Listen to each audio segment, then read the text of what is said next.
So dear students, permutation and combination एक ऐसा chapter जिससे सभी स्टूडेंट थोड़े से क्या कहते हैं सीखने की इच्छा तो बहुत रखते हैं लेकिन कंफ्यूज भी बहुत रहते हैं।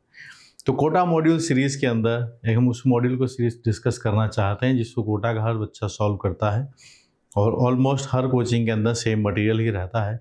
तो उन सब की प्रॉब्लम सॉल्व करने आज हम यहाँ पर आ गए। सबसे पहले एडवाइस मेरी यही है कि आप सबसे पहले इस मॉड्यूल को जब डाउनलोड करें तो पहले खुद अटेम्प्ट करें। जब आपने उसको सॉल्व कर लिया है उसके बाद आप सॉल्यूशन की तरफ जाएं। सॉल्यूशंस बहुत डिस्क्रिप्टिवली डिटेल में है तो आपकी सारी क्यूरीज यहाँ पर सॉल्व होंगी। जो भी आपको कॉन्सेप्चुअल डाउट रह गए हैं या कुछ आपको लगता है कि इस मेथड में क्या प्रॉब्लम है, सही इसका और डिटेल सॉल्यूशन क्या हो सकता है, वो सब आपको यहाँ पर मिल जाएंगे और एक कॉम्प्रिहेंसिव लर्निंग की तरफ आप आगे बढ़ेंगे। ठीक है, क्यों ये सीरीज़ इंपॉर्टेंट है वो छोटी सी बात मैं आपको समझा देता हूँ। आप चाहे इंडिया के किसी भी जगह पर हों, उस मटेरियल को सॉल्व कीजिए जिसके लिए कोटा फेमस है, वो आपको यहाँ देखने को मिलेगा। और यहाँ पर जो क्वेश्चंस होते हैं, जो प्रोफाइलिंग क्वेश्चंस की होती है, वो हमें ओवरऑल लर्निंग की तरफ लेके जाते हैं, जिसके अंदर जब पूरे मॉड्यूल को हम देखें तो सभी कॉन्सेप्ट कवर होते हैं। उन सब का डिफ़िकल्टी लेवल भी ग्रेजुअली इंक्रीज होता है। जब हम O1 की बात करें थोड़े सिंपल रहते हैं, O2 में जाते हैं थोड़ी डिफ़िकल्टी लेवल बढ़ता है, ऐसे ही O3 O4 में न्यूमेरिक रेस्पॉन्स हो, मैच द कॉलम हो, कॉम्प्रीहेंशन हो, हर तरह का फ्लेवर आपको देखने को मिलता है। एक और बात, अगर आपको लगता है कि आपको ये मॉड्यूल आपका सॉल्व किया हुआ है या आपको डिफ़िकल्टी और इंक्रीज़ करनी है और प्रैक्टिस करनी है, तो अपनी जो अलजेब्रा वाली बुक है उसके आप जाइए और वहाँ से या फिर आप PNC के क्वेश्चंस ट्राई कीजिए। Things will be very fine अगर आप इसको सिंसियरली करते हैं। सिर्फ मैथमेटिक्स को हिस्ट्री की तरह मत पढ़िए कि एक वीडियो चल रहा है वहाँ से आप सीखने की कोशिश करें, नहीं। पहले सवाल अटेम्प्ट कीजिए, फिर अपना सोल्यूशन आप वहाँ से मैच कीजिएगा। वीडियो सोल्यूशन 3 केसेस यहाँ पर हो सकते हैं कि हो सकता है कि आपसे क्वेश्चन बिल्कुल ही सॉल्व ना हुआ हो, इसका मतलब हमारा वो कॉन्सेप्ट पूरा मिसिंग है। सेकंड, हो सकता है आपसे आधा सॉल्व हुआ हो और फिर उसके बाद आप डिफरेंट ट्रैक पे चले गए हो, तो वहाँ पर आप मैच कीजिए कि हाँ सर ने क्या बोला, मैंने क्या सॉल्व किया, उसके बीच के जो मिसमैच है उसको ट्राई कीजिए कि आप उसको सीखें, वो लर्निंग होती है। थर्ड, ये हो सकता है कि आपने कॉन्सेप्चुअली सही किया, लास्ट में आके कोई कैलकुलेशन मिस्टेक कर दिया, तो वहाँ भी हमें लर्निंग की ज़रूरत है। रीज़न ये है कि मार्क्स तभी मिलता है जब हमारे आंसर आता है, और आंसर कैलकुलेशन, कॉन्सेप्ट, मैनिपुलेशन सबके ऊपर डिपेंडेंट है। ठीक है, ये होने के बाद एक और एडवाइस मेरी तरफ से आपको ये है, जब आप क्वेश्चंस अटेम्प्ट करें तो एक ही बार में क्वेश्चंस अटेम्प्ट करें। कई बार क्या होता है, जैसे आपने O1 एक्सरसाइज की तो आप एक बार में ट्राई कीजिए। होता यह है कि अगर हम 5 नंबर क्वेश्चन सॉल्व कर रहे हैं ना, तो हम जब आंसर की देखने जाते हैं तो हमारी नज़रें तेज होती हैं। 5 का A हमें दिख गया तो हमें 6 का आंसर B भी दिख जाता है, और B दिख गया तो फिर हमने 6 को सॉल्व नहीं किया, फिर हमने उसको प्रूव कर दिया, किसी भी तरीके से आंसर भिड़ा दिया, और ये बहुत गलत अप्रोच है। इसीलिए मैं हमेशा कहता हूँ जब भी आप होमवर्क करें, कुछ भी आप सॉल्व करते हैं, पहले एक बार में ट्राई कर लीजिए, फिर एक साथ उसके आंसर की देखिए। सॉल्यूशन तो बाद में देखेंगे जब आंसर की के अंदर आपको प्लस माइनस दिखता है कि ये गलत हुए या सही हुए। और उन क्वेश्चंस के भी सॉल्यूशन देखिएगा जो आपके रैंडम या फिर ऐसे ही आपको फील तो आई नहीं पर आंसर आ गया है। अगर वैसा भी हुआ है तो भी फिर आप उसका सॉल्यूशन ढंग से देखिए कि हाँ, क्या मैंने जिस तरीके से आंसर लाया हूँ क्या वही तरीका है, क्या और तरीके भी है। मैंने आपको इस मॉड्यूल के अंदर जो क्वेश्चन मल्टीपल अप्रोचेस से सॉल्व हो सकते हैं वो सब भी आपको यहाँ पर समझाए हैं। सो कीप लर्निंग गाइस, और आपको लगता है कि आपको ये अच्छा लगा है तो इस चैनल को सब्सक्राइब जरूर कीजिएगा और उन सभी दोस्तों को भी शेयर कीजिए जिनको मैथमेटिक्स में डर लगता है या जिनको इंटरेस्ट है कि हमें और धमाकेदार सवाल सॉल्व करना है, तो डू शेयर, ये मेरी आपसे रिक्वेस्ट है। सॉल्यूशंस आपको कैसे लगे कमेंट्स में आप मुझे ज़रूर बताइएगा। मैं हमेशा हर रिप्लाई का, हर जो आपकी क्यूरी होती है, कमेंट होता है, उसका रिप्लाई ज़रूर करता हूँ। तो ठीक है, तो हर कमेंट को भी मैं पढ़ता हूँ। तो ठीक है, अब इस क्वेश्चन को हम आगे बढ़ाते हैं, इस प्रोसेस को आगे बढ़ाते हैं, जो लर्निंग है उसको आगे बढ़ाते हैं, जो मॉड्यूल है उसका डिस्कशन को आगे बढ़ाते हैं। Keep learning.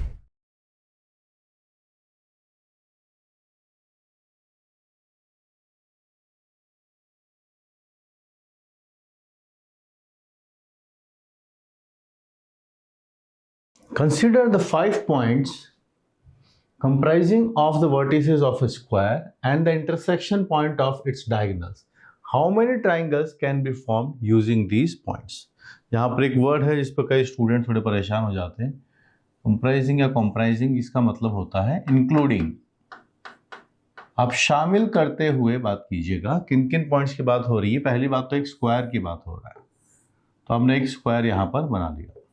ठीक है, तो 5 पॉइंट है including the vertices of square तो ये 4 पॉइंट तो यहाँ बन गए हैं। Which one is the fifth one, आगे बढ़िए। Intersection of point of its diagonal, जो डायगोनल के पॉइंट ऑफ इंटरसेक्शन है इसको हमने मिलाया, इसको भी हमने मिलाया। एक 5वां पॉइंट यहाँ है। How many triangles can be form using these points, तो कितने ट्राइंगल्स हम यहाँ पर बना सकते हैं, क्वेश्चन हमसे पूछा है। 5 पॉइंट हैं, 3 पॉइंट चूज करते हैं तो एक ट्राइंगल बन जाता है। तो यहाँ कहानी है कि नंबर ऑफ ट्राइंगल्स आपको बताने हैं। तो देखिए 5 में से 3 चूज करेंगे तो ट्राइंगल बनेगा, लेकिन फर्क इतना सा है, अगर मैं इन तीनों को चूज कर लूंगा तो ये तीनों कोलिनियर है, और अगर ये कोलिनियर है तो ट्राइंगल नहीं बनेगा। वैसे ही ये तीनों भी कोलिनियर है, तो इन तीनों से भी ट्राइंगल नहीं बनेगा। यानी ये जो पोजीशनिंग है, इन तीनों को सेलेक्ट किया तो प्रॉब्लम है, और इन तीनों को सेलेक्ट किया तो भी ट्राइंगल नहीं बनेगा। बाकी हर केस के अंदर ट्राइंगल बनेगा। ठीक है, तो 5 पॉइंट में से कोई से भी 3 पॉइंट्स अगर आप चूज करते हैं, आपके पास नंबर ऑफ ट्राइंगल्स निकल के आ जाते हैं। हमें 2 केस इसके अंदर से माइनस करने पड़ेंगे, और ये दोनों कौन से हैं? ये दोनों हैं आपके डायगोनल्स। इन डायगोनल्स की वजह से ट्राइंगल कंसीडर नहीं हो रहा है। 5C3 के वैल्यू देख लेते हैं हम। ये 10 होता है, 2 माइनस करेंगे, आंसर आएगा आपके पास 8।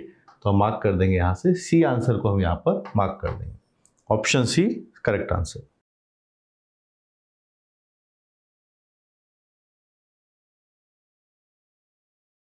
A question paper on mathematics consists of 12 questions divided into 3 parts, A, B and C, each containing 4 questions. In how many ways can we examine the answer 5 questions selecting at least one from each part? ये हमसे पूछा गया है। यहाँ पर आप देखिए कि क्वेश्चन पेपर है, this is the question paper. इस क्वेश्चन पेपर के अंदर 3 सेक्शन हैं,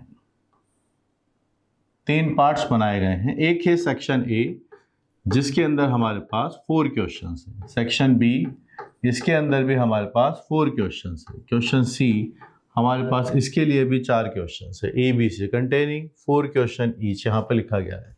इन how many ways can we examine the answer 5 question, जिसमें एटलीस्ट 1 फ्रॉम ईच पार्ट, कम से कम एक हमें हर पार्ट से लेना है, और 5 क्वेश्चंस की हम बात करने वाले हैं। ठीक, बात बन जाएगी।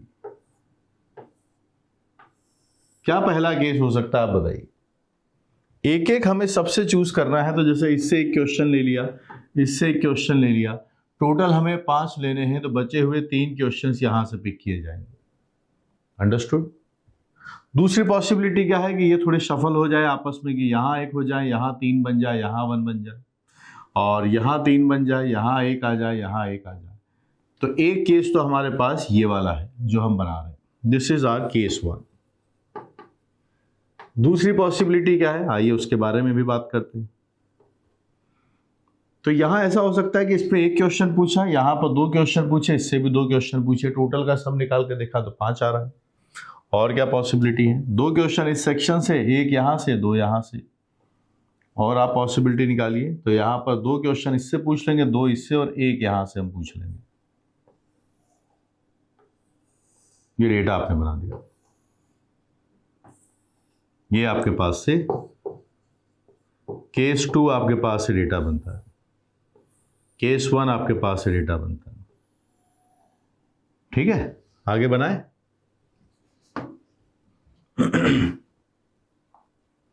ये लिखा हुआ है केस 1, ये लिखा हुआ है केस 2। अब देखिए एक एक सेक्शन वाइज 3 पॉसिबिलिटीज की हमने बात कर ली है। यहाँ 4 में से 1 चाहिए तो सेलेक्ट करना होगा, डेटा बनेगा 4C1।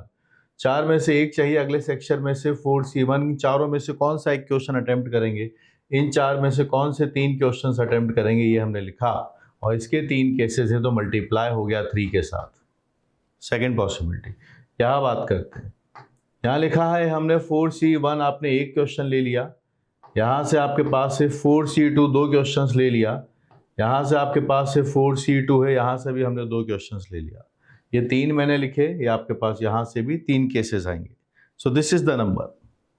तो किसी एक पर्टिकुलर केस के लिए 4C1 4 में से 1 सेलेक्ट करना है। कौन सा एक क्वेश्चन 4 में से 1 सेलेक्ट किया, 4 में से 3 सेलेक्ट किया, और 3 केसेस हैं, इसलिए किससे मल्टीप्लाई कर दिया, 3 से। यहाँ भी 3 केसेस हैं, किससे मल्टीप्लाई कर दिया, 3 से। चलिए इस नंबर को निकाल लेते हैं।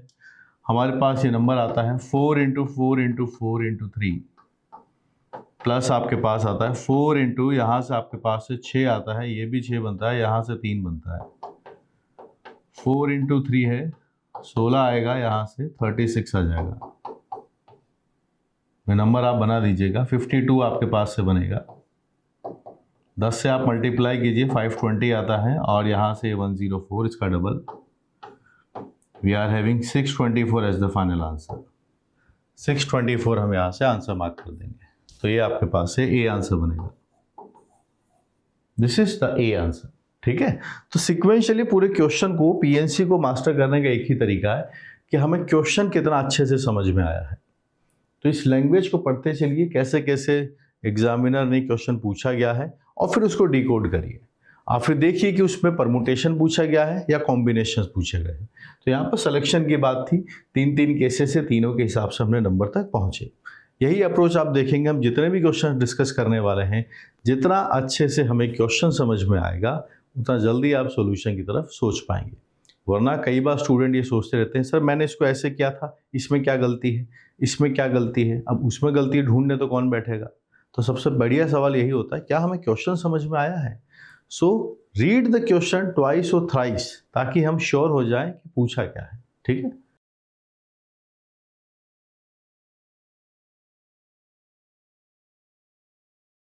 Five Indian, 5 American couples meet at a party and shake hands. If no wife shakes hands with her own husband and no Indian wife shakes hands with a male, then number of handshakes takes place in the party. ठीक है, अब एक party चल रही है, अपना काम क्या है उस पार्टी में, मैनेजमेंट देखना है कि भाई कितने लोगों ने हाथ मिलाए। कुछ कंडीशंस वहाँ पर है, क्या है, इंडियन कपल की हम सबसे पहले बात करते हैं। यहाँ पर हमने लिखा इंडियन कपल। तो यहाँ पर जब हम इंडियन कपल्स की बात करेंगे, वहाँ पर 5 मेल्स हैं इंडियन हैं जो, और 5 फीमेल्स होंगी जो भी इंडियन है। वहीं अपने पास अमेरिकन कपल्स भी हैं,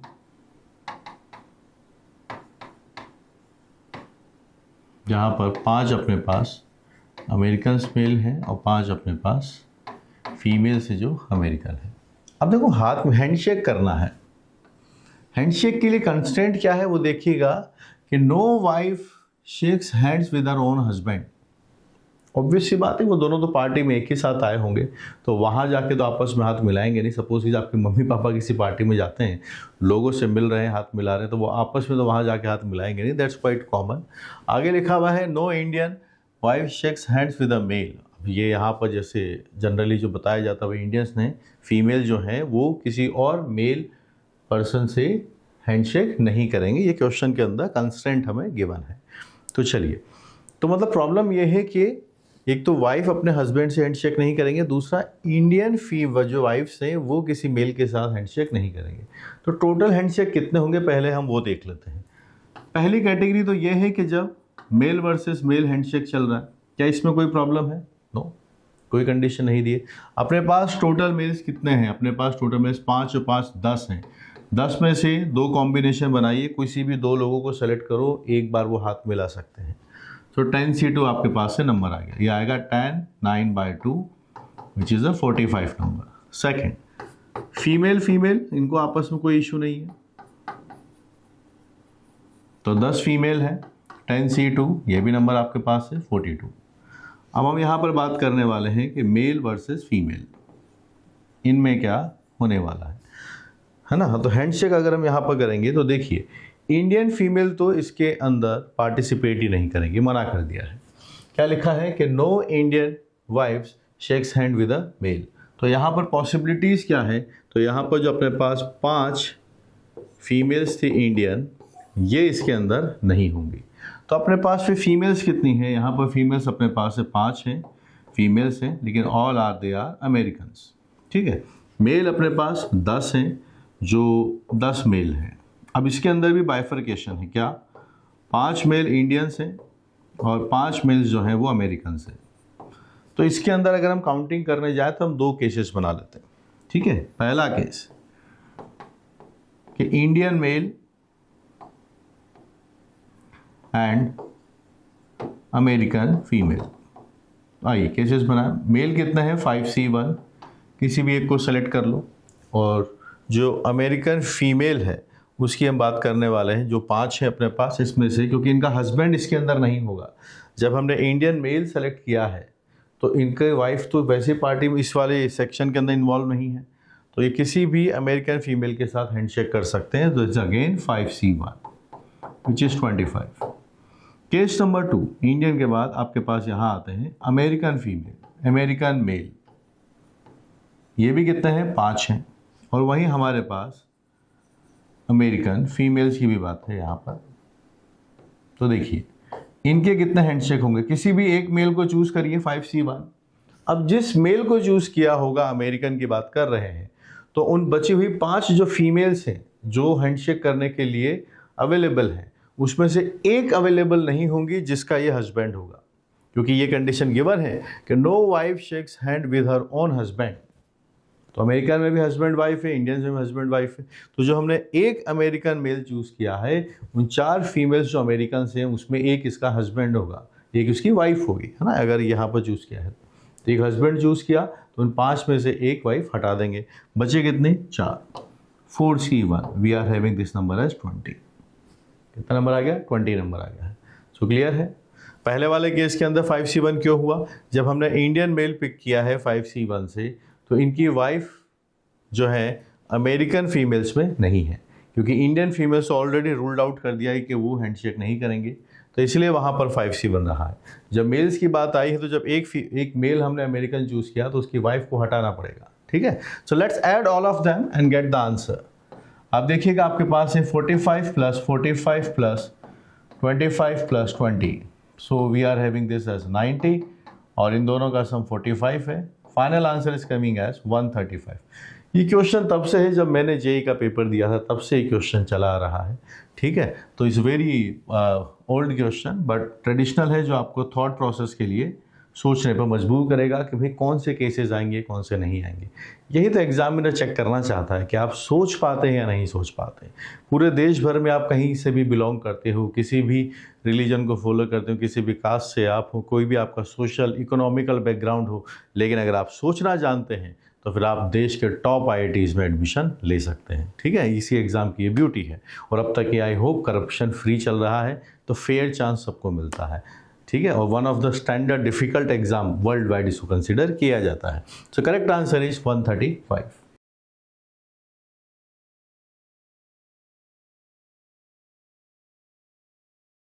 A kindergarten teacher has 25 kids in her class and she takes 5 of them at a time to zoological garden as often she can. Without taking the same 5 kids more than once, then the number of visits the teacher makes to the garden exceeds that of a kid by. कई बार ये language clear नहीं होती कि क्या हुआ जा रहा है। दिस लैंग्वेज जो प्रॉपर इंग्लिश जानते हैं वो तो समझ गए होंगे, थोड़े बहुत जो इंग्लिश इतनी सबकी अच्छी नहीं होती तो फिर इसका मीनिंग नहीं समझ पाते। Let me explain this question, क्या पूछा जा रहा है। ये बहुत फेमस क्वेश्चन है, जब मैंने जेई का एग्जाम दिया था तब भी क्वेश्चन मेरी शीट में रहता था। चलिए, तो किंडरगार्टन टीचर्स है, 25 किड्स हैं। क्लास के अंदर कितने बच्चे हैं ये बता दीजिए। 25 किड्स हैं, एक एक लाइन को डिकोड करना है, ठीक है। She takes out 5 of them at a time to the zoological garden as often she can without taking the same 5 kids more than once. हर बार 5 बच्चे चूज करते हैं और लेकर जाते हैं, उन्हें घुमाने के लिए पिकनिक पर लेकर जाते हैं, ठीक है। तो वो जो टीचर है, जैसे मैं ही समझ जाता मैं हूँ, अब मेरी क्लास में अगर 25 बच्चे हैं पर मैं सेम 5 बच्चे हर बार लेकर नहीं जाऊंगा, तो कम से कम एक तो अलग उसके अंदर होना ही चाहिए। Not all same, without taking the same 5 kids. तो नंबर ऑफ विजिट्स कितनी बन जाएगी? By a teacher, number of visits by a teacher. एक टीचर कितनी बार घूमने जाएगा उसके लिए सिंपल सी कहानी है, 25 में से 5 बच्चे चूज कर लीजिए। हर बार जितने नए नए कॉम्बिनेशन 5 के आते रहेंगे, हो सकता है 4 सेम रहे, एक भी अलग है तो 5 को अलग कंसिडर किया जाएगा। बस 5 के 5 सेम नहीं होने चाहिए, हो सकता है 5 ही डिफरेंट हो जाए। 5 में से 3 सेम थे, 2 नए लड़के रख लिए तो नया ग्रुप बना जाएगा ना, नया कंसीडर किया जाएगा। सेम तभी कंसीडर करेंगे जब 5 के 5 सेम होंगे। इसका मतलब हमें टोटल सिलेक्शन निकालने हैं। 25C5 से हमने इसके बारे में बात की। पूछा है the number of visits a teacher makes to the garden, ये रहा number of visits teacher makes to the garden exceeds that of a kid by, ये कितना ज्यादा है, एक्सीड मतलब एक्स्ट्रा है, that of a kid by, तो देखो हर स्टूडेंट का भी ज्यादा बार नंबर आएगा। जैसे 5 स्टूडेंट्स आपने चूज किए हैं, अगर मैं उसमें से किसी एक को बदल लेता हूं तो फिर से वो नया ग्रुप कंसीडर होगा, तो मतलब हर स्टूडेंट की एक से ज्यादा बार वहां पर जाने की विजिट्स बनेंगी। तो हम ये बात करते हैं कि number of visits by a kid, एक स्टूडेंट कितनी बार जाएगा। अगर हमें ये निकालना है तो बात बड़ी सिंपल सी है, 25 बच्चे अपने सामने हैं, हमने एक स्टूडेंट को इधर ले आया कि आप इधर आ जाइए। अब इसके साथ कितने स्टूडेंट जाएंगे वो आप सोचिएगा, इसके साथ टोटल स्टूडेंट 5 बनने चाहिए, सामने 24 है, तो 24 में से अगर हम कोई से भी 4 सेलेक्ट कर लेंगे तो इसके साथ कंबाइन करके 5-5 के ग्रुप बन सकते हैं। अंडरस्टूड? फिर से समझाता हूं, एक स्टूडेंट कितनी बार या एक किड कितनी बार विजिट करेगा, तो सोचिए उस किड को पहले इधर बुला लिया, ठीक है। अब सामने कितने हैं, 24 है। अब हमें इसके साथ ग्रुप बनाना है कितने लोगों का, 5 लोगों का, ये अकेला है, तो मुझे 24 में से 4 स्टूडेंट सेलेक्ट कर रहे हैं 24C4, तो इतनी बार ये अकेला विजिट करने जाएगा, क्योंकि इसके साथ बस किसी भी 4 बच्चों को एक साथ के साथ रख दो, इसके 5 का ग्रुप बन जाएगा, ये फिर से घूमने जाएगा। समझ गए? अब ये एक्सीड की बात कर रहे हैं, मतलब कितना एक्स्ट्रा है, तो हमारे पास जो पूछा जा रहा है वो इन दोनों का डिफरेंस पूछा जा रहा है, 25C4 25C5 और यहां से आता है 25C4, this is the number. अब ये क्या हमारे ऑप्शंस में लिखा है क्या, थोड़ा ध्यान से देखें, 25C5 तो लिखा हुआ है, 24C4 लिखा है, ये नहीं है, और बाकी सब जगह सिंगल डेटा लिखा हुआ है, और एक ऑप्शन बड़ा डेंजरस यहाँ पर नन ऑफ दिस भी लिखा गया है। अब एक आपने बाइनोमियल में अगर एक प्रॉपर्टी देखी हो तो NCR प्लस 1 ये डेटा आपके पास से N+1 CR+1 डेटा बन जाता है। यहाँ 25 है, यहाँ 25 है, तो यहाँ n होता है तो एक आगे बढ़ जाता है। तो अगर मेरे पास यहाँ पर 25C5 लिखा गया है तो मुझे यहाँ क्या लिखना होगा, देखो एक एक कम करना होगा, यानी 24 यहाँ भी, 24 यहाँ भी, यहाँ 5 है जो ग्रेटर होता है वो बन जाता है, ये आपके पास स्मॉलर है। तो अगर 24C5 अगर हम देखें कि इसका सम बनता है 25C5, तो ये डेटा मैंने यहां पर सब्स्टिट्यूट कर दिया।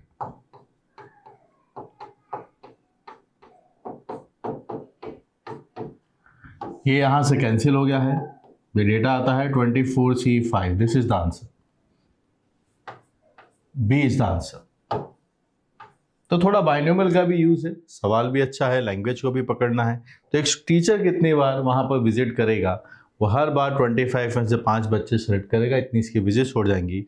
एक पर्टिकुलर स्टूडेंट कितनी बार विजिट करेगा, उसको इधर बुला लिया, सामने बचे 24 में से 4 बच्चे सेलेक्ट कर दो, इसके साथ कंबाइंड करेंगे, 5-5 का ग्रुप बन जाएगा।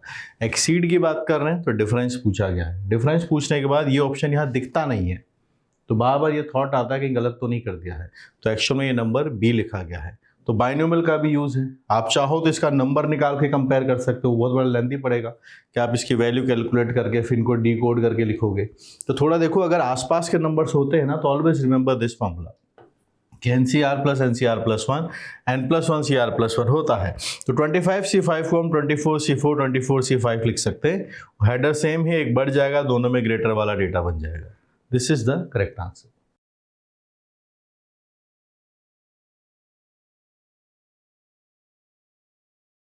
The number of CFERs at the end of 2002C 1001 is, ये हमसे पूछा जा रहा है। तो पहले हम इसको फैक्टोरियल में थोड़ा चेंज करके देख लेते हैं कि ये नंबर क्या लिखा गया है। तो यहाँ से बनेगा ऊपर वाले का फैक्टोरियल, यहाँ से बनेगा नीचे वाले का फैक्टोरियल, और दोनों का डिफरेंस लेंगे तो वापस से यही बन जाएगा। हमारे पास से नंबर बनता है 2002 का फैक्टोरियल डिवाइडेड बाय 1001 का फैक्टोरियल होल स्क्वायर आपके पास से बनता है। सिफर्स होते हैं कि लास्ट में कितने जीरोज आते हैं ये देखा जाता है। लास्ट में जीरोज का मतलब ये होगा कि हमें 10 की पावर्स देखनी है, और 10 किससे बना होता है वो नंबर अगर हम देखें तो वो 2 और 5 है। 10 बनता है 2 और 5 से। 2 के पावर्स हमेशा ज़्यादा आपको मिलेंगे, डिसाइडिंग करता है 5, क्योंकि दोनों की पावर 1 1 होनी चाहिए। कितनी होनी चाहिए? 1 1, तब जाके 10 बनेगा। तो 2 तो हमेशा 2 का एक्सपोनेंट तो हमेशा ग्रेटर ही आएगा। तो डिसाइडिंग यहाँ पर 5 है, तो हमें यहाँ पर ये डिसाइड करना चाहिए एक्सपोनेंट ऑफ 5 इसमें क्या होगा। So we are looking for the exponent of 5 in 2002 factorial. इसका फॉर्मूला होता है 2002/5 प्लस 2002, 5 का स्क्वायर 25। नेक्स्ट चलेंगे 2002, फिर से 5 से मल्टीप्लाई 125,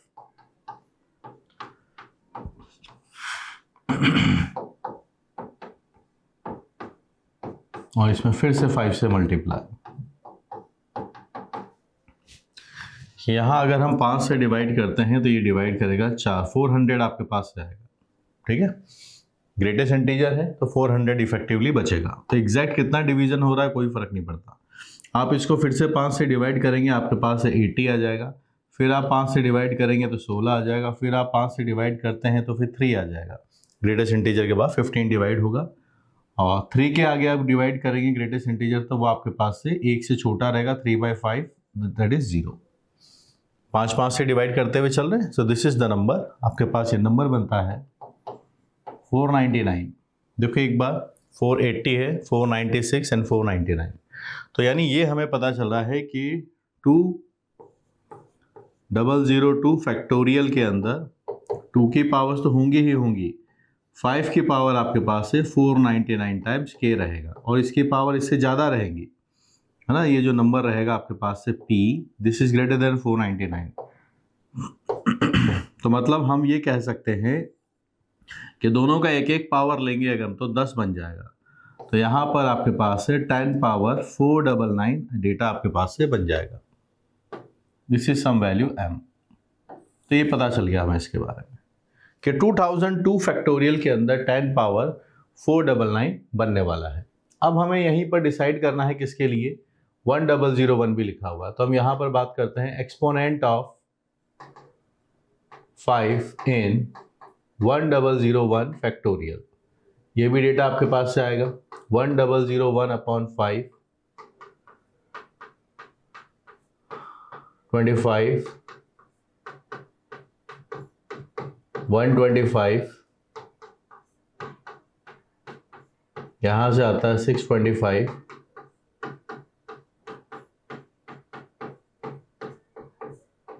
ये डेटा आपके पास। 5 से डिवाइड कर दीजिए 200 आएगा, फिर 5 से डिवाइड कीजिए 40 आता है, 5 से डिवाइड कीजिए 8 आता है, फिर डिवाइड कर दीजिए 1 आता है, बाकी सब 0 चले जाएंगे। So this number is coming as 249। तो हमारे पास 1001 फैक्टोरियल के अंदर 2 की पावर कुछ p बनेंगे, लेकिन 5 की पावर 249 रहेगा, फिर कुछ लैम्डा m। p की वैल्यू डेफिनेटली 2 के नंबर से ज़्यादा ही आएगा 249 से। तो आपके पास यहाँ पर ये कुछ नंबर k बनेगा, और 10 पावर 249 आपके पास से बन रहा है। कितना बन रहा है? 10 पावर 249। 2 की पावर से ज़्यादा ही आएंगे। 10 बनाने के लिए हमें 2 और 5 दोनों की सिर्फ सिंगल पावर्स चाहिए। अब यहाँ पर आते हैं जो हमें चाहिए। So now we are at this place. ऊपर वाला जो नंबर है ये आपके पास रहेगा कुछ m टाइम्स 10 पावर 499, और वहाँ वाला जो नंबर है वो है आपके पास से k टाइम्स 10 पावर 249 का स्क्वायर। तो आप देख सकते हैं 10 की पावर 499 तो यहाँ पर है, और यहाँ पर देखिएगा 249 का हम डबल कर देंगे। यहाँ 10 लिखा हुआ है, 499 आता है आपके पास से,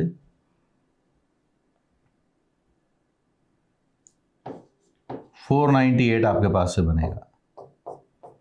10 की पावर 1 रहता है, कितना रहता है? 10 की पावर 1, तो क्या रहेगा नंबर ऑफ सिफर्स? 1।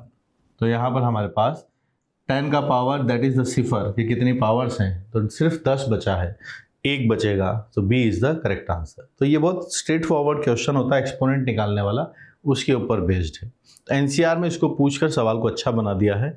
ऊपर वाले का भी ध्यान रखना। भी देखो यहाँ पर दोनों सेम थे, ऐसा भी हो सकता था कि ये दोनों फैक्टोरियल अलग अलग आते तो फिर हमें एक कंप्यूटेशन और करनी पड़ती। यहाँ तो सेम थे इसीलिए क्या हो गया, स्क्वायर हो गया। ठीक है, तो number of ciphers in 2002 C1 1001 is 1। Last में सिर्फ एक जीरो इसके अंदर आने वाला है।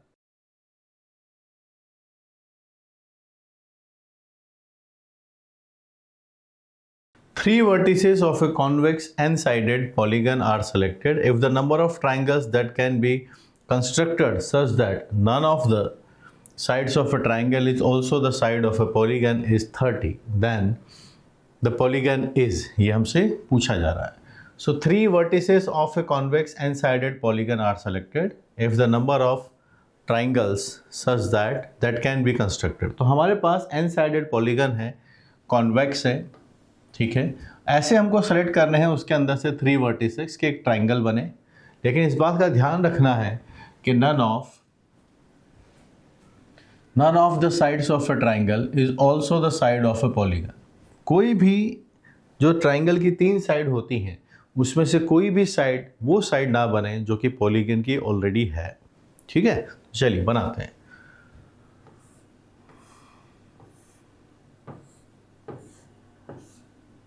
अब हमारे पास एग्जैक्टली तो पता है नहीं, तो हम तो काउंटिंग कर करके नंबर्स रखना शुरू करते हैं कि ये 1 है, ये 2 है, ये 3 है, 4 होगा, यहाँ पर n होगा, ये n-1 होगा, ये n-2 होगा, इस तरीके से चल रहा होगा।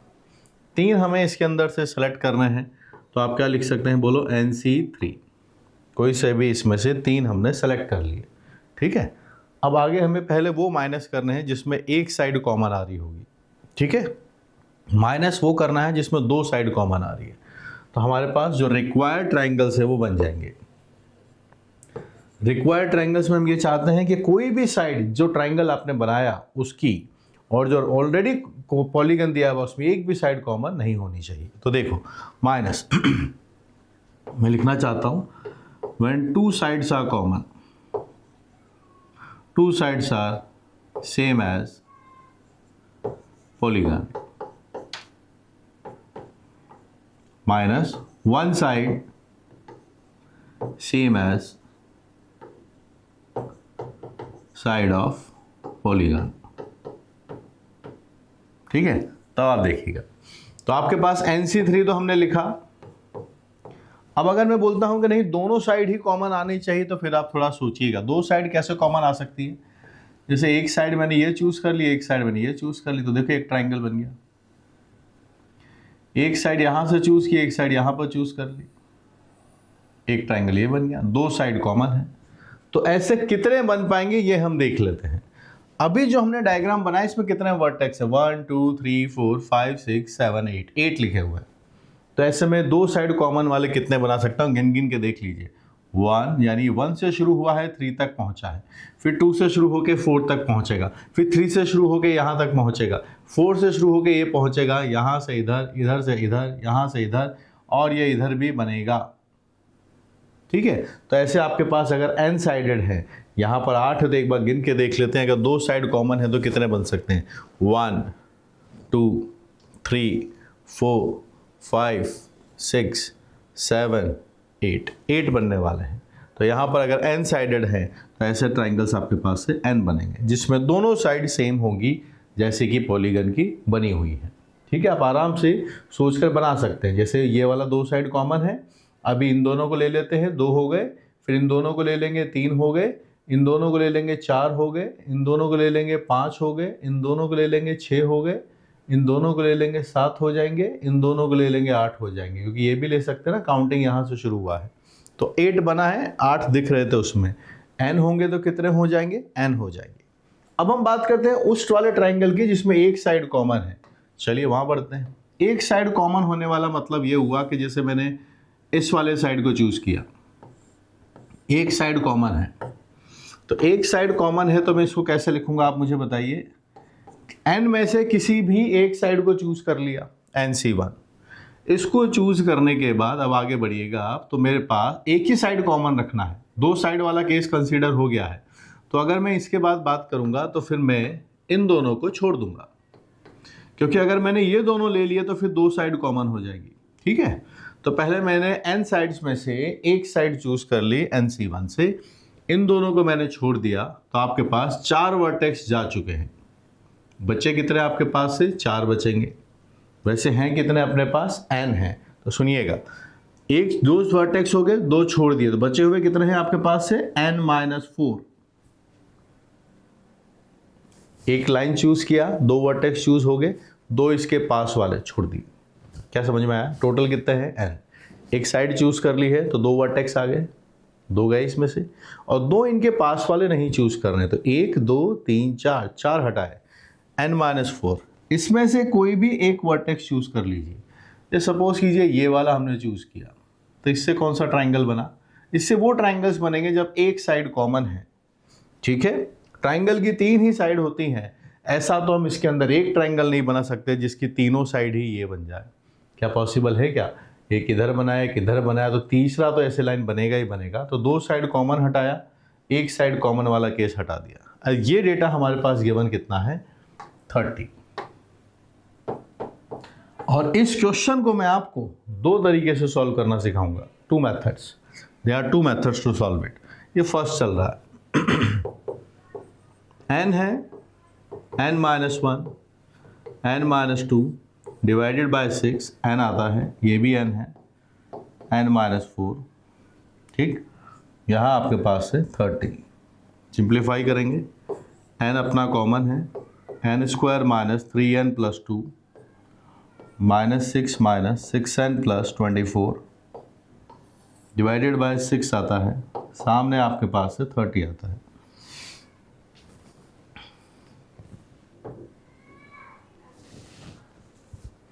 इसको बनाइए, यहाँ n लिखा हुआ है,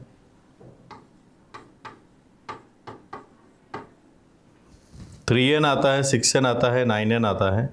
यहाँ से 18 है, 2 चला जाएगा, 20 बचेगा, 1 सेकेंड, 20 हो जाएगा। It is 20। सामने आपके 6 से मल्टीप्लाई करेंगे, 180 आता है। आप सिंप्लीफाई कीजिए, इसको n है, n-4 है, n-5 है। अब देखो इंटीजर है, फैक्टर्स भी दिख रहा है कि n के बाद n-4 n-5 है, तो क्यों ना 180 को भी ऐसे ब्रेक करके सीधा आंसर की तरफ बढ़ा जाए। 180 आपको दिख रहा है कि हम 180 को 9 × 4 × 5 लिख सकते हैं। So I can write this as 9, फिर आपके पास है 5, फिर इसके पास है 4। क्लियरली हमें यहाँ से दिख रहा है, ऑब्जर्वेशन से ही कैन की वैल्यू 9 आएगी। मैंने तो 8 वाला बनाया था, पर आंसर आया है 9, यानी ये बनेगा नैनोगन। क्या बन जाएगा? नैनोगन बन जाएगा।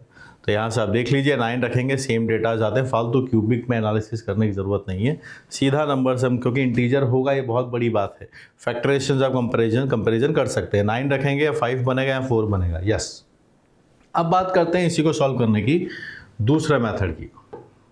ये पहला मेथड हो गया, अब बात करते हैं सेकंड मेथड कि सर दूसरा क्या मेथड हो सकता है। तैयार हैं आप सेकंड मेथड की? सर यहाँ एक मेथड से नहीं हुआ था, आप दूसरे पे ले जा रहे हो, आ जाओ समझते हैं। उस डायग्राम को ना छेड़ते हुए मैं एक डायग्राम यहाँ पर और बना देता हूँ। क्या पॉलीगन है ना, तो पता नहीं चलता कि कितने वर्टेक्स को लेके हम थोड़ा फील कनेक्टेड करें उससे। देखेंगे, समझेंगे। जैसे आपके पास ये 1 है, यहाँ 2 है, यहाँ 3 है, यहाँ n रहेगा, यहाँ n-1 रहेगा। अब ऐसे वर्टेक्स बनेगा। हम चाहते हैं कि कोई भी साइड ट्राइंगल की ऐसी ना हो जो ऑलरेडी पॉलीगन की बनी हुई है। ठीक है, तो यहाँ हमने जब चूज़ किए हैं, हमारे पास हम इन n में से किसी एक को चूज़ कर लेंगे। जैसे सपोज करो मैंने इसको चूज़ कर लिया, तो फिर मुझे ये दोनों चूज़ नहीं करने हैं। बोलो क्यों नहीं करने? क्योंकि अगर इन दोनों को चूज़ करूँगा तो फिर एक साइड कॉमन आ जाएगी। तो आप बताइएगा, फिर मुझे एक चूज़ कर लिया, 2 को चूज़ नहीं किया, तो बचे कितने? 3 रूल्ड आउट हो गए, बचे हैं आपके पास से n-3। आपने एक चूज़ किया, 2 पास वाले चूज़ नहीं कर सकते, तो बचे हुए हैं n-3। उन n-3 में से मुझे 2 वर्टेक्स और चूज़ करने होंगे, क्योंकि अभी मैंने सिर्फ एक चूज़ किया है। ट्राइंगल बनाने के लिए मुझे 2 वर्टेक्स और चूज़ करने हैं। इन तीनों को छोड़ दें तो n-3 सामने बचे, उन n-3 में से मैं 2 चूज कर लेता हूँ। कितने चूज करूंगा? 2 चूज कर लेता हूँ। अब देखो क्या होगा, जब मैं 2 चूज करूंगा तो बस मुझे एक केस हटाना है कि वो दोनों पास पास वाले ना हो, क्योंकि अगर वो दोनों पास पास वाले हो गए तो फिर एक साइड कॉमन आ जाएगी। यही कहानी है। तो n-3 C2 में से जो हम 2 चूज करने वाले हैं, सिर्फ एक केस माइनस करना है हमें जिसमें कि वो दोनों एडजेसेंट ना हो। समझने के लिए आप यहाँ पे देखिएगा, इन 3 को मैंने लिया है, बचे आपके पास 1 2 3 4 है। पास पास वाले कितने केस बन सकते हैं? अगर ये 4 बचे हैं, वैसे आप समझ गए हैं कि बचे हुए कितने हैं लेफ्ट, n-3। तो यहाँ 3 लेने के बाद यहाँ कितने दिख रहे हैं? क्योंकि n में सोचने से बेटर है कि फिर नंबर्स पे सोचे फिर n में चेंज कर देंगे। तो यहाँ मुझे 4 दिखते हैं। तो देखिए पास पास वाले बन सकते हैं कि अगर मैं ये चूज कर लेता, एक, दूसरा, तीसरा, और ये तो मुझे छोड़ ही दिए हैं, ये तो लेने ही नहीं है। तो मेरे पास अगर 4 वर्टेक्स बचते तो साइड्स बनती हैं कितनी? एक कम। 4 वर्टेक्स है तो 3 साइड्स बची। तो मेरे पास कितने हैं? n-3। तो वो लाइंस कितनी बनेंगी? n-4, एक कम। तो यहाँ पर मेरे पास अगर एक सेलेक्ट किया, 2 सेलेक्ट नहीं किए, फिर समझा रहा हूँ, एक सेलेक्ट किया, 2 सेलेक्ट नहीं किए, बच्चे कितने? n-3। ठीक है, इस डायग्राम के हिसाब से 3 सेलेक्ट करते हैं तो बच्चे कितने? अपने पास 4 वर्टेक्स बचे। लेकिन पास पास वाले कितने हैं? पास पास वाले 1 2 3 हैं। 4 बचे हैं, पास पास वाले 3 हैं। मेरे पास n-3 हैं, तो लाइंस कितनी बनेगी उसके अंदर? n-4, एक कम। तो मुझे इसमें से n-4 हटाना होगा। इसमें वो वाले केस मैंने हटा दिए हैं, कौन से? when 2 vertex are adjacent,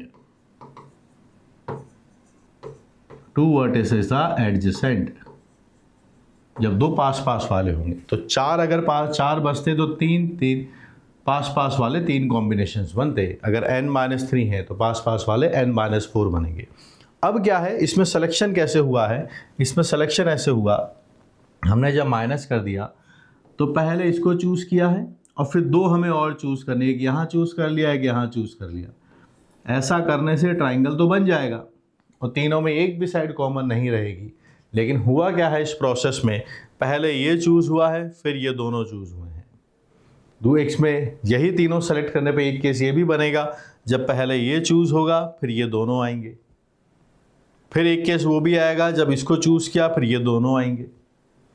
ultimately selection तो इन्हीं 3 का हो रहा है, पर इनको इस मेथड से सेलेक्ट करने के 3 तरीके आ रहे हैं कि पहले ये चूज़ हुआ फिर ये दोनों एक साथ आए।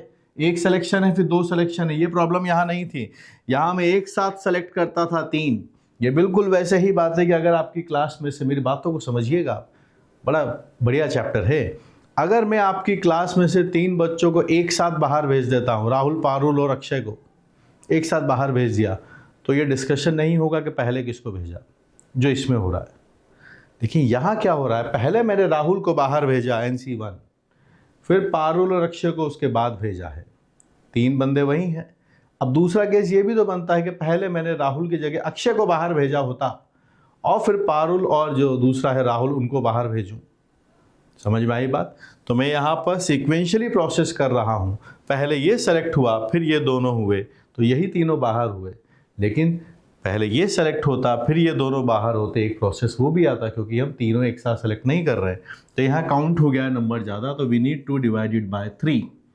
फिर आपके पास ये नंबर बनेगा किसके? 30 के बराबर। तो यहाँ पर डबल काउंटेड है, ट्रिपल काउंटेड है, तो मुझे बाय 3 करना होगा, क्योंकि पहले ये सेलेक्ट फिर ये दोनों। ऐसा भी हो सकता है पहले ये सेलेक्ट होता फिर ये दोनों होते, ये सेलेक्ट होता फिर ये दोनों होते। समझ गए? ABC 3 स्टूडेंट को एक साथ बाहर भेज दें तो उनका कोई ऑर्डर नहीं है कि हाँ इन 3 बच्चों को क्लास से बाहर भेजा गया। लेकिन अगर मैं सीक्वेंशियली भेजूंगा कि पहले A गया है, बाद में B और C, एक मेथड ये अभी भी ABC ही बाहर निकले हैं, फिर दूसरा मेथड कि मैंने B को बाहर भेजा है, बाद में A और C को भेजा, और तीसरा मेथड मैंने C को पहले बाहर भेजा, बाद में A और C को भेजा, पर इवेंचुअली तीनों ही बाहर गए। तो यहाँ पर हम वैसे प्रोसेस कर रहे हैं, तो वो जो एक एक करके सेलेक्ट कर रहे हैं ना, इसलिए आंसर 3 टाइम्स आ जाएगा। तो 30 की वजह से हमें 1/3 करना पड़ेगा। आपको समझ में भी आ रहा है? C3 लिखा है, यहाँ देखिए पहले 1 सेलेक्ट हुआ, बाद में 2 सेलेक्ट हुए, तो ये प्रोसेस को ब्रेक किया है। तो यहाँ पर ट्रिपल काउंट हो गया है। So this is the number. अब यहाँ पर इसको सिंप्लीफाई करते हैं, n-3, n-4, n-4/2 यहाँ आपके पास से है, ये बाय 3 हमने कर दिया है 3 उधर चला जाएगा, 90 बन जाएगा। n आपके पास है, ये है n² - 7n + 12, 2n + 8 आता है, 2 भी आपके पास चला जाएगा, 180 हो जाएगा। आप देख सकते हैं सेम ही इक्वेशन हमारे पास वहाँ से भी आ रही है, n-5 n-4 सेम इक्वेशन, ठीक है। So yes we are having n = 9। I hope दोनों सवालों से आप समझ गए होंगे। दिमाग आपको भी खर्च करना पड़ेगा सोचने वाले चैप्टर से। तो I have explained this question to you in 2 methods. Okay,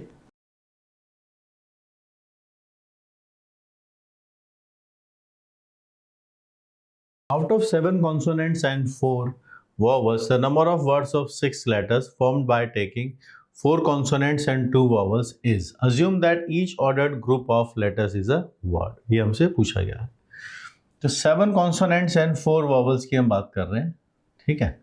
तो आपके पास क्या कॉम्बिनेशन है उनकी हम बात कर लेते हैं। वी आर हैविंग कॉन्सोनेंट्स, आपके पास 7 है, वहीं पर वॉवल्स हमारे पास 4 है।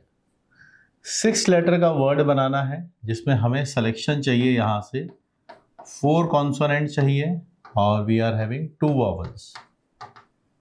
सो द रिक्वायर्ड वर्ड्स आपके पास क्या बनने वाले हैं, आइए उसके बारे में बात करते हैं। देखो 4 कॉन्सोनेंट चाहिए, पर कॉन्सोनेंट है कितने? कॉन्सोनेंट तो 7 है, तो पहले हम लिखेंगे 7C4 से सेलेक्ट करेंगे। 2 वॉवल्स चाहिए तो 4C2 से सेलेक्ट कर लेंगे। अब सिलेक्शन हो कितनों का गया है? 6 का हो चुका है, 6 का हो चुका है। तो यहाँ पर आपके पास से 6 का बनने के बाद वर्ड्स कितने बनाएंगे? 6 फैक्टोरियल। तो ये है PNC, पहले कॉम्बिनेशन फिर परमुटेशन। सेलेक्ट कर लिया, क्योंकि जब भी वर्ड्स की बात हो रही है, वर्ड्स 6 लेटर वर्ड्स बनाइए तो परमुटेशन आना ही आना है। कॉन्सोनेंट्स ज़्यादा थे, सिलेक्शन हुआ, वर्ब्स ज़्यादा थे, सिलेक्शन हुआ, फिर हो गया अरेंजमेंट। तो ये किसके लिए हुआ है? This is consonant selection. ये क्या हुआ है? ये हुआ है वॉवल सिलेक्शन। और यहां से आपके पास लिखा है आपने वर्ड्स बनाए गए हैं। इस नंबर को बनाते हैं 7 6 5, आपके पास से 4 फैक्टोरियल आपके पास से शायद 6 बन जाएगा। 4 3 2 आता है, 720 आपके पास, ये कैंसिल हो गया है। यहाँ से डेटा 2 आता है, ये नंबर आप बनाइएगा 21 है, यहाँ से 10 आता है और ये 720 है।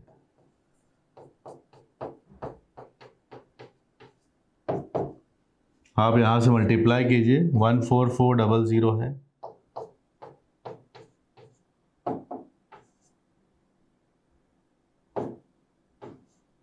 This is what we are getting 1,51,200, ये रहा 1,51,200। So we are going to mark C as the final answer, ठीक है, C as the final answer।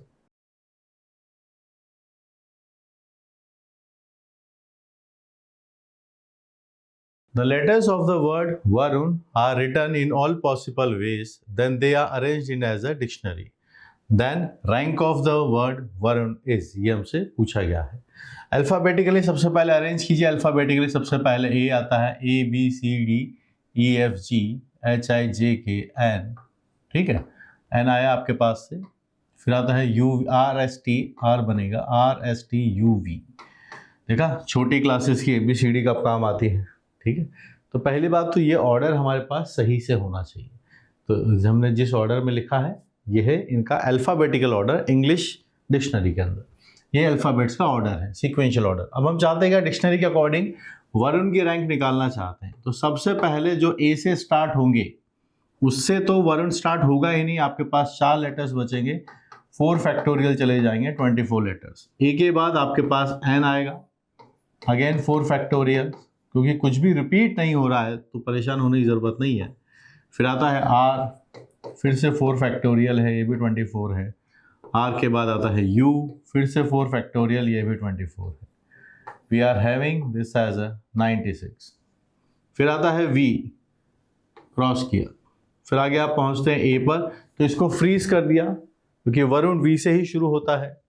फिर आता है ए को हमने देखा, यस हमें भी इसके बाद के सारे काउंट नहीं करने हैं तो फ्रीज कर देंगे, क्योंकि वी और ए के बाद आपने सारे काउंट कर दिए तो उसके बीच में वरुण वर्ड चला जाएगा।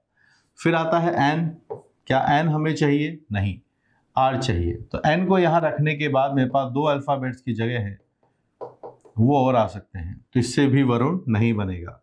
वी और ए के बाद एन को हटा के हम पहुंचेंगे आर पर, तो क्या हमें आर चाहिए? यस, आर चाहिए हमें, वी ए आर होता है। फिर यू एन है, यहाँ बनेगा अल्फाबेटिकली एन एंड यू। ये 98 आ चुका है, यहां से आपके पास 99 आया है। फिर u और n आपके पास से बनेगा, सो लेट्स मेक इट 100। 100 आपके पास से डेटा बनेगा। We are going to mark it as a C as the final answer. C answer को हम यहाँ पर मार्क कर देंगे। ठीक है, इनकी प्रैक्टिस कीजिए, अच्छे से इनके अंदर मार्क्स आते हैं और ये मेंस के अंदर पूछे भी जाते हैं।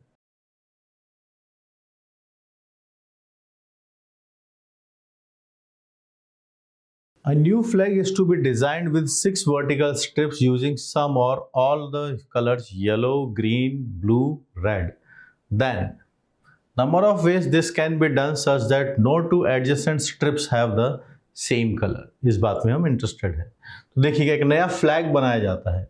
यहाँ पर क्या है? 6 vertical strips है using some of all of the colors yellow, green, blue, red. ठीक है, आप इसमें से कुछ कलर्स ले सकते हैं, सारे कलर्स ले सकते हैं, ऐसा कोई बाउंडेशन नहीं है। कंडीशन ये है कि no two adjacent strips have the same colour. ठीक है, तो वर्टिकल स्ट्रिप्स हैं, तो वर्टिकली हमने कुछ स्ट्रिप्स के बारे में सोचा, शायद ऐसे लिखी गई हैं। 6 कलर्स आपके पास हैं, 6 स्ट्रिप्स बनेगी, 1 2 3 4 5 6। ठीक, पॉसिबिलिटीज क्या है? हमारे पास कलर्स कौन कौन से हैं?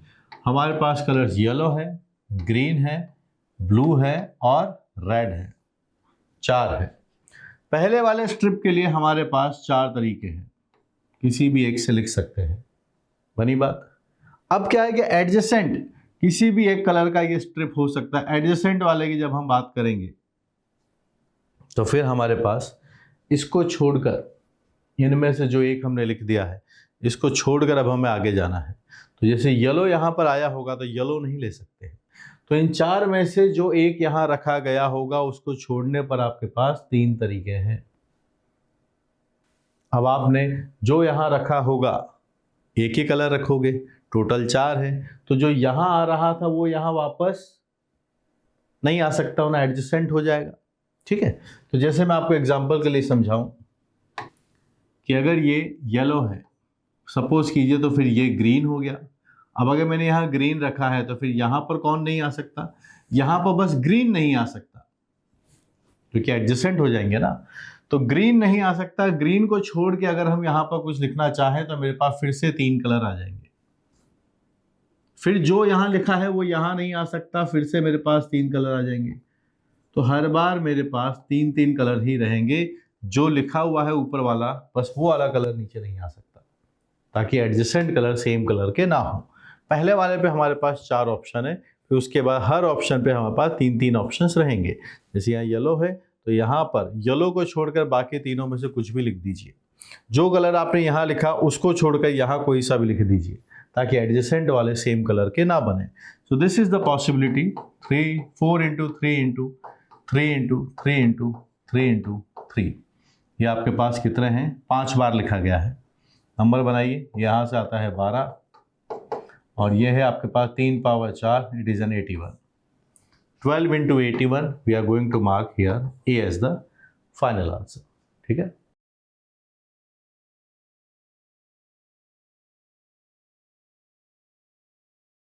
the number of 5-digit numbers which are divisible by 5 and each number containing the digit 5 digits being all different is equal to k times 4 factorial. Then we are interested find the value of k. क्या पूछा जा रहा है? तो देखिए 5 digit के numbers हमें बनाने हैं which are divisible by 5। Divisibility 5 के लिए हो तो क्या कंडीशन होती है कि हमारे पास जो लास्ट डिजिट है या तो 0 रहे या फिर 5 रहे। ठीक है, और यहाँ बोला है कि ऑल डिजिट्स बीइंग डिफरेंट, सब अलग अलग होनी चाहिए, and each number containing the digit 5। अब इसका डिकोड करते हैं। 5 से डिविजिबल हो, 5 डिजिट का नंबर हो, कोई डिजिट रिपीट नहीं करे और उसके अंदर डिजिट 5 होनी चाहिए। तो 5 डिजिट कितनी बार होनी चाहिए? जब ये बोल दिया है कि सभी डिजिट्स डिफरेंट होंगे तो इसका मतलब 5 का नंबर आएगा, लेकिन सिर्फ एक बार आएगा। ठीक है, तो पहले वही केस डिसाइड करते हैं कि जब 5 का नंबर है 5 डिजिट के अंदर, तो सबसे आखिरी में इसको रख लेते हैं, सबसे लास्ट में इसको पिक कर लेते हैं कि लास्ट डिजिट इज 5। और नंबर्स कौन कौन से बचे हमारे पास? 0, 1, 2, 3, 4, 5 रख नहीं सकते, 6, 7, 8 एंड 9 यही होते हैं। फर्स्ट प्लेस पे आप जानते हैं कि 0 नहीं आ सकता, क्योंकि 5 डिजिट का नंबर है, तो 0 रखेंगे तो 4 डिजिट का नंबर रह जाएगा।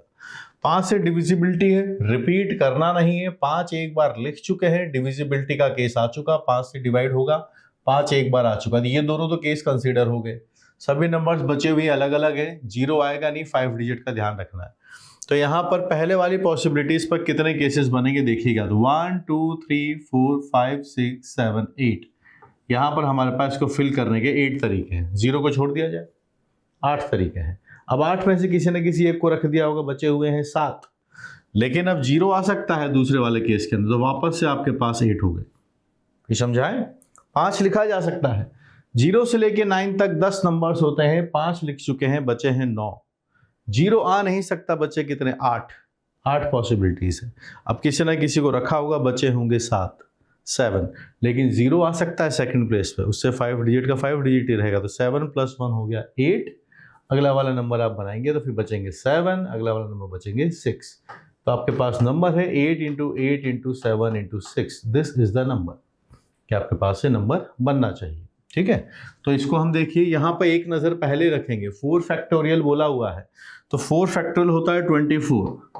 तो आप 8 × 7 × 8 × 6, ये है 48, ये है 24, ये है 56 × 2 आपके पास है, ये आता है 4 फैक्टोरियल। ये नंबर आपके पास से बना। This is case 1। यहां आपके पास है केस 2। केस 2 की हम बात करते हैं। आपके पास लास्ट वाला डिजिट 0 है।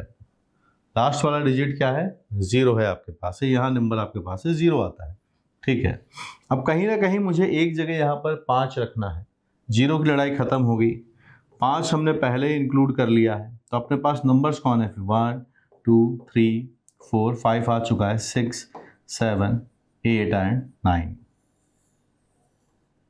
3 है, 3, 6 है, 7 और 8 आपके पास लिखे गए। ठीक है, 5 हम पहले ले चुके हैं, इसमें से एक नंबर 5 भी होगा, और 1, 2, 3, 4, 5, 6, 7, 8। तो देखो इन 8 में से किसी भी 3 नंबर्स को चूज कर लीजिए, क्योंकि जगह है 4, तो 3 नंबर्स इसमें से चूज होंगे, कर लिए चूज, और एक है 5, टोटल कितने हो गए? 4। 0 की कंडीशन नहीं है, 0 लिखा जा चुका है, 4 जगह पर 4 नंबर्स लिखे जाएंगे, उनका अरेंजमेंट होगा आपके पास से 4 factorial.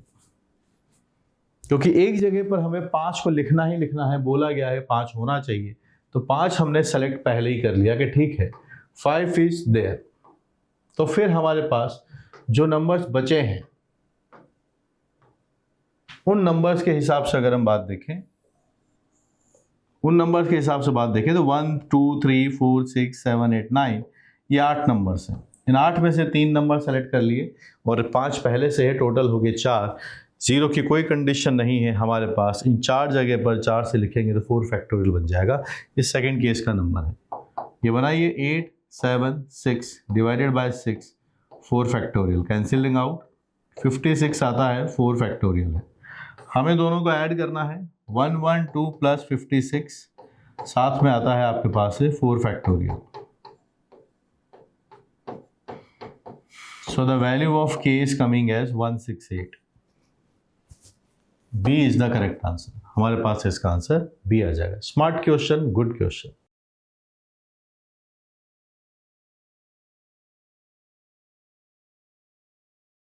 A rack has 5 different pairs of shoes. The number of ways in which 4 shoes can be chosen from it so that there will be no complete pair. ठीक है, इस क्वेश्चन को हम 2 मेथड से सॉल्व करेंगे और दोनों से लॉजिकली पूरा एक्सप्लेन करते हुए हम आगे बढ़ेंगे। चलिए, सबसे पहले जब 5 पेयर्स हैं अपने पास तो देखिएगा 5 डिफरेंट पेयर्स, तो टोटल शूज कितने हैं ये बता दीजिए। टोटल शूज हमारे पास हो गए 10। ठीक है, हर शू के पेयर में क्या होता है, एक शू लेफ्ट पेयर का होता है, एक शू राइट पेयर का होता है ना, left foot and right foot. अब देखिए हमारा टोटल शूज 10 है, हम चाहते हैं कि जब आप 4 सेलेक्ट करें तो उसमें एक भी कंप्लीट पेयर ना बने।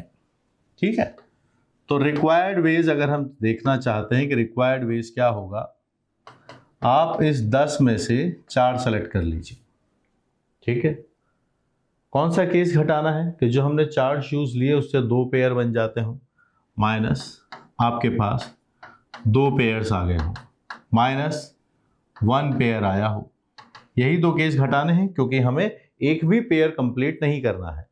सो टोटल तो हो गया अपने पास से 10C4। अगर हमें 2 पेयर बनाने तो पेयर अपने पास 5 है, इन 5 में से ही कोई 2 पेयर बने होंगे। 5 ही पेयर हैं, 5 में से 2 पेयर बने होंगे। एक पेयर बना है तो कौन सा पेयर बना है, 5C1, इनमें से कोई एक पेयर बना होगा। बचे कितने शूज होंगे, हमें सिर्फ एक पेयर बनना है, एग्जैक्टली 1 पेयर। ये केस हटाना है तो 5 में से एक पेयर चूज कर लिया, बचे हैं 4 पेयर्स, उनके शूज बने 8। उन 8 में से मैंने 2 शूज सेलेक्ट कर लिए। तो एक पेयर सेलेक्ट किया मतलब 2 जूते आ गए, और बचे हुए 8 शूज में से 2 शूज और सेलेक्ट करे, 4 शूज हो गए। लेकिन मैं चाहता हूं सिर्फ एक ही पेयर बने, तो फिर मुझे इसमें से कुछ माइनस करना होगा। जब मैं 8 शूज जो रिमेनिंग है उसमें से जब 2 शूज चूज करता हूं तो वहां पर ऐसा ना हो कि उन दोनों से भी कोई पेयर बन जाए। तो पेयर कितने हैं अपने पास, 4 हैं, तो फिर -4 मुझे करना होगा कि वो कौन सा केस कहीं उसमें से बचे हुए हैं कोई एक पेयर ना बन जाए। So I can write it as 4C1। Remaining 4 pair से उसमें से कोई एक पेयर नहीं आना चाहिए क्योंकि हम सिर्फ एग्जैक्टली 1 पेयर की बात कर रहे हैं। ठीक है, तो टोटल 10 शूज में से 4 शूज सेलेक्ट किए, माइनस जब 2 पेयर बनते हो, पेयर 5 है 5C2, माइनस एक पेयर बनता हो तो आएगा 5C1। आपके पास बचे फिर 8 शूज बचे हैं, यानी 4 पेयर वाले। उन 8 में से 2 हमने सेलेक्ट किए 8C2 से। अब उन दोनों से पेयर नहीं बनना चाहिए क्योंकि एग्जैक्टली 1 पेयर की हम बात कर रहे हैं और 2 पेयर की बात हम ऑलरेडी कर चुके हैं। तो फिर जो 8 में से 2 शूज हमने सेलेक्ट किए हैं 8C2, माइनस वाले केस हमें घटाने पड़ेंगे जब उन 2 शूज से एक पेयर बनता हो, और ऐसे 4 कॉम्बिनेशन होंगे क्योंकि बचे हुए पेयर्स 4 हैं। -4C1 या 4 करना है, डेटा निकालिए। आपके पास आता है 10, 9, 8, 7, 24। ये डेटा है 10, ये है 5, यहाँ से आपके पास 28, यहाँ से आता है 4, यहाँ से आपके पास 210 है, माइनस ये आपके पास से 10 आता है, 24 है, 120 आपके पास से आता है। ये आपके पास रहेगा 200 माइनस 120, द आंसर इज 80। ठीक है, ये हुआ फर्स्ट मेथड। अब आते हैं हम सेकंड मेथड की तरफ। सेकंड मेथड क्या है, ठीक है, ये आपको जैसा समझ में आया, जितना आप सोच पा रहे हैं, जितना आप समझ पा रहे हैं। चलिए, कई चीज़ें पीएनसी में ऐसी भी होती हैं कि आज कोई लॉजिक है और 3-4 दिन बाद आप अचानक से खाना खा रहे हैं और अचानक से याद है, अच्छा अब समझा मैं, सर ने वो फैक्टोरियल से मल्टीप्लाई क्यों किया था। ऐसा भी होता है इस चैप्टर के अंदर, है ना। सेकंड मेथड की हम बात करते हैं। 5 शूज़ है हमारे पास, तो देखिएगा 5 आपके पास से जो शूज़ होंगे वो लेफ्ट साइड वाले होंगे और 5 आपके पास शूज़ होंगे जो राइट साइड वाले होंगे, तभी तो टोटल 10 बने होंगे। अंडरस्टूड। तो 5 लेफ्ट साइड के शूज़ होंगे, 5 राइट साइड के शूज़ होंगे। हमें 4 सेलेक्ट करने हैं। तो देखो, हम चाहते हैं कि पेयर ना बने, ठीक है, रिक्वायर्ड वेज। पहला केस तो ये बनता है कि भाई 5 ही लेफ्ट साइड के ले लो, लेफ्ट पेयर के जूते ले लेंगे तो पेयर बनने का चांस ही नहीं है, 5C4। दूसरा क्या हो सकता है, इसमें लिख लिया हमने all 4 are left shoes, all 4 are left shoes.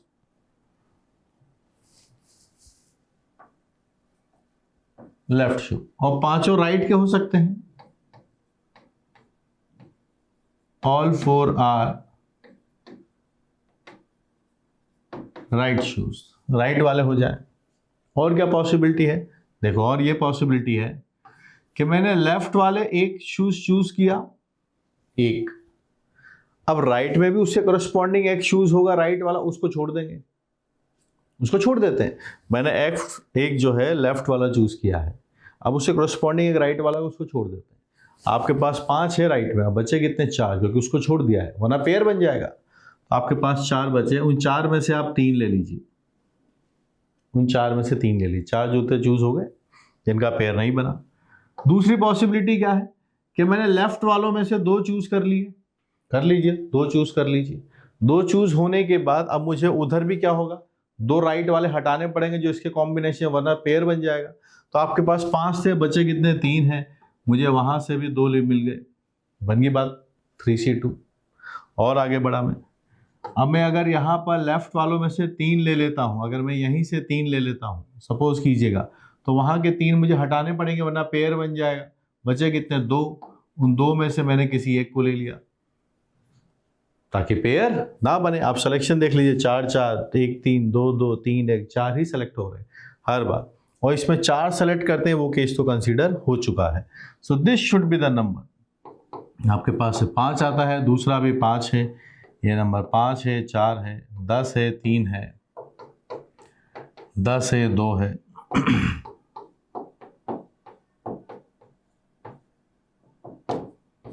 80 आपके पास से नंबर आता है। 70 और 10 आपके पास है 80 है। Final answer is 80। ठीक है, चाहे इस मेथड से निकालें या फिर आप इस वाले मेथड से निकालें, हम दोनों तरह से 80 आंसर लेकर आते हैं।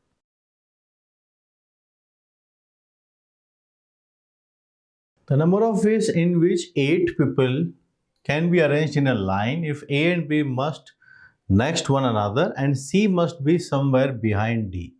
ठीक है, इस क्वेश्चन को मैं आपको 2 तरीके से सॉल्व करके दिखाऊंगा।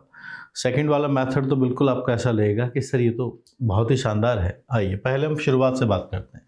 देखो 8 लोग हैं, उसमें से बोला है कि A और B must be next to one another, तो यानी A और B दोनों पास पास रहेंगे। नेक्स्ट टू वन अनदर का मतलब ये है।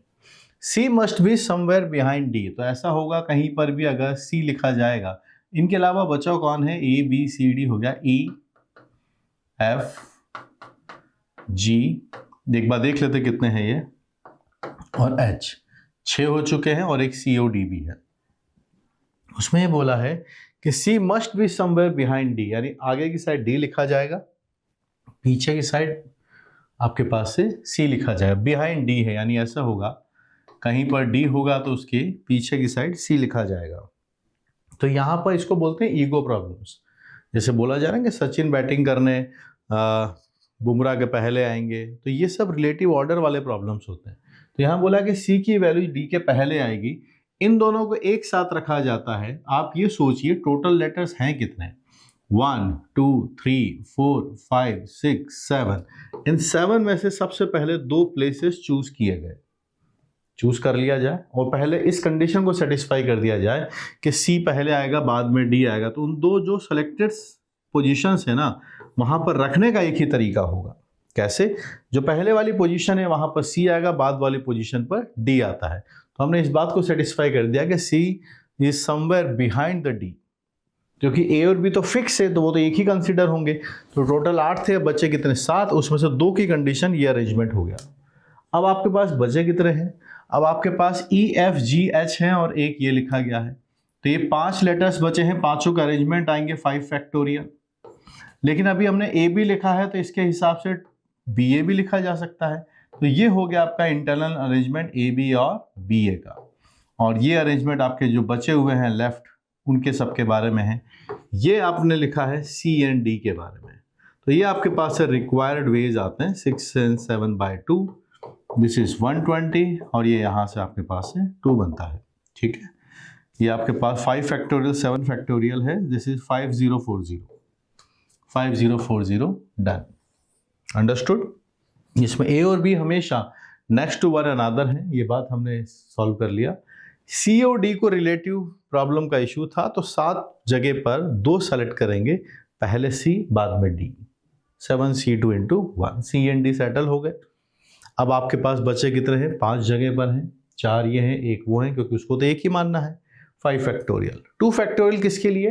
अभी ए बी लिखा है, ये बी ए भी हो सकता था। We are at the answer. Second तरीका। तो सेकंड तरीका क्या हो सकता है? आइए देखिए, हमने ए और बी को एक साथ फिक्स कर दिया। अब आपके पास सी है, डी है, ई है, एफ है, जी है और एच है। ये नंबर्स हैं। टोटल कितने हैं? 8 हैं और ए बी एक साथ है।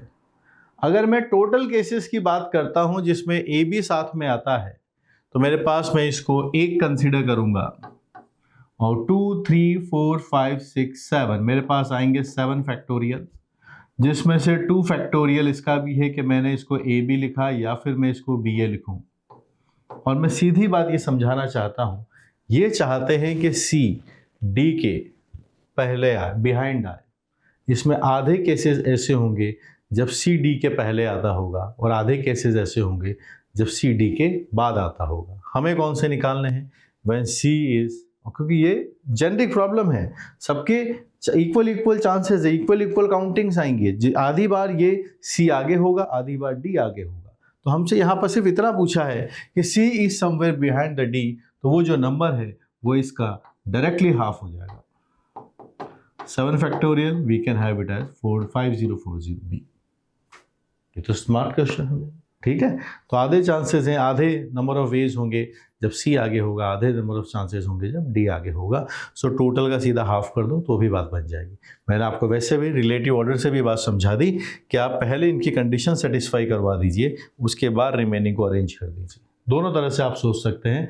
ऐसे स्मार्ट सॉल्यूशंस के लिए आप बने रहिए, सीखते रहिए, आपकी जो नॉलेज है वो ज़रूर इम्प्रूव होगी। कई बार क्या होता है, आपने क्लास में ऐसे अप्रोच करने की कोशिश कर रहे हैं और ऐसा आपको समझा दिया, तो फिर आप आते हैं सर मेरे में क्या गलती है, क्या प्रॉब्लम है, या आपको ये आप ट्राई कर रहे थे और ये आपको समझाया गया, है ना। तो ओवरऑल कंप्लीट जो आपका डिस्कशन है वो मैं आपको सोल्यूशन दे देता हूँ कि भाई ऐसे भी सोचा जा सकता है, ऐसे भी सोचा जा सकता है। आपके पास कोई और मेथड हो तो आप ज़रूर मुझे बताइए।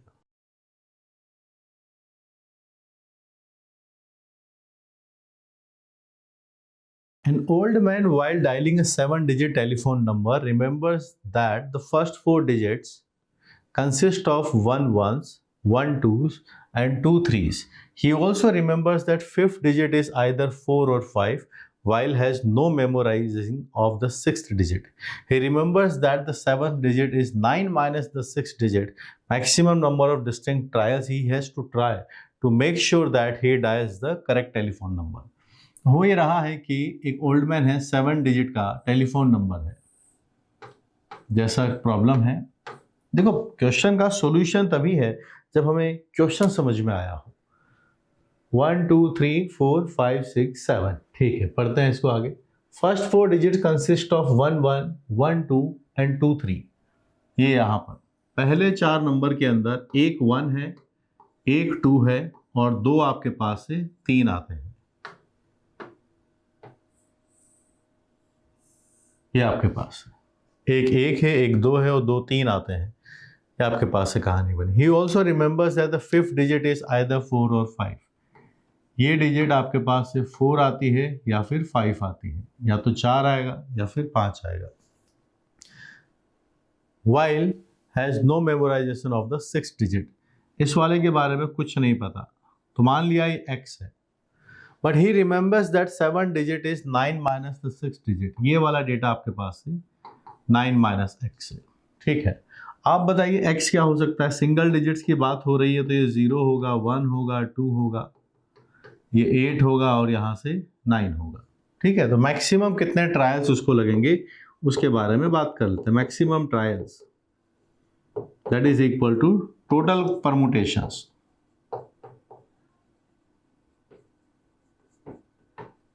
टोटल परमुटेशंस, ठीक है। तो पहले इन चारों की बना लेते हैं। 2 बार 3 लिखा गया है तो ये डेटा आपके पास से बनेगा 4 फैक्टोरियल अपॉन 2 फैक्टोरियल दिस। 5वीं की जगह 4 या 5 में से कुछ आ सकता है, 2 तरीके हैं। और यहाँ पर आपने जैसे ही x को फ्रीज किया, 7th डिजिट आप ऑटोमेटिकली फ्रीज हो जाएगी। आपने 0 रखा तो 9 आ जाएगा, 1 रखा तो 8 आ जाएगा, 2 रखा तो 7 आ जाएगा। तो आपके पास ऐसे x की कितनी वैल्यूज हैं, बस आपको ये सोचना है। मेरे पास x के बारे में 10 वैल्यूज हैं। there are 10 values of x which are possible। और जैसे 6th प्लेस फिक्स होता है 7th ऑटोमेटिकली फ्रीज हो जाता है, क्योंकि उनके बीच में एक फॉर्मूला दे रखा है कि अगर ये x है तो ये 9 माइनस x है। So let's proceed for this. 12 है आपके पास से, 2 है और ये 10 है। We are having the final answer as 240। 240 को हम यहाँ से मार्क कर देंगे। बिल्कुल आराम से सोचिए सवाल में क्या पूछा है, क्या कंस्टेंट है। फिर से मैं यही बात बोलूँगा, क्वेश्चन को ढंग से समझिए। क्वेश्चन समझ में आया तो आप आंसर तक पहुँचेंगे। बात ये ध्यान से सुननी है कि पापा का नाम पूछा है या पापा जी का पूछा है ना, दोनों में अंतर होता है।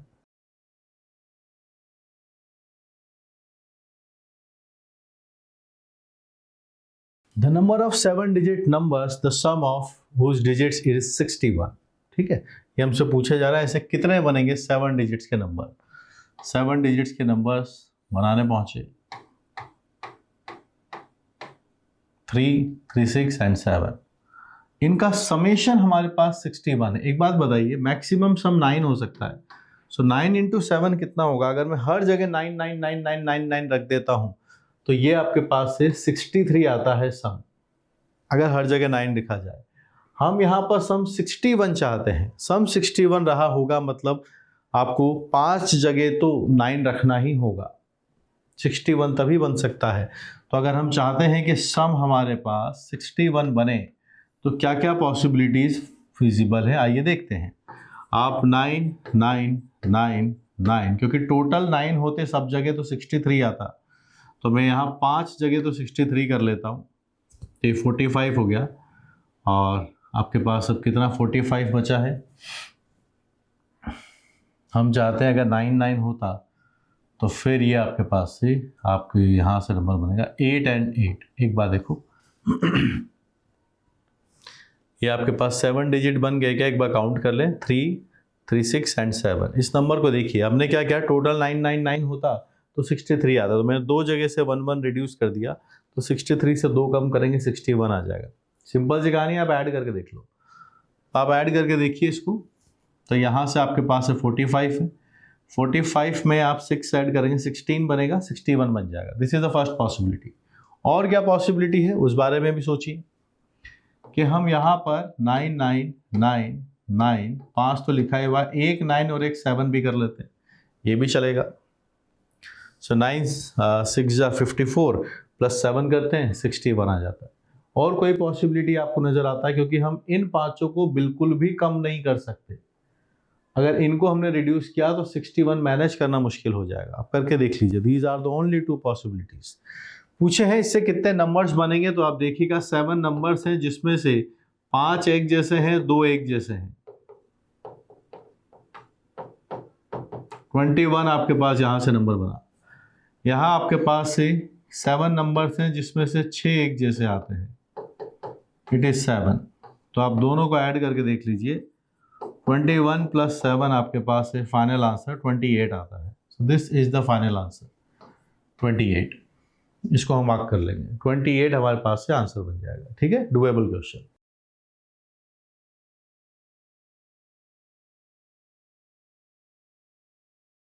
In a unique hockey series between India and Pakistan, they decided to play on till a team wins 5 matches. Important line, on a till a team wins 5 matches. जब तक कोई टीम 5 मैचेस नहीं जीत लेगी, कॉन्जिक्यूटिव नहीं बोला है, जो पहले 5 मैच जीत लेगा is winner. The number of ways this series can be won by India if no match ends in a draw. Hockey में क्या होता है, ड्रॉ भी हो जाता है, तो पहले स्पेसिफाई कर दिया कि भाई ड्रॉ नहीं हुआ है। ठीक है, तो चलिए बात करते हैं हम यहाँ पर। तो अब देखो इसके अंदर ये सिचुएशन है कि 5 जो पहले मैचेस जीतेगा वो विनर होगा। ठीक है, अब ऐसा हो सकता है कि इस पूरी सीरीज का कंक्लूजन 5 मैचेस में ही आ जाए, ऐसा भी हो सकता है कि नंबर ऑफ मैचेस कितने खेले गए, नंबर ऑफ मैचेस, अगर हमने 5 मैचेस खेले हैं तो फिर इंडिया के हिसाब से अगर मैं उसके बारे में बात करूं तो फिर मुझे सारे वहां पर इंडिया ने 5 मैच जीते होंगे, इसका एक ही तरीका होगा।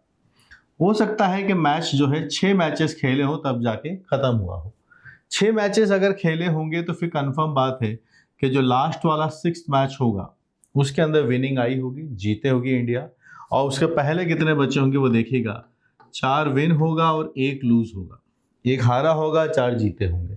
इनके कुछ भी कॉम्बिनेशन हो सकते हैं, क्योंकि 6 मैचेस में डिसाइड हुआ है तो लास्ट वाला तो विन ही रहा होगा। इनके अरेंजमेंट आप देखेंगे तो 5 factorial upon 4 factorial, we are having 5। हो सकता है 7 मैचेस के अंदर ऐसा हुआ हो, तो आपके पास से लास्ट वाला विन है, आपके पास से 4 विन बचेंगे और 2 आपके पास से हारे वाले होंगे। टोटल 7 है, 1 ये रहा, 6 ये रहे। आपके पास आया 6 फैक्टोरियल, यहां से आता है 4 फैक्टोरियल, 2 फैक्टोरियल, 15 आपके पास से डेटा बना। 8 मैचेस में अगर डिसाइड होता है, अगर 8 मैचेस में डिसाइड होता है तो फिर आप डिसाइड कीजिएगा, 4 तो विन रहेंगी, 3 बार हारेंगे और 5th विन रहेगी 8th मैच के अंदर। ये 7th मैच है, ये 6th मैच है, उसका रिजल्ट है, क्योंकि अगर 8th मैच में डिसाइड हुआ है तो लास्ट वाला जरूर जीता होगा। तो बचे हुए इनके कॉम्बिनेशन आप किसी भी केसेस में बना सकते हैं, नो प्रॉब्लम।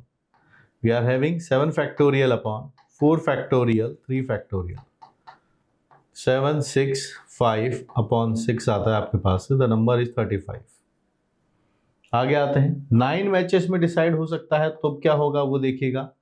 जो 9th वाला मैच है वो हमने जीत लिया, बचे कितने आपके पास से 4 विन है और 4 लूज रहेंगे। आपके पास से 8 फैक्टोरियल है, 4 फैक्टोरियल, 4 फैक्टोरियल, 8 7 6 5 डिवाइडेड बाय 24, 70 आपके पास से नंबर है। अब ऐसा नहीं हो सकता कि अगला वाला केस में 10 मैचेस की बात करूं, 10 मैचेस करेंगे तो लास्ट वाला विन है, तो यहाँ 4 विन और 5 लूज, अगर 5 बार लूज हो गए तो फिर पाकिस्तान जीत चुका है। ठीक है, तो ये सबसे ज़्यादा नंबर ऑफ मैचेस जिसके अंदर ये सीरीज डिसाइड होगी। By the end of 9th match इसके आगे मैचेस नहीं जाएगा, ज़्यादा से ज़्यादा 9 मैचेस के अंदर सीरीज डिसाइड हो जाएगी। वैसे तो मिनिमम से मिनिमम तो 5 मैचेस में डिसाइड हो जाएगा, 6 7 8 9 तक भी जा सकता है। 10 मैच नहीं खेलने पड़ेंगे। 10 का मतलब ये होगा किसी ने एक ने ऑलरेडी 5 विन ले चुका है, जो 5 बार जीत चुका है फिर वो विनर बन चुका है। तो 9 मैचेस से ज़्यादा आगे बात नहीं बनने वाली। इंडिया के विनिंग की हम बात करने वाले हैं, आइए देखते हैं क्या केसेस बना अपने पास से। 1 5, दिस इज 6, 15 और ये आपके पास बनेगा 50 और ये है आपके पास से 70। So final answer we are getting as 126। 126 यहाँ से हम मार्क कर देंगे। तो बिल्कुल डुएबल क्वेश्चन है, जैसे जैसे इन्होंने कंडीशंस बनाई उसके अकॉर्डिंगली हमने इसको सॉल्व किया कि 5 मैचेस में रिजल्ट आ सकता है, 6 में आ सकता है, 7 में आ सकता है, 8 में आ सकता है। स्पेसिफाई यही करना होगा। अगर मैंने बोला है कि 9 मैचेस में रिजल्ट आया है या 8 में आया है तो लास्ट वाले मैच का रिजल्ट तो विन है। इसके पहले के कॉम्बिनेशन हम बना बना के इसका रिजल्ट कंक्लूड कर सकते हैं।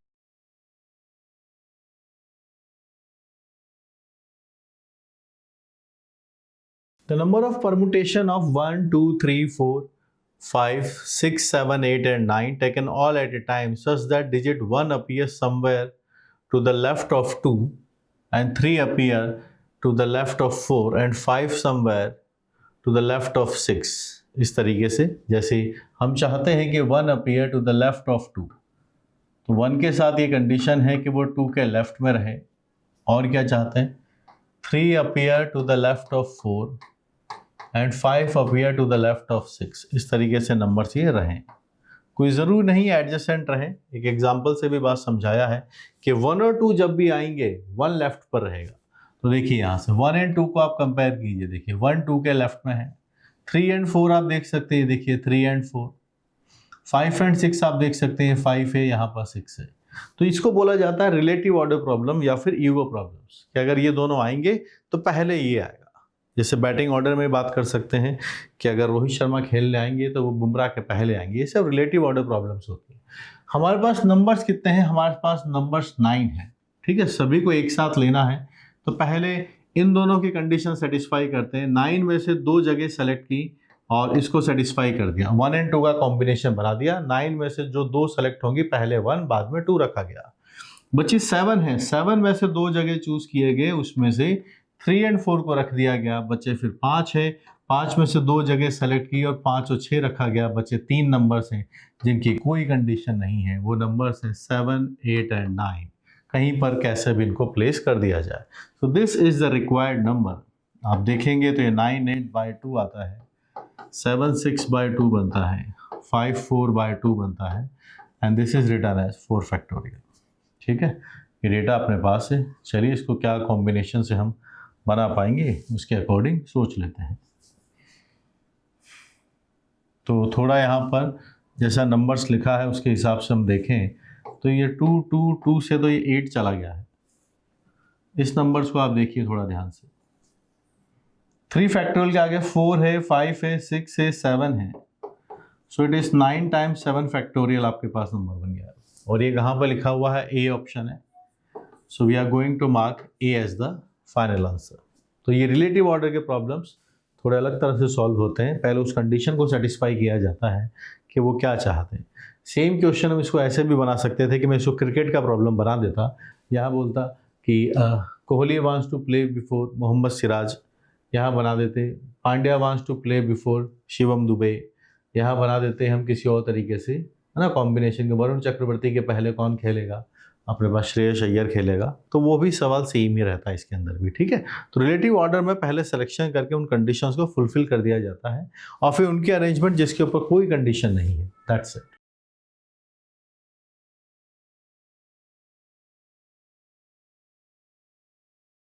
The number of ways in which 9 different toys are to be distributed among the 4 children belonging to the different age groups in such a way that distribution among the 3 adult children is even and the youngest one is to receive the 1 toy more। ठीक है, तो पहले जो 3 बड़े children's हैं उनको तो equal करना है, इवन का मतलब इक्वल डिवाइड करना है। तो आपके पास 9 डिफरेंट टॉयज हैं। ठीक है, 4 स्टूडेंट हैं, कैसे 4 चिल्ड्रंस हैं, डिवाइड कर दीजिए। तो आप कैसे डिवाइड करेंगे? इसको एक ज़्यादा मिलना चाहिए। तो लेट्स से अगर इन सबको इक्वल मिला है, x x और x है, इसको एक ज़्यादा मिलेगा तो ये बनेगा x+1। ये क्वेश्चन है कि एल्डर 3 को इवन मिलेंगे यानी सेम मिलेंगे, इसको x+1। तो आप सम बना दीजिए, आपके पास है 3x + x+1 की वैल्यू 9 आती है। मेरे पास x का वैल्यू 2 बन जाता है। तो डिसाइड हो गया कि कैसे इसका डिस्ट्रीब्यूशन होगा। यहाँ पर 2 2 2 और 3, ये इसका डिस्ट्रीब्यूशन भी हमें पता है कि ये तो जो यंगेस्ट है उसी को मिलना है। तो अभी हमारे पास जो टॉयज है उनका ढेर लगा हुआ है, अभी हमने ग्रुप बनाना है। इसको ऐसे समझिए, पूरे खिलौने एक साथ पड़े हुए हैं, डिफरेंट टॉयज हैं। सो 9 फैक्टोरियल का ग्रुप बनेगा। कैसे? एक 2 ग्रुप का, एक दूसरा भी 2 ग्रुप का, एक भी 2 ग्रुप का, तीसरा 3 ग्रुप का। 3 ग्रुप बिल्कुल सेम है तो हम यहाँ पर 1/3 फैक्टोरियल से भी हम इसको रिप्रेजेंट कर देंगे। ठीक है, ये डेटा बना दिया। 2 2 2 2 3 है और यहाँ से 1/3 फैक्टोरियल। इससे क्या हुआ कि वो जो 9 खिलौनों का ढेर था वो 2 2 2 और 3 में सेपरेट हो गया है। अब आगे कहानी, अब वो भाई लोग आएंगे तो सबसे ज़्यादा जो खिलौने हैं 3 वाले, ये तो यंगेस्ट को उठा के सीधा दे दिया जाएगा। लेकिन अब उसके बाद ये नहीं बताया गया कि जो इक्वल पार्टीशन है और 3 भाई हैं, जो बड़े तीनों भाई हैं, उनमें से भी एक छोटा बड़ा होगा, एक सबसे छोटा होगा, लेकिन यंगेस्ट की बात की गई है।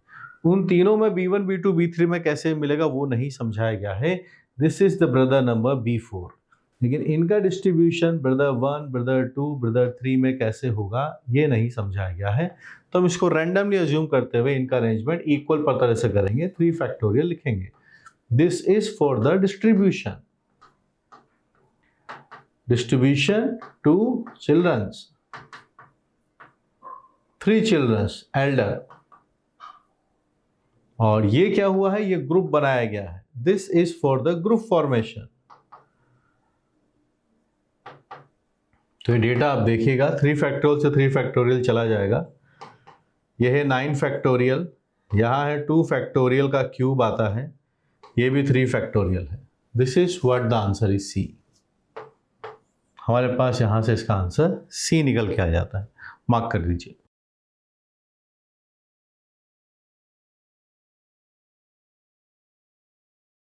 A team of 8 students goes on an excursion in a 2 cars, for which one can seat 5 and other only 4.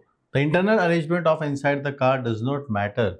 The number of ways they can be travel। ठीक है, तो आपके पास है 8 स्टूडेंट हैं, लेकिन कार्स में सीट्स कितनी है वो आप देखिए। एक के अंदर 5 है, एक के अंदर 4 है। तो सीट्स अवेलेबल तो 9 है, 4 and 5 is 9, पर स्टूडेंट्स अपने पास 4 हैं। तो क्या क्या पॉसिबिलिटीज आपको नजर आती है, इसके बारे में बात कीजिए। 2 ग्रुप 4-4 के बनाए जा सकते हैं, क्योंकि दोनों में 4-4 की कैपेसिटी है। एक ग्रुप 5 और 3 का बनाया जा सकता है, एक कार में सीधे जाके 5 बैठ जाएंगे, उसमें कैपेसिटी नहीं है, इसमें है। और कोई पॉसिबिलिटी आपको दिखती हो तो बताइए। मतलब क्वांटिटी वाइज अगर हम देखें तो 4 and 4 का और 5 and 3 का बनाया जा सकता है। और कोई केस आपको लगता है तो बताइए। 6 and 2 नहीं बना सकते, 6 की जगह नहीं है, आप और बड़े नंबर्स पे जा रहे हैं, तो इन्हीं नंबर्स के हिसाब से हमारे पास 2 पॉसिबिलिटीज हैं। तो होगा क्या, आपके पास जो 8 लोग हैं, अब आपको बोलना पड़ेगा कि आप 4-4 के 2 ग्रुप बना लीजिए। तो इसको बिल्कुल क्वेश्चन को वैसे इमेजिन कीजिए कि आप एक इवेंट मैनेजर हैं, आपके सामने ये खेल हो रहा है, आपको इसको ऑर्गेनाइज करना है, तो उस इवेंट को बनाइए। कैसे आप बना सकते हैं ना, तो ये जो गेम है, ये पूरा जो खेल है, आपके सामने ऑर्गेनाइज आपको करना है। तो 8 लोग अगर 4-4 के बनाएंगे तो ग्रुप फॉर्मेशन होगा। तो आप अगर पूरे इन्वॉल्व होंगे तो आप क्वेश्चन को गलत करने का चांस ही नहीं है। ये हो गया ग्रुप फॉर्मेशन। इनके हिसाब से भी ग्रुप फॉर्मेशन कर लेते हैं। ये 5 फैक्टोरियल 3 फैक्टोरियल, इक्वल ग्रुप्स नहीं है इसलिए डिवाइड नहीं करना पड़ेगा। पहले वाले केस में 8 लोग थे, 4-4 के 2 ग्रुप बन गए। अब सुनिएगा बात, क्योंकि दोनों कार्स के अंदर एक में 5 सीट है, एक में 4 सीट है, तो ये जो 2 टीम्स बनी है, दोनों के अंदर 4-4 लोग हैं, ये किसी भी कार में चूज जाके बैठ सकते हैं। तो इसके पास तरीके होंगे 2 factorial.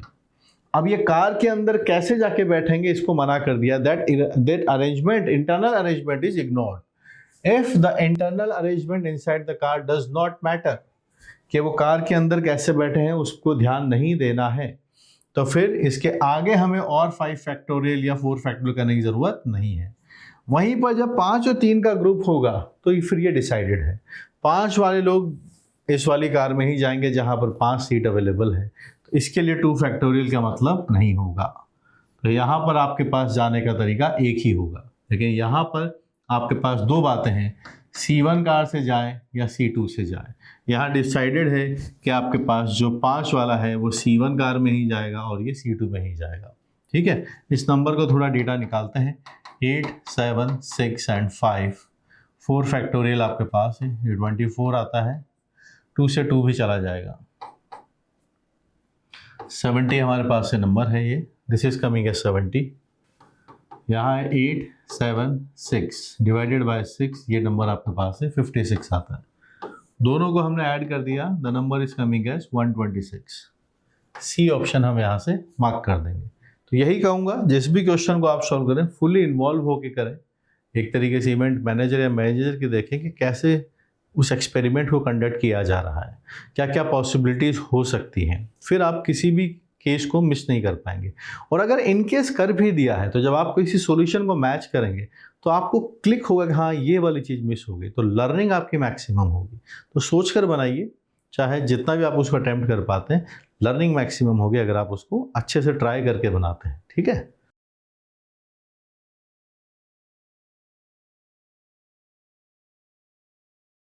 There are 10 red balls of different shades and there are 9 green balls of identical shades. The number of ways of arranging them in a row so that no 2 green balls are together. जैसा condition उसके according हम चले। अगर हमारे पास red colour की balls के different shades हैं, shades का मतलब जैसे कि ग्रीन कलर की हैं, तो एक लाइट ग्रीन है, एक डार्क ग्रीन है, तो इनके शेड्स में डिफरेंस है। अगर डिफरेंस है इनके शेड्स के अंदर तो फिर ये अलग अलग कंसीडर की जाएंगी। वैसा रेड बोला है तो रेड के भी कई सारे रेड होते हैं, जैसे क्रिम्सन रेड होता है, ब्लड रेड होता है, बिल्कुल एक रेड लाइट रेड भी होता है, डार्क रेड होता है। ऐसे शेड्स में बहुत सारे डिफरेंसेस हैं। तो यहाँ पर 10 अपने पास है, तो आपके पास R1, R2, R3 ऐसे आपके पास है, ये इस तरीके से काउंट होंगे। ठीक है। आपके पास 9 बॉल्स हैं जो आइडेंटिकल शेड्स के हैं, ये सब सेम है, तो ग्रीन वाले सारे सेम हैं, दे ऑल आर सेम, ये एक जैसे हैं। हम चाहते हैं जब इनको अरेंज किया जाए रो के अंदर तो no 2 green balls are together, तो ग्रीन कलर की बॉल साथ में ना आए। तो सबसे पहले हम इन रेड कलर की बॉल्स को अरेंज कर देंगे। 10 फैक्टोरियल है, यहाँ R1 लिखा, ये R2 है, ये R3 है, ये R8 है, R9 है, R10 है, अरेंज कर दिया 10 फैक्टोरियल से। क्यों 10 फैक्टोरियल? क्योंकि सब अलग अलग हैं। अब ये ग्रीन वाले जो हैं ये एक साथ नहीं आने चाहिए, तो हम इनकी प्लेसिंग करेंगे इनके गैप्स के अंदर। अगर हम इनके गैप्स में रखेंगे तो फिर ये कभी भी साथ साथ नहीं आएंगे। 10 अगर लीनियरली लिखे हुए हो तो उनके बीच में गैप 11 बनते हैं। तो आपके पास है 11C 9, क्योंकि ये है कितने अपने पास 9 है। इनको अरेंज करने का एक ही तरीका होगा कि सारे ग्रीन कलर कैसे हैं, सेम है। So this is the required ways. ये आपके पास है रिक्वायर्ड वेज आता है। तो 10 फैक्टोरियल आपके पास नंबर है and we are having 11C 9। The answer is B. The answer is B. 10 factorial into 11C 9, the answer is B. ये आपके पास से डेटा बन गया। अंडरस्टूड। तो सीक्वेंशियली चलिए क्या वो प्रोसेस बनाना चाहते हैं। तो ये जो नंबर है ना आपके पास आया है, this is for gap selection. This is for the gap selection. और ये जो 1 आपने लिखा है this is for green colour के लिए, और ये जो 10 फैक्टोरियल है दिस इज फॉर रेड, जो रेड कलर वाला है। ठीक है, तो ये कंप्लीट सॉल्यूशन यहां पर बन गया।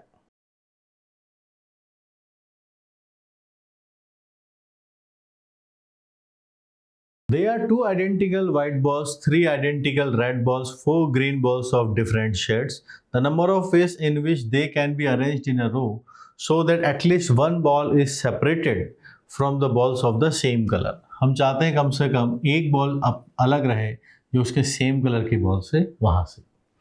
हुआ यह है कि आप देखिए व्हाइट बॉल दोनों आइडेंटिकल है, तो आपके पास दोनों सेम है, WW काउंट होगी।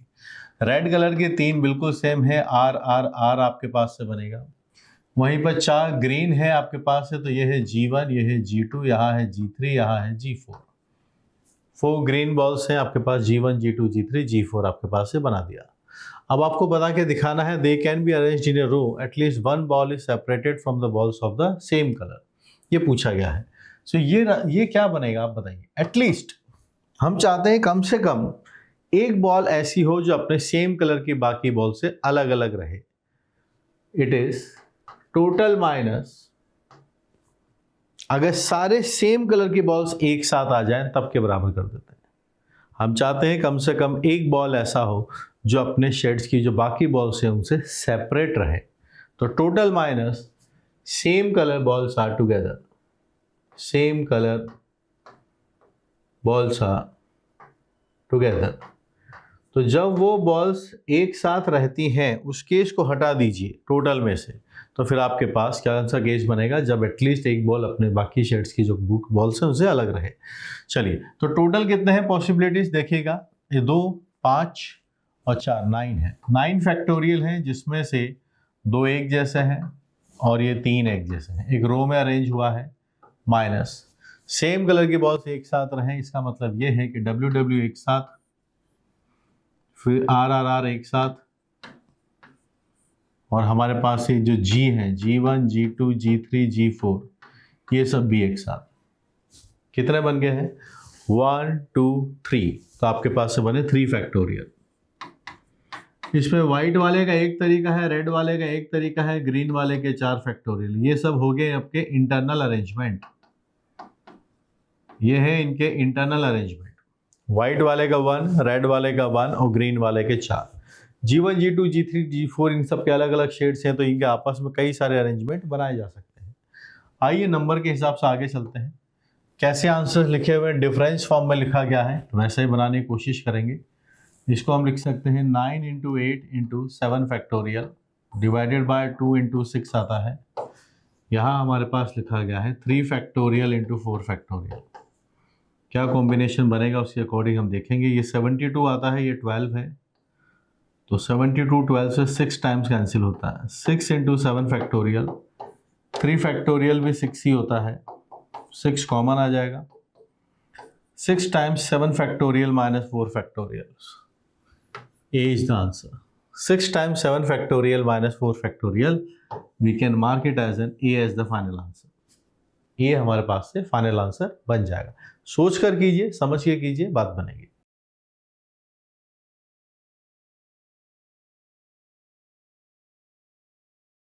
There are counters available in X different colors. The counters are all alike except for the colors. The total number of arrangements consisting of Y counters, assuming sufficient number of counters of each color if no arrangement consisting of all counters of same color. इस question को approach करने के पहले सही इस बात पे focus करें क्वेश्चन समझ में आया कि नहीं आया। हमारे पास काउंटर्स हैं, कितने हैं? x डिफरेंट कलर्स के काउंटर्स अपने पास लिखे हुए हैं और assuming they are sufficient number of counters of each colour, हर कलर के हमारे पास sufficient counters available. x different colour से मतलब क्या आप ये समझ लिए, येलो कलर का काउंटर है, वाइट है, ब्लू है, ब्लैक है, पिंक है, रेड है। एग्जाम्पल के लिए आपको समझा रहा हूं, तो आपके पास ऐसे x कलर्स हैं, ठीक है। कितने कलर्स हैं आपके पास? ऐसे x कलर्स आपके पास हैं और इनकी क्वांटिटी भी बहुत है, सफिशिएंट क्वांटिटी है, ऐसा नहीं कि ये कम क्वांटिटी का, बहुत है इसकी भी क्वांटिटी। हमें करना क्या है, इनमें सिर्फ कलर का डिफरेंस है, they are all alike except for the colours. Total number of arrangement consisting of y counters, y counters हमें इसके अंदर लेने हैं, ठीक है। ध्यान किस बात का रखना है, if no arrangement consisting of all the counters of same colour, no arrangement consisting of, तो रिक्वायर्ड वेज जो हम चाहते हैं वो आपके पास आ जाने चाहिए, total minus when all counters are of same colour. यही कहानी है कि no arrangement consisting of all the counters of same colour, भाई सभी काउंटर सेम कलर के नहीं होने चाहिए, ठीक है। तो हमारे पास टोटल माइनस, जब सभी काउंटर सेम कलर के होंगे वो माइनस कर देने, इससे क्या आएगा, इससे सभी काउंटर सेम कलर के नहीं आएंगे जो पूछा गया है। अब टोटल कितनी पॉसिबिलिटीज है, वाई काउंटर का मतलब समझिए, वाई काउंटर का मतलब क्या, जैसे ये मेरे पास फर्स्ट काउंटर है, ये मेरे पास सेकंड काउंटर है, ये हमारे पास थर्ड काउंटर है, ऐसे करते करते ये मेरे पास वाईएथ काउंटर है, ये मेरे पास y माइनस 1th काउंटर है। तो हर काउंटर के लिए मेरे पास कितने ऑप्शन है आप सोचिए, मेरे पास x कलर के काउंटर हैं और हर कलर की बहुत सारी क्वांटिटी अपने पास अवेलेबल है। पहले वाले काउंटर पर मेरे पास x ऑप्शन है कि इनमें से कोई सा भी रख लूँ मैं, सेकंड वाले के लिए भी मेरे पास x ऑप्शन है, थर्ड वाले के लिए भी x ऑप्शन है, लास्ट वाले में भी x है, उसके लास्ट वाले में भी अपने पास x ऑप्शंस अपने पास लिखे गए हैं। तो x into x into x into x आपके पास है, टोटल आप बना रहे हैं तो ये x इंटू एक्स आपके पास से चलेगा। पर ऐसा कितनी बार होगा, क्योंकि टोटल y काउंटर्स हैं तो ये बन जाएगा आपके पास से y टाइम्स माइनस सभी काउंटर सेम कलर के हों तो कितने कलर्स अपने पास अवेलेबल है बात करते हैं। जैसे सभी काउंटर्स येलो कलर के हो जाए एक तरीका, सभी काउंटर्स व्हाइट कलर के हो जाए दो तरीके, सभी काउंटर्स ब्लू कलर के हो जाए तीन तरीके हो जाएंगे।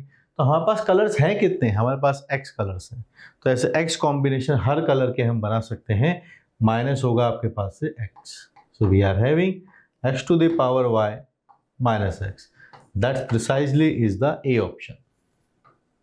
तो सवाल से डरिए मत, कॉन्सेप्चुअली सोचिए और आंसर तक पहुंचिए, ठीक है। कोई बात समझ में ना आए तो आप वापस से सुनिए मैंने क्या बोला और हर जगह को कनेक्ट करिए, जो मैं बोल रहा हूँ आपके दिमाग में एंट्री करना चाहिए कि हाँ सर ने ये बात बोली है, तभी कनेक्ट कर पाओगे। अगर हाफ हार्टेडली आपने क्वेश्चन पढ़ा है तो फिर वो सोल्यूशन उतना अच्छे से समझ में आता नहीं है। वो कई बार आंसर हमें पता होता तो मान के चलते हाँ यही तो आएगा, मैं भी सेम सोच रहा था, क्योंकि जब हम मॉड्यूल सॉल्व करते हैं तो आंसर के सामने होती है, लेकिन एग्जाम जब हम देते हैं तो कोई आंसर के पास में नहीं होती है। So we have to be very precise when we are marking a particular option.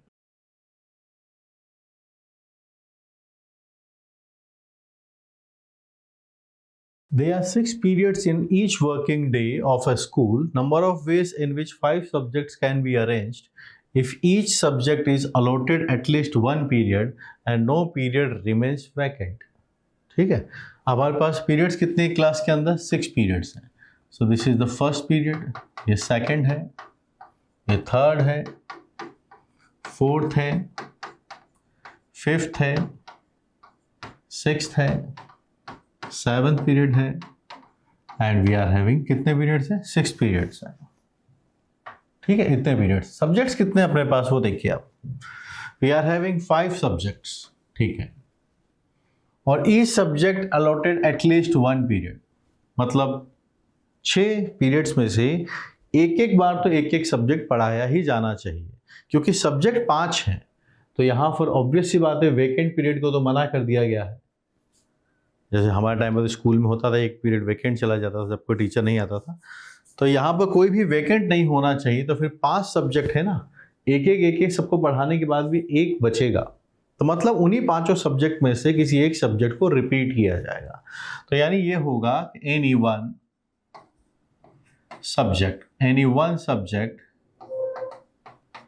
इसको हम ट्वाइस पढ़ेंगे, 2 बार पढ़ेंगे। तो 5 में से किसी एक सब्जेक्ट को चूज किया, ठीक है। जैसे आपके पास 5 सब्जेक्ट हैं, हिंदी है, इंग्लिश है, साइंस है, मैथ्स है, और एक और कोई सब्जेक्ट आपको पढ़ाया जाता है। इन्हीं 5 में से आपने किसी एक सब्जेक्ट को चूज कर लिया, जो 2 बार रखा जाएगा। अब आपके पास 6 कॉम्बिनेशंस हो गए यहाँ पर अरेंज करने के। 6 फैक्टोरियल, उसमें से 2 एक जैसे हैं, तो 6/2 फैक्टोरियल। अंडरस्टूड। जैसे एक सब्जेक्ट हमने रिपीट कर दिया, तो डबल एच अपने पास आ गया है। अब ई, एस, एम एंड एक्स आपके पास है, तो इनके अरेंजमेंट क्या बनेंगे? बिकॉज 2 बार सेम पीरियड है, तो 6 फैक्टोरियल अपॉन 2 फैक्टोरियल। इस नंबर को हम बना लेते हैं। This is coming as 5 into, ये आपके पास है 720/2 आता है, 36 आपके पास से बन जाएगा, 0 है, 1800 हमारे पास से फाइनल आंसर बनेगा। This is the B answer. Final answer हमारे पास से बी आता है, बना लीजिए।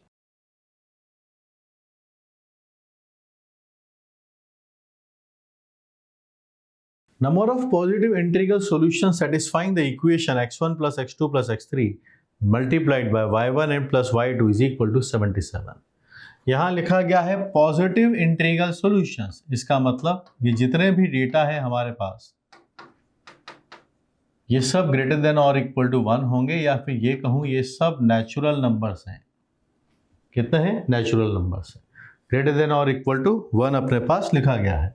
यहाँ अगर हम देखें तो इसकी लीस्ट वैल्यू क्या पॉसिबल है? मिनिमम वैल्यू इनकी ग्रेटर देन और इक्वल टू 3 इसकी है, और मिनिमम वैल्यू ग्रेटर देन और इक्वल टू 2 इसकी रहेगी। सामने 77 है। 77 के फैक्टराइजेशन अगर आप सोचें तो 1 इंटू 77 लिख सकते हैं, 7 इंटू 11 लिख सकते हैं, 11 इंटू 7 लिख सकते हैं, 77 इंटू 11 लिख सकते हैं।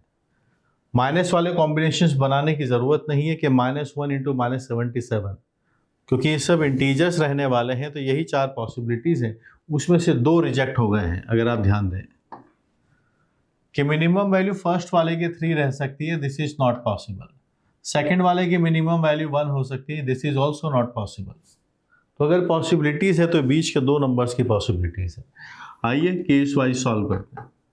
x1 plus x2 plus x3 की वैल्यू 7 आती है, y1 प्लस y2 है, इसकी वैल्यू 11 आती है। ये केस आपके पास है।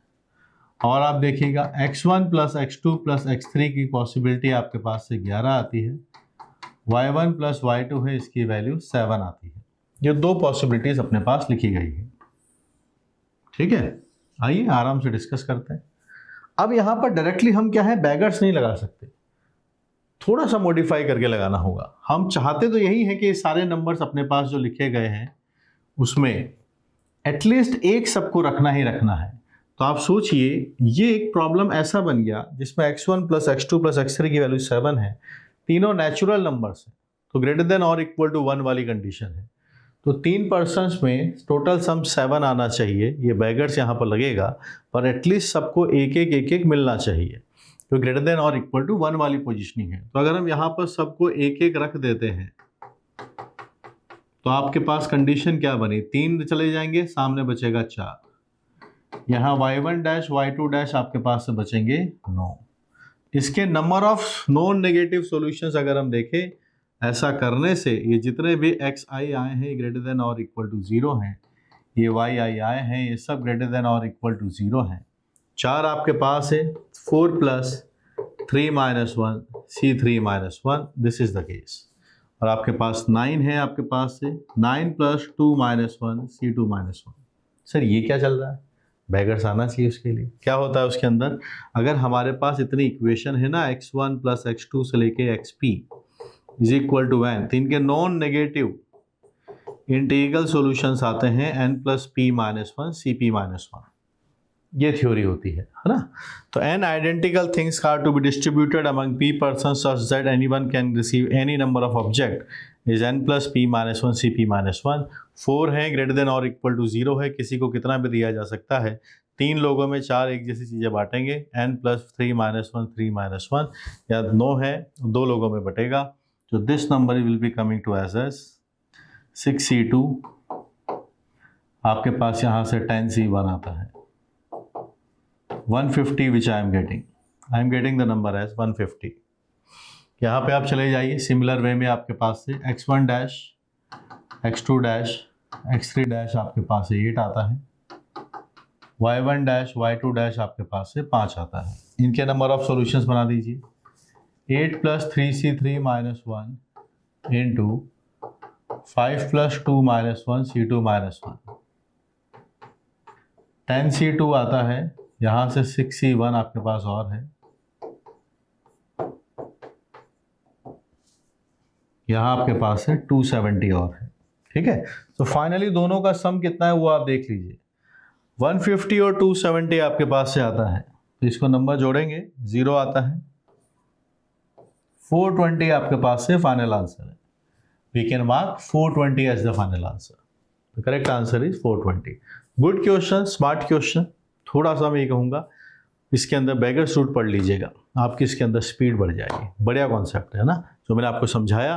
ये 2 पॉसिबिलिटीज़ पॉसिबल नहीं है कि ग्रेटर देन और इक्वल टू 2 ग्रेटर देन और इक्वल टू 3 है। These are the only 2 factors. इसे इंडिविजुअली दोनों के केसेस बनाए और नंबर तक हम पहुँचे। प्रैक्टिस करते रहिए। ऐसे और सवाल आपको करने तो मेरी जो अलजेब्रा वाली बुक है उसके अंदर काफ़ी सारे सवाल आपको सिमिलर पैटर्न के अंदर दिखेंगे। ठीक है, so keep practising.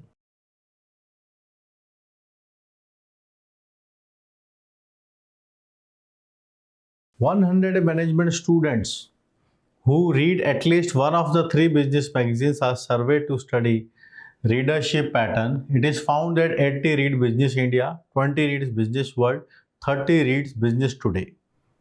So now 5 students read all of the 3 magazines. How many read exactly 2 magazines? Venn diagram वाला क्वेश्चन है, जैसे जैसे बताया गया वैसे हम बना लेते हैं। बिजनेस इंडिया वाले को हमने अज्यूम कर लिया कि ये एक ए है, इसके लिए बिजनेस वर्ल्ड वाला अज्यूम किया बी है, और बिजनेस टुडे इस सी है। हमारे पास इनके कार्डिनल नंबर हैं 80, एन ऑफ बी आपके पास से 50 है, और एन ऑफ सी आपके पास से 30 है। ये भी बोला गया है कि 5 students read all the 3 magazines, तो A common B common C it is 5। ये डेटा भी अपने पास लिखा गया है। हमारे पास 100 students management who reads at least one of the 3।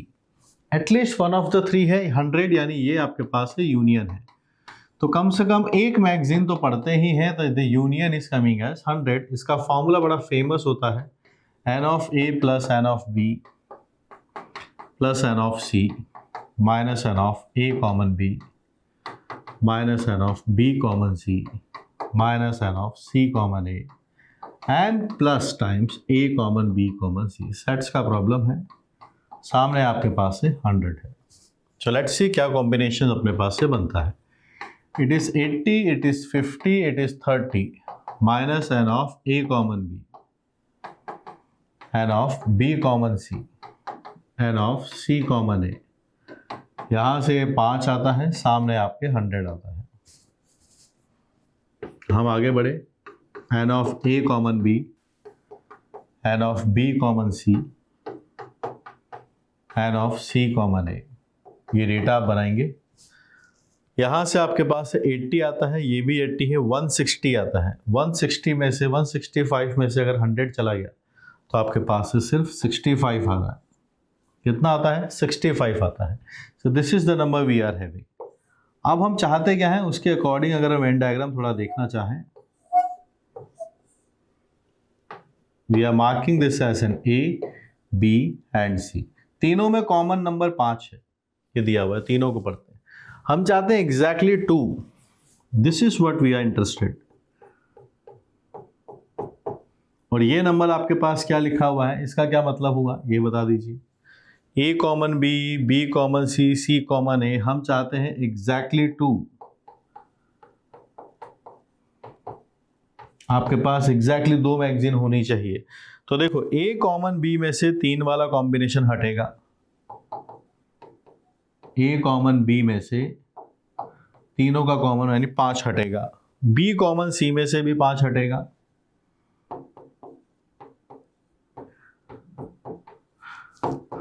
और जो C कॉमन A है उसके अंदर से भी 5 हटेगा, जो C कॉमन A है उसके अंदर से भी 5 बचेगा। तो ये जो ग्रीन ग्रीन पोर्शन है यही हमारे पास एग्जैक्टली 2 है। इन सब का सम आप निकालिए तो 65 आता है, 15। The final answer is coming as 50। We are going to mark it as N A answer. क्या आंसर आ जाएगा अपने पास से? ए आंसर अपने पास से निकल के आ जाएगा। 50 is the correct answer. Sets के ऊपर प्रॉब्लम बेस्ड था, बना लीजिए।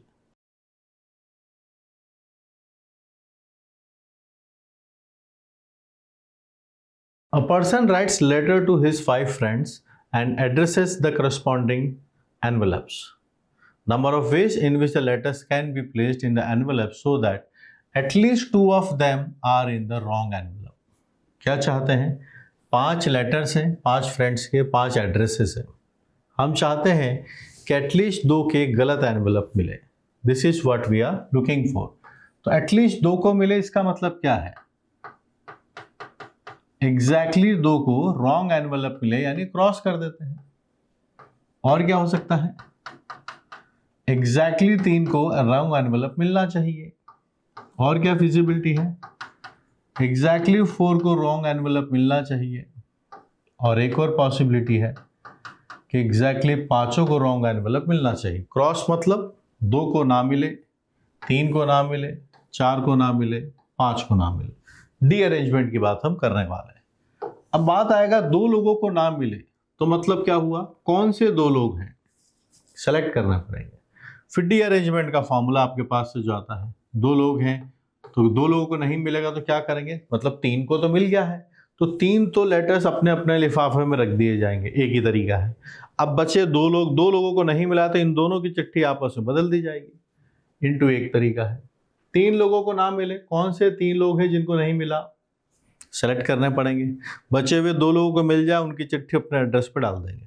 3 लोगों को ना मिले, इसका डी अरेंजमेंट का फॉर्मूला होता है 3 फैक्टोरियल, 1/2 फैक्टोरियल, 1/3 फैक्टोरियल। जो डी अरेंजमेंट का फॉर्मूला वो लगा देंगे। 4 को ना मिले, कौन से 4 को ना मिले? 1/2 फैक्टोरियल, 1/3 फैक्टोरियल, 1/4 फैक्टोरियल। 5 को ना मिले, पांचों के पांचों को ही ना मिला, 5 factorial, 1/2 factorial, 1/3 factorial, 1/4 factorial, 1/5 factorial. ठीक है, चलिए नंबर्स बनाते हैं। We are having 10 here. ये नंबर भी आप देखिएगा 10 आता है, यहाँ से 3 बनता है, ये 1 बनता है, 20 आपके पास से नंबर बना। 5C4 आपके पास से 5 आता है, 12 है, 4 है, 1 आता है। यहाँ पर आपके पास से 120 है, ये बनेगा 60। 126 से आप डिवाइड कीजिएगा, 20 बनेगा। 120 आप 24 से डिवाइड करेंगे, 5 बनेगा और -1। 44 आपके पास से नंबर है। ठीक, 8 आता, 9 आता है, ये 45 है, ये 20 है और ये 10 है।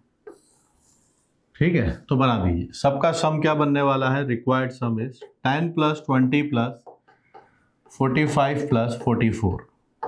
ठीक है, नंबर अपने पास से बन जाएगा। ये 30 है तो यहाँ से 75, ये आपके पास से 30 बन गया, ये है 89। 119 हमारा फाइनल आंसर आता है। That is D is the correct answer. ठीक है, डी को मार्क कर देंगे। तो ये सवाल डी अरेंजमेंट का है। एटलीस्ट 2 की बात यहाँ पर की गई थी, तो उसके अकॉर्डिंगली हमने इसको बनाकर देख लिया। ठीक है, मैं आपको इसका एक और शॉर्टर तरीका बताता हूँ क्या पूछा गया है। सेकंड मेथड,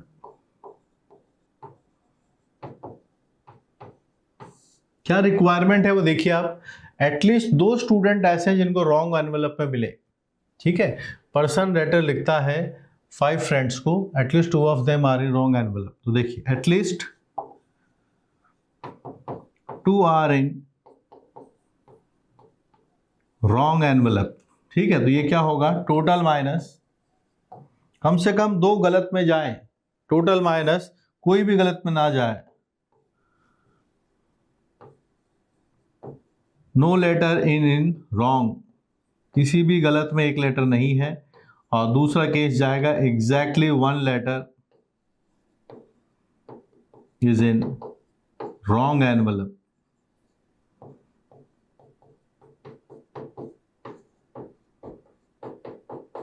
टोटल केस कितने हैं? 5 थे ना, तो 5 फैक्टोरियल। कोई भी लेटर अगर गलत लिफाफे में ना जाए, इसका एक तरीका है सभी लेटर्स अपने अपने करेक्ट लिफाफे में चले जाए, एक तरीका। माइनस, मैं कहता हूं एग्जैक्टली एक लेटर ऐसा है जो गलत लिफाफे में जाए, तो इसका मतलब क्या हुआ? मतलब 4 लेटर सही लिफाफे में चले जाए। अगर 5 लेटर्स में से एक लेटर गलत लिफाफे में जाना चाहता है, मतलब 4 सही में जाना चाहते हैं, तो अगर 4 लेटर सही लिफाफे में जा चुके हैं तो 5वां वाला कौन से लिफाफे में जाएगा? ऑप्शन ही नहीं है। एक तो गलत जा ही नहीं सकता, मिनिमम 2 लेटर्स होने चाहिए ताकि आपस में एक्सचेंज हो जाए। तो अगर एक लेटर हम चाहते रॉन्ग लिफाफे में जाए, तो उसका मतलब ये निकलता है कि 4 लेटर सही लिफाफे में जाएंगे। उसका एक तरीका है, चारों लेटर्स चूज किए, एक जगह रख दिए गए। तो जो 5वां लेटर है, क्योंकि एक लिफाफे में 2 लेटर नहीं रख सकते हैं, तो उसके पास चॉइस ही नहीं है, उसको उसी लिफाफे में जाना पड़ेगा। तो इसके केसेस हमारे पास से आएंगे 0। ये वाला केस पॉसिबल नहीं है, तो we are having 120 -1, the answer should come as 119। तो हमारे पास फिर से यहाँ से डी ही ऑप्शन इसका मार्क होता है। तो सेकंड वाला मेथड देखो कितना आसान है, हमें इन सबको बनाने की कोई ज़रूरत इसके अंदर नहीं पड़ी। ठीक है, सोचते हुए चलिए, कई बार हमें ऑल्टरनेट सॉल्यूशंस मिल जाते हैं।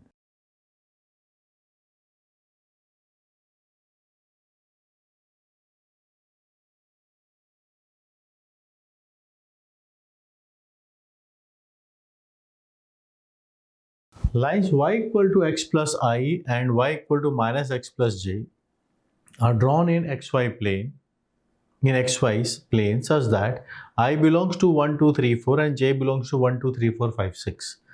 If m represents the total number of squares formed by the lines and n represent total number of triangles formed by given lines and x-axis. फिर आपसे पूछा करेक्ट ऑप्शन इसके अंदर क्या है। ठीक है, एक से ज़्यादा ऑप्शंस यहाँ पर करेक्ट है। सबसे पहले हम इनका अगर ज्योमेट्री देखना चाहें तो ये एक लाइन होगी, y की वैल्यू जब अलग अलग होंगी तो ये पैरेलल लाइंस में अपने पास यहाँ से बन जाएंगे। तो पहला अगर हम y की वैल्यू 1 लेते हैं तो आपके पास इक्वेशन बनेगा 1 और 1 पर ये कट करेगा, -1 यहाँ पर। जब y की वैल्यू 2 होगा तो ये इसी के पैरेलल एक लाइन और बन जाएगा, फिर 3 है, फिर 4 है, सो 1, 2, 3 एंड 4। यहीं पर लिखा हुआ है 1, 2, 3, 4। ठीक है, और वहीं पर हमारे पास j लिखा गया है, j की वैल्यू 1, 2, 3, 4, 5, 6 तक जाने वाली है। इस लाइन को थोड़ा मॉडिफाई करोगे तो ये x प्लस वाई की वैल्यू j के इक्वल आता है।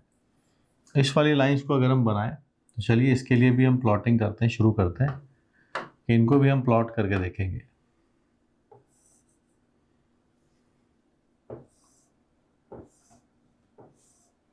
तो इनको आगे एक्सटेंड कर दिया।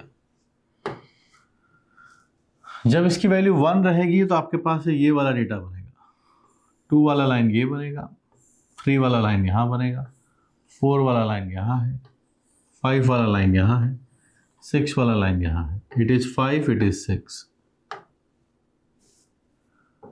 ये डेटा हमने बनाया। ठीक है, 4 यहाँ है और आपके पास है 6 यहाँ पर। अब आगे बढ़ते हैं, क्या चाहते हैं? m represents the total number of squares formed by the lines. ठीक है, m नंबर ऑफ स्क्वायर्स की हम यहाँ पर बात करते हैं, नंबर ऑफ स्क्वायर्स। ठीक है, तो देखिए नंबर ऑफ स्क्वायर्स हमारे पास क्या बनेंगे। तो देखिए ये एक स्क्वायर बनेगा पहला, ये स्मॉलेस्ट स्क्वायर है, स्मॉलेस्ट स्क्वायर सबसे छोटा। तो सबसे छोटे स्क्वायर जो 1/1 साइज के वो कितने बन सकते हैं? आप देखिए 1, 2, 3, 4, 5। तो आपके पास है 5 and 2।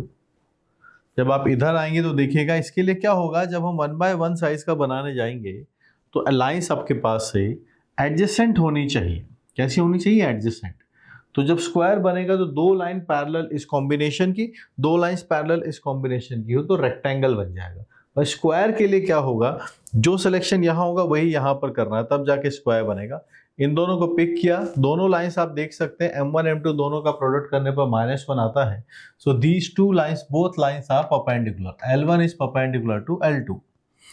तो ये दोनों एडजेसेंट 1, 2 3 4 5, तो 5 कॉम्बिनेशन यहां बन सकते हैं।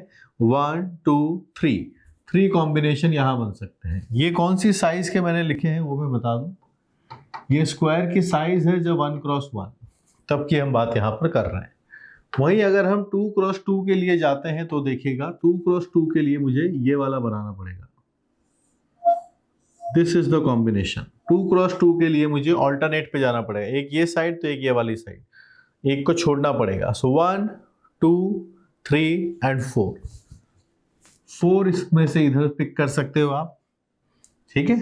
तो 1 2 3 एंड 4, और दो दो लाइन यहां पर भी चलना पड़ेगा। सो 1 एंड 2 इंटू 4 इंटू 2, इसका साइज होगा आपके पास स्क्वायर का 2 क्रॉस 2 वाला साइज है। 3 क्रॉस 3 का भी आप देख सकते हो। 3 क्रॉस 3 का अगर मैं बनाना चाहूं तो 3 क्रॉस 3 भी आपको बना के दिखा सकता हूं। व्हाइट कलर में बना देता हूं। ये रहा 3 क्रॉस 3। 3 क्रॉस 3 में क्या होगा कि आपको ये है तो अगला ये है, तो 2 लाइन बीच में छोड़ना पड़ेगा। फर्स्ट है तो 4th लाइन, यहां है तो यहां वाला लाइन, यहां है तो यहां वाला लाइन। 3 कॉम्बिनेशन यहां पर पॉसिबल है। लेकिन यहां जब आप जाओगे तो यहां पर सिंगल एक ही कॉम्बिनेशन, ये है तो ये वाला है, क्योंकि यहां सिर्फ 4 ही लाइन है और हम नहीं जा सकते। First and 4th, there is only one possibility. इनका साइज आपके पास आया है 3 क्रॉस 3। 4 क्रॉस 4 का हम स्क्वायर नहीं बना सकते, क्योंकि इधर 4 लाइन है, इधर आपके पास से 6 लाइन है, तो इनमें 4 क्रॉस 4 का नहीं बन पाएगा। तो यहाँ से नंबर ऑफ स्क्वायर्स हमने डिफरेंट साइजेस के निकाल के देख लिए। आप यहाँ से पैटर्न भी ढूंढ सकते हो। 5 4 3 है तो ध्यान से देखेंगे तो एक एक कम हो जाता है, 4 2 3 और 1, फिर आगे 0 बन जाएगा, 2 और 0 पॉसिबल नहीं है। तो 15 8 and 3, we are having this as 26। अब आते हैं हम n के लिए, जिसमें पूछा गया है कि n represents total number of triangles formed by given lines and x axis. x axis के साथ जो बनने वाली है, तो एक साइड तो इसकी x एक्सिस ही रहेगी, जैसा बताया जा रहा है कि एक साइड तो अपने पास यहाँ पर x एक्सिस ही रहेगा। तो एक साइड तो x एक्सिस है, तो इन 4 में से कोई एक लाइन चूज कर लीजिए और इनमें से कोई एक लाइन चूज कर लीजिए, और एक x एक्सिस ऑलरेडी है। क्योंकि अगर मैं इधर से 2 लाइन चूज करूंगा तो ये पैरेलल है, कट नहीं करेंगे तो ट्राइंगल नहीं बनेगा। यहाँ भी ये सब पैरेलल है, अगर मैं 2 साइड यहाँ से चूज करूंगा तो भी नहीं बनेगा। तो एक ओरिएंटेशन यहाँ पर, एक इस ओरिएंटेशन की और एक x एक्सिस की। तो यहाँ पर इस ओरिएंटेशन के हमारे पास 4 हैं, एक चूज कर लेंगे, यहाँ 6 है, एक चूज कर लेंगे, और एक x एक्सिस है ही सही। 24 हमारे पास है, ये नंबर बनकर आता है। m माइनस n निकालते हैं तो 2 बन जाता है, m प्लस n निकाल के देखेंगे तो 50 बन जाता है। ये 50 है, ये 2 है, ये दोनों आपके आंसर्स नहीं है। We are going to mark it as an AB as the final answer. अच्छा सवाल है, बढ़िया सवाल है। यहाँ पर स्क्वायर को कैलकुलेट करने में थोड़ा फंसते हैं। सिक्वेंशियली चलिए तो बना पाएंगे। साइज वाइज देखिएगा, 1 by 1 के, 2 by 2 के, 3 by 3 के, 3 ही केस पॉसिबल है। ट्राइंगल वाला नंबर तो सब बच्चे निकाल लेते हैं, स्क्वायर में थोड़ा फंसते हैं, ठीक है। This is the approach. इसी तरीके से हम चेस बोर्ड के अंदर भी स्क्वायर्स को काउंट करते हैं, ठीक है। So doable question.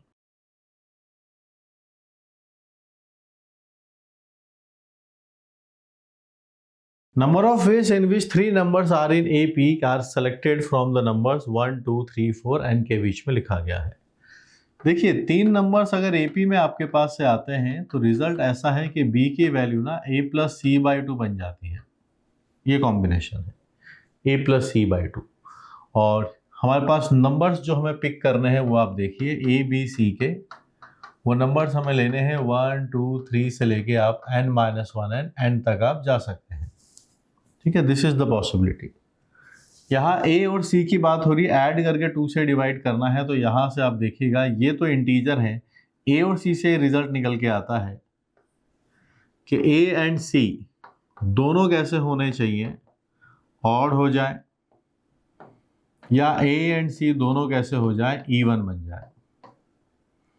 क्योंकि अगर दोनों ऑड है तो ऑड प्लस ऑड इवन होता है, इवन 2 से डिवाइड होके इंटीजर बना देगा। दोनों इवन है तो इवन प्लस इवन भी इवन होता है, 2 से डिवाइड होके इवन बन जाएगा, इंटीजर आ जाएगा।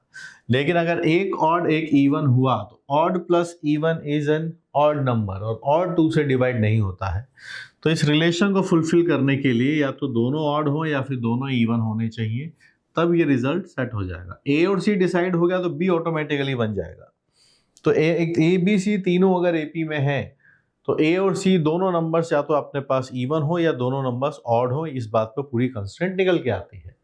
अब यहाँ जो नंबर्स हैं उनके बारे में अगर हम देखें तो यहाँ पर ये n के ऊपर डिपेंडेंट होंगे। किसके ऊपर डिपेंडेंट होंगे? ऑन द n, कि n ऑड है या n इवन है, तभी हमें पता चलेगा कि उसमें इवन नंबर्स कितने हैं और ऑड नंबर्स कितने हैं। So I am making 2 cases. पहला केस n जो है वो आपके पास से ऑड है, तो अगर मैं ऑड नंबर्स की लिस्ट बनाने पहुंचूं तो मेरे पास 1, 3, 5 और ये n-2 और n तक पहुंचेगा। वहीं अगर यहाँ पर इवन नंबर की लिस्ट बनाने पहुंचूं तो वो आता है 2, 4, 6, n-1। ये डेटा आपके पास है। मेरे पास ऑड नंबर्स हैं, तो ऑड नंबर्स कितने होंगे? एग्जैक्टली हाफ नहीं हो सकते, क्योंकि ऑड नंबर का हाफ करेंगे तो इंटीजर नहीं मिलेगा। ऑड नंबर अज्यूम कर लीजिए जैसे 5 है, तो अगर 1 से 5 तक बात करेंगे तो 1, 3, 5 तीन नंबर्स हमारे पास ऑड आएंगे, 2 और 4 हमारे पास से इवन आएंगे। तो इनके काउंटिंग की अगर मैं बात करें, इनके नंबर ऑफ टर्म्स आपके पास से n+1/2 बनेगी। वहीं इवन नंबर्स आपके पास से n-1/2 बनेगा। सिंपल 5 से मैंने डिसाइड कर लिया, 5 + 1 6/2 करते हैं, 3 आता है। मैथमेटिक्स में आप हमेशा इस चीज़ को क्रॉस वेरीफाई कर सकते हैं। 3 आ रहा है, वही 1, 3, 5 और 5 - 1 करते हैं, बाई 2 करेंगे तो 2 आएगा, यानी 2 और 4। तो जब n ऑड होता है तो मेरे पास ऑड नंबर्स n+1/2 होंगे, इवन नंबर्स n-1/2 होंगे। तो अगर हमें इसके बारे में बात करना है कि रिक्वायर्ड नंबर ऑफ वेज, आप बताइए नंबर ऑफ वेज इस वाले केस में कितने होंगे कि ये एपी में बन पाए? हमारे पास 2 पॉसिबिलिटीज है, दोनों इवन हो या दोनों ऑड हो। हमारे पास ऑड नंबर्स n+1/2 है, n+1/2 C2 हो सकता है, या फिर दोनों इवन हो n-1 C/2 C2 हो सकता है। या तो इसमें से 2 ले ले या इसमें से 2 ले ले, 2 ही पॉसिबिलिटी हमारे पास है। आगे हम बना लेते हैं, डेटा बनेगा n+1/2 -1/2 आता है। पास वाला नंबर है n-1/2 n-1/2 -1/2 आता है। So let's proceed. क्या डेटा अपने पास यहाँ से बनेगा? इट इज n+1, हाँ 1 हटाएंगे, ये आएगा n-1/8 आता है। It is n-1 and it is n-3। n-1/8 is common, it is n+1, it is n-, तो आपके पास से डेटा बनेगा 2n-2। इट इज n-1/4 और इसका बन जाएगा square. This is the case n-1/4 जब n कैसा होता है? ऑड होता है। बात करते हैं जब n अपने पास से इवन है। इवन है तो आपके पास से इवन नंबर्स कौन कौन से आते हैं? 2, 4, 6 n तक ये जाएगा। वहीं आपके पास से ऑड नंबर्स कौन से आएंगे? 1, 3, 5 n-1 आपके पास है। n इवन नंबर से आधे ऑड होंगे, आधे इवन होंगे। So it is n/2, this is also n/2। n/2 even number से, n/2 ऑड नंबर से। हमें अगर एपी में बनाने हैं तो 2 नंबर्स कैसे होने चाहिए? दोनों ऑड हो या दोनों इवन हो। तो दोनों नंबर्स इतनी काउंटिंग अपने पास है, n/2 C2 हो जाए या फिर n/2 दोनों ऑड हो जाए, ये नंबर आपके पास है। इट इज n/2 -1/2 डबल हो जाएगा, ट्वाइस कर लेंगे। This is what we are getting, n × n-2 आपके पास है /4। ये नंबर आपके पास है बनानी C1। तो करेक्ट आंसर हमारे पास से आने वाले हैं CD हम यहाँ पर मार्क कर देंगे। ठीक है, आप किसी पर्टिकुलर केस के लिए भी बना सकते हैं। आपको ऐसा लगे कि सर मुझे ये क्वेश्चन आ गया था, मुझे डिसाइड करना है, तो आप सिंपल सी बात है, आप n को 5 ले लीजिए, 7 ले लीजिए, उनके लिए केस बना दें। मैंने जनरल सॉल्व किया है ताकि आप समझ पाएँ। ठीक है, तो यहाँ से 2 कंस्ट्रेंट थी, या तो दोनों ऑड हो जाए या फिर दोनों इवन हो जाए। जैसे यहाँ डिसाइड करने की बार यह एन ऑड था तो मैंने 5 ले लिया, तो 1 2 5 के बीच में 1 3 5 तीन नंबर्स ऑड आते हैं, तो 5 + 1/2 6/2 इज 3, तो यहाँ पर 3 नंबर्स रहेंगे, यहाँ 2 नंबर्स रहेंगे, 5 - 1/2 इज 2 नंबर्स। तो दोनों ई ऑड हो तो n+1 C2 n+1/2 C2, और यहाँ पर दोनों इवन हो, दोनों केसेस को ऐड किया, सिंप्लीफाई किया। जब n इवन होता है तो यानी जैसे कि हमने 8 ले लिया, तो फिर 1 3 5 7 ये सब ऑड में आ जाएंगे, 2 4 6 8 अपने पास से इवन में आ जाएंगे। तो दोनों इवन हो यानी n/2 C2 n/2 C2 इतने रिक्वायर्ड वेज उस पर्टिकुलर केस के अंदर। बिल्कुल डूएबल है, जब मैं स्टूडेंट था तब भी ये क्वेश्चन था। तो हम देखेंगे जैसे जेई के सिलेबस में बहुत सारे चेंजेस नहीं आए हैं, वैसे ही वो सिलेबस ऑलमोस्ट स्टेटिक ही रहता है, एग्जामिनर का पैटर्न भी वही रहता है, और कॉलेज भी इतने पुराने ही है। प्रैक्टिस करते रहिए, उस थॉट प्रोसेस तक पहुंचने की हमें कोशिश करनी जिस हिसाब से एग्जामिनर क्वेश्चंस को फ्रेम करता है। ठीक है, बने रहिए।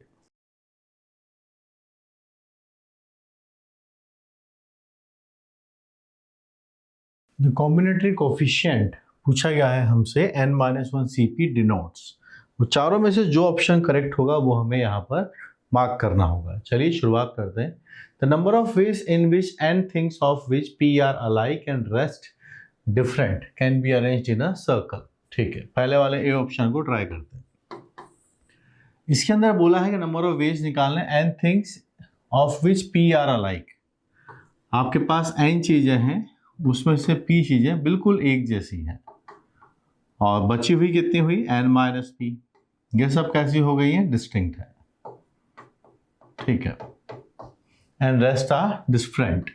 इनको एक सर्कल में अरेंज करना है। सर्कुलर परमुटेशन क्या होता है, आपके पास से n है n-1 फैक्टोरियल, और उसमें से p बिल्कुल एक जैसी है, तो इसके फैक्टोरियल का डेटा बनेगा n-1 फैक्टोरियल सर्कुलर परमुटेशन, और बिकॉज p एक जैसे हैं इसलिए डिवाइडेड बाय p।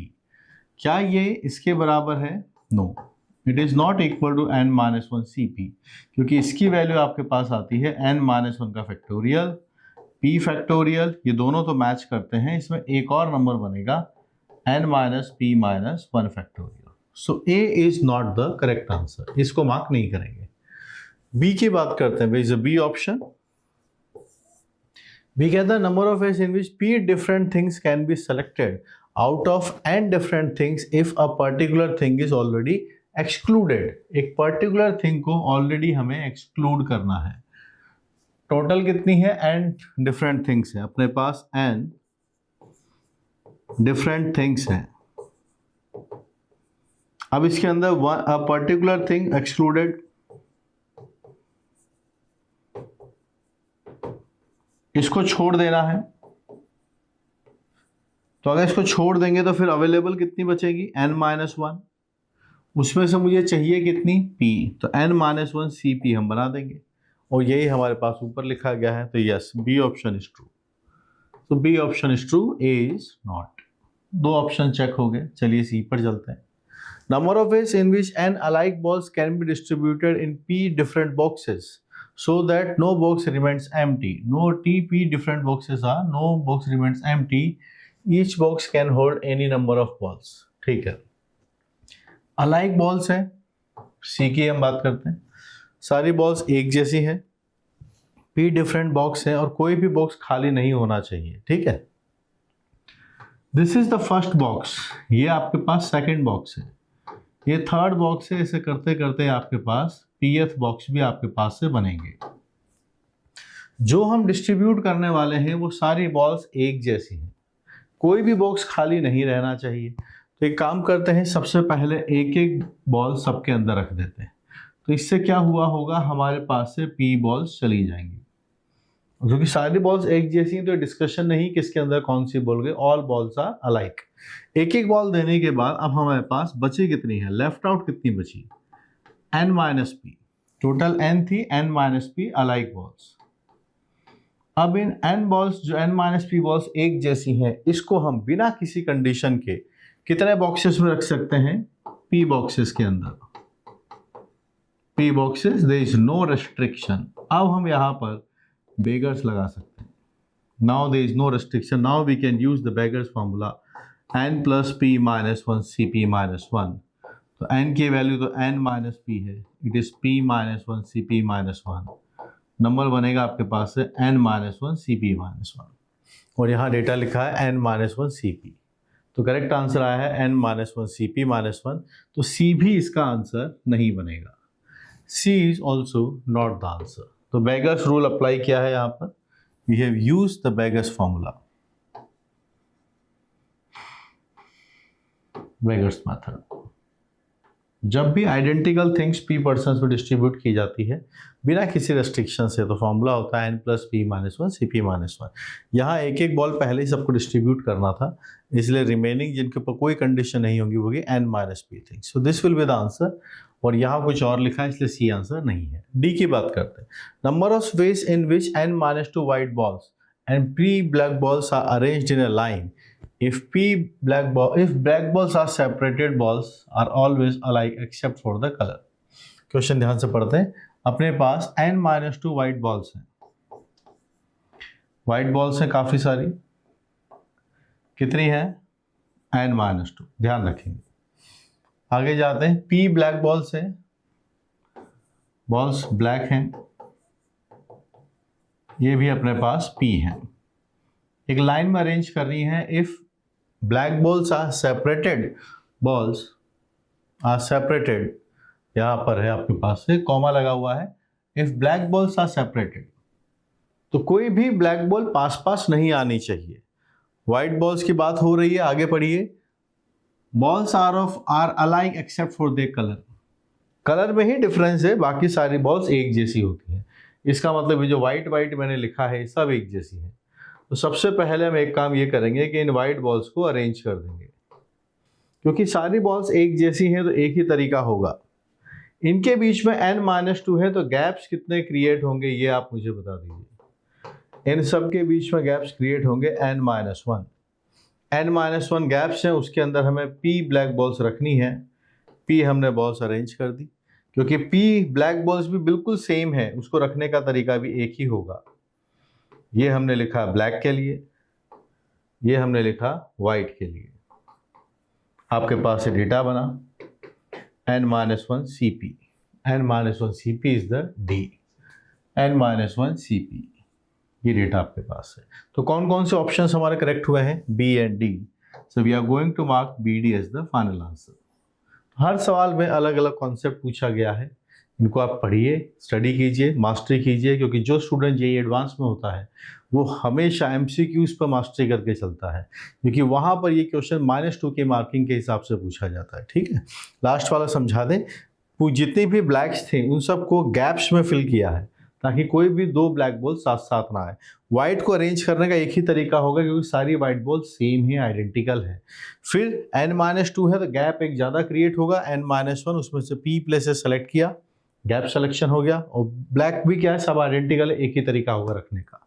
ठीक है, so B D is the correct answer.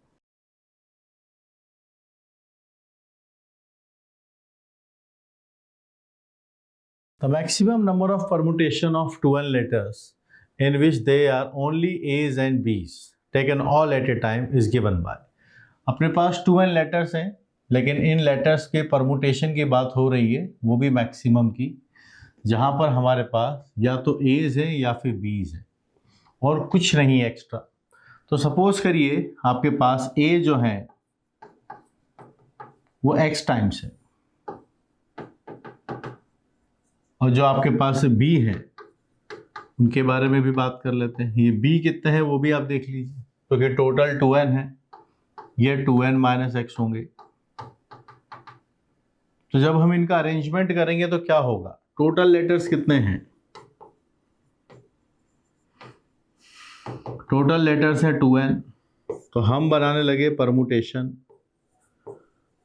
Permutation आपके पास से बनेगा 2n फैक्टोरियल, यहाँ से आता है x का फैक्टोरियल, ये है 2n माइनस x का फैक्टोरियल, जो बनेगा 2nCx बनेगा आपके पास से। क्या बन जाएगा? 2nCx। अब ये है binomial coefficient. Binomial coefficient maximum अगर आपको निकालना हो तो ये होता है मिडिल टर्म का। किसका होता है? मिडिल टर्म का ग्रेटेस्ट होता है। यहाँ 2n है, एक्सपेंशन के बाद 2n प्लस 1 टर्म्स होंगी। ये किसके एक्सपेंशन में आया होगा? ये 1 प्लस एक्स पावर 2n के एक्सपेंशन में रहा होगा, इसके एक्सपेंशन में।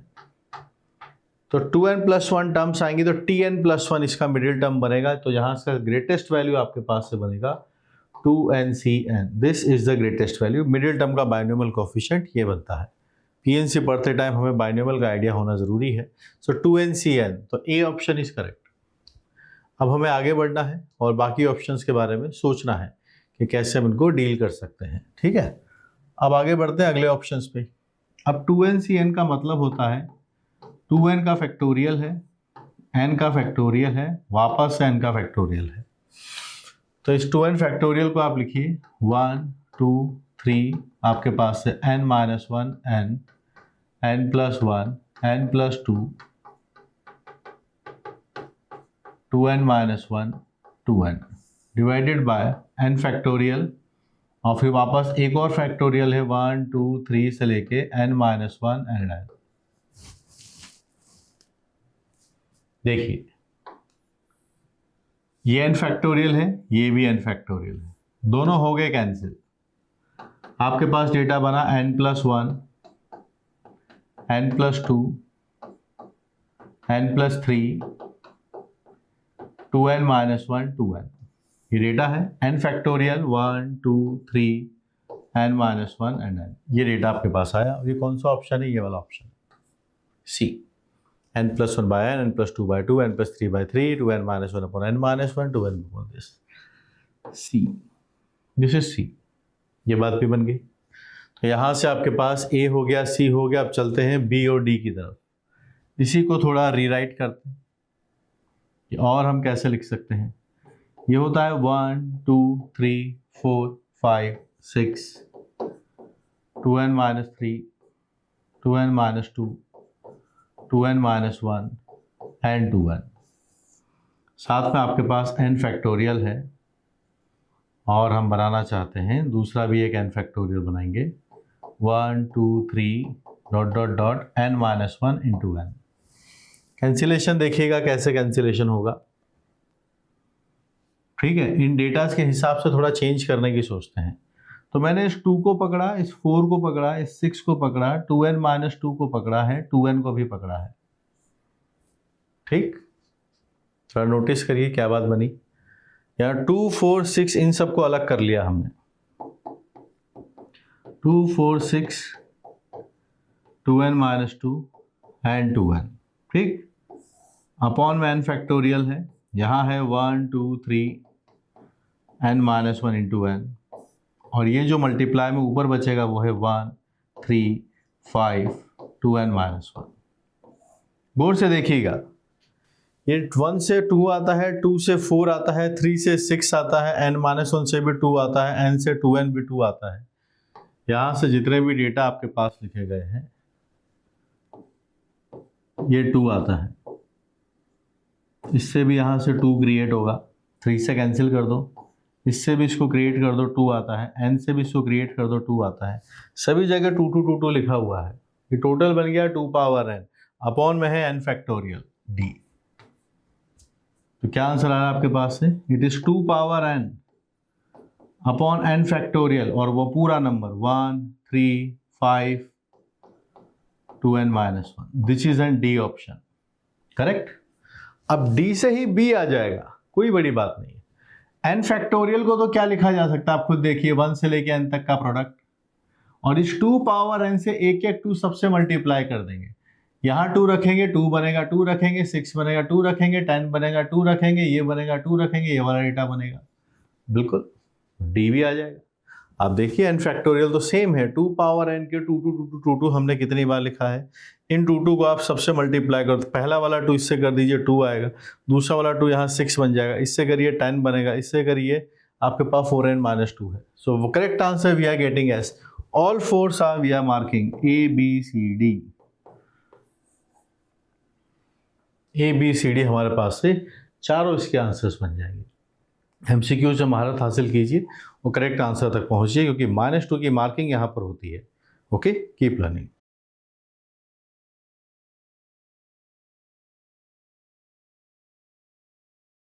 The number of ways in which 10 students can be divided into 3 teams, one containing 4 and others 3 each. तो आपके पास 10 स्टूडेंट्स हैं, आपको एक टीम में 3 टीम बनानी है, तो इसमें एक टीम के अंदर रखना है 4 एंड बाकी दोनों टीम्स के अंदर 3 रखना है. दे आर 3 टीम्स 4, 3 एंड 3 लिखा हुआ है, 4 रहे 3 रहे. तो ग्रुप फॉर्मेशन की बात हो रही है, तो हमारे पास तरीके आ जाएंगे 4 10 फैक्टोरियल, 4 फैक्टोरियल, 3 फैक्टोरियल, 3 फैक्टोरियल. जब भी इक्वल पार्टीशन होता है उतने टाइम से डिवाइड करना होता है फैक्टोरियल टाइम से. 1/2 फैक्टोरियल भी आएगा. दिस इज द नंबर जो आपके पास आना चाहिए. पहले वाले में अगर हम देखें सब डेटा है पर हाफ नहीं है, तो ए इज नॉट द आंसर. ए इसका आंसर नहीं होगा. इस नंबर को निकालना चाहते हैं, इस नंबर के साथ इसके साथ देखिए 10 6 3 3 लिखा हुआ है, यहाँ 4 है, यहाँ 6 है, ये भी इसका आंसर नहीं है. इसका नंबर निकाल लेते हैं क्योंकि ऊपर डेटा लिखा हुआ है 10 9 8 7 6 5 4 फैक्टोरियल. यहाँ भी 4 फैक्टोरियल है, ये 3 फैक्टोरियल 6 होता है. तो जितना कैंसिलेशन आप कर सकें उतना कीजिए. 6 से 6 भी कैंसिल है. यहाँ 2 है आपके पास, ये 12 आता है, 12 से ये 72 है, 6 टाइम्स कैंसिल होगा. आप थोड़ा इसको देखेंगे तो ये 70 है, 3 and 10 and 6 and 5 is 30. We are having 2100. That is B. इसको डिकोड करते हैं. ये क्या लिखा गया है देखिए आप, 10 factorial, 4 factorial, 6 factorial, 5C3, 5 factorial, 3 factorial, 2 factorial. थोड़ा बैलेंस आउट करते हैं. ये 4 फैक्टोरियल, ये 2 मैच तो कर रहे हैं यहाँ पर. एक 2 फैक्टोरियल, यहाँ 5 फैक्टोरियल है, इसको 6 × 5 फैक्टोरियल लिखा है. ये कैंसिल्ड आउट है और आप देखेंगे दोनों सेम है. कैसे सेम है, मैच कीजिए. 10 factorial 10 factorial, 4 factorial 4 factorial, 3 and 2 factorial 3 and 2 factorial. आपके पास 3 फैक्टोरियल है और जिसकी वैल्यू 6 होती है. Yes, they are equal. So the correct answer is BC. ठीक है, तो कंप्लीट डेटा ना निकाल के हमने इसको देख लिया कि यस सेम ही है. डेटा भी निकाल सकते हो, निकाल चुके हैं, 2100 आता है. ठीक है, इजी क्वेश्चन, क्योंकि सिर्फ पार्टीशन ही करने थे, ग्रुप्स ही बनाने थे, उसके बारे में पूछा गया था. तो कभी कभी एग्जाम में आसान सवाल भी आता है.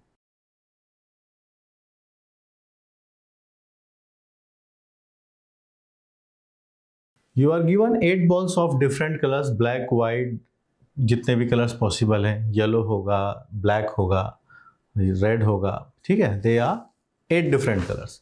The number of ways in which these balls can be arranged in a row. एक रो के अंदर हमको इनको अरेंज करके दिखाना है, so that the 2 balls of particular colour से red and white may never come together. ठीक है, आइए. तो आपके पास से कितने हैं, 8 डिफरेंट कलर्स हैं. तो जैसे ब्लैक है, वाइट है, रेड है, ग्रीन है और येलो है. आपके पास 8 डिफरेंट कलर्स बता दीजिए. कि मैंने रेड लिखा है, पिंक हो सकता है, ब्राउन है, द ब्राउन हो गया. 8 कलर्स, 3 3 6. एक और हमें चाहिए. कोई और कलर सजेस्ट कीजिए. कौन सा कलर है, क्या है? ब्लू. आराम से सवाल को समझते हुए आगे बढ़ते हैं. 8 कलर्स बोले थे, 8 कलर्स हमने बना दिए. ठीक है, so you are given 8 balls of different colours, ये हमने बनाए. यहाँ पर हम चाहते हैं कि रेड और वाइट, देखो 2 पर्टिकुलर कलर्स, 2 पर्टिकुलर कलर ऐसे हैं से रेड एंड वाइट. ये रहे आपके पास रेड एंड वाइट, ये 2 red and white, they may not comes together. ये साथ साथ नहीं आने चाहिए. तो सीधी बात है, इसको करने के 2 तरीके हैं. पहले हम ये बात कर लीजिए रिक्वायर्ड वेज. पहला तरीका ये है कि टोटल कितने तरीके हैं, माइनस हम ये बात बोले red and white are together. Total 8 balls हैं, आपके पास से 8 फैक्टोरियल होगा. रेड एंड वाइट अगर एक साथ आपने रख लिया तो आपके पास में बचा क्या है, ब्राउन है, ग्रीन है, येलो है, पिंक है, ब्राउन है और ब्लू है. आपके पास 1 2 3 4 5 6 और एक 7 फैक्टोरियल. और ये आपस में एक साथ आएंगे तो 2 फैक्टोरियल इनके इंटरनल अरेंजमेंट के लिए भी, red and white and red. This is the one of the option. ये ऑप्शन आपको ए ऑप्शन से मैच कर रहा है. This is correct, A option is the correct answer. ठीक है, ये डेटा अपने पास बना। इसी को सिंप्लीफाई कर लेते हैं। आपके पास यहाँ 8 आता है, यहाँ 7 फैक्टोरियल बन जाएगा, ये 2 फैक्टोरियल है। 7 फैक्टोरियल कॉमन है, 8 माइनस 2 आपके पास से बनेगा 6, 6 into 7 factorial, 6 into 7 factorial, it is B answer. ये भी करेक्ट है, ये भी करेक्ट है, 2 ऑप्शंस हो गए करेक्ट। आगे बढ़ते हैं, क्या कोई और तरीका इनको सॉल्व करने का हो सकता है? So let's discuss the new way. Gap method से भी हम इसको ट्राई कर सकते हैं। आप चाहो तो इनका नंबर्स निकाल के कंपेयर कर सकते हैं, पर यहाँ बात मेथड्स के हिसाब से हो रही है, तो वैसे भी हम इसको अप्रोच कर सकते हैं। वैल्यू निकाल के तो कर ही सकते हो। देखो, रेड और वाइट साथ साथ नहीं आने चाहिए, तो हम ये बोलेंगे इनको छोड़कर बाकी सबको जमा दीजिए। जैसे हमने ब्लैक है, ग्रीन है, येलो है, पिंक है, ब्राउन है और ब्लू है, इनको अरेंज कर दिया। कितने तरीके बताइए? 6 फैक्टोरियल, 6 तरीके से इनको अरेंज कर दिया। इनके बीच में गैप्स कितने हैं? 1 2 3 4 5 6 7, दे आर 7 गैप्स। 7 में से 2 ले लेंगे, गैप सेलेक्ट कर दिए और उनमें अरेंज कर देंगे 2 फैक्टोरियल। किस किस को अरेंज किया है? वाइट एंड रेड को। तो 6 फैक्टोरियल आपके पास है, 3 एंड 3 6 फैक्टोरियल। ठीक है, यहाँ पर 6 हैं, इनके बीच में गैप 7 है। 7 में से 2 हमने सेलेक्ट कर लिए, 7C2, और डेटा आता है 2 फैक्टोरियल। तो ये आपके पास से भी एक नंबर बनेगा। आप इसको देखिए थोड़ा ध्यान से, दिस इज सी ऑप्शन। हमारे पास कंप्लीट आंसर आता है ABC। ABC is the final answer. ठीक है, तो ये हमने गैप मेथड से निकाला है, ये हमने जनरल टोटल माइनस 2 केसेस वाला होता है तब उससे बनाया है। देखो, गैप मेथड से बड़े फायदे हैं। अगर 3 लेटर्स भी होते ना तो हम गैप्स से जल्दी आंसर निकाल देते। इसकी लिमिटेशन है, यहाँ सिर्फ 2 थे इसलिए जल्दी आ गया। अगर ये 3 होते, उसमें से बहुत करते नहीं 2 एक साथ आ जाए, तो फिर यहाँ थोड़े ज़्यादा केसेस बनाने पड़ जाते। ठीक है, तो चलिए, तो यहाँ पर गैप मेथड का भी ध्यान रखिए। This is for selecting the gap.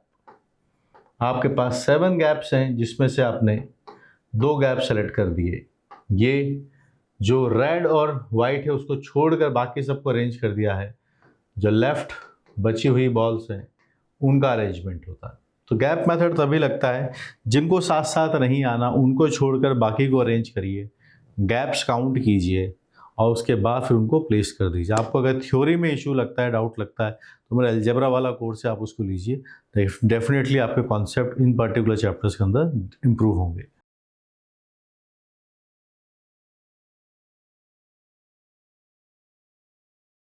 The number of ways of arranging the letters A, 5 bar A है, then 3 बार B है, 3 बार C है, एक D है, double E, F in a row. If letter C are separated, if the letter C are separated from one another.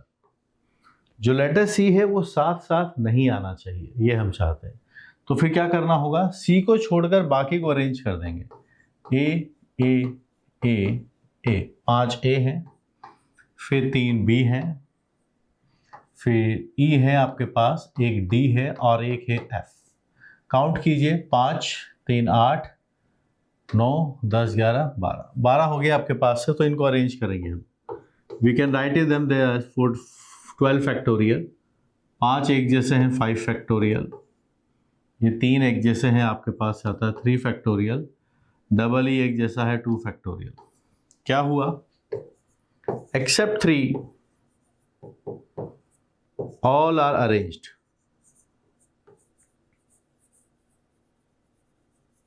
Arranged हो गए। अब इनके बाद हमें देखना है, क्योंकि हम चाहते हैं कि सी साथ साथ ना आए, गैप्स कितना है इनके बीच में।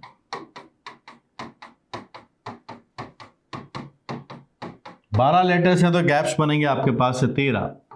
मुझे 3 चाहिए, क्योंकि मेरे पास सी कितना है? 3 है। और क्योंकि तीनों लेटर्स बिल्कुल सेम है तो इनको लिखने का तरीका एक ही होगा। सी आप लिखेंगे, लिखने का तरीका एक है क्योंकि तीनों अल्फ़ाबेट सेम है। 13C3 आपके पास से हुआ है गैप सिलेक्शन। आपने गैप्स सेलेक्ट कर दिए कि मैंने 3 गैप्स मुझे यहाँ से पिक करना है। आपके पास नंबर्स बन रहे हैं, आप देखिए 12 factorial upon 5 factorial, 3 factorial, 2 factorial और 13C3 भी आपके पास लिखा गया है। 13C3 12 5 3 2, this is the A option. ये आपके पास ए आंसर बना। आप सिंप्लीफाई कीजिए, यहाँ से आपके पास से आता है 13 फैक्टोरियल, 3 फैक्टोरियल और ये है 10 फैक्टोरियल। 12 फैक्टोरियल को हम लिख सकते हैं 12 इंटू 11 इंटू 10 फैक्टोरियल। ये 10 फैक्टोरियल इसको कैंसिल कर रहा है। आपके पास यहाँ पर आप देखेंगे ये 6 है, ये 2 है, 12 आएगा, इससे कैंसिल हो गया। ऊपर बचा 11, यहाँ है 13 फैक्टोरियल। सिंप्लीफाई करना है, सिंपल। यहाँ आपके पास 5 फैक्टोरियल है ना, दिस इज़ 5 फैक्टोरियल, और ये कैंसिल है 3 फैक्टोरियल जिसकी वैल्यू 6 होती है। अब आप देखिए फैक्टोरियल की दुनिया में 5 फैक्टोरियल के पास 6 लिखा है, तो this will become as 6 factorial. This is the number. अगर आपके पास x फैक्टोरियल है, उसके आगे x+1 लिखा है, तो वो x+1 फैक्टोरियल बन जाता है। 5 फैक्टोरियल के पास में 6 है, तो 6 फैक्टोरियल बन जाएगा। और ये कहाँ मैच हुआ है? This is D. डी भी हमारा आंसर इसके हिसाब से बनेगा। क्या ये आंसर है 1432? ये तो कहीं से नहीं दिख रहा है, छोटा नंबर है तो बड़ा आएगा। 135332 ये भी नंबर नहीं है। 14 फैक्टोरियल तो वहाँ पर नहीं है। 11 फैक्टोरियल है, देखो 11 के ही 2 बार आएगा। एक तो 13 फैक्टोरियल में 11 छुपा हुआ है और एक 11 आगे है। 14 फैक्टोरियल में तो एक ही 11 होगा, ये नहीं है। 13 फैक्टोरियल में भी सिंगल 11 होगा, हमारे पास तो 2 बाय 11 आएगा। 13 फैक्टोरियल में भी है और एक 11 आगे भी है, 11 स्क्वायर है। तो डेटा चेक करने की भी ज़रूरत नहीं है, we can going to mark AD as the final answer. ठीक है, we are going to mark AD as the final answer.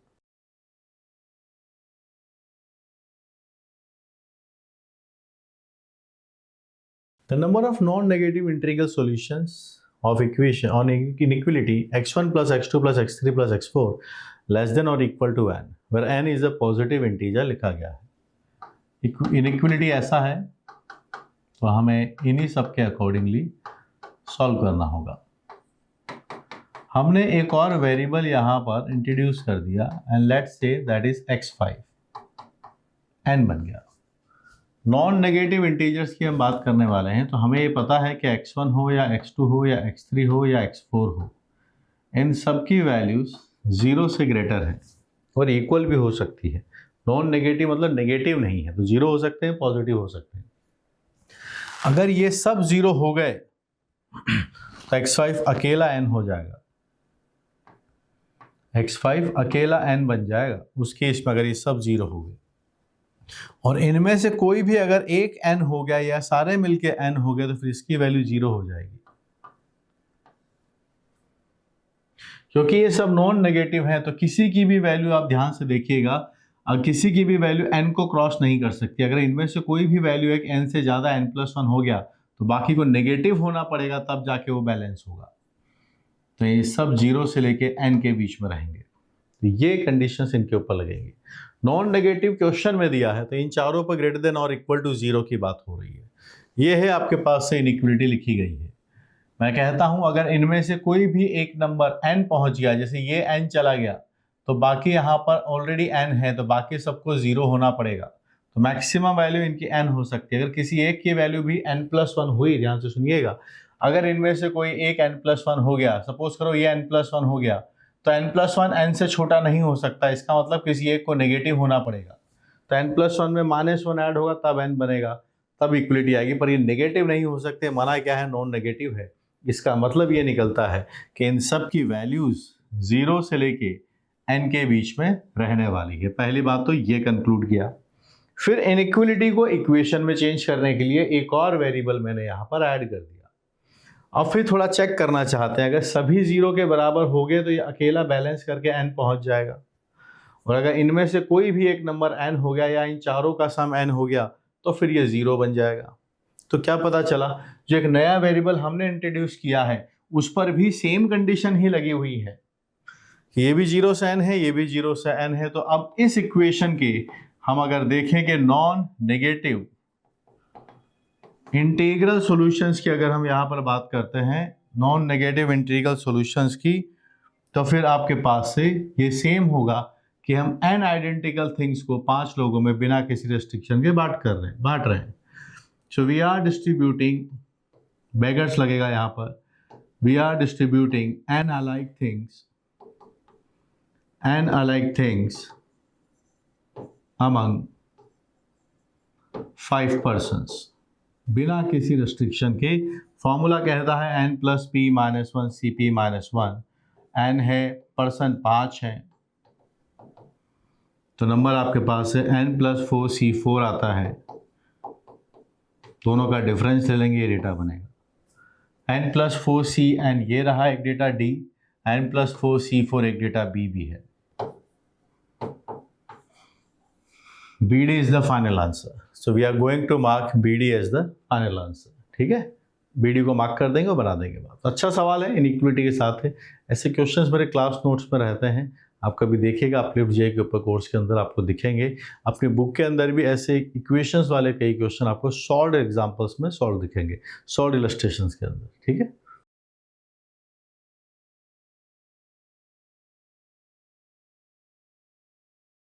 there are 10 seats in a first row of a theater of which 4 are to be occupied. 4 seats लेनी है, 10 seats लगी हुई है।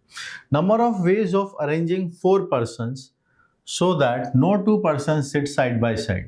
ठीक है, there are how many chairs are there? There are 10 chairs. There are 10 seats are there in first row of a theater. 4 are to be occupied. 4 seats पर हमें बैठना है, 4 सीट्स को ऑक्यूपाई करना है। तो 4 सीट्स ऑक्यूपाई करने के बाद आप मुझे ये बताइए, जो ब्लैंक है या जो लेफ्ट आउट है, वो सीट्स आपके पास किस तरीके से रहेंगे? ऐसी रहेंगी, C1 है, C2 है, C3 है, C4 है, C5 है, C6 है। 6 सीट्स आपके पास से ब्लैंक रहेंगी। जो 4 सीट्स ऑक्यूपाई हुई है, हम चाहते हैं कि इसके अंदर आपको 4 लोगों को अरेंज करना है। ठीक है, किस तरीके से कि कोई भी 2 इंसान साथ साथ ना बैठे हों। तो ये गैप मेथड का क्वेश्चन है। आपके पास 6 सीट्स हैं, तो आप बताइए इनके बीच में गैप्स कितने हैं? गैप्स अगर हम देखें तो हमारे पास इनके बीच में गैप्स, 6 लोगों के बीच में गैप्स 7 गैप्स रहते हैं। तो इन 7 में से हमने 4 गैप सेलेक्ट कर लिए। इन 7 गैप्स में से कोई से भी 4 गैप्स अगर आप सेलेक्ट करोगे, ठीक है, तो आपके पास इस जगह पर अगर 4 लोगों को बैठाओगे तो कोई से भी 2 लोग पास पास नहीं आने वाले। तो now there is an arrangement 4 factorial. तो ये हमने किया गैप सिलेक्शन और ये हमने उनको अरेंज कर दिया, अरेंजमेंट ऑफ 4 पर्सन, इससे वो कभी भी साथ साथ नहीं आने वाले। तो 7C4 इंटू 4 फैक्टोरियल, 7C4 को आप 7C4 लिखें या 7C3 लिखें, एक ही बात है। So we can mark C as the final answer. ये आपके पास आया। 7C4 अकेला लिखा हुआ ये आंसर हो नहीं सकता, 7C4 के साथ 4 फैक्टोरियल का भी मल्टीप्लाई आएगा। Let's compute this number. 7 factorial है, 4 factorial, 3 factorial, 4 factorial, 4 factorial cancel है, 7, 6, 5 एंड 4, फिर आपके पास है 3 factorial divided by 3 factorial, cancelling out, data बनाइए, 42 आता है, ये 20 है, 840 आपके पास से आंसर आएगा। D is correct, 840। और ढूंढिए इसके बारे में क्या ख्याल है, चलिए इसका भी डेटा निकाल के देख लेते हैं। 4 हमने लिखा, यह है 7 फैक्टोरियल डिवाइडेड बाय 4 फैक्टोरियल, दोनों का डिफरेंस, ये 4 है, 7 आपके पास है, 6, 5 और ये 4 फैक्टोरियल, यहाँ भी 4 फैक्टोरियल है, कैंसलिंग आउट, आपके पास ये 30 है, ये 28 है, ये भी 840 आता है, this is also 840, so this is also the answer. So we are going to mark BCD as the final answer. BCD यहां से मार्क कर दें।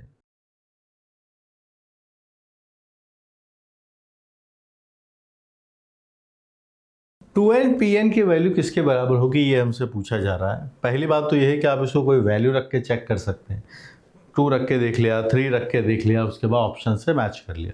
तो फर्स्ट मेथड तो यही है कि आप वैल्यू रख के चेक कर लीजिए जो आपको लगे। मैं आपको यहाँ पर जेनरिक तरीका बता देता हूँ। 2nPn आपके पास से आप लिख सकते हैं 2n फैक्टोरियल और दोनों का डिफरेंस ये है, और ये लास्ट वाले के भी बराबर होगा, क्योंकि अगर हम इसको ओपन करते हैं तो ये बनता है आपके पास से 2n फैक्टोरियल, n फैक्टोरियल, दोनों का difference, cancelling out, this is true. So D आपके पास से करेक्ट आंसर आ रहा है। अब बाकी बचे हुए हमें इसके हिसाब से देखने हैं कि क्या लिखे जा रहे हैं। तो यहाँ देखिए 2n फैक्टोरियल मतलब 1, 2, 3, 4 ऐसे चलता जाएगा, n-1 n, n+1 n+2, this goes on 2n minus 1 2n divided by आपके पास n फैक्टोरियल है जो आता है 1 2 3 n माइनस 1 इंटू n। ये डेटा आपने लिखा, ये दोनों कैंसिल, क्या बचा आपके पास n plus 1 n plus 2 2n minus 1 into 2n। ये आपके पास है A option. Understood, this is the A option.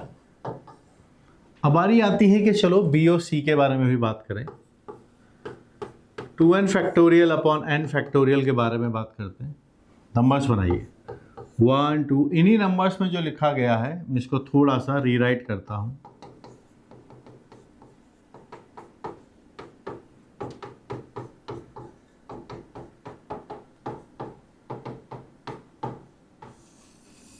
n factorial.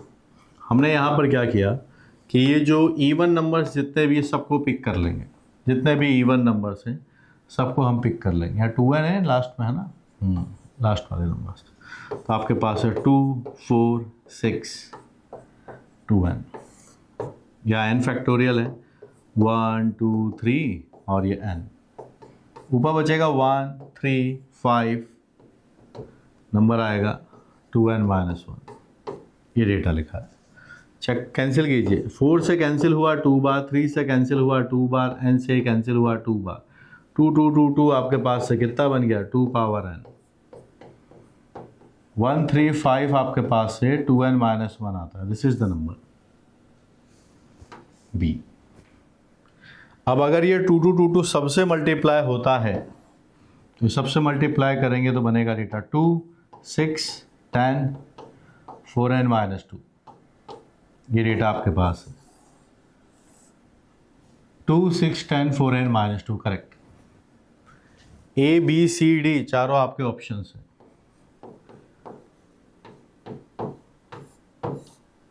A B C D, ठीक है, ये आपके पास से बात आती है। तो चारों ऑप्शन अपने पास से ट्रू आ जाएंगे। मार्क कर सकते हैं, इनको बना सकते हैं। वैल्यू से भी आप बना सकते थे, मुझे जेनरिक अप्रोच बतानी थी तो बन गई बात। थोड़ा फैक्टोरियल को हैंडल करना सीखिए। कुछ इवन टर्म सेपरेट करके नीचे वाले से कैंसिल किया और यहाँ शुरुआत वाली एंड टर्म्स को इससे कैंसिल करके ये ऐसा दिखता है, ये ऐसा भी दिखता है, ये ऐसा भी दिखता है, ठीक है। तो थोड़ा सा अलग अलग तरीके से ये सब चीज़ें हमारे माइंड को ओपन करते हैं, प्रैक्टिस बनाते हैं कि हाँ इसको ऐसे भी लिख सकते हैं, सोचना सिखाते हैं कि एक ही नंबर 4 तरीके से लिखा जा रहा है, ठीक है। सो बनाते रहिए, मेहनत करते रहिए।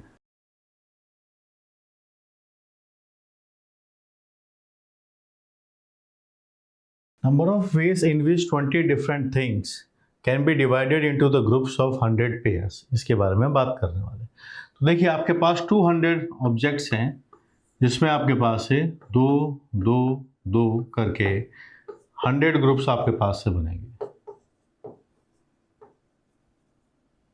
तो 200 फैक्टोरियल आपके पास है। अब आप 2 फैक्टोरियल बना दीजिए, कितने 100 बार, और क्योंकि इक्वल पार्टीशन है तो आप 100 फैक्टोरियल से डिवाइड भी करेंगे, ठीक है। सो 200 different things can be divided into the groups of 100 pairs.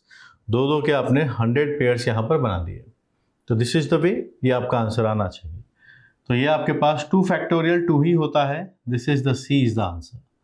इन दोनों में डिफरेंस है क्या, बिल्कुल 100 फैक्टोरियल से डिवाइडेड है तो ए इसका आंसर नहीं आ सकता। इन दोनों में हम बात कर लेते हैं क्या होगा। 200 फैक्टोरियल को हम लिखेंगे 1 2 3 4, आपके पास से 98 आता है, 99 आता है, 100 आता है, 101 102 199 200 डिवाइडेड बाय आपके पास से 2 पावर 100 है और यहाँ से आता है 100 फैक्टोरियल। बनाइए क्या डेटा बनेगा। यहाँ से अगर हम इसको इसके हिसाब से देखना चाहते हैं तो 1 से लेके 100 तक तो 100 फैक्टोरियल होता है। ये हो गया कैंसिल। आपके पास 101 102 से डेटा लिखा हुआ है, 2 पावर 100 है। ये डेटा आप लिख सकते हैं 101/2 102/2 199/2 एंड 200/2 आपके पास लिखा है। This is the number, B is the correct answer. और चलते हैं इसके आगे। 1359 लिखा हुआ है, यहाँ है 200 फैक्टोरियल, इसको आप लिखेंगे 1 2 3 4, 5, 6, 199 और 200 आपके पास से आता है। यहाँ आपके पास है 2 पावर 100 और यहाँ हमने लिखा है 100 फैक्टोरियल। अब शुरुआत वाले तो हमने कैंसिल कर दिए, बाकी जो बचे हुए हैं उसके हिसाब से हम बात करते हैं कि बाकी को कैसे लिखा जा सकता है इसके हिसाब से। तो हमने यहाँ पर 2, 4, 6 करके 198 और 200 को सेपरेट कर लिया। यहाँ पर है 2 पावर 100 और यहाँ है 100 फैक्टोरियल। फिर आपके पास है 1, 3, 5, 7, 199 यहाँ पर बचेगा।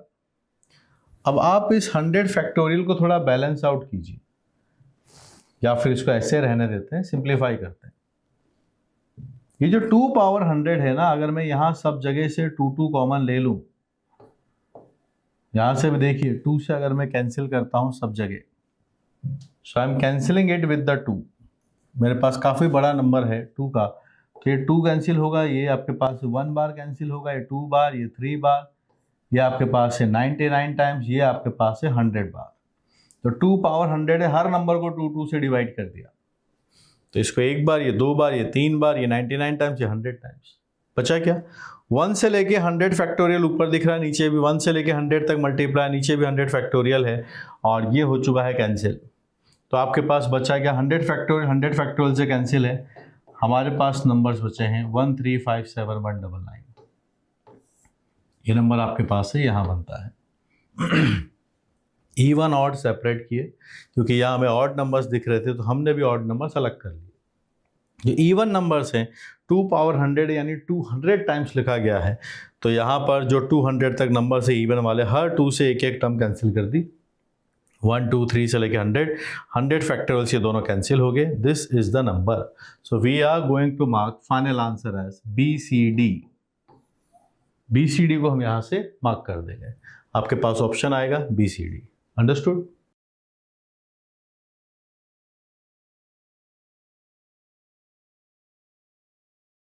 If the letters of the word समन्वय are arranged around a circle, then number of permutations आपसे यहाँ पर पूछे गए हैं।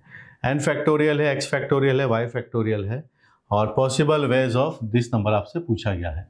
इस समन्वय वर्ड्स के लेटर्स को आप ढूंढिए। यहाँ पर a आता है, ये भी a है। कितनी बार a है ध्यान से देखिएगा, 1, 2, 3 एंड 4। 4 बार तो a लिखा गया है। फिर आपके पास S आता है, फिर आता है M, फिर आपके पास है N, S, M, N आपके पास है, फिर आता है V, फिर आता है Y। S, M, N, V, Y आपके पास लिखा गया है। 4 लेटर्स यहाँ है, 5 लेटर्स यहाँ पर है, टोटल लेटर्स है 9 फैक्टोरियल आपके 9 लेटर्स आपके पास लिखे गए हैं। ठीक है, अब इनको क्या करना है? सर्कल में अरेंज करना है। सर्कुलर परमुटेशन 9 से आता है, 9 - 1 का फैक्टोरियल आपके पास है। ठीक है, अब इसमें से आप देखिएगा, ये 4 लेटर्स एक साथ हैं, 4 फैक्टोरियल आपके पास बनता है। क्योंकि ये चारों लेटर सेम है तो डिवाइड करना पड़ेगा। सो दिस इज द नंबर। अब ये नंबर क्या बनता है फैक्टोरियल के हिसाब से? देखिए 8 फैक्टोरियल है, 4 फैक्टोरियल है। हमें इसका कंपैरिजन ऐसे करना है। एक और फैक्टोरियल हमें चाहिए पर वो दिख नहीं रहा है, उसको हम ले सकते हैं 1। और आप जानते हैं 1 को 2 फैक्टोरियल में लिख सकते हैं, तो 1 फैक्टोरियल लिखा जा सकता है, दूसरा 0 फैक्टोरियल लिखा जा सकता है। तो यहाँ से इसको लिखने के 2 रिप्रेजेंटेशन होंगे, इसीलिए ये MCQ में पूछा गया है। पहला कॉम्बिनेशन ये है और दूसरा कॉम्बिनेशन ये लिखा गया है। ये डेटा आपके पास है। तो यहाँ से अगर हम देखें तो n की वैल्यू 8 आती है, x की वैल्यू 4 आती है, y की वैल्यू 0 आती है। यहाँ से n की वैल्यू 8 आती है, x की वैल्यू 4 आती है, y की वैल्यू 1 आती है। 840 है, 841 आपके पास लिख दिया गया है। हम क्या चाहते हैं उस पर फोकस कर लो। x² + y² - n, ये डेटा आपके पास है।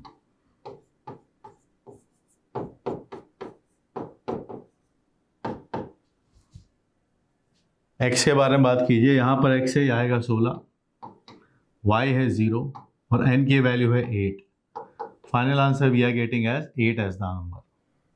आगे बढ़े, यहाँ देखिए x लिखा गया है 16, y लिखा गया है 1, n लिखा गया है 8। हमारे पास नंबर आता है 9।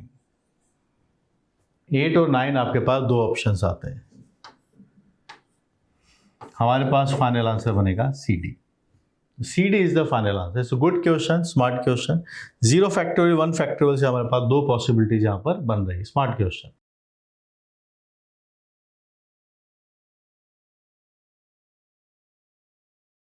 The number of 5-digit numbers that can be formed using all the digits, ध्यान दीजिएगा, all the digits 0, 1, 3, 6, 8। कितने डिजिट्स का बनाना है हमें? 5 डिजिट्स का बनाना है, 5 डिजिट नंबर। ठीक है, नंबर्स क्या है? 0, 1, 3, 6, 8। हमारे पास डिविजिबल बाय 4 होना चाहिए। ए ऑप्शन हम सॉल्व कर रहे हैं, डिविजिबल बाय 4। 5 डिजिट का नंबर बनेगा, सारे डिजिट काम में लेने हैं, तो फिर हमारे पास डिजिट्स कितनी है? डिजिट भी 5 है। इसका मतलब क्या हुआ? कोई डिजिट रिपीट नहीं कर सकती, क्योंकि किसी भी डिजिट को अगर हम एक बार से ज़्यादा बार लिखेंगे तो फिर हमें किसी एक को छोड़ना पड़ेगा। और बोला गया है कि आपको कितना बनाना है? 5 डिजिट का है, तो यहाँ पर आपके पास 5 डिजिट ऑलरेडी लिखी हुई है, सभी को यूटिलाइज करना, ऑल द डिजिट्स।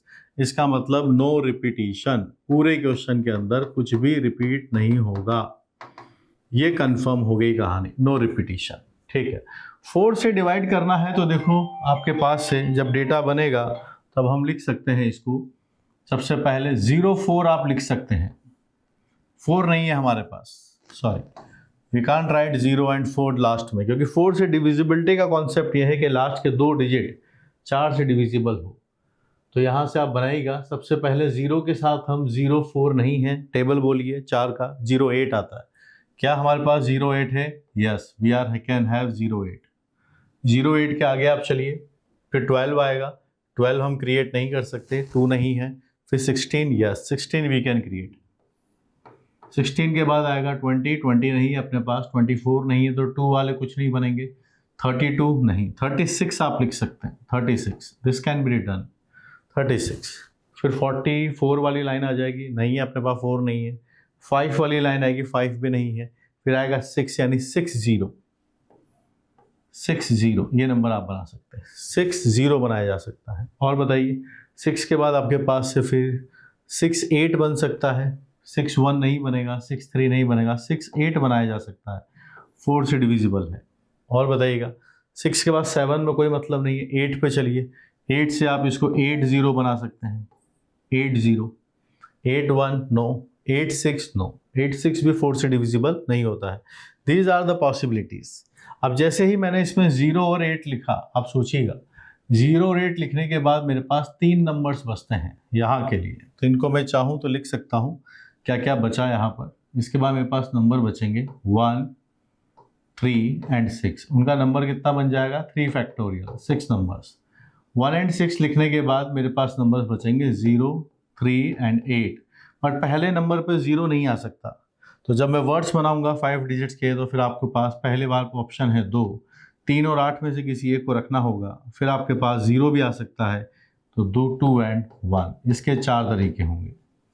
3 and 6 आपके पास है, 0 आएगा, 1 आएगा, 8 आएगा, इसके भी आपके पास से 4 ही तरीके होंगे। 6 and 0 लिखा है, तो हमारे पास नंबर है 1, 3, 8, इनके 3 फैक्टोरियल। जब जब 0 आएगा तब तब कोई इशू है ही नहीं। 6 and 8 आपने लिखा, मेरे पास 0, 1 and 3 है, पहले वाले पर 0 नहीं आ सकता, 2 तरीके हैं। फिर 2 and 1 आपके पास से 4 हो जाएगा। 8 and 0 आपके पास लेफ्ट आउट बचेंगे 1, 3, 6। तो क्या बचा वो मैं नीचे लिखता हुआ जा रहा हूँ, ताकि 4 से डिविजिबिलिटी आप बना पाए। इन तीनों के लिए फिर से 3 factorial, we can have it as a 6। 6 and 4 10, 6 and 4 10, 6 and 4 10, 10, 10, 10, we are having 30. Yes, A option is true, answer should be 30. तो 4 से डिविजिबिलिटी के लिए रिपीटिशन जब नहीं है, हमारे पास 30 नंबर्स आएंगे। आगे चलते हैं, ग्रेटर देन 30,000 हम चाहते हैं बनाना, विच आर डिविजिबल बाय 11। आइए बी, 5 डिजिट का नंबर है, पांचों यूटिलाइज करने हैं। 11 से डिविजिबिलिटी ये होती है कि जो ओड प्लेसेस के नंबर होते हैं उसका सम निकालकर इवन प्लेसेस के सम से डिफरेंस लिया जाता है, तब जाकर वो 11 से डिविजिबल होता है। यहाँ नंबर्स को अगर मैं देखूं तो मुझे sum of odd places, sum of even places, जब 5 डिजिट का नंबर बनेगा तो देखिए यहाँ x है, यहाँ y है, यहाँ z है, w है, यहाँ t है, तो आपको x plus z plus t ये हुआ ऑड प्लेसेस का sum minus y plus w, this should be divisible by 11। ये कॉन्सेप्ट होता है 11 से डिविजिबिलिटी। ऑड प्लेसेस के डिजिट्स का सम माइनस इवन प्लेसेस पर डिजिट्स का सम, डिफरेंस ले लीजिए, उसको 11 से डिवाइड करना पड़ता है। यहाँ कॉम्बिनेशंस अगर हम बनाएं, बोला है पहले कि 30,000 से बड़ा होना चाहिए, तो यहाँ सबसे पहले हम 3 को फ्रीज कर लेते हैं, फिर हम कॉम्बिनेशंस बनाने की कोशिश करते हैं। तो देखिए अगर मैंने 3 रखा तो ऑड प्लेसेस पर 2 नंबर्स और आएंगे, तो एक कॉम्बिनेशन हम ये बना सकते हैं कि 3 के साथ अगर मैंने 6 रख लिया और एक 0 कंबाइंड कर लो तो फिर 1 और 8 वहां रह सकते हैं, यही नंबर है ना। तो 3 प्लस 6 प्लस 0 का सम 9 आता है, 1 और 8 का सम भी 9 आता है, 9 माइनस 9 0 आता है, 11 से डिवाइड हो जाएगा। तो पहला कॉम्बिनेशन ये है कि आप अब यहाँ फर्स्ट है, ये होगा थर्ड, फिर एक यहाँ एक बॉक्स और आएगा, 1 2 3 4 5 2 3 4 5 डिजिट का है, नॉट एक्स्ट्रा। अब मेरे पास कहाँ कहाँ पे ऑप्शन है वो मैं देख लीजिए। एक यहाँ पर है आपके पास इन दोनों जगह, या तो इन दोनों जगह के पास 2 ऑप्शन, या तो 6 लिखिए या 0 लिखिए। और वहीं मेरे पास जो इवन वाले नंबर्स हैं उनका भी है, जो इवन प्लेसेस है वहाँ पर मेरे पास कॉम्बिनेशंस हैं कि या मैं यहाँ पर 1 लिखूँ या 8 लिखूँ, ठीक है। 6 एंड 0 के 2 ऑप्शन है, तो 2 मल्टीप्लाई 2 फैक्टोरियल, 1 एंड 8 के भी 2 फैक्टोरियल, आपके पास नंबर आया 4। 3 से स्टार्ट होने वाले जो 11 से डिविजिबल होंगे वो नंबर्स बना दिए, कितने बनेंगे? 4 बनेंगे। और कोई पॉसिबिलिटी नहीं है क्योंकि 5 डिजिट में 3 जगह ऑड होती हैं, 2 जगह इवन प्लेसेस होते हैं। अब आगे सोचते हैं, 3 की जगह अगर हम और सोचें कोई नंबर, 3 के बाद 6 से स्टार्ट होगा। अगर हम 6 से स्टार्ट करते हैं तो सोचिएगा फिर से भाई ये वाला नंबर और ये वाला नंबर, 6 आपने लिख लिया है। अब आपके पास 0 और 3 के 2 कॉम्बिनेशन हैं जो आप रख सकते हैं। वहीं जो आपके पास से इवन वाले प्लेसेस है वहाँ पर आपके पास अभी भी 1 एंड 8 का ऑप्शन है। 1 एंड 8 आपने यहाँ पर लिखा और ये डेल्टा है, ये 2 फैक्टोरियल 2 फैक्टोरियल अगेन 4, ये वापस से 4 बन सकता है। आप अगर थोड़ा ध्यान से देखें तो यहाँ एक कॉम्बिनेशन और बनाया जा सकता है कि मैं 3 और 6 को अलग कर दूं और 1 8 0 एक साथ कंबाइन कर दूं। थोड़ा ध्यान से देखिए, इस तरीके से भी ऑड प्लेसेस और इवन प्लेसेस के जो सम है उसको डिफरेंस 11 से डिविजिबल आएगा। ये 9 प्लस 0 बनेगा, वो भी 9 है, तो ठीक है। 6 वाले के साथ 3 डिजिट मुझे चाहिए थी, तो 6 के साथ 3 डिजिट वाला कॉम्बिनेशन बन गया। 3 के साथ भी 3 डिजिट वाला कॉम्बिनेशन। अब मैं जब 8 के साथ शुरू करूंगा क्योंकि अगला नंबर 8 है, तो 8 के साथ ये होगा, ये आया है फर्स्ट प्लेस पर। तो 8 वाला पहले अब तक क्या था? 2 प्लेसेस के साथ था, तो इस वाले के साथ कंबाइंड बना सकते हैं इसको कि इसमें 1 और आपके पास से 0 एक साथ आ सकता है, 1 एंड 0। और ये बात बनाते हैं, इसकी हम बात करते हैं 1 एंड 0 के बाद ये 2 बॉक्स आपके पास लिखे हुए हैं, ये 3 एंड 6 आपके पास से आता है। ये 3 और 6 है, यहाँ 1 और 0 आपने लिख दिया है। इन जगह पर 1 और 0 है, यहाँ 3 और 6 आपके पास लिखा हुआ है, ठीक है। इनका अरेंजमेंट बनाइए।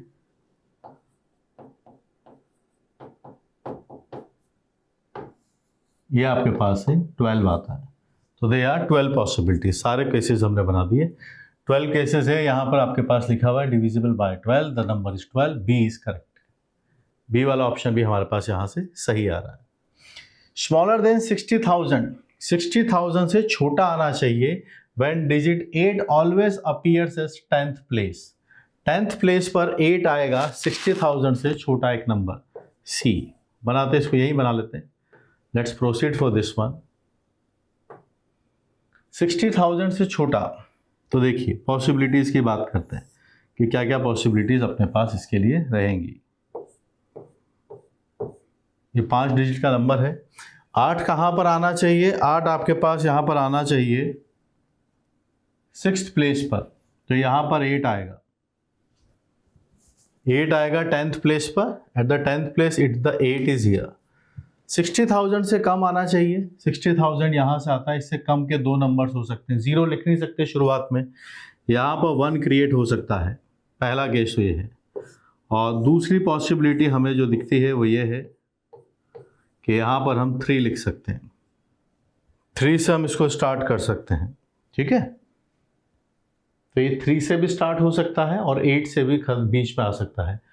तो 8th 10th प्लेस पर हमने इसको 8 लिख दिया है और यहाँ पर हमने लिखा है 1। जिससे छोटे नंबर्स यही दोनों से स्टार्ट होंगे। अब हम इसकी पॉसिबिलिटीज़ बना लेते हैं, क्या क्या बात बनेगी। 1 और 8 लिखने के बाद मेरे पास नंबर्स बचते हैं 3, 0 एंड 6। जो नंबर आया 3 फैक्टोरियल, और 3 और 8 को यहाँ लिखने के बाद नंबर्स बनते हैं 0, 1 एंड 6, 3 फैक्टोरियल। आपके पास 6 आता है यहाँ से, 6 आता है यहाँ से, टोटल नंबर आ गया आपके पास से 12। सी इज रॉन्ग, यहाँ 6 लिखा हुआ है पर हमारे पास कितना नंबर आ रहा है, this number is coming as 12। तो सी इसका आंसर नहीं है। आगे बढ़ते हैं। Between 30,000 and 60,000 which are divisible by 6 हम चाहते हैं। डिविजिबल बाय 6 हो 30,000 एंड 60,000 के बीच में। डी ऑप्शंस, हमारे पास जो डिजिट्स अवेलेबल है वो है 0, 1, 3, 6, 8। यही नंबर से एक बार कंफर्म कर ले। यस, 30,000 से 60,000 के बीच में, 30,000 से 60,000 के बीच में अगर आप जाएंगे, 5 डिजिट का नंबर है तो वो 3 से ही शुरू होगा। 60,000 का आगे जाएंगे तो 6 से स्टार्ट करेंगे तो बड़ा नंबर आएगा। इन 30,000 60,000 के बीच का है तो दिस विल 100% स्टार्ट फ्रॉम 3। 6 से डिविजिबिलिटी की बात की जा रही है। पहले हम बात करते हैं कि डिविजिबल बाय 3 भी होगा। उसके लिए सम ऑफ डिजिट्स निकाला जाता है। 1 + 3 + 6 + 8 डिवाइडेड बाय 3 अगर हम करके देखें, 6 एंड 6 आपके पास से 12 आता है। एक बार डिजिट्स का सम निकाल दें, कितना ये नंबर अपने पास बनता है। ये 9 है, ये भी 9 है आपके पास से, 18 आता है और ये 18 3 से डिवाइड होकर 6 बन जाता है। तो 3 से तो ये हमेशा डिविजिबल होगा। It is always going to divisible by 3।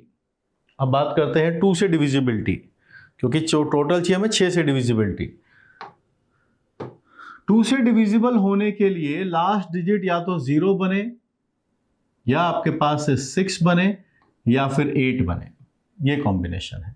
अगर हम 2 से डिविजिबल चाहते हैं, क्योंकि ओवरऑल हमें 6 की डिविजिबिलिटी चाहिए, तो देखो 3 से तो ये हमेशा ही होगा, क्योंकि 3 बात करता है सम ऑफ डिजिट्स की। सम ऑफ डिजिट 3 से डिविजिबल हो, कैसे भी किसी भी कॉम्बिनेशन हो वो तो हमेशा होगा। लेकिन 2 बहुत स्पेसिफिक है कि लास्ट वाला नंबर क्या है। लास्ट वाला नंबर 0 हो, 6 हो या 8 हो। 3 हम पहले यहाँ पे लिख चुके हैं।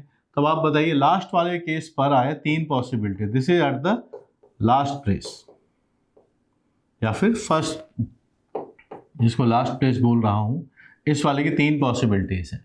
आपने 0, 6 और 8 लिख लिया होगा। 3 यहाँ पहले फ्रीज हो चुका है, आपके पास एक और बचा है। रिपीट कर नहीं सकते हैं, तो 2 बचे होंगे, एक यहाँ आएगा, 3 आपके पास। 3 के बाद 3 बॉक्सेस आपके पास लिखे गए हैं, उनको अरेंज करने का तरीका 3 फैक्टोरियल हो गया।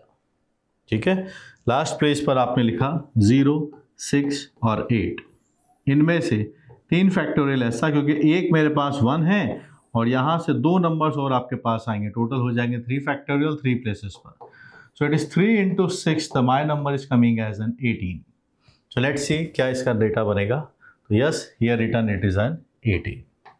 तो हमारे पास जो करेक्ट ऑप्शंस आ रहे हैं यहाँ से A, B एंड D आते हैं। A, B, D आपके पास से डेटा बन जाएगा। फाइनल आंसर आपके पास से बनेगा A, B, D, which we are going to mark it. Beautiful question. बढ़िया बढ़िया सवाल ऐसे आपको मेरी अलजेब्रा वाली बुक में भी मिलेंगे। एमसीक्यूज हमेशा आपको सोचने पर मजबूर करेगा कि ये मार्क करना है कि नहीं करना है। बस इसी बात के मार्क्स होते हैं। जे एडवांस में चाहे पेपर 1 हो या पेपर 2 हो, 5-5 क्वेश्चन तो मिनिमम हमको दिख ही जाते हैं जो एमसीक्यू के अंदर पूछे जाते हैं। ठीक है, प्रैक्टिस कीजिए।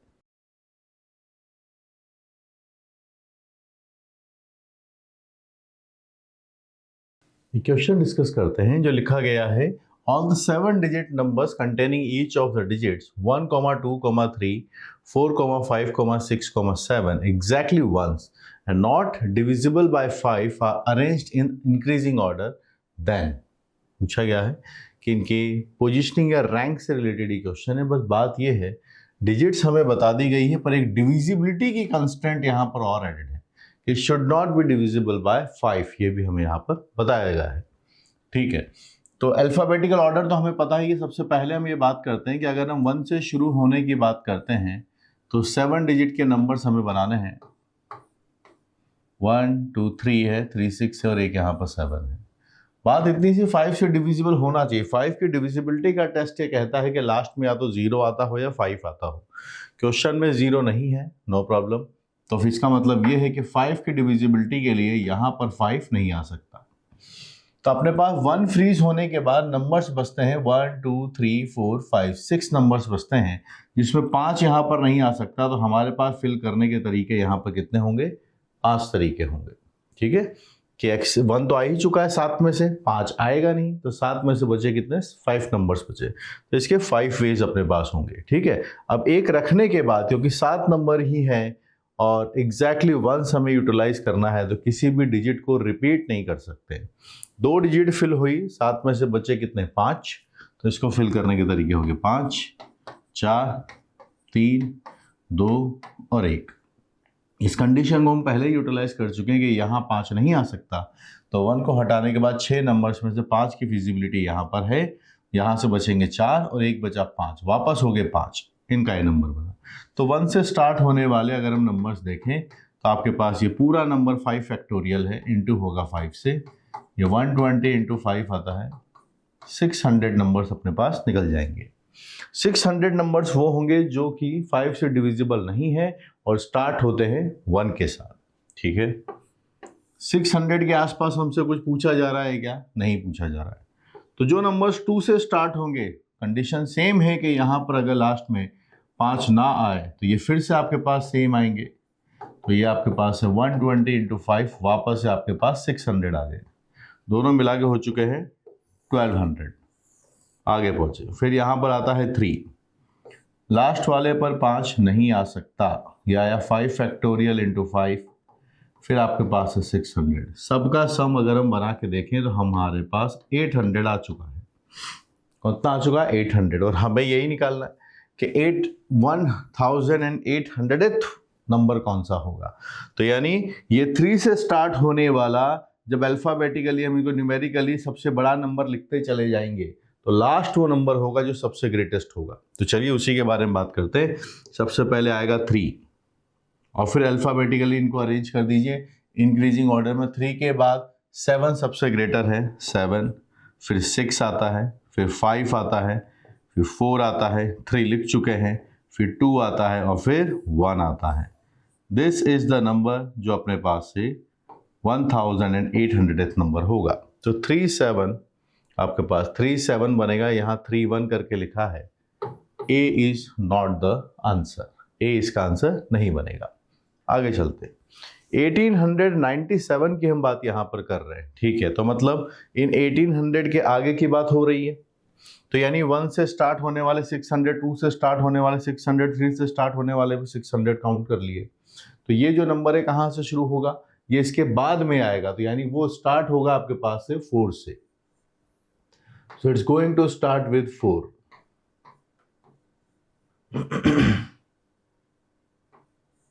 ये 4 से स्टार्ट होगा। ठीक है, पर हमें बहुत आगे नहीं जाना कि हम 4 से सारे काउंट कर लेंगे तो वापस से 600 आ जाएगा।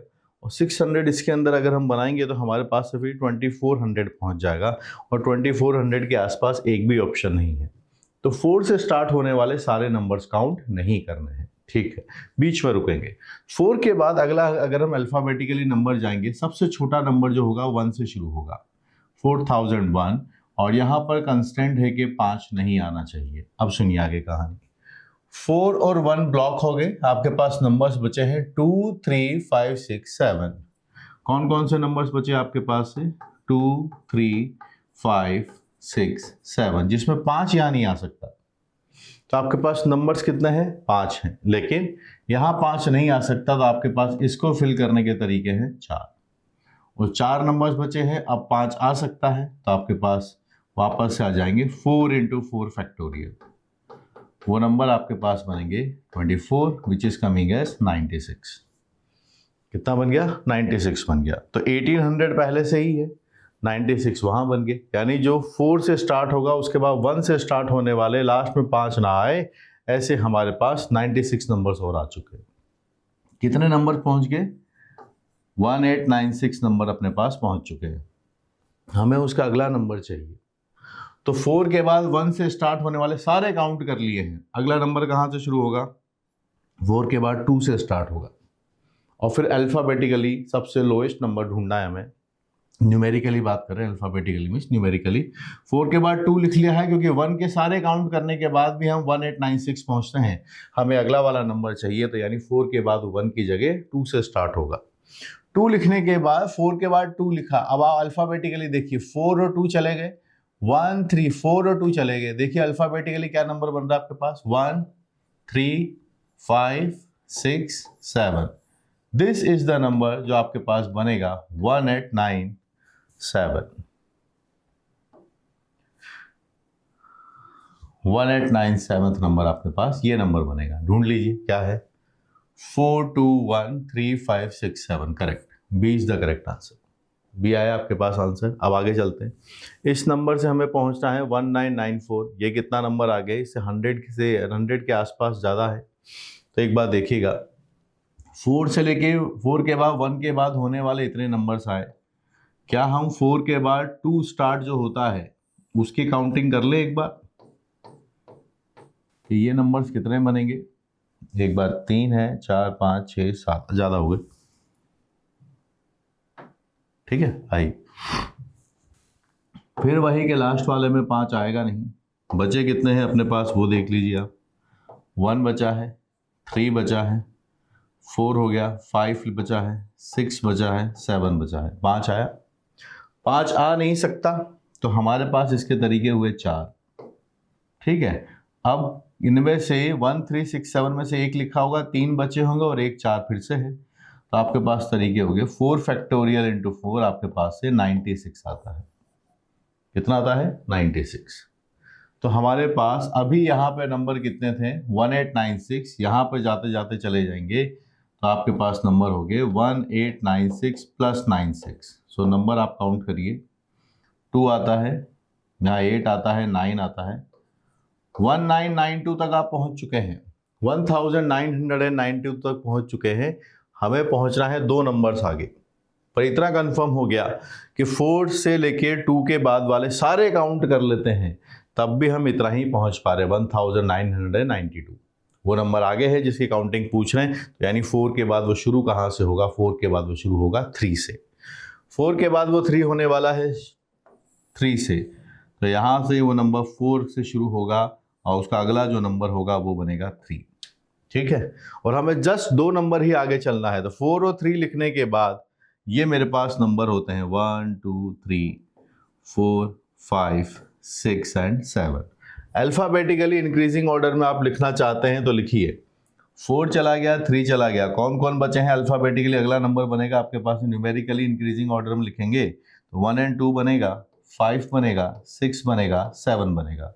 ये कौन सा नंबर होगा? ये नंबर होगा 1993, इसका अगला वाला नंबर। वहीं पर अगर मुझे जस्ट अगला नंबर चाहिए तो वो बनना चाहिए 43125। ये 6 7 है, यहाँ पर 7 6 बन जाएगा।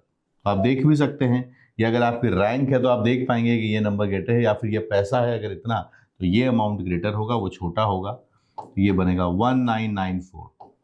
तो ये हमारे पास सी पार्ट बना।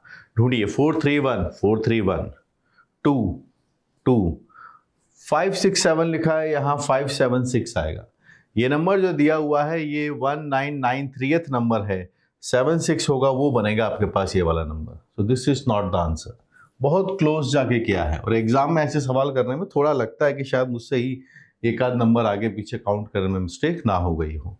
अब तक हम ABC में देख पा रहे हैं 2 ऑप्शन गलत आए हैं, 1 करेक्ट आया है। अब हम चाहते हैं कि हम 2000 तक जाएं। ठीक है, कहाँ तक पहुँच चुके हैं? अगर हम देखें वो 1992 है और हमें वहाँ से करीब 8 नंबर आगे जाना है। यहाँ पे हम नंबर्स ढूंढ रहे हैं। तो चलिए 4 और 2 के बाद हमने सारे काउंट कर लिए 96, तो ये बना। फिर शुरुआत होती 4 एंड 3 से। तो चलिए 4 एंड 3 से हम आगे के नंबर बनाएंगे। 4 एंड 3 हमें 2000 तक जाना है, तो फिर हम नंबर अगला अल्फ़ाबेटिकली 1 आता है। यहाँ पर 5 हमें रखना नहीं है। बचा कौन कौन है आइए लिख लेते हैं। लेफ्ट 1 के बाद 2 बचा है, 3 4 5 6 एंड 7। 5 यहाँ आएगा नहीं, बचे हुए नंबर्स आपके हैं 3 तरीके।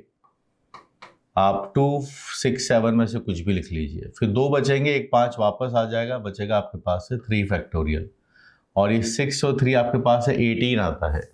अगर मैं इस नंबर में 18 ऐड करूंगा तो फिर मैं तो बहुत आगे निकल गया, 2010 पहुंच जाऊंगा। हमें तो पहले रुकना है, 2000 तक ही जाना है। तो फिर इसका मतलब ये है कि हमें इतना काउंट करने की ज़रूरत नहीं है, हमें एक और नंबर फ्रीज करना होगा। अल्फ़ाबेटिकली अगला नंबर फिर 2 आता है। अब हम आगे की बात करते हैं कि अब कौन बचा है आपके पास। 5 6 और 7 है, यहाँ 5 आ नहीं सकता। तो ठीक है, तो इसके पास अपने पास तरीके हैं 2 कि 5 के अलावा 6 और 7 रखा, कोई एक बचेगा इसमें से और एक 5 है, उसके लिए बनाया 2 फैक्टोरियल।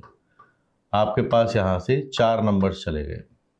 ठीक है, अगला नंबर 4 3 1, आपने 2 रखा है, 1 2 3 4 हो गया। अगला नंबर बनेगा अल्फ़ाबेटिकली न्यूमेरिकली 5 नंबर आया। ठीक है, अब कौन कौन बचे हैं अपने पास वो देख लीजिए, 2 6 एंड 7। अब मुझे कितने नंबर निकल चुके हैं वो ध्यान रखना है। ये है 1992, यहाँ तक हमने 4 2 से लास्ट होने वाले ढूंढे थे।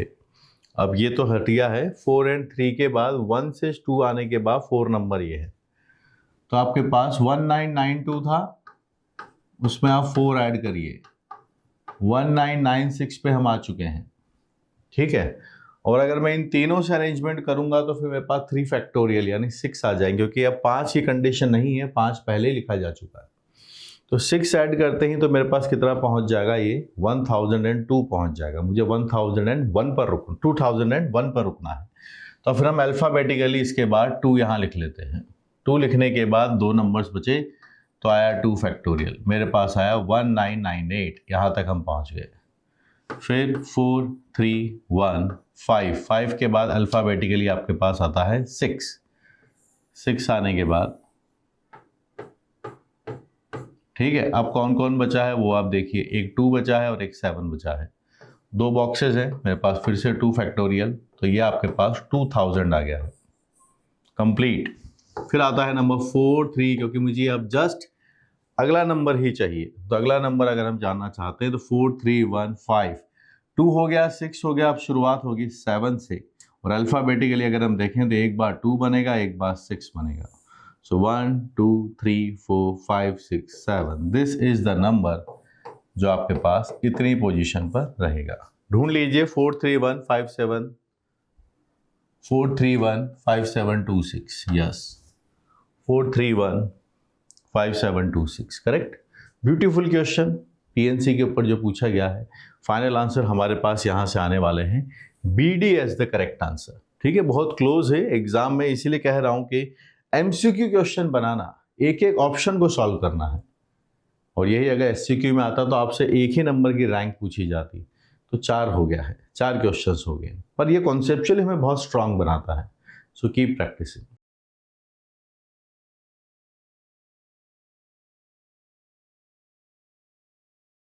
The number of possible values of m and n such that 4 power m plus 3 power n is divisible by 5, where m and n are natural numbers and lesser than or equal to 20 are। तो पहले वाला part हमें solve करना है सबसे पहले कि 4 power m और 3 पावर n जब किए जाते हैं, डिविजिबिलिटी पूछी जा रही है किसके साथ, 5 के साथ। ठीक है, कोशिश करना है हमें कि m और n दोनों के डेटा जो नेचुरल नंबर है लेस देन और इक्वल टू 20 है।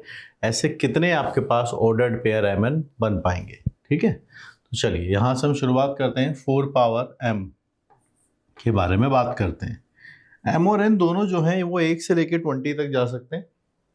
हमें ऐसा करना है कि दोनों का जो सम है वो अपने पास से 5 से डिविजिबल हो। अब आप देखिए, जब हम 4 की पावर्स करने जाएंगे, जैसे 4 की पावर 1 है, तो ये कैसा है, 5 से डिवाइड करने पर रिमाइंडर 4 आता है। इसको ध्यान से देखिएगा, 4 है तो 5 से डिवाइड करने पर रिमाइंडर 1 आता है। 4 का स्क्वायर आप कीजिए तो आप इसको फिर से 4 से मल्टीप्लाई कर देंगे तो यहाँ 16 बन जाएगा। 4 से मल्टीप्लाई यहाँ 20 बन जाएगा। तो ये तो फिर भी 5 से डिविजिबल ही रहेगा, यहाँ पे आपके पास 16 है, उसमें 15 डिवाइड हो जाएगा, 1 आपके पास से तब भी बचेगा।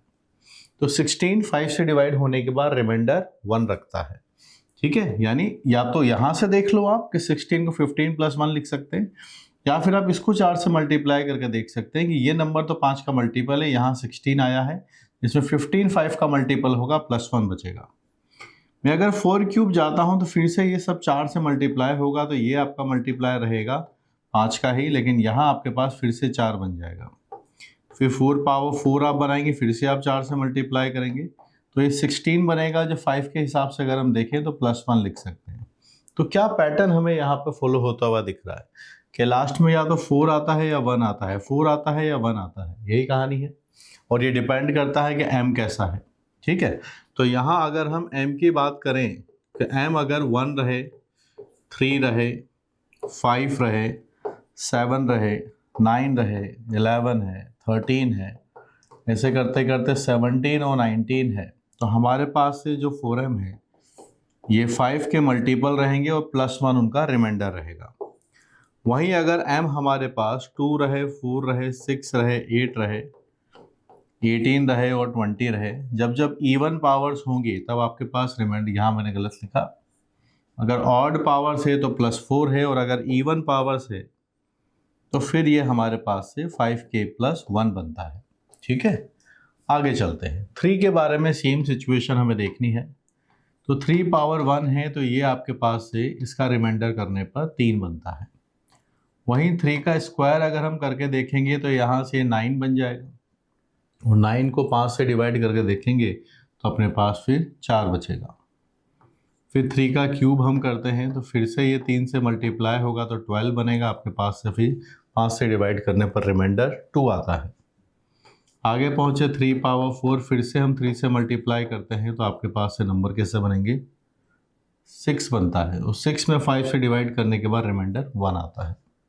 अब इसके बाद वापस से रिपीट होने लग जाएगा, वापस 3 से मल्टीप्लाई करोगे तो यहाँ 3 बन जाएगा, फिर 3 से मल्टीप्लाई करोगे तो 9 आएगा, 9 5 से डिवाइड करने पर 4 रिमाइंडर देता है। तो इसके बाद ये वापस से सारी कहानी रिपीट होने लग जाएगी, क्योंकि 1 आ गया ना, 3 से मल्टीप्लाई कीजिए 3 आता है, 3 से मल्टीप्लाई करेंगे 9 आएगा, 9 5 से डिवाइड करने पर 4 रिमाइंडर देता है, 4 को 3 से मल्टीप्लाई करेंगे 12 आएगा, 12 5 से डिवाइड करते हैं तो 2 बनता है रिमाइंडर। फिर इसको 5 से करेंगे, 3 से मल्टीप्लाई करेंगे 6 आएगा, 5 से डिवाइड करने पर रिमाइंडर 1 आता है। तो बार बार यही सारे नंबर्स आपके पास रिपीट करते रहेंगे। तो हमें इसको ये कैटेगराइज करना है कि इस कैटेगरी के कौन कौन से नंबर्स आपके पास रहेंगे। ऐसा आपके पास तब बनेगा जब n की वैल्यूज़ आपके पास से 1 पावर रहे। ठीक है, फिर 1 2 3 4 है, और ये वाला बनेगा आपके पास से जब ये 2 रहेगा, ये बनेगा जब आपके पास से 3 रहेगा, और ये वाला बनेगा जब आपके पास से 4 रहता है। ठीक है, सो 1 2 3 4 देख लिया। अब जब 5 पावर होगा तो फिर से यहाँ 5 आ जाएगा, 6 आ जाएगा, 7 आ जाएगा, 8 आ जाएगा, तो यहाँ वापस से नंबर्स आएंगे 5 6 7 8। ये बात समझ में आती है? मैंने वापस 5 से मल्टीप्लाई किया, 3 पावर 5 है, यहाँ 5 बनेगा। ठीक है, यहाँ से हमने किससे मल्टीप्लाई करेंगे, 5 से या 3 से, 3 की पावर 5 की है तो मल्टीप्लाई 3 से हुआ है, तो 3 से करेंगे तो 15n + 3 बनेगा, तो रिमाइंडर 3 यहाँ पहुँच गया। फिर एक और 3 से मल्टीप्लाई करेंगे तो 3 और 3 9 बनता है, 5 से डिवाइड करने पर रिमाइंडर 4। तो ऐसे इस तरीके से सीक्वेंस को फॉलो करेगा। फिर यहाँ पर 9 आएगा, यहाँ 10 11 12 13 14 15 16 17 18 19 20, ये सारे नंबर्स हमारे पास बन गए। अब हमें क्या चाहिए उसके बारे में अब हम फोकस करते हैं। वी आर इंटरेस्टेड कि हम 4 पावर n + 3 पावर n हो, और ये किससे डिवाइड हो जाए, ये 5 से डिवाइड हो जाए। ऐसा कब कब पॉसिबल है, आइए हम सिचुएशन देखते हैं। जब रिमाइंडर 4 है आपके पास, ये देखिए आप, और यहाँ अगर इसका कॉम्बिनेशन 1 के साथ हो गया तो 5k + 4 है, यहाँ 5n + 1 लिख दिया जाए, तो ये 5 का मल्टीपल, ये 5 का मल्टीपल, 4 और 1 1 बन के 5 बन जाएंगे। तो ऐसा तब हो सकता है जब m हमारे पास लिखा हो किस टाइप का हो, ये वाला नंबर हो। 4 पावर m किस टाइप का हो, ये देखिए 4 पावर m हमारे पास आता हो 5k + 1, और 3 पावर n आपके पास से आता हो 5n + 1। इसके हमारे पास कितनी पॉसिबिलिटीज़ है, 1 से लेके 19 तक जा रहे हैं, 10 पॉसिबिलिटीज़ हैं। और इसके भी हमारे पास कितनी पॉसिबिलिटीज़ हैं वो आप देख लीजिए, 5n+1 की 1 2 3 4 5 पॉसिबिलिटीज़ हैं। तो 50 आपके पास ऑर्डर्ड पेयर यहाँ बन जाएंगे। क्या कोई और कॉम्बिनेशन है? बिल्कुल, 5k+1 है, इसका कॉम्बिनेशन किसके साथ किया जाए? 5n+4 के साथ कर दो, क्योंकि 1 अगर 3 के साथ ऐड होगा तो 4 बनेगा, 5 से डिवाइड नहीं होगा। रिमाइंडर 1 अगर 4 के साथ कंबाइंड होगा तो 5 बन जाएगा और ये डिवाइड हो जाएगा। दूसरा केस ये बनता है कि 4 पावर m किस कैटेगरी का हो? सेकंड वाले 5k+1। और जो दूसरा वाला है हमारे पास ये बनता हो 5n+4 का। ऐड करते ही फिर से 5 से पूरा डिवाइड हो जाएगा। ये वाले कितने नंबर्स हैं हमारे पास? 2 से लेके यहाँ तक 10 नंबर्स आपके पास इस कैटेगरी में बनेंगे। और 3 पावर n इस वाले के अंदर 5n+4 के अंदर भी 1 2 3 4 5 ऑप्शन यहाँ पर है। टोटल आए आपके पास से 50 and 50, दोनों को हम करते हैं तो आपके पास 100 ऑर्डर्ड पेयर इसके बन जाते हैं। बहुत बढ़िया टॉप क्लास क्वेश्चन है ये। 100 हमारे पास यहाँ से आंसर आ जाता है। यहाँ पर अगर हम और देखें क्या बात पूछी जा रही है, equal number of possible values of ordered pair mn पूछा गया है। जब 4 पावर m और 3 पावर n को डिवाइड करने की बात की जा रही है 7 के पास विथ सेम कंडीशंस, यानी m और n कैसे हैं? नेचुरल नंबर है और लेसर देन और इक्वल टू 20 है। जब 5 के लिए डिवाइड करना था तो मैंने इनको 5 के साथ रिमाइंडर में ब्रेक किया। जब मुझे इसी को 7 के साथ डिवाइड करना है तो फिर मैं इन सबको ब्रेक करूंगा 7 के साथ। तो फिर मैं इसको 7 के साथ ब्रेक करता हूं। तो यहां हमने लिखा 4 power m plus 3 power n और इसको 7 के साथ हम ब्रेक करना चाहते हैं for the option number B. अब आप बताइए, अगर हम 4 पावर 1 करते हैं तो मेरे पास ये 7 के साथ डिवाइड होकर रिमाइंडर 4 बनता है। 4 का स्क्वायर अगर हमने किया तो आप बताइएगा यहाँ पर 4 से मल्टीप्लाई होगा तो 16 बनेगा। 16 में 7 से डिवाइड करते हैं तो 14 तो डिवाइड हो जाता है, आपके पास फिर 2 बचता है, रिमाइंडर 2 बनेगा। वहीं 4 क्यूब होगा तो हम वापस से इसको 4 से मल्टीप्लाई करेंगे तो आपके पास से 8 आ जाता है। 8 7 से डिवाइड होने के बाद रिमाइंडर 1 क्रिएट करता है। ये कॉम्बिनेशन हमारे पास बना। अब वापस से 4 से मल्टीप्लाई करेंगे तो रिमाइंडर वापस से 4 आ जाएगा, यानी अब यही सब रिपीट करते रहेंगे। तो अब आप मुझे ये बताइए, इसके लिए पर्टिकुलर के लिए m की क्या वैल्यूज़ होंगी जो हम इंटरेस्टेड हैं। तो देख सकते हैं आप, ये 7k+4 टाइप का होना चाहिए, तो यानी पावर 1 है। इस वाले के लिए m का वैल्यू कितना है? पावर में 2 है और यहाँ पर आपके पास से 3 है। 1 2 3 है, अभी वापस 4 5 6 7 8 9 10 11 12 13 14 15 16 17 18 19 और 20, ये इनके केसेस हैं। ठीक है, तो क्या हुआ है, ये मैंने इसे लगातार काउंटिंग क्यों लिखी, आइए समझाते हैं। 4 पावर 1 है तो इस टाइप का है, 2 है तो इस टाइप का है, ये है इस टाइप का। जब आप 4 पावर 4 जाऊंगा तो मैं इस पूरे को 4 से मल्टीप्लाई करूंगा तो यहाँ पर 4 बन जाएगा, यानी इस वाली टाइप में, इसलिए 4 यहाँ आया। फिर वापस 4 से मल्टीप्लाई करेंगे तो 4 पावर 5 आपके पास यहाँ बनेगा, 4 से मल्टीप्लाई होगा 16 बनेगा, 16 7 से डिवाइड करते हैं 14 डिवाइड हो जाता है, 2 बचता है, इस कैटेगरी में आ जाएगा। तो ये साइकिल यहाँ पर बनता चला जाता है 1 2 3 4 5 6, क्योंकि ये इन्हीं लूप के अंदर चलता रहेगा और कोई नंबर हो ही नहीं सकता। 4 की पावर m करने के बाद 7 से डिविजिबिलिटी में हमारे पास सिर्फ 3 केसेस हैं, या तो रिमाइंडर 4 बनेगा या 2 बनता है या फिर 1 बनता है। 4 तब बनता है जब ये सारी पावर्स की जाती है रिमाइंडर, और लास्ट में रिमाइंडर 2 आता है जब 4 की पावर ये सब की जाएंगी, लास्ट में रिमाइंडर 1 आता है जब ये बन जाता है। ऐसे हमें 3 के बारे में भी सोचना है कि 3 के साथ क्या कहानी है। So let's start with 3। तो 3 पावर 1 अगर हमने किया तो 7 के साथ रिमाइंडर 3 आता है। फिर से आप देखिए 3 से मल्टीप्लाई करेंगे तो 9 बनेगा, 9 7 से डिवाइड हो जाता है, रिमाइंडर 2 बनता है।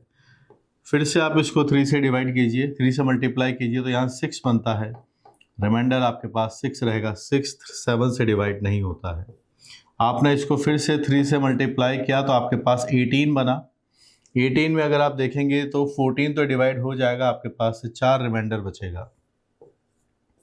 अब आप वापस इसके अंदर 3 से मल्टीप्लाई करेंगे तो 12 आएगा।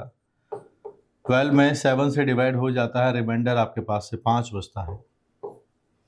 फिर आप इसको 3 से मल्टीप्लाई करेंगे तो आपके पास से 18 आता है।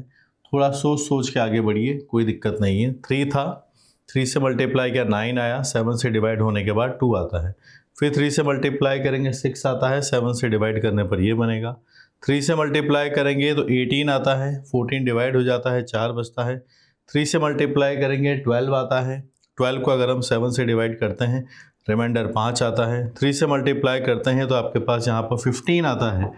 15 जो है वो 7 से डिवाइड हो जाने के बाद रिमाइंडर 1 बनता है। जैसे ही 1 आया अब ये फिर से रिपीट करने लग जाएंगे, 3 मल्टीप्लाई करते 3, समझ के, तो वापस से रिपीट, 1 के बाद ये रिपीट करने लग जाते हैं। ऐसा होने के लिए n के लिए क्या क्या पॉसिबिलिटीज़ हैं वो सारे कॉम्बिनेशंस मुझे यहाँ पर लिखने होंगे। बहुत बढ़िया सवाल है जो यहाँ पर पूछा गया है। तो यहाँ देखिए, यहाँ पर 1 था, 2 है, 3 है, 4 है, 5, 6, 7, 8, 9, 10, 11, 12, 13, 14, 15, 16, 17, 18, 19, 20 तक ही हमें जाना है। अब आप ये बताइए कि हमें इन दोनों के कॉम्बिनेशंस बनाने हैं कुछ इस तरीके से कि इनको सम करने पर 4 पावर m और 3 पावर n 7 से डिवाइड हो जाए। बताइए पहला केस क्या है, आप देखिएगा 7k प्लस 3 लिखा हुआ, 4 लिखा हुआ है। अगर यहाँ पर 7 से डिवाइड करना है तो 3 वाले के साथ कंबाइन कीजिए, ये रहा। तो मेरे पास डेटा यहाँ दोनों जगह मैंने k लिख दिया है, तो आपके पास ये होना चाहिए 4 पावर m 7k प्लस 4 वाली कैटेगरी का हो और 3 पावर n आपके पास से ये 7p प्लस 3 हो। दोनों जगह k सेम हो ऐसा ज़रूरी नहीं है, आप यहाँ पर कोई और वेरिएबल भी ले सकते हैं, that's not a big deal, है ना। आप कुछ और वेरिएबल p भी ले सकते हैं, ठीक है। तो 4 प्लस 3 7 बन जाएगा। अब आप मुझे बताइए ये वाली कैटेगरी के नंबर कितने हैं, 1 2 3 4 5 6 7, 7 यहाँ पर हैं और इस वाले में 1 2 3 4 यहाँ पर है। तो मेरे पास 7 × 4 28 ऑर्डर पेयर यहाँ से बनेंगे। Let's discuss other possibility. 4 वाले के साथ और कोई 3 वाला है क्या, यहाँ पर नहीं है। 2 वाले के साथ किसको कंबाइन कर सकते हैं, 2 वाले को हम कंबाइन 5 वाले के साथ कर सकते हैं, 2 and 5 7 बन जाएगा। ये आपके पास यहाँ पर अगला वाला केस है, जब ये मेरे पास 7k प्लस 2 लिखा गया हो और 3 पावर n से मेरे पास बनेगा 7p प्लस 5। अब देखिए +2 वाले के अंदर 1 2 3 4 5 6 7 केसेस मेरे पास बनेंगे, पॉसिबिलिटीज़ हैं। और 7p प्लस 5 में 1 2 3 मेरे पास नंबर्स हैं। 7 × 3 हमारे पास नंबर आता है 21, इसके अंदर पॉसिबल है। और कोई केस ढूंढिए, आपके पास यहाँ पर 1 आता है, 1 के लिए फिर यहाँ मुझे 6 वाला चाहिए, रहा 6 वाला। तो 1 वाले आपके पास 4 पावर m 7k प्लस 1 आना चाहिए और 3 पावर n आपके पास से ये बनेगा ये 7p प्लस 6। तो ये जो नंबर्स हैं 1 2 3 4 5 6, इसके बने आपके पास से 6 केसेस। और ये जो 6 वाला है इसके बनेंगे 1 2 3, इसके बनेंगे 3 केसेस। 6 × 3 अपने पास आया 18, सबको ऐड कर दीजिए, 28 plus 21 plus 18। So what I am having is 49 plus 18, 67 हमारे पास ऑर्डर्ड पेयर्स बनेंगे। कितने बनेंगे, 67। और हमारे पास यहाँ पे दिया हुआ है, अगर आप इसको देखें, ये हमारे पास दिया हुआ है 100। क्या तो 100 आता है आंसर, इसका 67 है, so B is not the answer, B इसका आंसर नहीं बनेगा।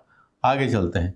Equal number of possible wares हमें बनाने हैं, सेम डेटा सब 4 power m 3 power n, but यहाँ डिविजिबिलिटी हमें निकाली है, ये किससे, 13 के साथ डिविजिबिलिटी निकालने को बोला है। चलिए भाई 13 के साथ डिविजिबिलिटी निकालते हैं। ये रहा C option, 4 power m 3 power n और 13 के हिसाब से हमें डिविजिबिलिटी बात करनी है।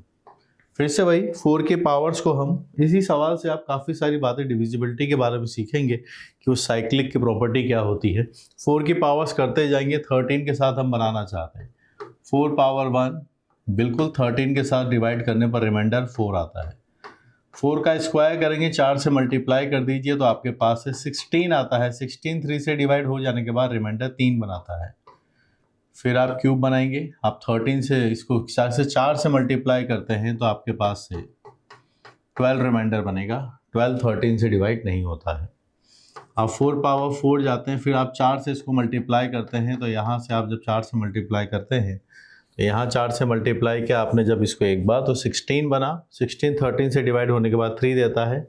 12 आया, 12 से 12 और यहाँ पर जब 48 आता है। 48 अगर हम देखें 13 से डिवाइड करने के बाद 39 टाइम्स से डिवाइड हो जाएगा, आपके पास 7 बचेगा। कितना बचेगा? 7। 39 प्लस 7 अगर हम देखें 39, क्योंकि यहाँ पर 48 बचता है, 39 ये बनेगा आपके पास। 48 जो होता है ना 13 से डिवाइड करने, ये नंबर बनेगा। देखो अभी गलती हो जाती, तो 48 बनेगा 4 से मल्टीप्लाई करने के बाद। 48 13 से डिवाइड हो जाता है 39 प्लस 9, ठीक है, तो ये 9 रिमाइंडर आएगा। अब मैं वापस जाता हूँ अगले वाले पर। 4 से मल्टीप्लाई किया मैंने, मेरे पास 36 आता है। 36 के हिसाब से आप देखिए 13 से डिविजिबिलिटी बनाइए 26, तो आपके पास 10 बचता है। Remainder is coming as 10। तो बड़े सोच सोच के हमें डिविजिबिलिटी के बारे में बात करना है। 4 से क्या था 16 है तो 3 बचा, 12 आया तो 12 आया, 3 से डिवाइड मल्टीप्लाई किया 36, 4 से मल्टीप्लाई करेंगे तो 48 आता है, तो 39 प्लस 9 है।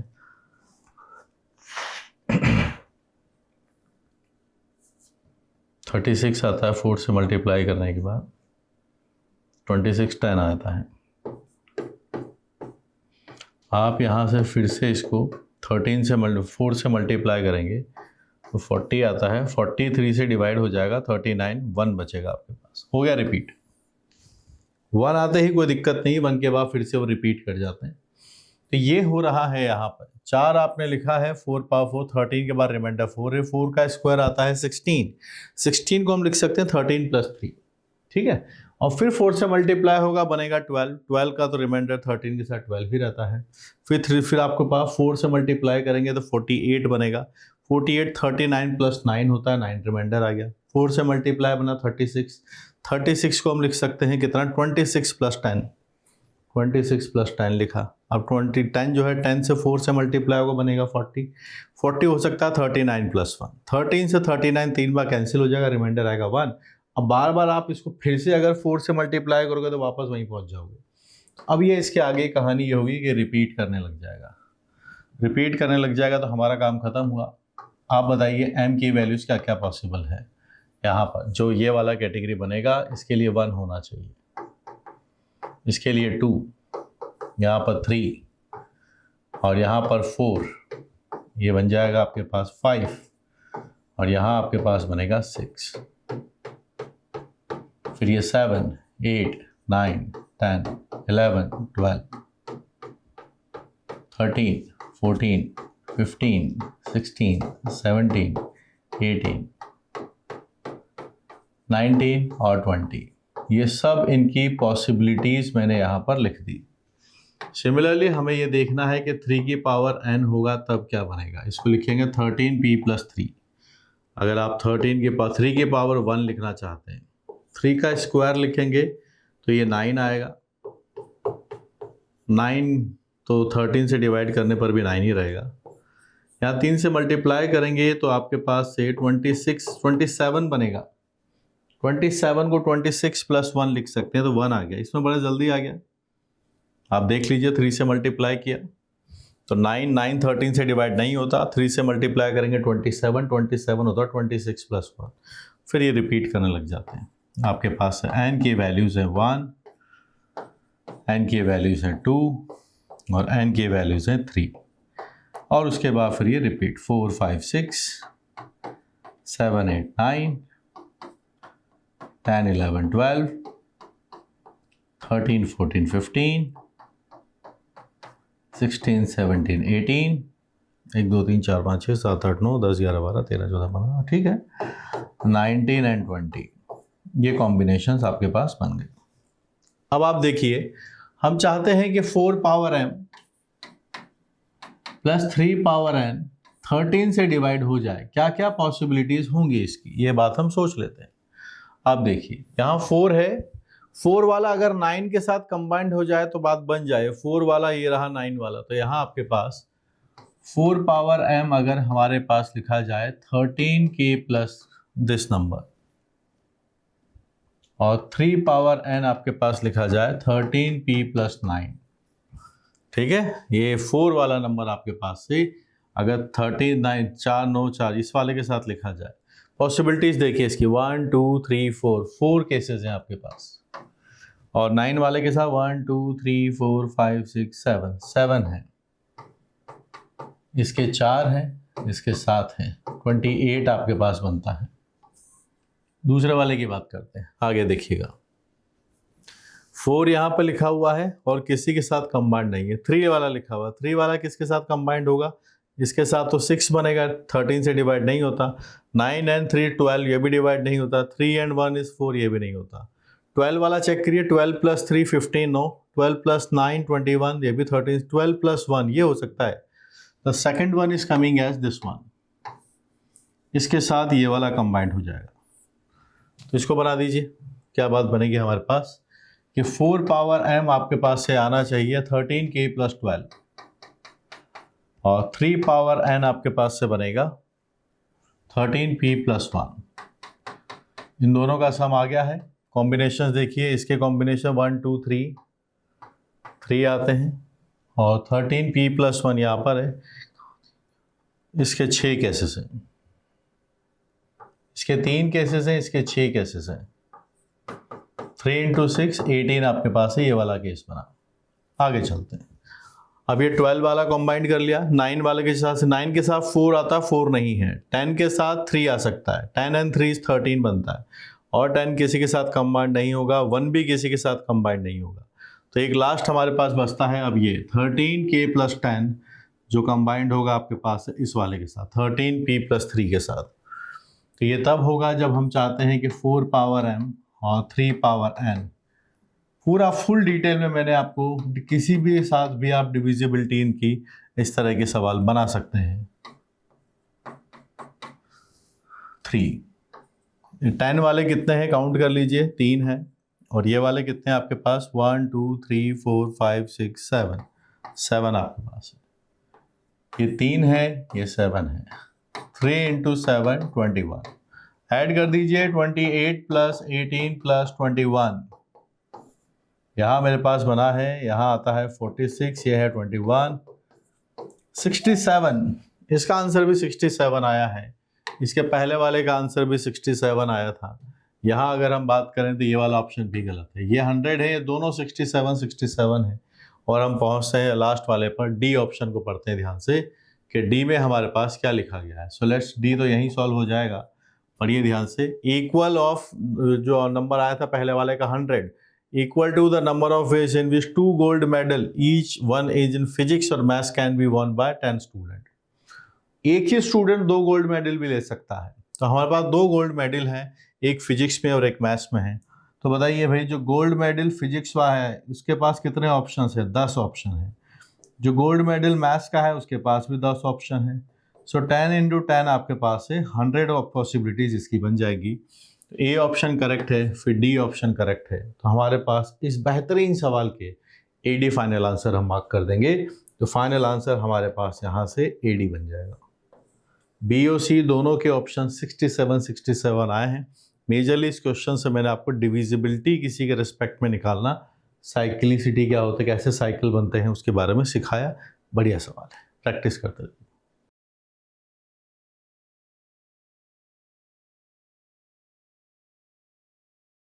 If a, b, c, d are prime numbers such that a square minus b square is equal to c and d is equal to b plus c, then the sum of all 4-digit numbers formed by using the digits a, b, c, d without repetition is। ये question हमसे पूछा गया है। एक से ज़्यादा option यहाँ पर करेक्ट है, सिक्वेंशियली इसको प्रोसेस करते हैं। सबसे इंपॉर्टेंट लाइन ये है कि ABCD सब प्राइम नंबर्स होते हैं। तो प्राइम नंबर्स की डेफिनेशन क्या है? ऐसे नंबर्स जिनके मैक्सिमम 2 फैक्टर्स होते हैं, मैक्सिमम 2 फैक्टर्स, एक 1 होता है, दूसरा वो खुद होता है। तो यहाँ पर हमारे पास ये जो इक्वेशन है, ये इंपॉर्टेंट इक्वेशन है। C को हम लिख सकते हैं A² - B² की वजह से A - B and A + B, correct. ये हमें मालूम है कि ABC सब कैसे हैं? प्राइम नंबर्स है। तो ABC अगर प्राइम नंबर्स है तो C के भी मैक्सिमम कितने फैक्टर्स हो सकते हैं? 2 फैक्टर्स हो सकते हैं। क्या क्या? एक तो 1 बनेगा और दूसरा एक C खुद होगा। तो फिर इन दोनों में से किसी एक को 1 होना जरूरी, क्योंकि अगर इन दोनों में से कोई 1 या C नहीं हुआ तो फिर 2 से ज्यादा फैक्टर्स हो जाएंगे। जो से 2 से ज्यादा फैक्टर्स होते फिर ये प्राइम नंबर्स नहीं है। इन दोनों में ग्रेटर कौन होगा? इन दोनों में ग्रेटर वैल्यू ये बनेगी और ये वाली वैल्यू आपके पास कैसी रहेगी? लेस रहेगी। और ये नंबर कैसा रहेगा? ग्रेटर। क्योंकि C भी प्राइम नंबर है तो हम लिख सकते हैं कि A - B की वैल्यू 1 बनेगी और A + B की वैल्यू C बनेगी। एंड कंडीशन है दोनों के बीच में, ऐसा होगा ही होगा, वरना C प्राइम नंबर नहीं बन पाएगा। अब अगर ये 1 है और 1 जो होता है वो एक ऑड नंबर होता है। आपको पता हो तो दुनिया में जितने भी प्राइम नंबर्स होते हैं, अगर उसमें देखा जाए तो सिर्फ 2 एक ऐसा नंबर है जो इवन प्राइम नंबर होता है, बाकी सभी प्राइम नंबर्स ऑड होते हैं। So we know this thing that except 2 all are odd prime numbers. और यहाँ पर देखिए तो अगर ये ऑड आया है तो आप जानते हैं कि ऑड में अगर ऑड प्लस माइनस करोगे तो आपके पास से इवन आता है। बट अगर हम ऑड चाहते हैं तो ऐसा कब बना होगा? जब इसमें ऑड के अंदर से इवन माइनस हुआ होगा, तभी आपके पास से ऑड नंबर आ सकता है। तो ये जो रिजल्ट यहाँ पर लिखा गया है, इससे बहुत अच्छा कंक्लूजन निकल कर आएगा कि A का वैल्यू आपके पास से जो भी रहे, B आपके पास से इवन नंबर रहेगा और B आपके पास से इवन प्राइम नंबर सिर्फ एक होता है। Even prime number is 2 only. तो अगर ऑड माइनस इवन करने पर ऑड आया है तो हमारे पास यहां से B डिसाइड हो गया, और जब B डिसाइड हो गया तो हमारे पास से A डिसाइड हो गया, इसकी वैल्यू आएगी 3। और जब हमारे पास से A और B डिसाइड हो गया तो फिर यहाँ से C डिसाइड हो गया, जो आपके पास से A + B है, दैट इज कमिंग एज 5। वापस से क्रॉस चेक करेंगे क्या ABC प्राइम नंबर से? यस, ABC प्राइम नंबर से। पहुंचते हैं हम D के पास। D लिखा गया है B + C। B आपके पास से 2 है, C आपके पास से 5 है। लीजिए D भी हमारे पास से 7 आ गया है, जो कि एक प्राइम नंबर है। ठीक है, तो फर्स्ट हाफ लाइन तक हमने सारी बातें सॉल्व कर ली है। आगे पहुंचते, sum of all 4 digit numbers formed using the numbers ABCD without repetition. ठीक है, तो अब हमारे पास नंबर्स क्या है? A, B, C and D। We have numbers as 2, 3, 5 and 7। 4 digit के नंबर बनाएंगे बिना रिपीटिशन के। चाहते क्या है वो देखिए, सबका समेशन चाहते हैं। अगर हम नंबर्स के सम की बात करें तो इसमें ऐसा होता है कि यूनिट डिजिट्स पर जितने नंबर्स हैं सबका सम निकाल दीजिए। फिर सेकंड प्लेस जो 10th प्लेस होता है वहाँ पर जितने नंबर्स बनने वाले हैं उन सबको 10 से मल्टीप्लाई करके सम बना दीजिए। तो एक तरीका वो भी होता है एडिशन करने का, उसी को हम यहाँ पर यूज बोलेंगे। तो मैं ये कहना चाहता हूँ कि ऐसे कितने नंबर्स हैं जिसके लास्ट में 2 आता है। 4 डिजिट का नंबर है तो लास्ट में अगर 2 हम बनाएंगे तो ये अगर चला गया तो मेरे पास 3 नंबर्स बचेंगे, तो मेरे पास आएंगे 3 फैक्टोरियल नंबर्स आएंगे। कितने नंबर्स आएंगे? 3 फैक्टोरियल, यानी 6 नंबर्स जिनके लास्ट में 2 आता है। अगर मैं ऐसे नंबर्स बनाऊं तो मेरे पास वो 3 फैक्टोरियल है।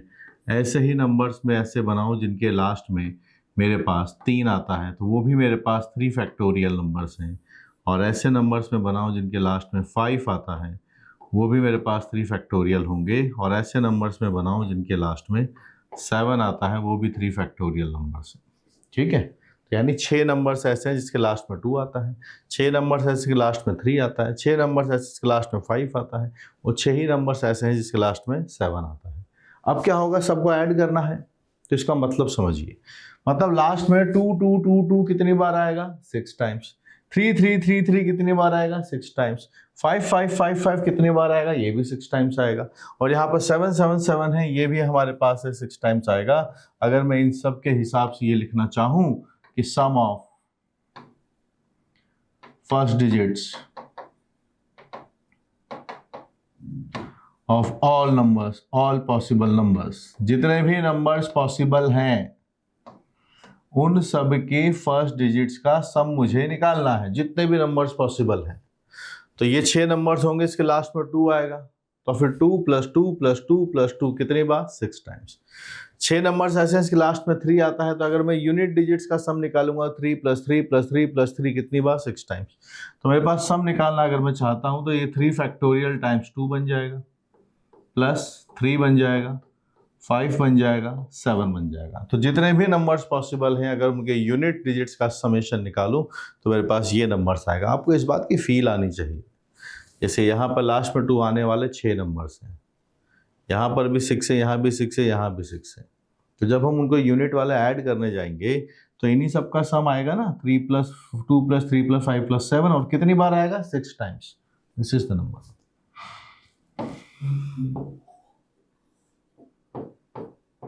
यहाँ पर 2, यहाँ 3, 5, 7। तो हम यहाँ पर अगर बात करें सम ऑफ सेकेंड डिजिट्स, या फिर इसको बेटर वर्ड में अगर लिखना चाहें, sum of numbers present at 10th place, second वाले नंबर की डिजिट्स का सम निकालें तो वही आपके पास है 3 फैक्टोरियल, तो सम आएगा, और ये 2 + 3 + 5 + 7 रहेगा। लेकिन एक बात खास होगी, जितने भी नंबर सेकंड नंबर पे होते हैं ये 10 पावर 0 से मल्टीप्लाई होता है, ये 10 पावर 1 से मल्टीप्लाई होगा, 10 पावर 1। तो फिर थर्ड डिजिट वालों के लिए क्या फर्क पड़ेगा? ये यूनिट प्लेस है, सेकंड प्लेस है, थर्ड प्लेस है, वो 100 से मल्टीप्लाई होंगे, और लास्ट वाले आपके पास है 1000 से। नंबर ऐसे ही बोला जाता है, अगर ये 1 2 3 4 लिखे होते तो 1234 बोला जाता। तो हमने यूनिट वाइज सबके फर्स्ट डिजिट का सम निकाल दिया, इतना है, सेकंड का सम निकाल दिया, इतना है, पर ये मल्टीप्लाई बाय 10 होगा। थर्ड में क्या होगा? सेम नंबर आएंगे, क्योंकि जीरो का रोल तो है नहीं, जीरो होता है थोड़ा ध्यान रखना पड़ता है कि आगे वाले नंबर प्लेस पर जीरो ना आ जाए। तो यहाँ पर सभी नंबर्स का अगर हमें सम निकालना है तो सम ऑफ ऑल नंबर्स, तो हमारे पास डेटा बन रहा है 3 फैक्टोरियल 2 + 3 + 5 + 7 प्लस अगला 3 फैक्टोरियल 2 + 3 + 5 + 7 इंटू 10, फिर वही 3 फैक्टोरियल। ये मैं आपको समझाने के लिए पूरा इतना डिटेल में लिख रहा हूँ। यहाँ 10 का स्क्वायर है, और आपने अगर ऐसे प्रोफाइल के क्वेश्चन किए हुए हैं तो फिर आप और आगे इनसे सीख सकते हैं, 10 पावर क्यूब। सो ये है आपके पास ये सम ऑफ डिजिट्स, ये sum of numbers, sum of digits at first place. ये आपके पास है sum of digits at second place. Summation ऐसे निकाला जाता है, ये है आपके पास है sum of digits at third place, and ये आपके पास है sum of digits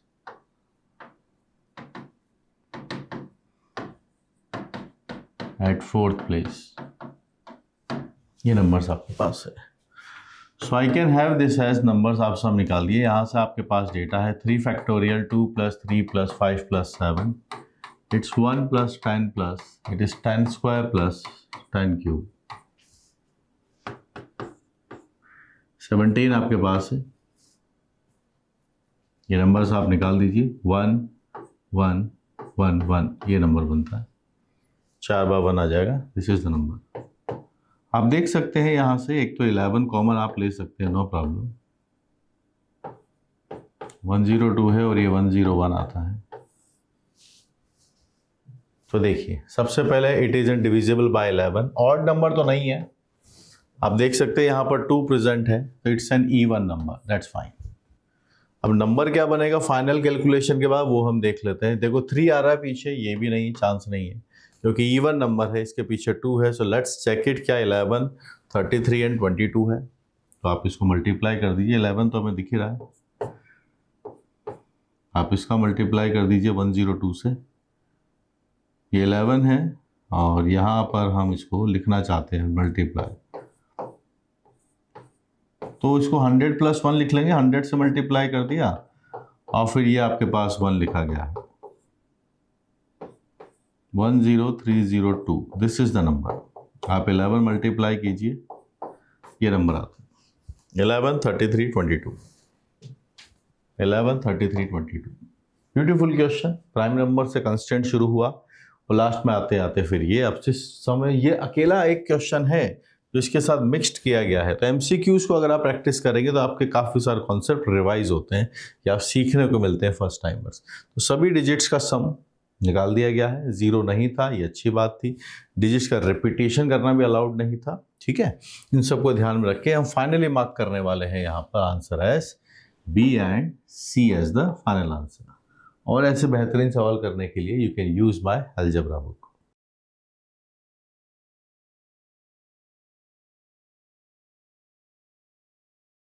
In linear permutation of the word Barack Obama can be done using all the letters and there are 4 options after this। तो हमें एक एक करके सबको सॉल्व करने के बारे में सोचना है। बैरक ओबामा की अगर हम बात करें यहाँ पर, तो हमारे पास से अगर हम अल्फ़ाबेट्स की बात करेंगे तो कौन कौन है जो रिपीट हो रहा है, थोड़ा आप देख लीजिए। 3 टाइम्स तो ए आ चुका है and there are 2 more A's, ठीक है। तो we are having this letters as 5। और ढूंढिए जो रिपीट हो रहे हैं। बी आपके पास आप बात करेंगे तो बी भी हमारे पास 2 लिखा गया है, एक यहाँ है और एक यहाँ है। तो कौन कौन से चले गए उनको छोड़ देते हैं। बाकी क्या आता है आपके पास, आर आता है, के आता है, there is an R, then there is a K, then there is a O, then M। एक भी लेटर छूटना नहीं चाहिए, इसीलिए वापस से उसको क्रॉस चेक करके वेरीफाई कर लो, गलती नहीं होनी चाहिए। 5 and 2 is 7, 8, 9, 10, 11। 1 2 3 4 5 6 7 8 9 10 11। तो क्वेश्चन को अप्रोच कैसे करते हैं वो मैं आपको सिखा रहा हूं, कैसे आपको इसको अप्रोच करना चाहिए, लिखा। अब कितने लीनियर परमुटेशन की बात हो रही है, तो अगर हम इनकी बात करते हैं कि इनके कितने लीनियर परमुटेशन बनाने हैं, उस सबको यूटिलाइज करना है, तो आपके पास 11 फैक्टोरियल्स हैं जिसमें से 5 एक जैसे हैं और ये दोनों भी एक जैसे हैं। तो जितनी क्वांटिटी सेम होती है उतने फैक्टोरियल से डिवाइड करना, तभी हमारे पास एक्चुअल नंबर निकल के आता है। सो 11 factorial upon 5 factorial upon 2 factorial, there is no constraint, ठीक है। There is no constraint, yes, A is the correct answer. A option आपके पास से आंसर बना। चलिए बी की तरफ बढ़ते हैं। क्या पूछा गया है, 5c2 into 5 factorial if A's are together but B's are separated, ठीक है। एज आपके साथ में आने चाहिए, तो एज को एक साथ कर दिया, ठीक है, और बी अलग अलग आने चाहिए, तो आपके पास से फिर आर, के, ओ एंड एम, इन सबको एक साथ लिखा और अरेंज किया। तो we can consider this as 1 2 3 4 5। पांचों को अरेंज करेंगे, 5 फैक्टोरियल आएगा। अब हम चाहते हैं कि बी सेपरेटेड रहे, तो उन सबको हम क्या करेंगे, इनके गैप्स में फिल कर देंगे। 1 2 3 4 5 6, तो वी आर हैविंग 6 गैप्स और फिल करेंगे। बी कितने अपने पास, 2 बी से अपने पास है ना, उनका लिखने का तरीका 1। तो दिस इज द रिक्वायरमेंट। तो पहले चाहते हैं कि बी साथ में ना आए, तो उसको पहले इसे सॉल्व करने के 2 तरीके हैं। पहला बता रहा हूं कि आप बी को छोड़कर बाकी को अरेंज कर दीजिए। चाहते हैं कि ए साथ में आए, साथ में कर दिया। यहाँ पर आर, के, ओ, एम लिखा गया। इनके बीच में गैप्स कितने क्रिएट हो गए हैं, 5 थे, 6 गैप्स क्रिएट हुए। 6 में से हमने 2 अल्फ़ाबेट चूज किए, 6C2, ठीक है। इसको चूज करने के बाद अब हमारे पास एक तरीका है इनको अरेंज करने का, तो हमने इसको एक तरीके से अरेंज कर दिया। क्यों, क्योंकि दोनों बीज कैसे हैं, एक जैसे, दोनों भी ही सेम लिखे गए हैं। तो दिस इज द नंबर। और ये क्या हुआ है, this is for the gap selection. तो 6C2 into 5 फैक्टोरियल यही लिखा गया है। B is also A correct solution. इसको सॉल्व करने का मैं आपको सेकंड मेथड भी बता देता हूं। बात यह है कि दोनों B 2 ही अल्फाबेट्स हैं, तो हम चाहते हैं कि एज तो साथ में आए लेकिन 20 साथ में ना आए। तो हम ऐसा करते हैं, रिक्वायर्ड जो नंबर हमें चाहिए उसको बना सकते हैं कि total when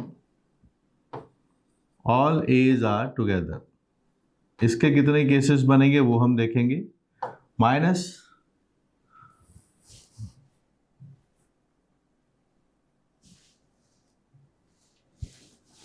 total when all A's and B's are together.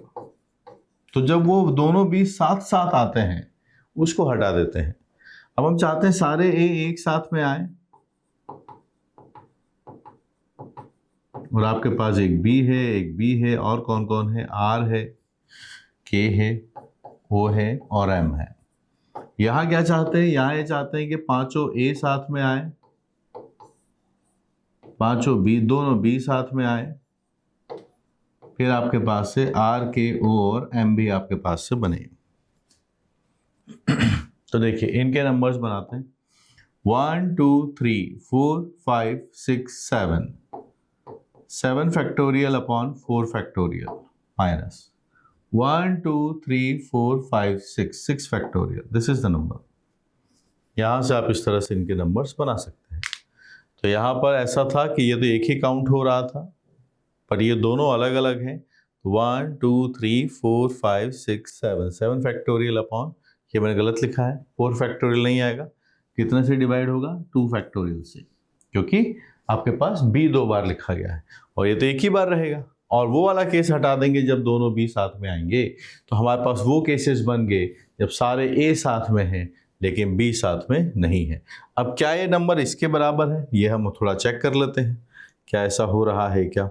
ठीक है, तो आइए भाई बनाइए। इसको हम लिख सकते हैं 7 × 6 × 5 factorial divided by 2 factorial minus आपके पास से 6 फैक्टोरियल लिखा है, तो 6 × 5 फैक्टोरियल आप बना सकते हैं। यहाँ 3 आ जाएगा तो ये बनेगा 21 - 6 × 5 फैक्टोरियल। 5 फैक्टोरियल दोनों जगह से कॉमन, 21 बनेगा -6 15 आता है, दिस इज 15 × 5 फैक्टोरियल, ये नंबर आपके पास है। और अगर आप इस नंबर को क्रॉस चेक करना चाहें कि ये नंबर कितना बनता है, तो आइए 5 फैक्टोरियल आपके पास है, ये 6c2 होता है, 6 × 5/2 15 ही आता है। So we are having 5 factorial × 15। दोनों जगह कैसा है, सेम है, इसीलिए क्या बोला कि सेकंड मेथड।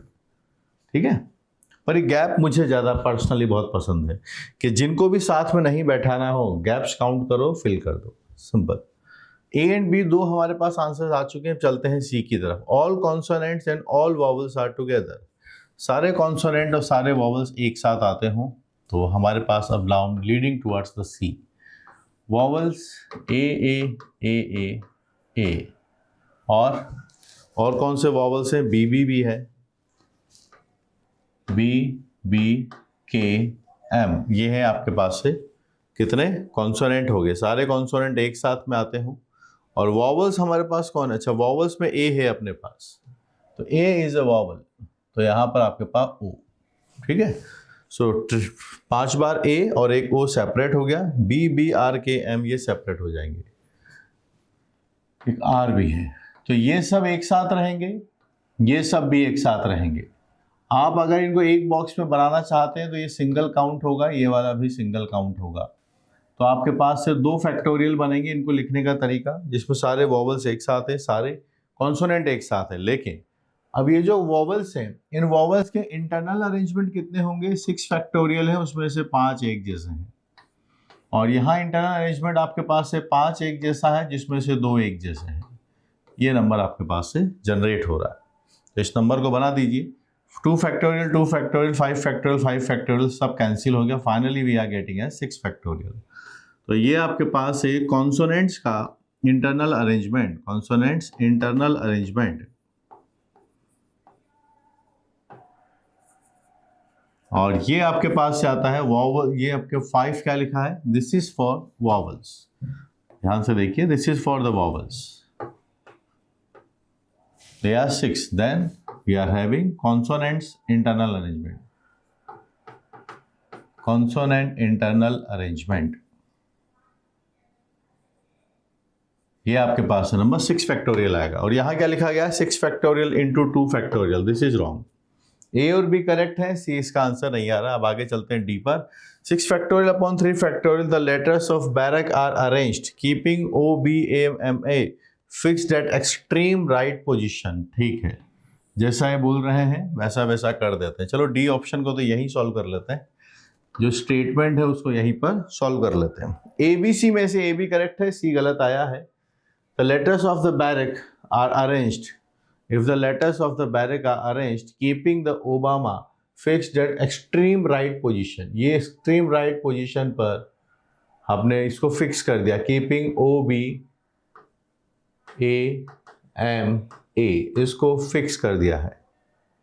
और लेटर्स आपके पास कौन से, letters of barrack are arranged, अब ये इनको आपको अरेंज करना है, BARA आपके पास से K, तो ये तो फिक्स हो चुका है। तो हमारे पास लेटर्स कितने हैं फिर 1 2 3 4 5 6 फैक्टोरियल, और उसमें से सेम कितने कितने हैं आप काउंट कर लीजिए। ए आपके पास से 3 सेम कर रहे हैं। 6 factorial upon 3 factorial is the answer. इसको तो कुछ करना ही नहीं है, इसका तो एक ही तरीका रहेगा, क्योंकि इसको फिक्स कर दिया गया है और पूरा का पूरा वर्ड फिक्स कर दिया गया है। तो keeping OBAMA fixed at the extreme right position, वहां पर, और इसके लेटर्स को अरेंज करना है। तो लेटर्स में आप बना सकते हैं, 3 बार ए लिखा हुआ है, तो 6 factorial upon 3 factorial, and this is precisely written as D option. तो हमारे पास कंप्लीट आंसर इसका निकल के आया है ए बी एंड डी, ये हम इसका आंसर मार्क कर देंगे।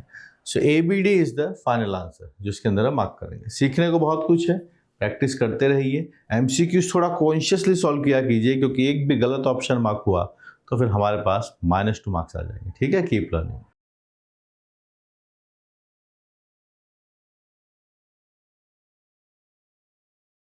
(31 factorial, 33 factorial, 35 factorial is divisible by 2 to the power m, where m belongs to a natural number। फिर पूछा जा रहा है आपसे m can be, क्या हो सकता है m, ये पूछा गया है। तो यहाँ पर हमें एक्सपोनेंट निकालने के बारे में सोचना है, उसके पहले हम थोड़ा इसको सिंप्लीफाई करने की सोच लेते हैं। पहला वाला डेटा मेरे पास 31 फैक्टोरियल है, यहाँ से आता है 33, 32, 31 फैक्टोरियल, फिर 35 है, इसको लिखेंगे 35, 34, 33, 32, और फिर आता है 31 फैक्टोरियल। यहाँ से अगर हम देखें तो 31 फैक्टोरियल हमारे पास है, सभी जगह लिखा गया है 1 2 3, ये आ गया आपके पास डेटा। यहाँ आता है 32, ये 32 यहाँ भी है, 32 यहाँ भी है, इसका बन जाएगा स्क्वायर। यह है 35, यहाँ है 34, और ये भी 33 का आपके पास है स्क्वायर। 33 2 बार है, 32 2 बार है, 31 फैक्टोरियल का क्यूब बन चुका है 35, 34, दिस इज। पर हम क्या चाहते हैं, वी आर ओनली इंटरेस्टेड कि 2 टू द पावर कितना बनेगा। अब आप देखिए इन सब के अंदर 31 फैक्टोरियल के अंदर हम एक्सपोनेंट निकाल लेंगे, दैट्स नॉट अ प्रॉब्लम। यहाँ देखिए आप इसको लिख सकते हैं हम 2 टू द पावर 5 का 2, और यहाँ पर भी आप 2 × 17 इसको लिख सकते हैं। बाकी हमारे पास 33 का स्क्वायर है और 35 है, ये 2 नंबर्स हमारे पास ऐसे ही रहेंगे, ये वाला नंबर सेम रख दिया, इसको 2 × 17 ये नंबर बना। तो 2 की पावर्स आपको दिख रही हैं। 31 के अंदर हम एक्सपोनेंट निकालते हैं। So now we are looking for exponent of 2 in 31 factorial. तो ये आपके पास से बनेगा 31/2, 31/4, और आगे चलिए 31/8, 31/16, 31/32, एंड दिस गोज ऑन। 2 से आप डिवाइड करिए तो यहाँ से 15 आता है, 4 से आप डिवाइड कीजिए तो 7 आता है, 8 से डिवाइड कीजिए 3 आता है, और इसको डिवाइड कीजिए 1 आता है, यहाँ से 0 आता है। यहाँ है 22 एंड 5 इज आपके पास से नंबर्स बना लीजिए 22, 25, 26, ये नंबर्स आपके पास है। 4 7 4 11, 26, ठीक है। तो पता चल गया कि 31 फैक्टोरियल के अंदर हमारे पास 2 पावर 26 बनेगा। तो आप देखिए यहाँ से 2 पावर 26 और कुछ नंबर और बनेंगे, यहाँ बनेगा क्यूब, यहाँ है ये 2 पावर 10 और यहाँ है 2, बाकी सब नंबर कोई लैम्डा बन जाएंगे। All these are now some lambda. तब आप इन 2 को कंपेयर कर लीजिए, आपके पास से 2 26 का ट्रिपल कीजिए, अब 78 आता है। 78 और 10 प्लस और ये पावर 1 रहेगा, this is 11 times some value m। तो हमारे पास पता चलता है 2 टू द पावर 89 तक आप पहुंच रहे हो। और जब डिविजिबिलिटी की बात आएगी तो सभी वो नंबर्स 2 की पावर जो 2 पावर 89 से कम है उन सब से डिवाइड हो जाएगा। 2 पावर 69 से डिवाइड हो जाएगा, 79 से डिवाइड हो जाएगा, 89 से हो जाएगा, 99 से नहीं हो पाएगा। 2 पावर 99 को डिवाइड नहीं कर पाएगा क्योंकि 2 पावर 99 ज़्यादा पावर से, ये कम पावर है। सो करेक्ट आंसर्स हमारे पास यहाँ से मार्क कर देंगे A, B एंड C। ठीक है, you can mark A, B, C as the final answer.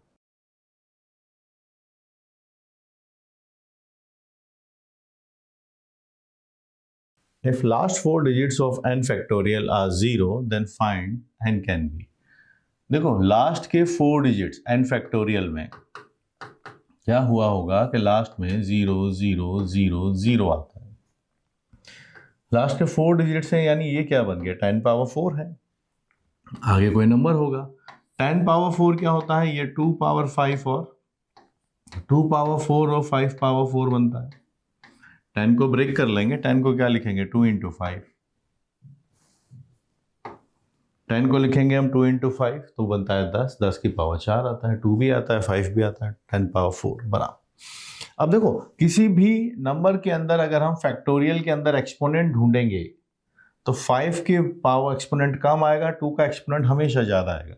तो हम यहाँ पर हमेशा ये काम करते हैं, we are looking for exponent of 5 in n factorial, ये हम चाहते हैं। और ये एक्सपोनेंट आना कितना चाहिए, क्योंकि देखो 2 की पावर्स हमेशा किसी भी फैक्टोरियल में 5 से ज़्यादा ही आएंगी। और अगर हमारे पास जो डेटा दिया है कि भाई लास्ट के 4 डिजिट जो है वो 0 है, ये बात हमसे पूछी जा रही है। तो यहाँ पर अगर आपको ये नंबर बनाना है तो ये बनेगा n/5, यहाँ है आपके पास n/25 और ये नंबर्स करके आगे बढ़ेगा। n के नंबर्स अगर हम यहाँ पर ध्यान से देखें ऑप्शंस में, तो हमारे पास नंबर जो भी है 25 से कम है और 18 से ज़्यादा है, इस तरह का नंबर हमारे पास ऑप्शंस में है। तो फिर हम इसी पर फोकस करेंगे कि इन नंबर्स के बीच में होगा तो क्या बनेगी बात। 25 से कम है और यहाँ पर नंबर है। अब आप देखिए हमें ये नंबर कितना चाहिए, मिनिमम हमें ये नंबर 4 चाहिए, 4 चाहिए ही चाहिए, 4 के आसपास आना चाहिए, तभी लास्ट के 4 डिजिट्स अपने पास 0 बनेंगे। तो यहाँ अगर मैं यहाँ पर 19 लिखने की सोचता हूँ, सपोज करिए कि मैंने यहाँ पर लिखा 19, ये 19/25 में लिखता हूँ, ग्रेटेस्ट इंटीजर के अंदर ये डेटा होता है। पहला वाला डिवाइड नहीं होगा, 20 होता तो 4 आता, यहाँ से 3 बनेगा और ये 1 से छोटा है 0 बनेगा, 3 बन जाएगा, ये पॉसिबल नहीं है। लेकिन अगर मैं 20 ले लेता हूँ सपोज कीजिएगा, तो यहाँ आपके पास से 5 रहेगा पहले वाले में, अगले वाले में 5 का स्क्वायर होता है। This is the way we solve it. और आपके पास यहाँ पर 20 है अभी ऊपर, so this is coming as 4। 20/25 1 से छोटा है, 0 बन जाएगा, एक्सेप्टेबल है। आप 20 की जगह 21 लिखेंगे, नो प्रॉब्लम। पहला वाला जो नंबर है ये 4 आ जाएगा, ये 1 से छोटा है, 0 बन जाएगा, ये भी एक्सेप्टेबल है।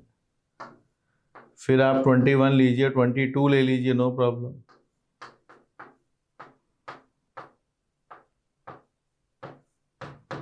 ये 1 से छोटा है, 0 आता है, ये भी 4 आता है। तो आप कहाँ तक जा रहे हैं, आप देखिए आप 23 तक भी जा सकते हैं, नो प्रॉब्लम। अगर आप 23 चले जाएंगे तो भी कोई दिक्कत नहीं, जब तक ये लास्ट वाला जो नंबर है 1 से छोटा रहेगा, आपके नंबर में कोई इंक्रीज नहीं आएगा, यहाँ तक चल जाएगा। तो आप इसको भी देखेंगे 23 को, तो भी कोई प्रॉब्लम नहीं है। You get it as 4 + 0 as 4। How about 24? 24 आपने लिया,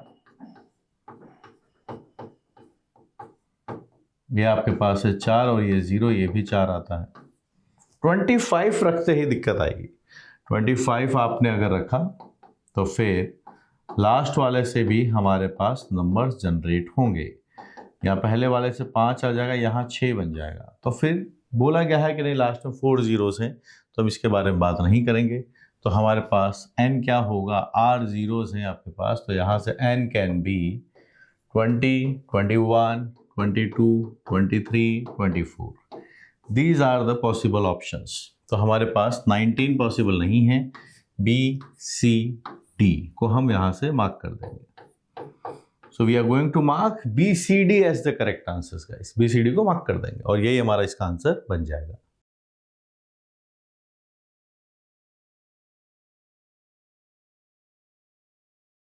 Ten factorial is given as 2 to the power P, 3 to the power Q, or 5 to the power R, 7 to the power S, and remaining number is multiplied as a K। फिर पूछा जा रहा है P plus Q, P minus Q, R plus S, R minus S पूछे हैं। 2, 3, 5, 7 ये सब क्या है, ये सब प्राइम नंबर्स है। प्राइम नंबर्स का एक्सपोनेंट हमें 10 फैक्टोरियल में निकालना है। तो अगर हम P के बारे में बात करें, that is an exponent of 2 in 10 factorial, तो डेटा बनेगा 10/2। आगे आप चलिए, 10 आता है, इसका स्क्वायर हम करेंगे 4 आएगा। आगे आप चलिए, तो इसका क्यूब कर देंगे 8 आ जाएगा। फिर आपके पास है 16 बनेगा और ये प्रोसेस चलता रहेगा। नंबर्स आप बनाने जाएंगे तो P का वैल्यू यहाँ से 5 है, यहाँ से ग्रेटेस्ट इंटीजर है बॉक्स में तो 2 बनेगा, ये 1 है और ये 0 है। तो मेरे पास ये नंबर आपके पास है 8 आता है। वहीं पर अगर हम Q की बात करें तो Q जो है वो 3 का एक्सपोनेंट है, वो बनेगा आपके पास है 10/3, देन वी आर हैविंग 10/9, फिर आपके पास है 10/27। यहाँ पर 3 आएगा, ये 1 आएगा, ये 0 बन जाएगा, तो आपके पास इसका वैल्यू 4 आता है। R जो है वो 5 का एक्सपोनेंट है, तो 5/10, 10/5, 10/25, ये डेटा बनेगा आपके पास से। पहला वाला 2 बनेगा, बाकी सब 0। सो the value of R is S। फिर हम S पे चलते हैं, तो हम चाहिए 7 का एक्सपोनेंट, तो यहाँ प्लस, यहाँ 10 है, यहाँ आपके पास है 49 रहेगा।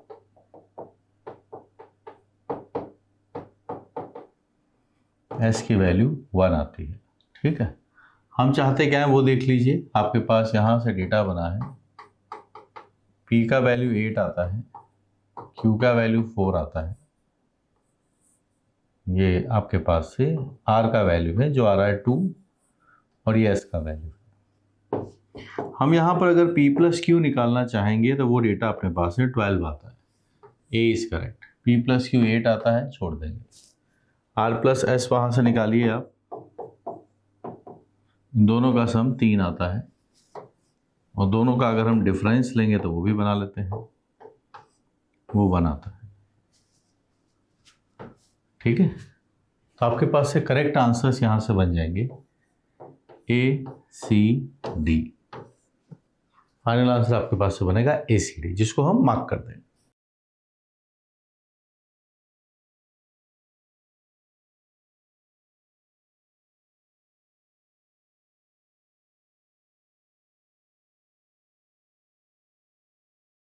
एक कॉम्प्रिहेंशन डिस्कस करते हैं जो पीएनसी में पूछा गया है।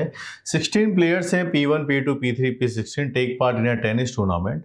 Lower suffix player is a better than any higher suffix player. इसका मतलब ये है lower suffix is a better than any higher suffix player.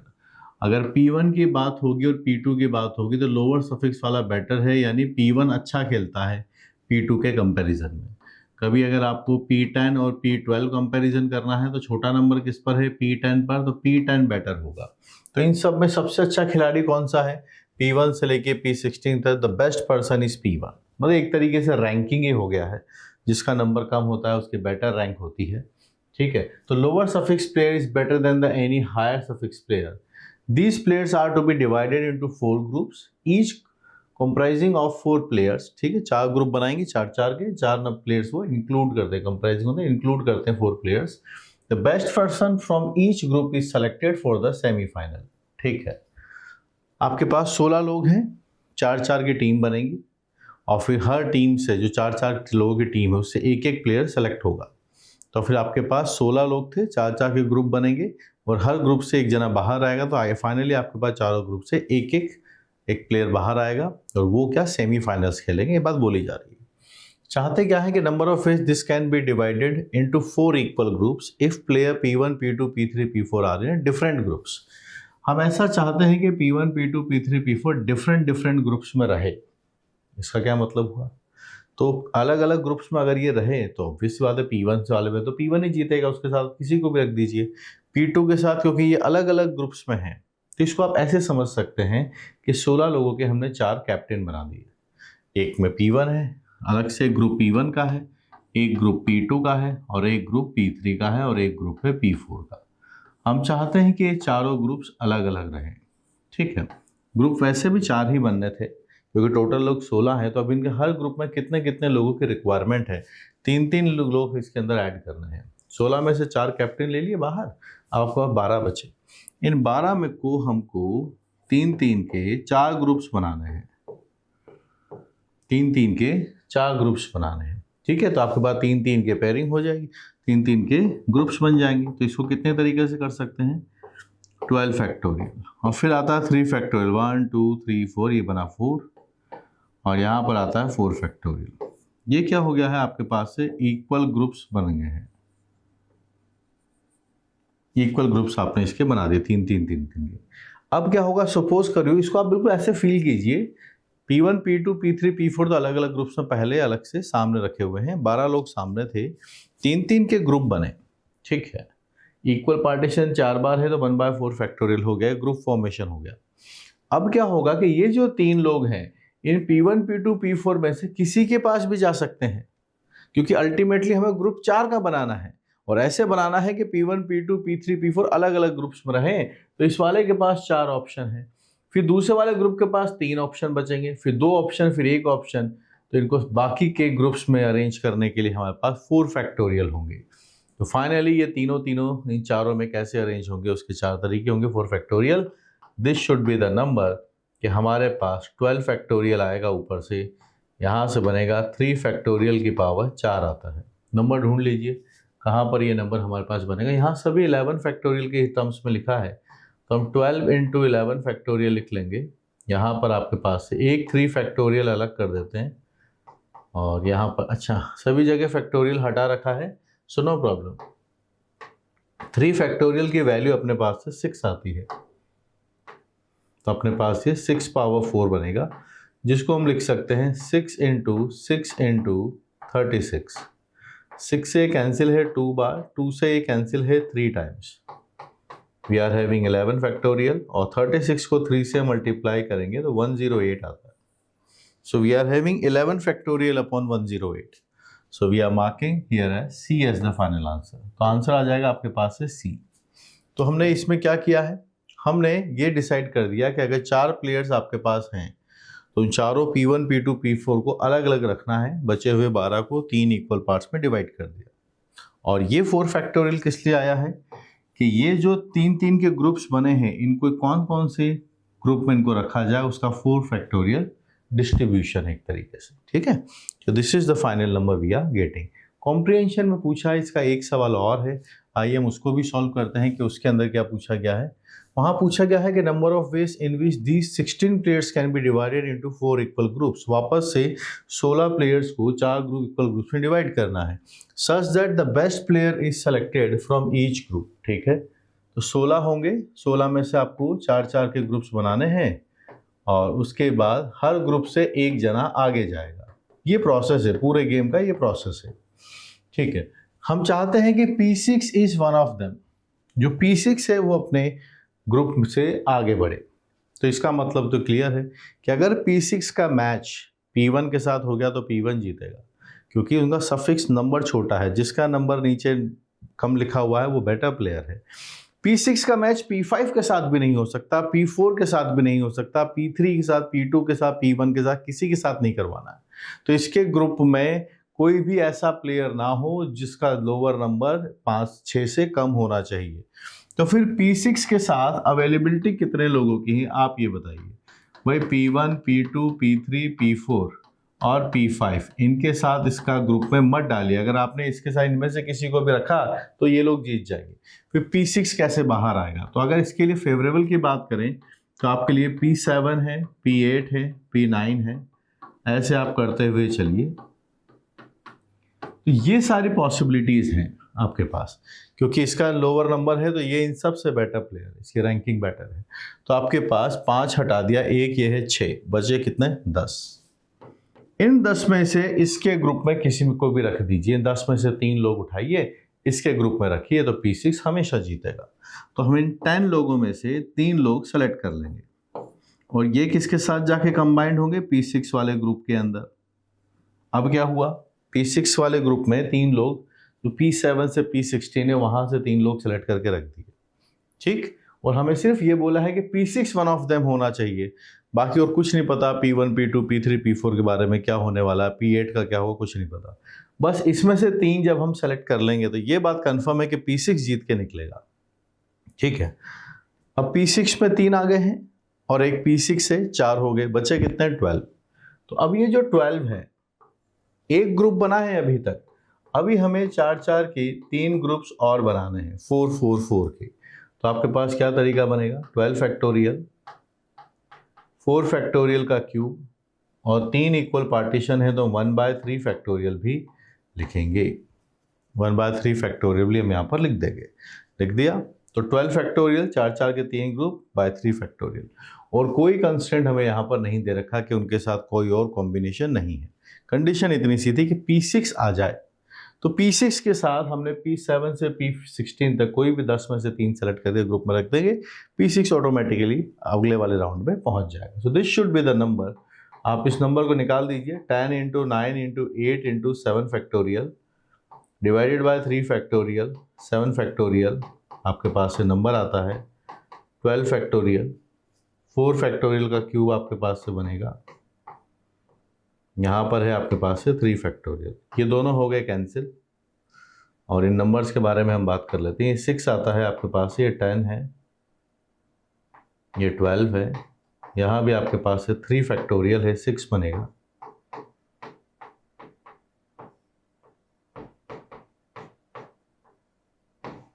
छः से कैंसिल होगा, आपके पास डेटा बनेगा 20। This is what we are getting, 12 factorial, 4 factorial का cube, this is the value of k. So we are having the value of k as 20. 20 आपके पास से number बन जाएगा। So good question, smart question, practice करते रहिए। जितना अच्छे से आपको सवाल समझ में आएगा उतना जल्दी और बेटर तरीके से आप सोच पाएंगे, चाहे वो गलत ही हो पर आपको सॉल्यूशन देख के भी सही जगह हिट होगा। तो क्वेश्चन को ढंग से पढ़िए और पीएनसी के अंदर नीट एंड क्लीन अप्रोच के साथ उसके सॉल्यूशन की तरफ आगे बढ़िए, ज़रूर सीखेंगे और सॉल्यूशन तक पहुंचेंगे। और ऐसे और सवाल आपको कॉम्प्रिहेंशन करने हैं तो मेरी अलजेब्रा वाली बुक है, उसमें आपको काफ़ी सारे सवाल देखने को मिलेंगे।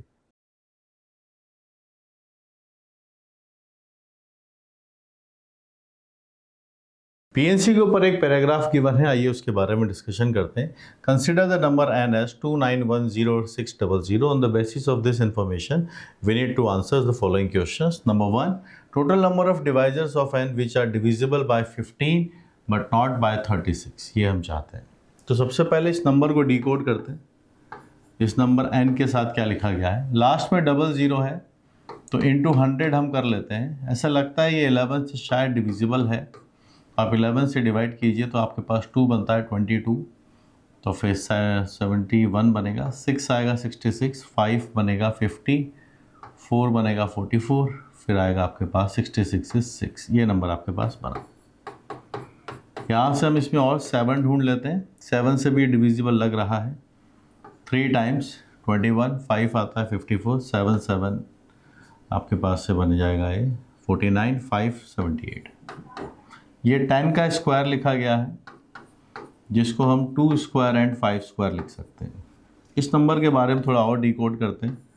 7 से अगर ये डिवाइड हो सकता है तो 7 से 5 टाइम्स 35 एंड 4 54। 54 को हम लिख सकते हैं 2 × 3 power cube 27 × double 54। So eventually number n is coming as 2, यहाँ पर है 2, यहाँ पर भी लिखा गया, ये बन रहा है 2 क्यूब। 3 आपके पास है, 3 का भी क्यूब यहाँ पर है, 2 क्यूब हो गया, 3 क्यूब हो गया, 5 का स्क्वायर है, 7 7 2 बार है, 7 का भी स्क्वायर बनेगा, and there is 11 is single time.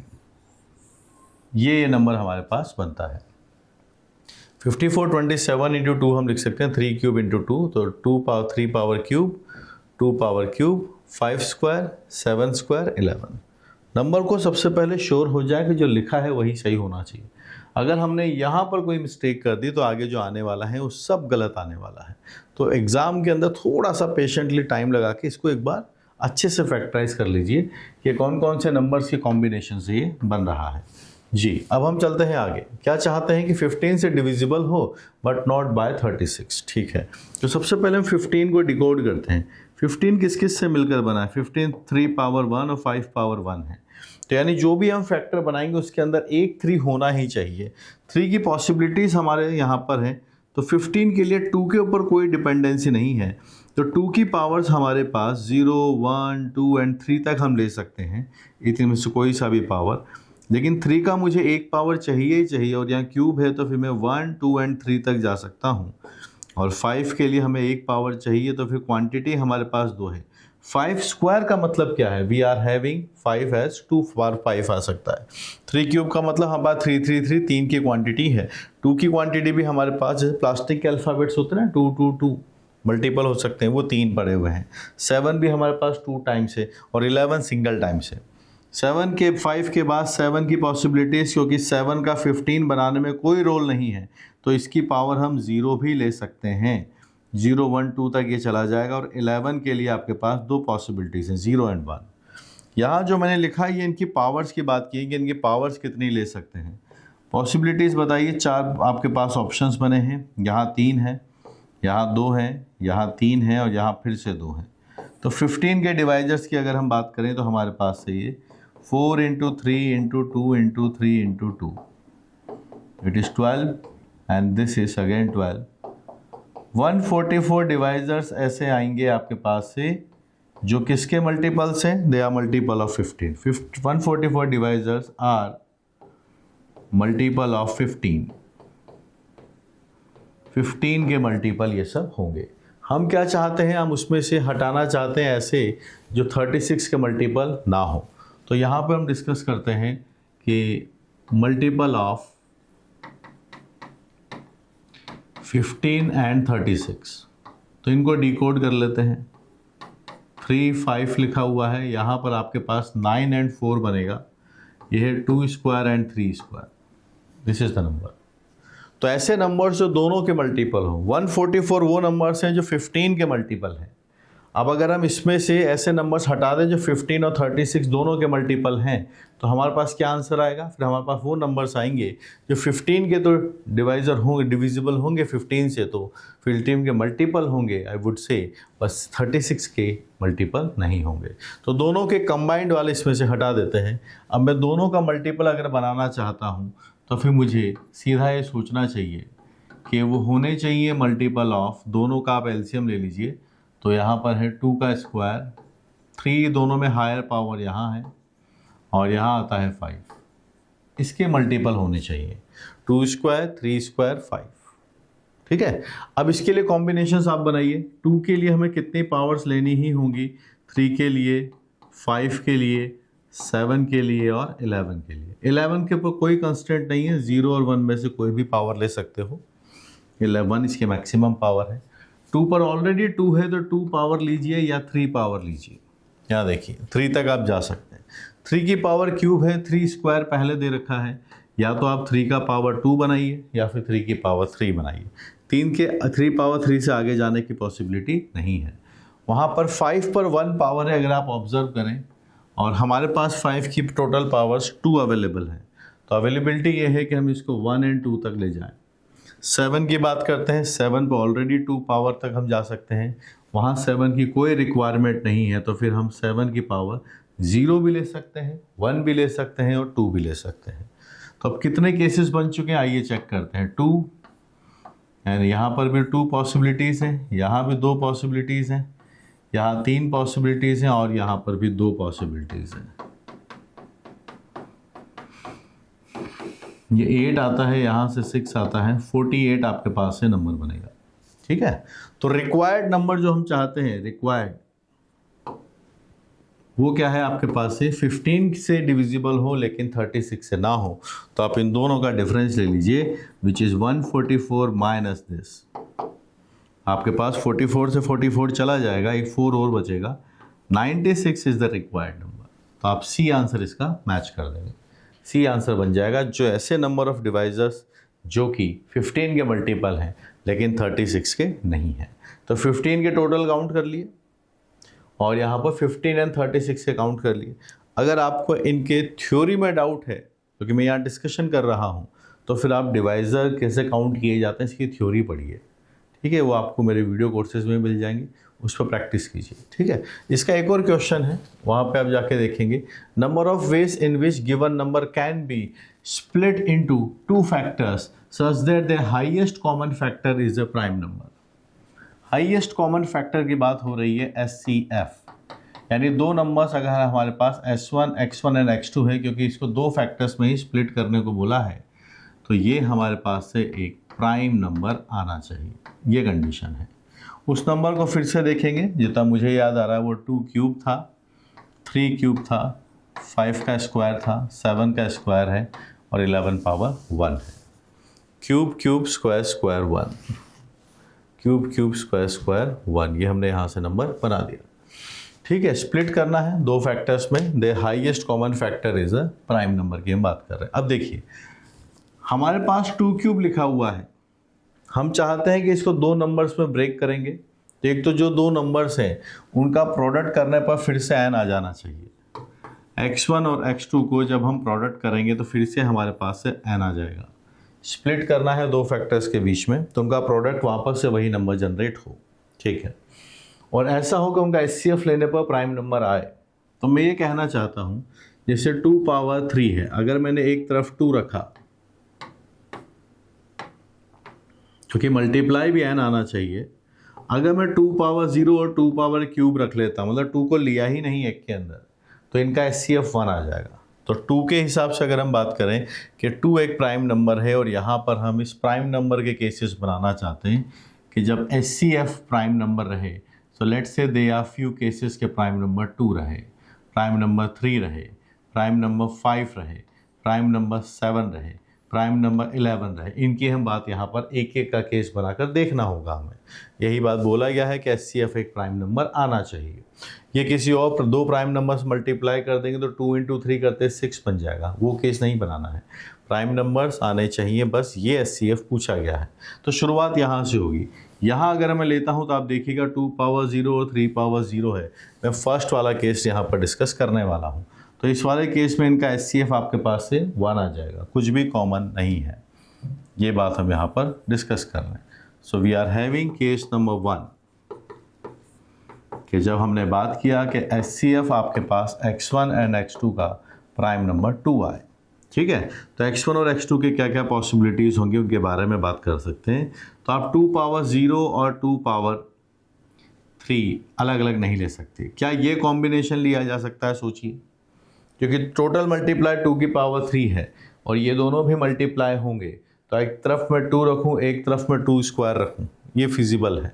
इनका अगर हमने SCF निकाला तो 2 आएगा। 2 एक प्राइम नंबर है। इसका केस हम डिस्कस कर रहे हैं जब SCF की वैल्यू X1 X2 में 2 बने। ये हमने बनाए नंबर्स। अब बाकी बताइए, अब 3 की जो टोटल पावर है जब आप काउंट करने निकल पड़े हैं, ये स्प्लिट नहीं हो सकती। मैं इसको ऐसे नहीं लिख सकता कि 3 यहाँ रखा और 3 स्क्वायर यहाँ रखा, वरना फिर यहाँ भी 6 बनेगा, ये 6 का स्क्वायर है, दोनों का SCF 6 आ जाएगा। नहीं, हमें 6 नहीं चाहिए, हमें तो SCF 2 ही चाहिए। इसका मतलब हम 3 को ब्रेक नहीं करेंगे। हम 3 को ब्रेक नहीं करेंगे। जो 3 पावर क्यूब है वो या तो टोटल ही इधर जाएगा या यहाँ पर जाएगा। तो हमारे पास इस बात के 2 चॉइसेस हैं। किसके लिए? 3 पावर 3 या फिर 3 पावर 0। 3 पावर 3 स्प्लिट नहीं होगा। आगे 5 स्क्वायर है, इसके भी 2 तरीके होंगे आपके पास। या तो 5 का स्क्वायर रहेगा या 5 का पावर 0 रहेगा। आप 5-5 करेंगे तो फिर SCF में 5 आ जाएगा। अगला 7 के लिए आपके पास फिर से 2 तरीके हैं। आप 7 का स्क्वायर पूरा एक साथ रखेंगे, 7 पावर 0 एक साथ रखेंगे। 11 के लिए आपके पास भी फिर से 2 तरीके होंगे, या तो 11 पावर 0 और 11 पावर 1। ठीक है। So this is the possibility कि हमने एक तरफ 2 रखा, एक तरफ 2 स्क्वायर रखा और ये सारे कॉम्बिनेशन बना दिए। मेरे पास ये नंबर्स आपके पास से आते हैं 4 4, ये आपके पास से 16 नंबर्स आपके पास से बनते हैं। तो 16 आपके पास से कॉम्बिनेशंस बनेंगे। केस नंबर 2, जब मैं ये बात करता हूँ कि जब इनका SCF निकाला गया होगा, जब आपके पास यहाँ से 3 आता हो, एक प्राइम नंबर 3 रहे, तो 3 को अब आपको ब्रेक करना होगा। टोटल आपके पास इतना है, तो एक तरफ 3 रहेगा, एक तरफ 3 का स्क्वायर रहेगा। मल्टीप्लाई करने पर वही नंबर आना चाहिए। तो फिर से बारी आती है कि हम 2 के बारे में 2 पॉसिबिलिटीज़ हैं। 2 पावर क्यूब एक ही जगह जाएगा, या तो इस तरफ रखिए या इस तरफ रखिए। फिर आपके पास ये पॉसिबिलिटी मैंने 2 पावर क्यूब के लिए बताई है। ये नंबर में 5 का स्क्वायर के लिए बात करूँगा, या तो इधर या इधर, चॉइस नहीं है। 7 का स्क्वायर या तो इस वाले ग्रुप में या इस वाले ग्रुप में। और आपके पास से 7 हो चुका है, फिर उसके बाद ये आती है 11 की, 11 power 1। Again we are having 16 combination this side, 16 combination on this side. Case number 3, अगला प्राइम नंबर आपके पास से SCF आना चाहिए। क्या क्या वो देखिए। SCF अभी आपने बोल दिया है 2 आया, 3 आया। अब मैं बात करता हूँ जब SCF x1 x2 का 5 आता है। कितना आता है? 5 आता है। अब देखिए 5 में खास बात क्या है, 5 के साथ 5 स्क्वायर है। 5 के साथ 5 स्क्वायर है तो दोनों में 5 5 होना चाहिए। मल्टीप्लाई करते ही 5 स्क्वायर बन जाएगा। यहाँ क्या था, नंबर्स अलग अलग थे, एक तरफ 2 था, एक तरफ 2 स्क्वायर था। यहाँ भी 3 था, यहाँ भी 3 स्क्वायर था। तो जो अपने पास 2 पावर क्यूब के पास 2 ऑप्शंस आ रहे थे, इधर जाए या इधर जाए। लेकिन अब अगर मैं यहाँ पर 2 पावर क्यूब की बात करूँ तो दोनों नंबर्स ही सेम हैं। तो मेरे पास एक तरीका होगा 2 पावर क्यूब के लिए, क्योंकि 2 पावर क्यूब को मैं स्प्लिट नहीं कर सकता। स्प्लिट करूँगा तो फिर 2 SCF आ जाएगा। तो 2 पावर क्यूब या तो इधर जाए या इधर जाए, पर ये दोनों ग्रुप ही सेम है, दोनों ही सेम है, दोनों जगह एक एक पावर है। तो इसका भी एक तरीका होगा, किसी भी जगह आप रख दीजिए। फिर हमारे पास 3 पावर 3 जाएगा। अब यहाँ पर मेरे पास 2 तरीके होंगे। पूछो क्यों? मैंने किसी एक जगह 2 पावर क्यूब रखा होगा, और वो इधर रखा होगा तो 5 × 2 पावर क्यूब बनेगा, उधर नहीं रखा तो 5 × 1 बनेगा। तो 3 पावर 3 के लिए अब 2 ऑप्शन बन चुके होंगे। एक वहाँ पर जहाँ पर 5 के साथ 2 क्यूब होगा, और एक वो है जहाँ 5 के साथ 2 पावर क्यूब नहीं होगा। तो इसके लिए 2 ऑप्शंस आए। फिर आपके पास 7 का स्क्वायर है, इसके लिए फिर से 2 ऑप्शंस होंगे। तो अब कोई प्रॉब्लम नहीं है, क्योंकि 2 क्यूब जब अलग अलग जगह जाएगा, दोनों में से एक ही जगह जाएगा आपके पास, और दोनों सेम से दिखते हैं, एक ही तरीका है, पर वो ग्रुप सब आपको अलग अलग दिखेंगे 2 पावर क्यूब की वजह से, और फिर वो अलग अलग पॉसिबिलिटीज़ आती चली जाएंगी। यहाँ है आपके पास 11 पावर 1, इसके भी 2 हैं आपके पास, इसकी 8 चॉइसेस आएंगी। तो ये जो पहला वाला 1 तरीका है, ये यहाँ पर क्यों नहीं हुआ समझिएगा। 2 और 2 स्क्वायर है, ये अलग अलग नंबर्स हैं, ये अलग अलग ग्रुप्स की तरह दिख रहे हैं कि यहाँ 4 लिखा हुआ है, यहाँ 2 लिखा हुआ है। यहाँ पे ग्रुप में एक तरफ 3 लिखा है, एक तरफ 9 लिखा हुआ है, सेपरेट है। लेकिन यहाँ पर दोनों जगह सेम दिख रहे थे, इसीलिए पहले वाले के पास एक ही चॉइस थी कि वो किधर भी चला जाए, बात बराबर थी। थर्ड केस के बाद अब हम आगे चलते हैं 4th केस के पास। 4th केस में हम चाहते हैं कि इनका SCF जो है x1 एंड x2 का, वो आपके पास से 7 आए। 7 कैसा है? पावर देखिए, 7 का भी स्क्वायर है, तो फिर से इसका भी बिहेवियर वैसा ही होगा जैसा इसका है, क्योंकि दोनों जगह एक एक पावर रहेंगी। तो हमारे पास से 2 पावर क्यूब के लिए एक ही तरीका होगा, क्योंकि दोनों सेम है।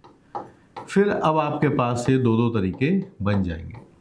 थोड़ा सा लिख कर देखिएगा, आप पहुंच जाएंगे जो मैं समझाना चाहता हूँ। तो इसके नंबर्स भी आपके पास से कितने आएंगे? 8 नंबर्स ही आएंगे। आगे चलते हैं केस नंबर 5। हमारे पास प्राइम नंबर और क्या पॉसिबिलिटी है 7 के बाद? क्या 11 हो सकता है? देखिए, अगर हम दोनों नंबर्स में 11 11 रखेंगे तो मल्टीप्लाई करने पर 11 का स्क्वायर आना चाहिए, पर हमारे पास तो 11 का स्क्वायर है ही नहीं, तो ये वाली केस तो पॉसिबल ही नहीं है। SCF का मतलब ये होता है हाईएस्ट कॉमन फैक्टर, तो दोनों फैक्टर्स के अंदर 11 होना चाहिए। तो 11 11 2 बार आएगा तो 11 स्क्वायर बन जाएगा, यहाँ पे 11 स्क्वायर नहीं है, ये वाला केस पॉसिबल नहीं है।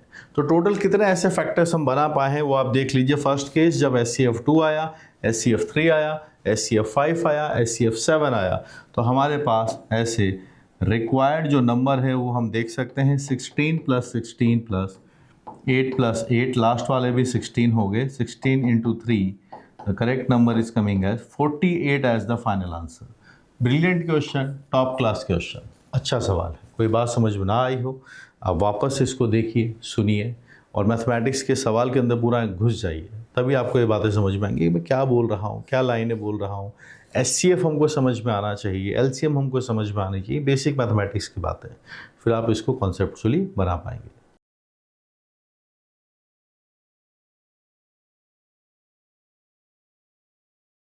कंसिडर द वर्ड W जो लिखा हुआ है मिसिसिपी करके, and denotes the number of different selections of 5 letters from the word Mississippi and n belongs to the set. कौन से सेट को ये बिलोंग करता है ये हमें पता करना है। मिसिसिपी में जिन अल्फ़ाबेट से मिलकर बना है, अगर हम थोड़ा लिखना चाहें तो सबसे पहले I हमें 4 बार दिख रहा है। अगला जो रिपीट होता हुआ दिख रहा है वो S है, ये भी आपके पास है 4 टाइम्स है। फिर P हमारे पास है, P ट्वाइस है, दिस इज 2। और जो रिपीट नहीं हो रहे हैं वो है M। एक बार टोटल काउंटिंग देखते हैं, 1 2 3 4 5 6 7 8 9 10 11। 4 4 8 एंड 2 इज 10, 1 इज 11। ठीक है, अब इसके अंदर से हमें कितने लेटर्स लेने हैं? देखिए 5 लेटर्स आपको सेलेक्ट करना है या वर्ड बनाना है। देखो सेलेक्ट करना है, सिलेक्शन की बात हो रही है। सो 5 लेटर्स आपको यहाँ पर सेलेक्ट करके बताने हैं। तो जब आप इसको सेलेक्ट करने जाएंगे तो आप देखिए कि एक बास्केट में आपके पास क्या हो रहा है। हमारे पास आई वाले प्लास्टिक के अल्फ़ाबेट्स देखे आपने, आई वाले वो 4 लेटर्स पड़े हुए हैं। 4 लेटर्स आपके पास सेम बिल्कुल एग्जैक्टली। एस वाले नाम के एक्स वाले अल्फ़ाबेट भी अपने पास 4 हैं। 2 अल्फ़ाबेट्स अपने पास पी वाले उस बास्केट में हैं और एक अल्फ़ाबेट है सिर्फ एम। अगर मैं उस बास्केट में से 5 लेटर्स लेकर आऊँगा जो हम चाहते हैं, सिर्फ सेलेक्ट करना है, तो पहली पॉसिबिलिटी क्या है? हो सकता है कि उसमें से 4 अल्फ़ाबेट सेम आ गए हों। सो नंबर 1 पॉसिबिलिटीज आर, उसमें से 4 लेटर्स आर सेम, क्योंकि पांचों सेम हो नहीं सकते। हमारे पास किसी भी अल्फ़ाबेट्स की 5 क्वांटिटी नहीं है, मैक्सिमम 4 क्वांटिटी है। तो 4 अलाइक हो जाए और एक डिफरेंट हो जाए, ये पॉसिबिलिटी है। सेकंड हो सकता है कि हमारे पास से 3 अलाइक हो जाए, एक जैसे हो जाए, और बाकी बचे हुए 2 भी आपके पास से कैसे हो जाए, अलाइक हो जाए। आप अगर इनका एग्जाम्पल समझना चाहते हैं सेकंड वाले केस का, तो मैं आपको बता सकता हूँ। जैसे 4 एक जैसे हो गए हैं तो आपके पास 4 बार एस आ गया है और 1 बार आई आ गया है, ये एक एग्जाम्पल है। 4 सेम है, एक अलग है। 2 एक जैसे हो जाए, आपके पास 4 बार एस आ गया है 3 बार, और 2 बार आपके पास से पी आ गया है, ये देखिए। 3 एक जैसे हैं, 2 एक जैसे हैं। थर्ड पॉसिबिलिटी की बात करें तो हम बात कर सकते हैं कि हमारे पास 3 अलाइक हैं और 2 डिफरेंट हैं। जैसे आपके पास 3 बार आई आ गया है, एक एस आ गया है और एक आपके पास से एम आ गया है। इसका मीनिंग समझिए, 3 एक जैसे, 2 डिफरेंट। और क्या हो सकता है वो आप देखिएगा, आपके पास हो सकता है कि 2 सेम हो और आपके पास से बाकी बचे हुए 2 सेम हो और एक डिफरेंट हो। एक केस ये बनता है, जैसे 2 आई आ गया, 2 एस आ गए और एक एम आ गया। तो देखो आप, 2 सेम और एक डिफरेंट। और एक पॉसिबिलिटी ये है, सेम का मतलब अलाइक और सेम एक ही बात होती है कि 2 सेम हो और 3 डिफरेंट हो जाए, ये भी एक पॉसिबिलिटी है। 2 सेम है तो 2 आई आ गए और एक एस है, पी है और एम है, ये देखिए आप इसके हिसाब से देखिए, तो बाकी 3 अलग अलग है। तो आइए सिलेक्शन को हम बना देते हैं। नंबर 1, मेरे पास 4 सेम आने चाहिए, तो 4 सेम की सिर्फ 2 पॉसिबिलिटीज है, या तो आई है या एस है, 2C1। फिर एक बचा, 3 वहाँ पर, 2 वहाँ पर है, इन दोनों में से कोई एक आया होगा, एक बचेगा, 2 वहाँ पर हो गए 3, एक डिफरेंट चाहिए, इट इज़ 3C1। तो कई बार स्टूडेंट क्या ये केसेस बना लेते हैं, लेकिन आगे जब सिलेक्शन लिखने की बारी आती है तो वहाँ पर मिस्टेक करते हैं। तो आराम से सोच समझ कर आप आगे बढ़िएगा कि क्या डेटा में कैसे लिख रहा हूँ, उसको आप सीखिए भी सही, जो मैं आपको यहाँ पर सिखाने वाला हूँ। तो हमने जब बोला कि 4 अलाइक हैं तो 2 पॉसिबिलिटी है, दोनों में से कोई एक होगा, एक सेलेक्ट हुआ, एक बचा, 1 2 3, 3 बचेंगे, उसमें से एक सेलेक्ट कर लेंगे। मैंने जानबूझ के एग्जाम्पल भी यही लिखा है कि आई की क्वांटिटी 4 थी, पर देखो 4 आइडेंटिकल है, एक डिफरेंट है। तो अगर एस सेलेक्ट हो गया है तो भी मेरे पास आई एस एंड पी बनेगा, आई पी एंड एम बचेगा, उन तीनों में से एक सेलेक्ट कर लेंगे। अब बचे 2 सेम है और 3 सेम है, 3 सेम की पॉसिबिलिटी इन्हीं दोनों में से है, 2C1। या तो आई होगा या एस होगा, कोई एक सेलेक्ट होगा, फिर दो बचेंगे यहाँ पर। क्योंकि दो सेम चाहिए तो एम नहीं आ सकता, इन्हीं दोनों में से कोई होगा। जैसे मैंने एग्जांपल के हिसाब से एस ले लिया है, तो आई और पी बचे होंगे, तो उन दोनों में से कोई एक और पिक कर लेंगे।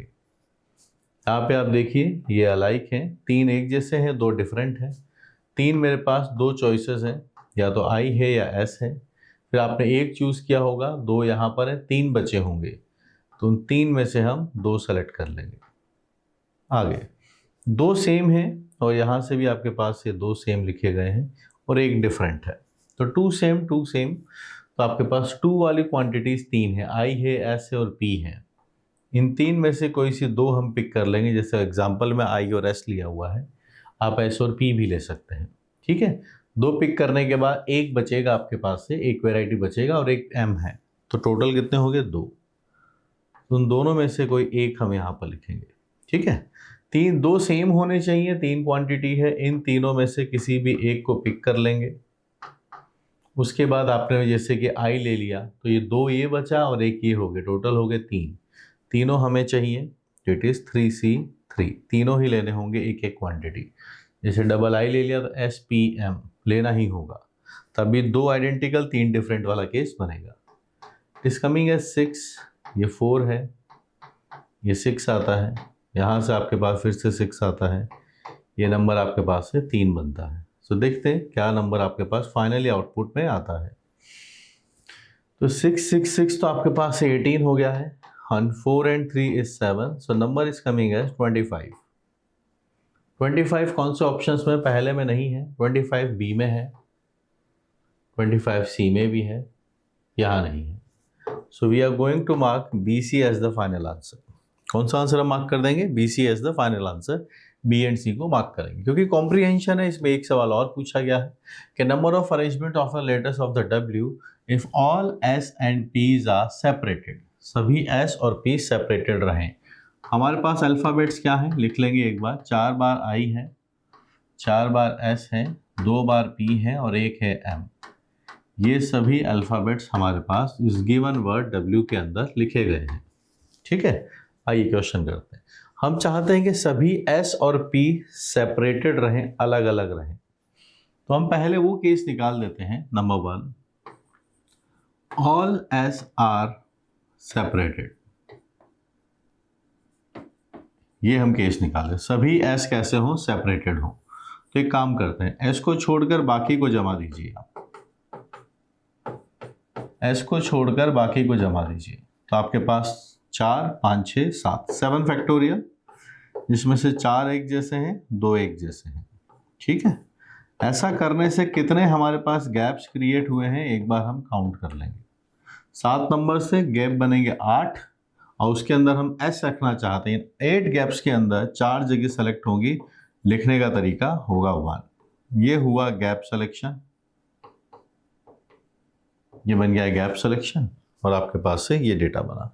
तो यहाँ पर हमने किन को अरेंज किए हैं? जो बचे हुए आपके अल्फा लेटर्स हैं, लेफ्ट रिमेनिंग, मतलब कि 4S, 2P और एक M।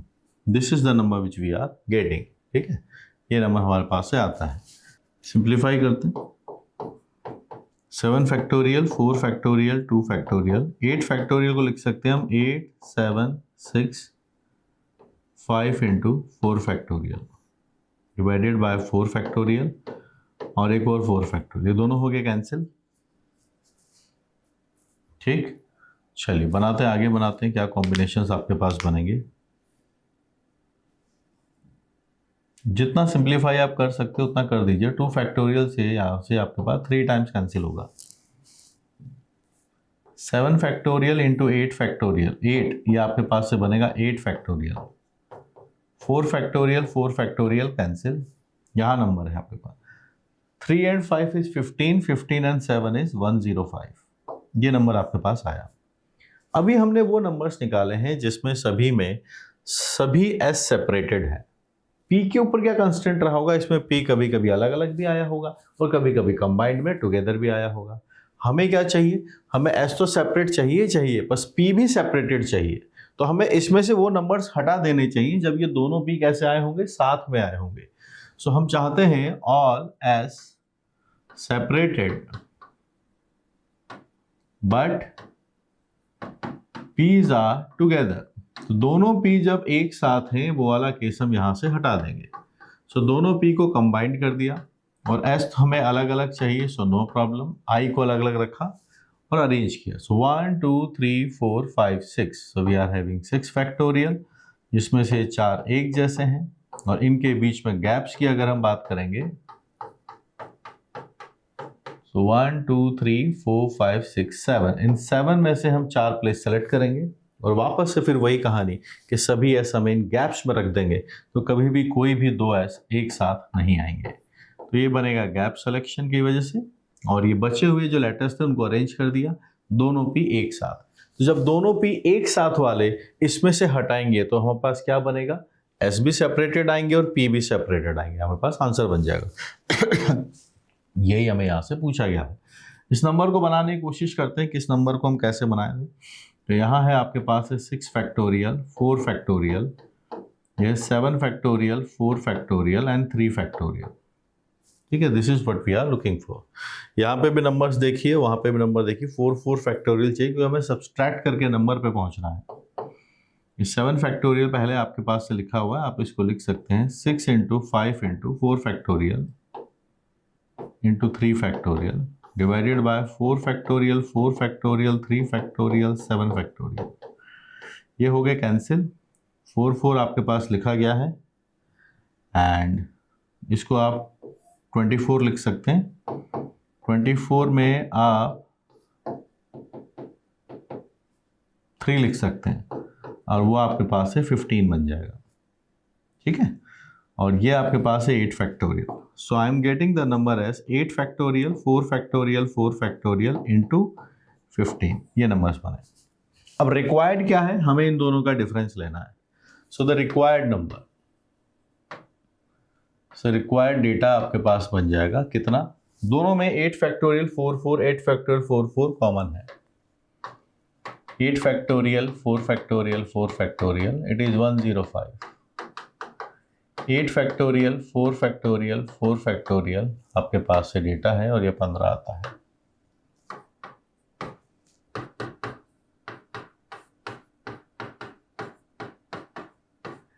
यहाँ पे 105 है और ये 15 आपके पास आता है।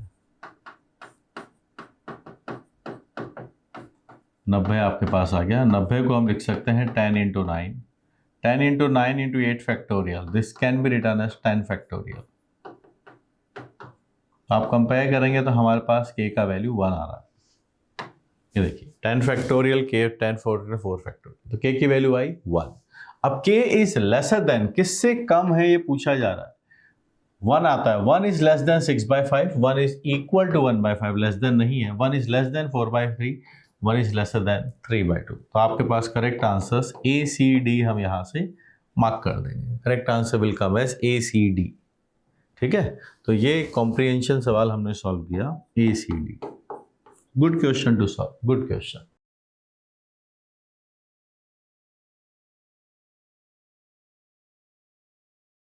ये कॉम्प्रिहेंशन डिस्कस करते हैं, PNC के ऊपर पूछा गया है, बहुत ही फेमस क्वेश्चन है।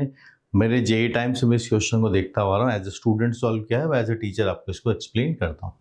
They are 2 American man, 2 British man, 2 Chinese man, they are 1 Dutch, 1 Egyptian and 1 French and German person are to be seated for a round table conference. So 2 American हैं, we can call them A1 and A2, and they are 2 British persons, B1 and B2. There are 2 Chinese, C1 C2, 1 Dutch, 1 Egypt, ये French and German। इतने सारे लोग एक round table पर बैठना चाहते हैं। ठीक है, तो सर्कुलर परमुटेशन की बात होगी और पूछा जा रहा है कि number of ways they can be seated if exactly 2 pairs of person of same nationality are together. सिर्फ 2 नेशनैलिटी के लोग एक साथ बैठे हुए हों। हमारे पास 2 पर्सन 3 नेशनैलिटी के हैं, हम चाहते ये हैं कि इनमें से सिर्फ 2 लोग हैं जो एक साथ बैठे हों। तो पॉसिबिलिटीज़ हमारे पास अगर आप देखेंगे तो 3 की है, तो हमें इन 3 में से 2 चूज़ करने होंगे। क्या तो हम अमेरिकन ले लें, ब्रिटिश ले लें, ब्रिटिश ले लें, चाइनीज़ ले लें, चाइनीज़ ले लें, अमेरिकन ले लें। 3C2 वेज अपने पास हुए। तो अगर सपोज कीजिए हमने ये दोनों लिए हैं, ठीक, अब राउंड द टेबल पे बैठाने जाएंगे तो हम ये चाहते हैं कि C1 C2 साथ में ना आए, DEFG आपके पास लिखा गया है, ठीक है। तो अब हमारे पास क्या करना चाहिए, ये एडजेसेंट नहीं आने के लिए हमें इन दोनों के इनके गैप्स में अरेंज कर देना चाहिए। तो ये कितनी बार काउंट होगा, ये 1 बार काउंट होगा, ये कितनी बार काउंट होगा, सेकंड, एक ही बार काउंट होगा।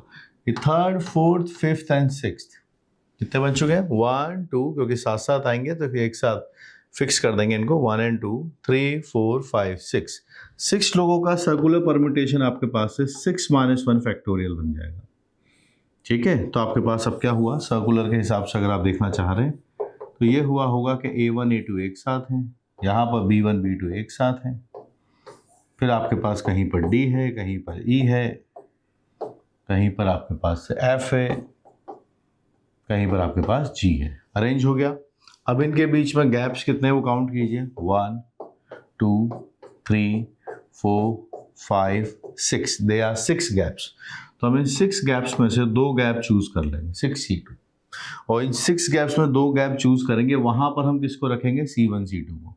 तो C1 C2 को रखने के तरीके कितने हो गए, 2 फैक्टोरियल, कितने हो गए, 2 फैक्टोरियल। ये हो गया आपके पास से किसकी कहानी, C1 C2 के लिए। ये हो गया है गैप सिलेक्शन।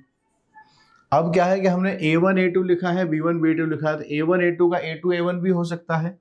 सो 2 फैक्टोरियल और 2 फैक्टोरियल आपके पास है, इनके इंटरनल अरेंजमेंट होंगे कि A1 A2 आपने लिखा, साथ में आने के लिए कॉम्बिनेशन A2 A1 भी हो सकता है, B1 B2 आपने लिखा, या फिर आपने लिखा है B2 B1। So this should be the number जो हमारे पास एग्जैक्टली डेटा बनकर आना चाहिए। तो ये नंबर आपके पास से 3 आता है, यहाँ है 5 फैक्टोरियल, 6C2 का डेटा आप निकाल दीजिए, 6 and 5 by 2 into 2 into 2 into 2, 8 तो यहाँ पर है 6C2, और ये डेटा हमने यहाँ पर बना दिया। अब जैसा हमें चाहिए वो देख लीजिए। वी आर इंटरेस्टेड कि 6 फैक्टोरियल के आगे कुछ लिखे, तो 6 फैक्टोरियल यहाँ से बनाने की कोशिश आप कीजिए। 6 फैक्टोरियल हम कैसे बना सकते हैं, तो आप देखिए इस 2 से ये वाला कैंसिल हो गया है, ठीक। फिर आप देख सकते हैं 5 फैक्टोरियल को अगर 6 से मल्टीप्लाई किया जाए, 5 फैक्टोरियल इंटू 6, तो वो 6 फैक्टोरियल बन जाता है। तो ये तो बन गया 6 फैक्टोरियल। अब बाकी जो बचे हैं उन सबको एक साथ लिख लीजिए, यहाँ से आता है 4, ये 20, और यहाँ से बन गया 60, तो 60 times 6 factorial. So the value of P we are getting as 60। अब हम चाहते हैं कि P by 100 निकाला जाए, तो वो आपके पास आ जाएगा 0.60। कई बार क्वेश्चन 60 पे खत्म हो गया है, कई जगह पे क्वेश्चन को अपने अपने मॉड्यूल्स में सबने मॉडिफाई करके 60/100 भी पूछ लिया गया है। तो मेजर कॉन्सेप्ट यहाँ तक लिखने तक है। तो इन तीनों में से कोई से भी 2 हो सकते हैं, तो वो हमने यहाँ पर सेलेक्ट किया है। 3C2 का मतलब ये है, so this stands for 3C2। इन तीनों में से कौन से 2 सेलेक्ट किए हैं, अमेरिकन, चाइनीज और ब्रिटिश, ठीक है। 5C-1 ये सर्कुलर परमुटेशन है जब इनको हमने अरेंज किया, एक्सेप्ट C1 C2 को छोड़कर। 1 2 3 4 5 6, तो 6 - 1 फैक्टोरियल सर्कुलर के लिए। फिर गैप्स कितने बने, 6 गैप्स हैं, 2 चूज कर लिए, उसमें C1 C2 का 2 फैक्टोरियल। एरो बना बना के मैंने आपको एक्सप्लेन कर दिया कौन सा डेटा किस वजह से यहाँ पर प्रेजेंट हुआ है। गोइंग फॉरवर्ड, अगले में पूछा है कि number of ways in which only American pair is adjacent. अब देखो इन्होंने स्पेसिफाई कर दिया है कि अमेरिकन पेयर ही एडजेसेंट होना चाहिए, तो A1 A2 एक साथ रहेंगे। आपके पास अभी फिर B1 है, B2 है, C1 है, C2 है, डच है, इजिप्टियन है, फ्रेंच है, जर्मन है, ये लोग और सिंगल सिंगल कितने हैं, DEFG, ओके, ये लोग आपके पास है। तो इनको अरेंज करने के एक सर्कुलर परमुटेशन में कितने तरीके हो जाएंगे, we can take this as 1 1 2 3 4 5 6 7 8 9, so 9 - 1 factorial into 2 factorial. ये 2 फैक्टोरियल किस लिए, A1 A2 लिखना है या फिर A2 A1 लिखना है। तो हमने वो सारे केसेस काउंट कर लिए जब A1 A2 एक साथ आते हैं, लेकिन यहाँ पर एक वर्ड लिखा गया है कि सिर्फ यही होना चाहिए, तो कुछ केसेस यहाँ से हमें माइनस करने होंगे। कौन कौन से केसेस माइनस होंगे वो आप देखिए। वो केसेस हम माइनस करते हैं जब A1 A2 साथ में है और हमारे पास B1 B2 भी साथ में आते हैं। इस वाले केस को हम यहाँ से हटाने की कोशिश करेंगे। और सिर्फ यही नहीं, वो वाला केस भी हमें हटाना होगा जब A1 A2 साथ में है, C1 C2 साथ में है और B1 B2 सेपरेटेड है, D E F G, ये डेटा भी आपके पास है। तो चलिए इनके नंबर्स निकालते हैं और फिलोसॉफी समझते हैं। A1 A2 साथ में है तो टोटल काउंटिंग कर ली है। अब A1 A2 B1 B2 साथ में है तब ऐसे कितने कॉम्बिनेशंस बनेंगे वो देखा गया, वो माइनस होगा। फिर एक और नंबर माइनस होगा जब A1 A2 और C1 C2 साथ में आ जाएंगे। अब आप क्या ये बात मानते हैं कि इसके अंदर वो भी नंबर आएगा जब A1 A2 B1 B2 और C1 C2 तीनों अपने अपनी नेशनलिटी के लोग शामिल होंगे, इसके अंदर वो नंबर भी आ जाएगा। पर वो नंबर आपका इसमें भी आएगा। देखो A1 A2 B1 B2 यहाँ पर C1 C2 वाला भी कॉम्बिनेशन बनेगा और वो नंबर यहाँ भी आ चुका होगा जब हमने बोला कि A1 A2 साथ में है। जब ये टोटल काउंटिंग हमने की है इसके अंदर वो भी नंबर्स हैं जब B1 B2 साथ में है, C1 C2 भी साथ में, यानी तीनों नेशनलिटी वाले लोग एक साथ है, वो यहाँ पर है। पर हमें एक्चुअल में नहीं चाहिए। हमने यहाँ पर क्या किया, जब A1 A2 साथ में इसकी टोटल काउंटिंग कर ली, माइनस जब ये दोनों साथ में है इसके अंदर वो भी कॉम्बिनेशन बनेगा जब तीनों नेशनलिटी के एक साथ आ जाएंगे, जो इसमें भी आ गया है और इसमें भी था। पर मैंने माइनस कर दिया है तो क्या हो गया, कैंसिल हो गया। जब तीनों B1 A2 B1 B2 C1 C2 इसके अंदर काउंटेड है और वो केस इसके अंदर भी आएगा तो वो दोनों एक दूसरे से कैंसिल हो चुके हैं। लेकिन वो यहाँ पर भी है, चाहिए हमको नहीं तो एक बार और माइनस हो गया है, तो फिर अल्टीमेटली ज़्यादा माइनस हो गया तो फिर हमें उसको क्या करना पड़ेगा, ऐड भी करना पड़ेगा। कि आपके पास वो वाला केस फिर से ऐड होगा जब A1 A2 B1 B2 C1 C2 एक साथ हैं। तो पहली बात तो ये समझा दो, क्या ये आपको बात समझ में आती है? फिर हम इनके नंबर्स निकाल देंगे। पहले हम कॉन्सेप्ट की बात कर रहे हैं। क्वेश्चन में क्या पूछा है ये समझना सबसे ज़रूरी है ताकि हमें डायरेक्शन का पता रहे कि हम कंप्यूट क्या कर रहे हैं, निकाल क्या रहे हैं। क्वेश्चन में पूछा है कि सिर्फ अमेरिकन पेयर ही एडजेसेंट हो, तो इसका मतलब हमें वो सारे केसेस नहीं लेने हैं कि जब अमेरिकन एडजेसेंट तो होना ही चाहिए, इसके साथ साथ B1 B2 ब्रिटिश साथ में नहीं होने चाहिए, चाइनीज़ भी साथ में नहीं होने चाहिए। तो टोटल पॉसिबिलिटीज़ क्या बनती है? एक केस ये भी बनता है कि जब अमेरिकन भी साथ में है, ब्रिटिश भी साथ में है, चाइनीज़ भी साथ में है, तीनों का कॉमन। और एक केस में ये भी बनता है जो अमेरिकन साथ में है, चाइनीज़ साथ में, लेकिन ब्रिटिश साथ में नहीं है। ठीक है, तो उस हिसाब से हमने इसको बनाना शुरू किया है। तो A1 A2 साथ में है कि टोटल पॉसिबिलिटीज़ ये बनती है। अब हम वो वाला केस हटाना चाहते हैं जब A1 A2 B1 B2 साथ में है। अब C1 C2 का दो केसेस इसके अंदर ऑलरेडी इंक्लूड हो जाएंगे, जब ये साथ में है वो भी आएंगे और जब दोनों अलग अलग है वो भी आएंगे। तो तीनों जब आ जाएंगे वो केस हमें हटाना है। इसमें भी है, इसमें भी है, कैंसिल हो गया वो नंबर। इसमें एक बार और माइनस हो गया तो यहाँ हमें एक बार ऐड करना होगा। बस इनका नंबर हम बना लेते हैं। तो ये दोनों साथ में है तो they are going to counted as 1 and this is as 2, 3 4 5 6 7 8। तो बनेगा आपके पास है 8 - 1 फैक्टोरियल। सर्कुलर परमुटेशन है, टेबल पर अरेंज कर रहे हैं। 2 फैक्टोरियल 2 फैक्टोरियल। ये 2 फैक्टोरियल किसके लिए है? A1 A2 के लिए है। ये किसके लिए है? B1 B2 के लिए है। यहाँ आप गए 1 2 3 4 5 6 7 8, 8 - 1 फैक्टोरियल। ठीक है, फिर आपके पास है 2 फैक्टोरियल 2 फैक्टोरियल। ये कितने काउंट होंगे? 1 2 3 4 5 6 7, 7 - 1 फैक्टोरियल। आपके पास से फिर 2 2 2 फैक्टोरियल बन जाएगा। This is for A1 A2, this is for B1 B2, this is for C1 C2। ये कॉम्बिनेशन आपके पास है।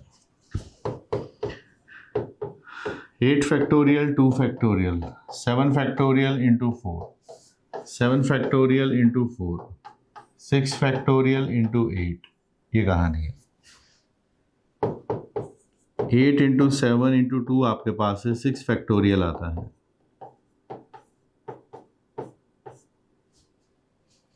यहाँ आपके पास है 7 इंटू 4 आता है और ये 6 फैक्टोरियल भी आता है। ये 6 फैक्टोरियल इंटू 8 आपके पास से आता है। 56 है, डबल कीजिए 112 आता है। यहाँ से आपके पास है 28 है, ये भी 28 है, यहाँ आपके पास से 8 आता है। So let's compute this number. 8 यहाँ से हटा दीजिए, 20 आता है, 48 बनेगा। 48 आप यहाँ से हटाइएगा, 8 आप रखेंगे तो आपके पास से 4 आता है। 10 और 4 6 बनेगा, 64। This is the number.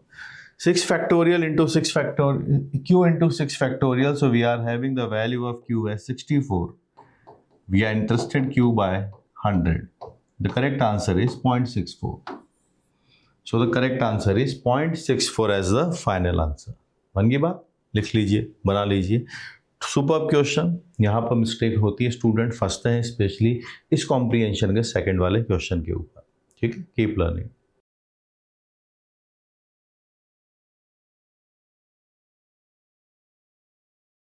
एक मैच द कॉलम को भी यहाँ पर सॉल्व करते हैं, देखते हैं यहाँ पर क्या पूछा गया है. Consider all the permutation of the words letters of the word Indian oil. Now match the following list and choose the correct option from the amongst the following given codes. Mapping दिया हुआ है, एक एक करके sequentially solve करते हैं. सबसे पहले जो हमें गिवन है उसके हिसाब से अगर हम देखें, यहाँ पूछा नंबर ऑफ परमुटेशन बनाइए which contain the word India. तो ये वर्ड कंटेन करना चाहिए, तो ये इंडिया एज इट इज़ रहेगा. ये वर्ड आगे पीछे इसका अरेंजमेंट भी कंसिडर नहीं करेंगे. इंडिया वर्ड तभी इंटैक्ट रहेगा जब ये इसी फॉर्म में आए. इसके बाद हमारे पास जो बचते हैं वो बचेगा, इंडिया के बाद एन बचेगा, ओ है, आई है और एल है. ठीक है, ये रहा आपके पास है इंडिया, NIOL. ये एक है, दो है, तीन है, चार है, पाँच है. तो इनका अरेंजमेंट देखिए, यहाँ पर कोई भी लेटर रिपीट नहीं होता है, तो वी कैन हैव 5 फैक्टोरियल. ये पूरा सिंगल काउंट होगा, 1 2 3 4 5. 5 फैक्टोरियल आपके पास से आता है, तो ये जाके आपके पास से कनेक्ट होगा 4 पर. ठीक है, so we can have it as an 120. P का ऑप्शन आपके पास से मैच हो गया है 4 पर. बी ऑप्शन पढ़ते हैं. Number of permutation which contains the word OIL. इस बार हम OIL वर्ड को यूटिलाइज करना चाहते हैं कि इससे ये वर्ड अगर रहेगा तो कितने वर्ड्स अपने पास बनेंगे. OIL रखने के बाद हमारे पास लेटर्स बचते हैं INDIAN. ठीक है, ये काउंट होगा सिंगल टाइम्स, 1 2 3 4 5 6 7 फैक्टोरियल. अब इसमें से देखिए कौन कौन से अल्फ़ाबेट्स हैं जो रिपीट हो रहे हैं, उनके बारे में फोकस करते हैं. जैसे एक आई है, दूसरा भी आई है, एक एन है, यहाँ भी एक एन है, तो 2 एन है, 2 आई हैं.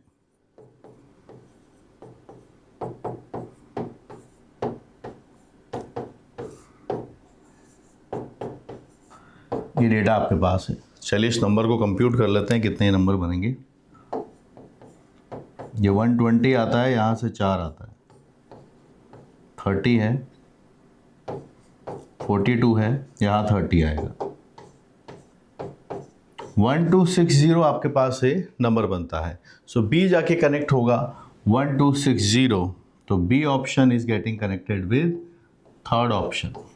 ठीक है, तो ये हुआ है कनेक्ट 4 से, अगला वाला कनेक्ट हुआ है 3 से. तो देखिए बी ऑप्शन गलत हो गया और ये वाला ऑप्शन भी गलत है क्योंकि 4 से कनेक्टेड है और ये भी 4 से कनेक्टेड है. तो देखियो सिंगल, पहला ही वाला ऑप्शन है, सॉल्व तो हो गया है, बट हम तो यहाँ लर्न करने आए हैं, तो एक एक ऑप्शन के बारे में बात करेंगे. ऑप्शन फर्स्ट पहले कोई सॉल्व करते ही नज़र आ जाता है. Let's move to the next part. यहाँ पूछा है permutation which contains neither the word oil nor the word India. जब भी आपसे नाइदर नॉर पूछा जाए, सबसे बढ़िया तरीका होता है टोटल माइनस आइदर और कर दिया जाए. क्या आइदर और कहीं पूछा है? यस, एस के अंदर पूछा है कि number of permutation which contains at least one of the word oil and India. इनमें से कोई एक वर्ड आपके पास आ जाए तो हम यहाँ पर निकालना चाहते हैं एटलीस्ट 1. या तो ऑयल हो या फिर आपके पास से इंडिया हो. एटलीस्ट 1 जो होता है, जैसे आपने वो देखा होगा ना, N of A union B. कैसे निकलता है ये? N of A N of B minus N of A common B. ये डेटा बनेगा. एन ऑफ ए इसके हिसाब से आप निकाल दीजिए. जब ए मतलब है आपके पास से ऑयल, जब वर्ड आता है, ऑयल वर्ड जब आता है तो आपके पास से नंबर आया है कितना? 1260. फिर हम बात करते हैं इंडिया. जब इंडिया वाला आता है तो वर्ड आता है आपके पास से 120 और इसमें से माइनस वो करना है जब ये दोनों एक साथ आएँ. इसके लिए हम बना लेते हैं. तो दोनों जब एक साथ आएंगे इसका मतलब ये है कि आपके पास ऑयल आना चाहिए और इंडिया आना चाहिए. ठीक है, एक तो ऑयल है और एक इंडिया है, तो बचा क्या है, INDIA एंड OIL आपके पास है, एक लेटर और है दैट इज N। इन तीनों के लिए बात करेंगे। सो 1, 2 एंड 3 आपके पास है, we can write this as 3 factorial. यहाँ से नंबर बन जाएगा आपके पास से 1380 -6, 1374 इज द आंसर। क्या मार्क हो रहा है, Q से 3 पे मार्क होगा, यही 3 वाला नंबर आपके पास से, R से 1 मार्क होगा, S वाले को सॉल्व किया है, एक second, this is S, PQRS, S second से कनेक्टेड है, 1374 करेक्ट है, आ गया। अब आते हैं लास्ट वाले पार्ट पर जो है अपने पास R, हम चाहते हैं नाइदर नॉर,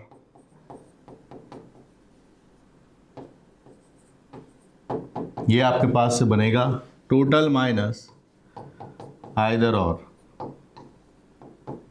टोटल कितना पॉसिबिलिटीज है वो आप देख लीजिए। यहाँ पर हमारे पास टोटल के हिसाब से अगर हम जाएं तो ये लेटर्स आपके पास बनने वाले हैं, आई आपके पास है सिंगल टाइम्स, फिर वापस से आई, फिर तीसरी बार आई आपके पास है, फिर आपके पास से आता है एन, ये एन है, ये वाला भी एन है, फिर आता है डी, आई हो गया है, फिर आता है ए आया, फिर OIL आपके पास से आता है, ये O है, and it's the letter L। तो कौन कौन से लेटर्स हैं टोटल के हिसाब से हमें निकालना है। आइदर और का नंबर तो हमारे पास ऑलरेडी है, सो आई 3 टाइम्स I है, they are 2 times N, D लिख लिया है, A लिख लिया है, O लिख लिया है और L लिख लिया है। 1 2 3 4 5 6 7 8 9, so 9 letters are there divided by 3 letters एक जैसे हैं 3 factorial, and 2 letters N and N same है, इसकी वजह से 2 फैक्टोरियल, माइनस 1374 अपने पास से नंबर लिखा गया है। सिंप्लीफाई करते हैं, इस नंबर को निकाल लेते हैं, तो 9 फैक्टोरियल आपके पास से बनेगा 9 8 7 6 आपके पास है ही सही, और यहाँ पे आपके पास है 120 डिवाइडेड बाय 6 इंटू 2 है, एंड 1374, 6 से 6 कैंसिल है, 2 से आपके पास से 4 कैंसिल है, तो यहाँ पर आपके पास बनेगा 36, और ये आपके पास से आता है 840, और यहाँ है 1374। इस नंबर को निकाल लेते हैं, ये 36 इंटू 840 ये नंबर बना लेते हैं, 36 है और 840 है, इनका हमें प्रोडक्ट निकालना है। We can write this as 30 + 6, तो 00, ये आपके पास नंबर आया, और आप इसको 6 से भी मल्टीप्लाई कीजिएगा, 6 से मल्टीप्लाई करेंगे 24 2 48 and 2 is 50, so we are having 0 and 4 आपके पास से, देन देयर इज अ 2 और 30, वी आर हैविंग 3240, ठीक है, ये एक नंबर अपने पास आता है 3240, सो 3240 आप में से 1374 हटाइए इसमें से, तो क्या नंबर बचेगा आप देख लीजिए, 1000 हटा देंगे तो 2940 आता है, आप उसमें से 240 और हटा देंगे तो आपके पास से 29,000 रह जाता है। अब आप वहाँ से 34 और हटा दीजिए, तो आपके पास से 34 और हटाएंगे 134, yes this is the number, इससे 134 ऐड कीजिए 29,000 आ जाएगा, yes, so it is 28866, this is the number. ये आपके पास से R वाला कनेक्ट होगा, सो R वाला जाके कनेक्ट होगा फर्स्ट के साथ, so this is going to connected with first. तो कौन सा आंसर हमारे पास मार्क कर रहे हैं हम, A is the correct option, जो हमने फर्स्ट के बाद ही सॉल्व कर लिया था। तो अगर आपके एडवांस के पेपर में भी मैच द कॉलम को SCQ फॉर्मेट में पूछा तो वो सबसे ईजीएस्ट फॉर्मेट होता है, पर हमने इसको ये कंसीडर करते हुए क्या कि अपनी अभी भी अपना एग्ज़ाम नहीं हुआ है, तो हमें हर ऑप्शन को डिटेल में समझा है कि कैसे हम उस नंबर तक पहुंच रहे हैं। ठीक है, बनाते रहिए।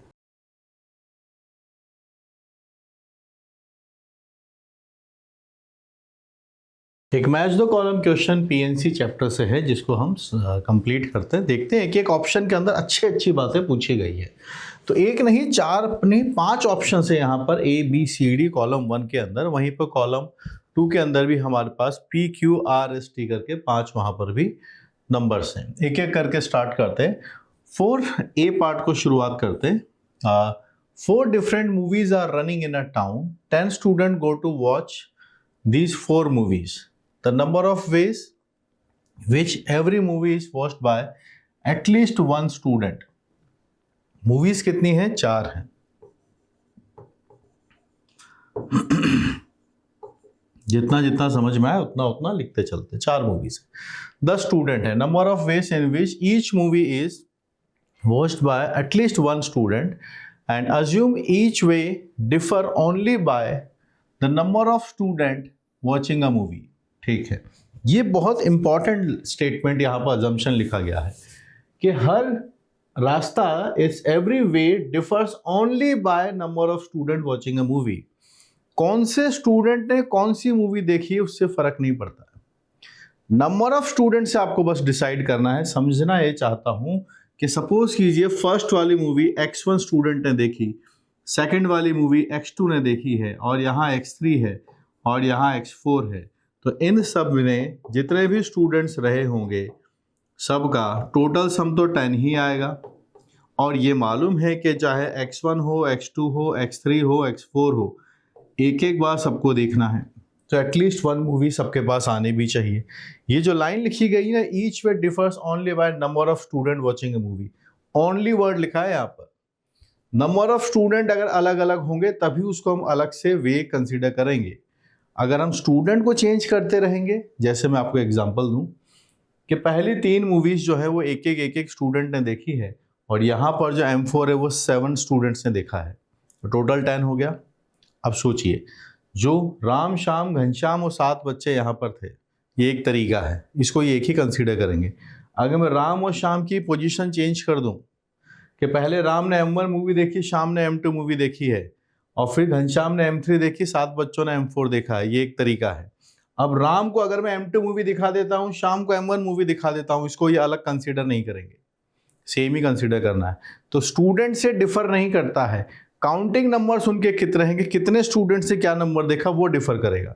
सो 117 का सिर्फ एक काउंट होगा, उसमें मैं आपस में चेंज नहीं कर सकते कि अब ये वाला स्टूडेंट इसको देख ले, ये वाला स्टूडेंट इसको देख ले, ऐसा कंसीडर नहीं करना है। तो फिर तो ये बेगर्स बन गया। अगर ऐसा नहीं है फिर तो ये बेगर्स बन गया है कि आपके पास 4 हैं, 10 आइडेंटिकल थिंग्स को हमें डिस्ट्रीब्यूट करना है, 4 लोगों में एक एक सबको बांट देंगे, क्योंकि यहाँ पर हमारे पास एटलीस्ट 1 तो हमें चाहिए। तो सब में अगर हम एक एक दे दें तो आपके पास सामने बचता है सिर्फ 6। कितना आएगा? 6 आ जाएगा 1 देने के बाद। अब यहाँ हम बेगर्स लगा सकते हैं, तो 6 + 4 - 1 C4 - 1 which is coming as 9C3। 9, 8, 7, 6 factorial, 3 factorial, 6 factorial, ये हुआ कैंसिल। यहाँ आपके पास 6 आता है, 84 आपके पास है, कंप्लीट आंसर इसका बन जाएगा। ये बहुत बड़ा स्टेटमेंट है कि यहाँ पर सिर्फ काउंटिंग नंबर से, नंबर ऑफ स्टूडेंट से ही डिफर करना है। उन स्टूडेंट ने आपस में कौन कौन सी मूवी देखी उस पर नहीं जाना। अगर वो कंसीडर कर रहे होते तो फिर हमें यहाँ पर ग्रुप्स बनाने होंगे, फिर उसके हिसाब से अरेंजमेंट करना होगा। ठीक है, तो वो एक बड़ा नंबर आ जाएगा, वो बहुत बड़ा क्वेश्चन हो जाएगा, क्योंकि बहुत सारे केसेस बनने वाले हैं।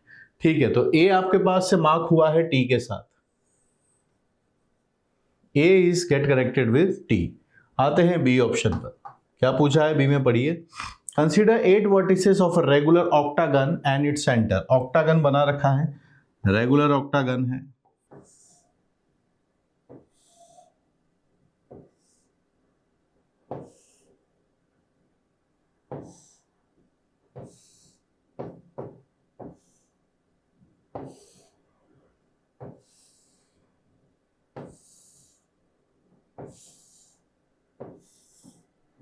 ये बना अपने पास रेगुलर ऑक्टागन।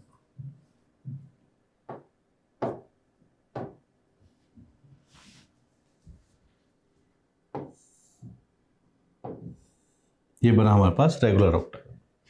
अब यहां पर क्या पूछा वो देखिए, 8 तो वर्टिसेस है, एक सेंटर है। T denotes the number of triangles and S denotes the number of straight lines that can be formed with these 9 points। 8 vertex है और एक सेंटर है, और T - S हमसे पूछा जा रहा है जी।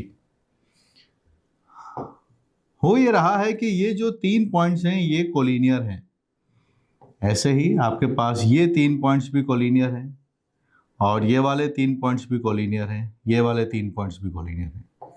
जब हम ट्राइंगल बनाने जाएंगे तो 9C3 है आपके पास, 9 वर्टेक्स में से 3 वर्टेक्स हमको चूज करना है 9C3 से। चूज कर लीजिए। 3 वर्टेक्स चूज करने के बाद अभी देखिए ये तीनों एक लाइन में है, इन तीनों को अगर चूज किया होगा तो फिर ट्राइंगल नहीं बन सकता। तो ये जो लाइन आपके पास है 1, ये हटेगी, ये तीनों भी हटेंगे। So I am talking this as line number 1, ये वाली लाइन 1, ये वाली लाइन 2, ये वाली लाइन 3, ये वाली लाइन 4। यहां आओगे तो वापस से सेम लाइन आ जाएगी।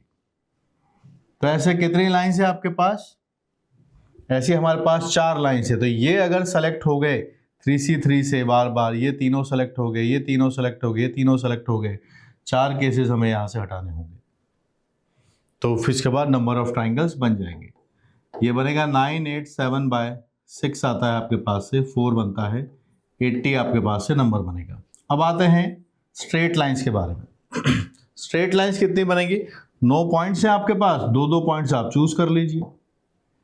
9C2 9 पॉइंट्स में से 2 पॉइंट चूज कर लीजिए। लेकिन होगा क्या, अगर ये 3 पॉइंट चूज हुए हैं, इन 3 में से कोई से भी 2 पॉइंट आप चूज करेंगे तो लाइन एक ही बनेगी।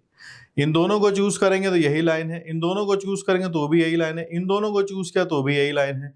इन 3 में से कोई से भी 2 लाइन 2 पॉइंट्स अगर आपने चूज कर लिए तो वो तीनों कोलिनियर बन जाएंगे। और ऐसे मेरे पास 4 ऑप्शंस हैं, ऐसे अपने पास 4 लाइंस हैं।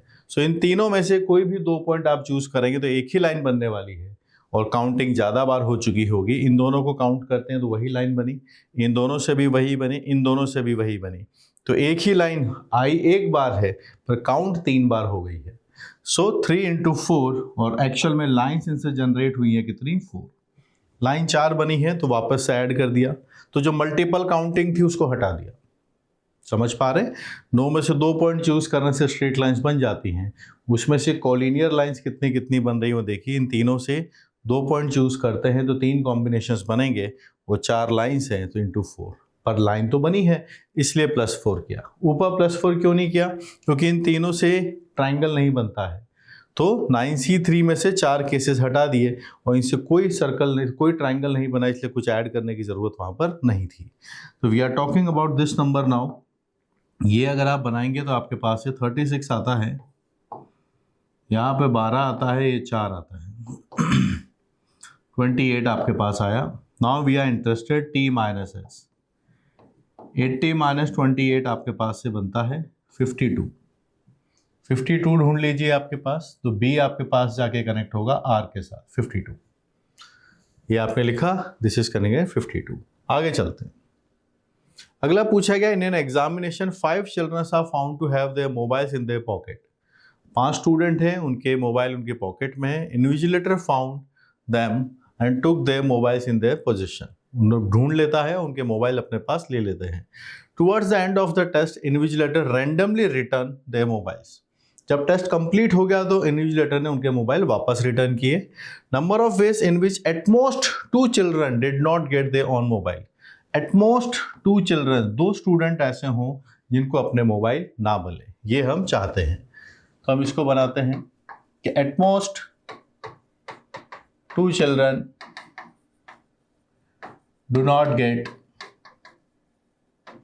There mobile. ये क्वेश्चन है। स्टूडेंट है कितने? 5। एटमोस्ट का मतलब ज्यादा से ज्यादा 2 लोगों को अपने मोबाइल ना मिले। इसका मतलब क्या है? सभी को अपना अपना मोबाइल मिल जाए। All 5 get their mobile. और क्या हो सकता है? ज्यादा से ज्यादा 2 लोगों को ना मिले। एग्जैक्टली 1 स्टूडेंट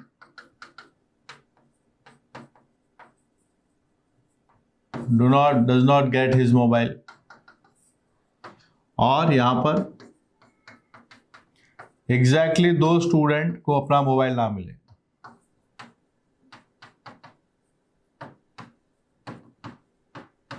ये भी कहानी है। ज्यादा से ज्यादा 2 बोला है तो 3 स्टूडेंट को मोबाइल ना मिले, ये केस नहीं बनाना है ना। तो एटमोस्ट 2 स्टूडेंट को मोबाइल ना मिले, सभी को अपना अपना फोन मिल जाए। इसका एक ही तरीका है, जिनके फोन थे उनको अपना अपना फोन वापस मिल गया। क्या ऐसा पॉसिबल है कि सिर्फ एक स्टूडेंट अपना मोबाइल फोन ना ले पाए? क्योंकि फ़ोन आपस में ही डिस्ट्रीब्यूट हुए हैं। तो इसका मतलब ये हुआ कि 4 स्टूडेंट को अपना मोबाइल मिल चुका है, तो चारों ने अपना अपना मोबाइल पकड़ लिया। अब एक ही मोबाइल बचा होगा, तो वो इंसान भी एक ही बचा, 500 बंदा, तो उसको अपना मोबाइल वैसे ही मिल जाएगा।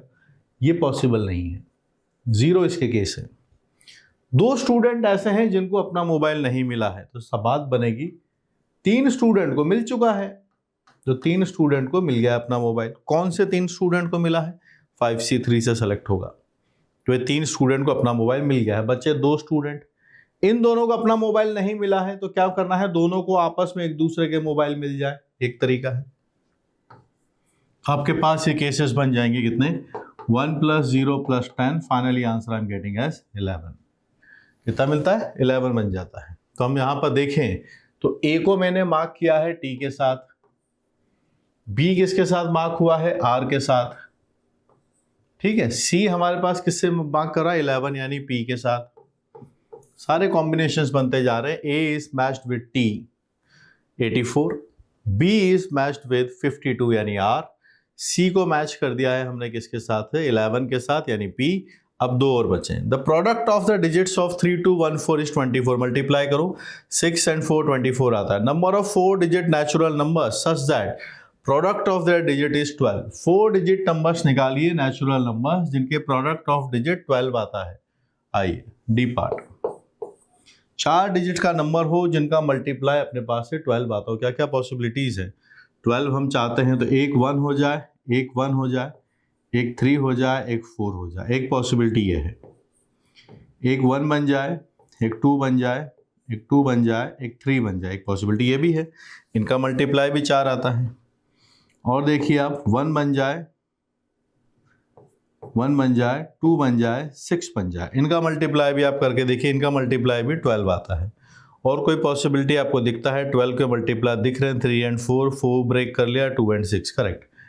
इसके आपके पास कितने नंबर्स बन पाएंगे?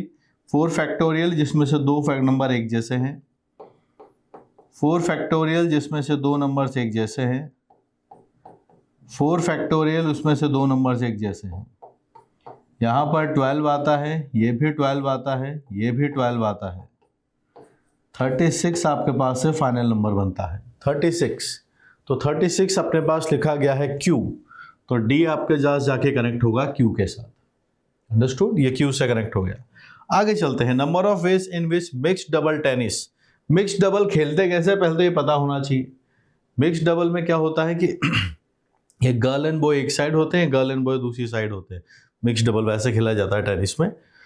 Can be arrange from amongst 5 married couples if no husband and wife play in the same game. ठीक है, 5 मैरिड कपल हैं और कोई हस्बैंड और वाइफ सेम गेम के अंदर नहीं खेलेंगे, बता दिया गया है। आइए ई पार्ट। 5 मैरिड कपल है यानी 5 आपके पास से मैन हस्बैंड होंगे और 5 आपके पास से फीमेल से जो वाइफ्स होंगी। अब देखिए मैरिड, जब हम कौन सा गेम खेलने वाले? मिक्स डबल खेलने वाले। पहली बात तो हमें पता हो कि मिक्स डबल खेलने के लिए ज़रूरत कितने लोगों की होती है? 2 मेल चाहिए, 2 फीमेल चाहिए। ठीक है, तो पहले हम 2 मेल सेलेक्ट कर लेते हैं। 5C2, 2 मेल सेलेक्ट हो गए। अब क्या है, इनकी वाइफ नहीं सेलेक्ट करनी है, तो आपने जब 2 मेल लिए होंगे तो अवेलेबल, अब इनकी जो वाइफ है उनको हम हटा देंगे, है ना। तो आपके पास अब 3 फीमेल्स अवेलेबल है, तो 3C2 से आपने सेलेक्ट किया, तो आपके पास क्या हुआ है? 2 मेल हैं M1 M2, 2 फीमेल से आपके पास है F3 F5। इनकी वाइफ के साथ ये मैच नहीं खेलना चाहते तो हटा देंगे। अब क्या है वो सुनिए आगे कहानी। सो number of veg mix double tennis game can be arrange. तो कितने गेम्स आप खेल सकते हैं, क्वेश्चन है। अब आप देखिए M1 M3 M2 और F5 आपके पास है। इनमें से 2 मिक्स डबल कैसे खेले जा सकते हैं? एक खेला जा सकता है M1 F3 M2 F5 के बीच में, ये सिलेक्शन हो गए, और दूसरा खेला जा सकता है M1 F5 और M2 F3 के बीच में। तो 2 पॉसिबिलिटीज है, तो ये मल्टीप्लाई होगा 2 से। ठीक है, तो M1 के साथ F3 है, एक में M1 के साथ F5 है। ऐसे 2 मैच हम खेल सकते हैं। सो ये नंबर आ गया 10, this is 3, this is 2। We are having the actual number as 60। 60 हमारे पास से इसका फाइनल आंसर निकल के आता है। तो 60 क्या हमारे पास लिखा हुआ है जी, बिल्कुल एक ही ऑप्शन बचा है, दैट इज एस। आप देख सकते हैं P Q R S T सारे ऑप्शंस बन गए। बेहतरीन मैच द कॉलम है, एक एक ऑप्शन पे हमें सोचना पड़ेगा और पूरे पीएनसी की एक अच्छी एक्सरसाइज यहाँ पे हो जाएंगी। आपको अगर और कॉम्प्रीहेंशन ऐसे मैच द कॉलम सॉल्व करना है, आपके मॉड्यूल में कम है, इस मॉड्यूल में कम है, तो आप मेरी जो अलजेब्रा वाली बुक है उसमें जाइए, आपको कम से भी कम 7 या 8 इसके अंदर मैच द कॉलम और देखने को मिलेंगे। So keep learning, study hard, पढ़ते रहिए।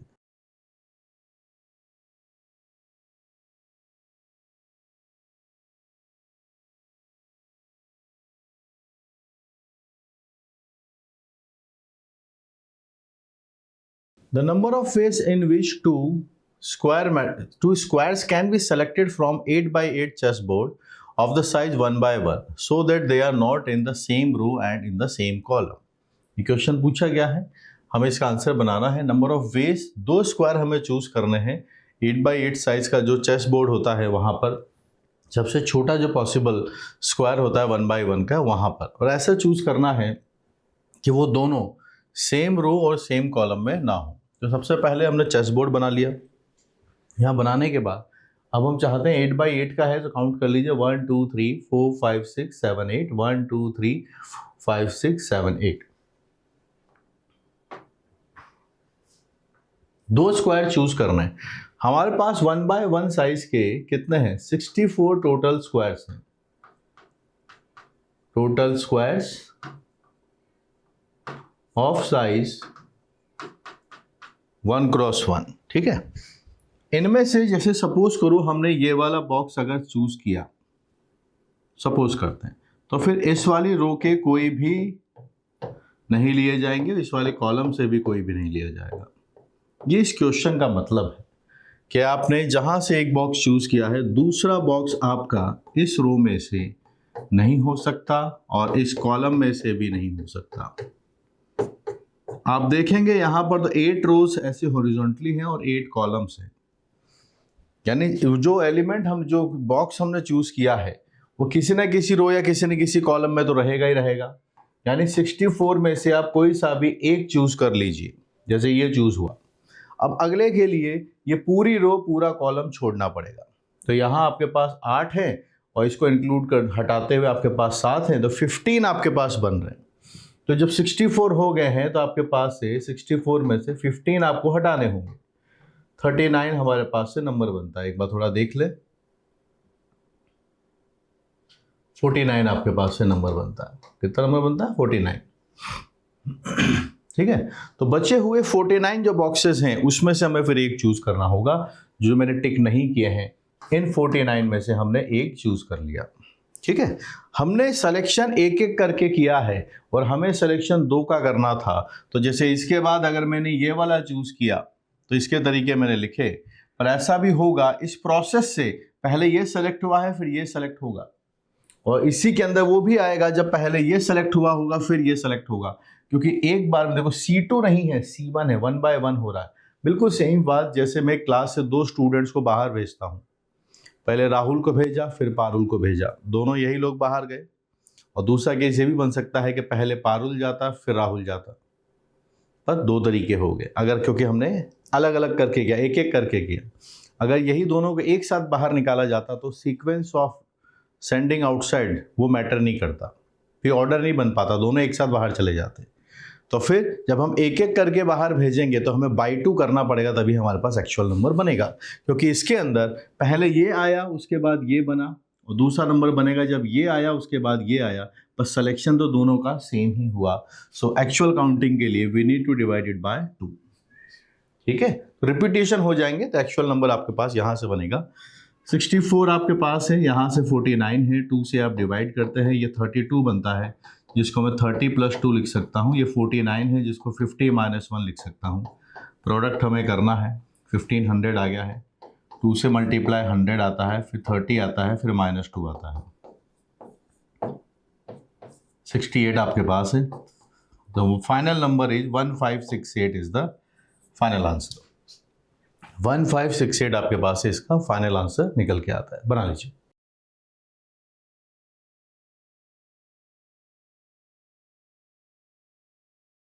x1, x2, x3 are three whole numbers and gives remainders 0, 1 and 2 respectively. When divided by 3, then total number of different solution of this particular equation are k. Then looking for the value of k by 11 क्या बनेगा? हमारे पास ये सब whole numbers हैं, ठीक है, और ये अलग अलग रिमाइंडर्स देते हैं जब इनको डिवाइड किया जाता है 3 से, ओके, और रिस्पेक्टिवली बताया गया है। तो x1 किस टाइप का है?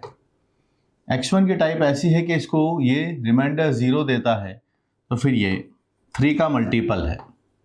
x2 कैसा है? ये 3 का मल्टीपल है, लेकिन इसके बाद रिमाइंडर आपके पास से 1 आता है। वहीं x3 जो है वो भी 3 का मल्टीपल है, लेकिन इसका रिमाइंडर आपके पास से 2 बनता है। और ये हमें गिवन है कि x1 और x2 और x3 ये सब होल नंबर्स हैं, तो ये सारे नंबर्स कैसे हैं आपके पास से? ग्रेटर देन और इक्वल टू 0। अब हमारे पास तीनों डेटा आ गए हैं, इनके बारे में ये पता है कि रिमाइंडर्स मालूम है विद रिस्पेक्ट टू नंबर 3। जो कंस्टेंट हमारे पास गिवन है, वी नो दैट कि x1 plus x2 plus x3 is equal to 33। आप यहाँ पहुँचे 3m plus 3n plus 1 3p plus 2 it is 33। Simplify करने गए 3m plus 3n plus 3p, यहाँ से 3 आता है, ये बनता है 30। m plus n plus p ये आपके पास से आता है 10।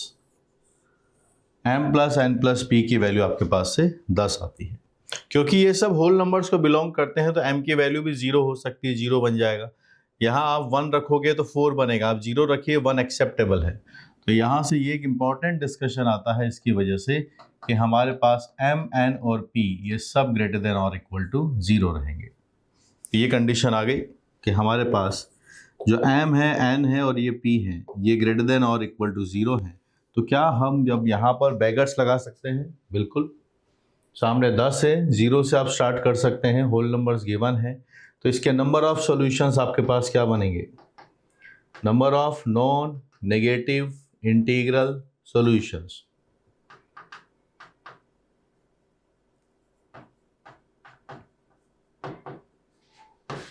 इसका मतलब ये है कि 10 आइडेंटिकल चीजों को 3 लोगों में बांट देना सेम होता है। So it is number of veg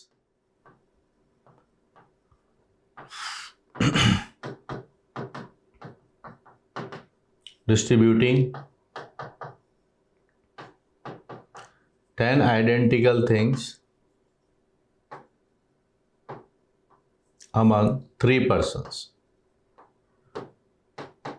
जिसका फॉर्मूला होता है n plus p minus 1 cp minus 1।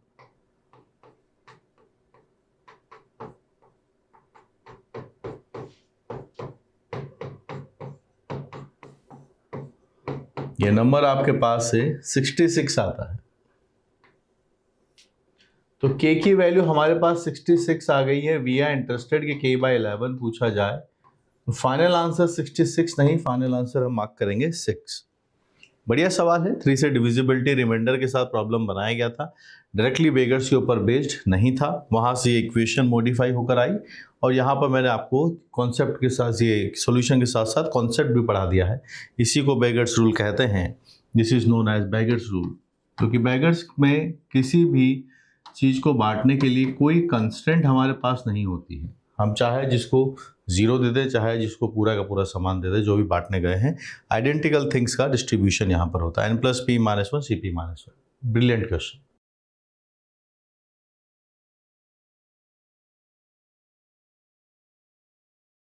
Find number of 3 element sets of positive integers a, b, c such that abc का प्रोडक्ट आपके पास से 2, 3, 1, 0 लिखा हुआ है। तो सबसे पहले हम लास्ट वाले को बनाते हैं और इसको डिकोड करते हैं। ये जैसा लिखा हुआ है कि ये है 2, 3, 1 इंटू 10 आपके पास है। इसको डिकोड करिए। यहाँ क्या 7 से डिवाइड होता है, 7 से आप मल्टीप्लाई करेंगे तो 3 टाइम्स 21 आता है, फिर 33 आपके पास, और ये है 2 इंटू 5। इसको भी हम 3 इंटू 11 लिख सकते हैं। तो नंबर आपके पास 2 इंटू 3 इंटू 5 इंटू 7 इंटू 11 ये नंबर लिखा गया है। And this is equal to the product of A B C. ये है हमारे पास equation 2, 3, 5, 7 and 11। A B C के नंबर ऑफ सॉल्यूशंस की अगर हम यहाँ पे बात करें तो देखो यहाँ पर टैग किया हुआ है ए बी सी। तो फर्स्ट वाला जो नंबर होगा वो ए में काउंट होगा, सेकंड वाला बी में, थर्ड वाला सी में, और उन सब का प्रोडक्ट हमारे पास से इतना बनना चाहिए। ठीक है, अगर हम यहाँ पर इसी के, क्योंकि हमें ये बात गिवन है कि ए बी सी कैसा है, नेचुरल नंबर्स हैं। अगर हम बात करें कि इसके नंबर ऑफ पॉजिटिव इंटीग्रल्स कितने बनेंगे, सॉल्यूशंस, तो आप देखिए मेरे पास 2 के लिए कितने ऑप्शंस हैं। जो नंबर 2 है इसको मैं ए बी या सी तीनों में से किसी के भी पास रख सकता हूं, चाहे ए में रखें, बी में रखें या 3 में रखें। 3 के पास कितने ऑप्शन है, फिर वापस से 3 के पास 3 ऑप्शन है, ए बी सी कहीं पर भी ले जा सकते हो। 5 के पास भी 3 ऑप्शन है, 7 के पास भी 3 ऑप्शन है, 11 के पास भी 3 ऑप्शन है। We can keep them at any place. आप किसी भी नंबर्स में इनको रख सकते हैं और किसी ना किसी एक में तो आपको रखना ही होगा, और जैसे ही आप रखोगे आपके पास प्रोडक्ट वापस से वही आ जाएगा जो हम चाहते हैं। So total number of positive integral solutions की अगर हम बात करते हैं तो वो हमारे पास से 3 पावर 5 है, बनता है 243। ये नंबर हमारे पास बना। तो क्या यही आंसर होना चाहिए? चलिए एक बार क्वेश्चन को फिर से पढ़ लेते हैं। नंबर ऑफ 3 एलिमेंट्स सेट्स, अब यहां सेट्स की बात हो रही है, ऑफ पॉजिटिव इंटीजर्स, ये सेट लिखा जाएगा। जब हम सेट बनाते हैं तो आपको पता है सेट लिखते टाइम रिपीटिशन नहीं होता है, यानी डिस्टिंक्ट एलिमेंट लिखे जाते हैं। कैसे नंबर्स लिखे जाते हैं? डिस्टिंक्ट एलिमेंट्स लिखे जाते हैं, आइडेंटिकल नंबर्स नहीं लिखे जाते हैं। तो अभी यहां पर तो हमारे पास टोटल नंबर आया है, तो यहाँ पर हमें फिर कुछ केसेस की बात करनी होगी। केस नंबर 1, क्या ये तीनों बराबर हो सकते हैं? अगर ऐसा हुआ तो ए क्यूब आपके पास से ये बनेगा, पर this is not a perfect cube, rejected. Case number 2, ऐसा हो जाए ए और बी बराबर हो और सी बन जाए, तो नंबर आपके पास से ए स्क्वायर सी बनता है, 3210 है। यहाँ पर अगर आप देखेंगे तो ये यहाँ पर स्क्वायर आता ही नहीं है। 3210 तो इंडिविजुअली 1 1 पावर है, 2 × 3 × 5 × 7 × 11, ये अलग अलग पावर्स है। यहाँ स्क्वायर लिखा हुआ है तो मैक्सिमम हम इसको 1 का स्क्वायर इंटू 2310 लिख सकते हैं, क्योंकि इसका परफेक्ट स्क्वायर नहीं बनाया जा सकता। पॉसिबिलिटीज ये रहेंगी कि ए और बी 1 आएगा और सी आपके पास से 2310 है। तो जितने number of positive integral solutions यहाँ लिखे हैं उसमें क्या है, 3 केसेस बने होंगे। एक केस ये है, दूसरा केस ये है, और तीसरा केस ये बना है। तो ये 3 कॉम्बिनेशन के सॉल्यूशंस आपके यहाँ पर आए होंगे, 100% बात है। फिर हम बनाते हैं तीसरा केस, क्योंकि हमें कैसा चाहिए, हमें चाहिए नंबर ऑफ 3 एलिमेंट सेट। तो यानी सेट्स के अंदर नंबर ऑफ एलिमेंट कितने होने चाहिए? 3। तो ये जो सेट है, अगर मैंने इसको P ले लिया तो मेरे पास इस सेट का कार्डिनल नंबर 3 आना चाहिए। कार्डिनल नंबर 3 तभी आएगा जब A, B और C तीनों इक्वल नहीं है। क्या होंगे? जब तीनों इक्वल नहीं होंगे। तो मैं यही बात चाहता हूं कि A, B, C तीनों बराबर ना आए। ऐसे कितने नंबर्स हमारे पास बनेंगे ये हम जानना चाहते हैं। बस एक बात है, जब हम सेट्स बनाते हैं तो उनके ऑर्डर की प्रेफरेंस खत्म हो जाती है। ठीक है, कॉमा लगा लगा के लिख दिया जाता है, क्योंकि ए बी सी लिखा जाए कॉमा लगा के, या बी ए सी लिखा जाए, या सी ए बी लिखा जाए, बात बराबर है। सेट्स में ऑर्डर का कोई रोल नहीं होता है। तो यहाँ पर हमें अब ये देखना है कि तीनों नंबर्स में से तीनों बराबर हो नहीं सकते। 2 नंबर्स इक्वल के एक अलग कैसे 3 केसेस आए। डिस्टिंक्ट वाले केसेस आपके पास कैसे हैं? All 3 are distinct.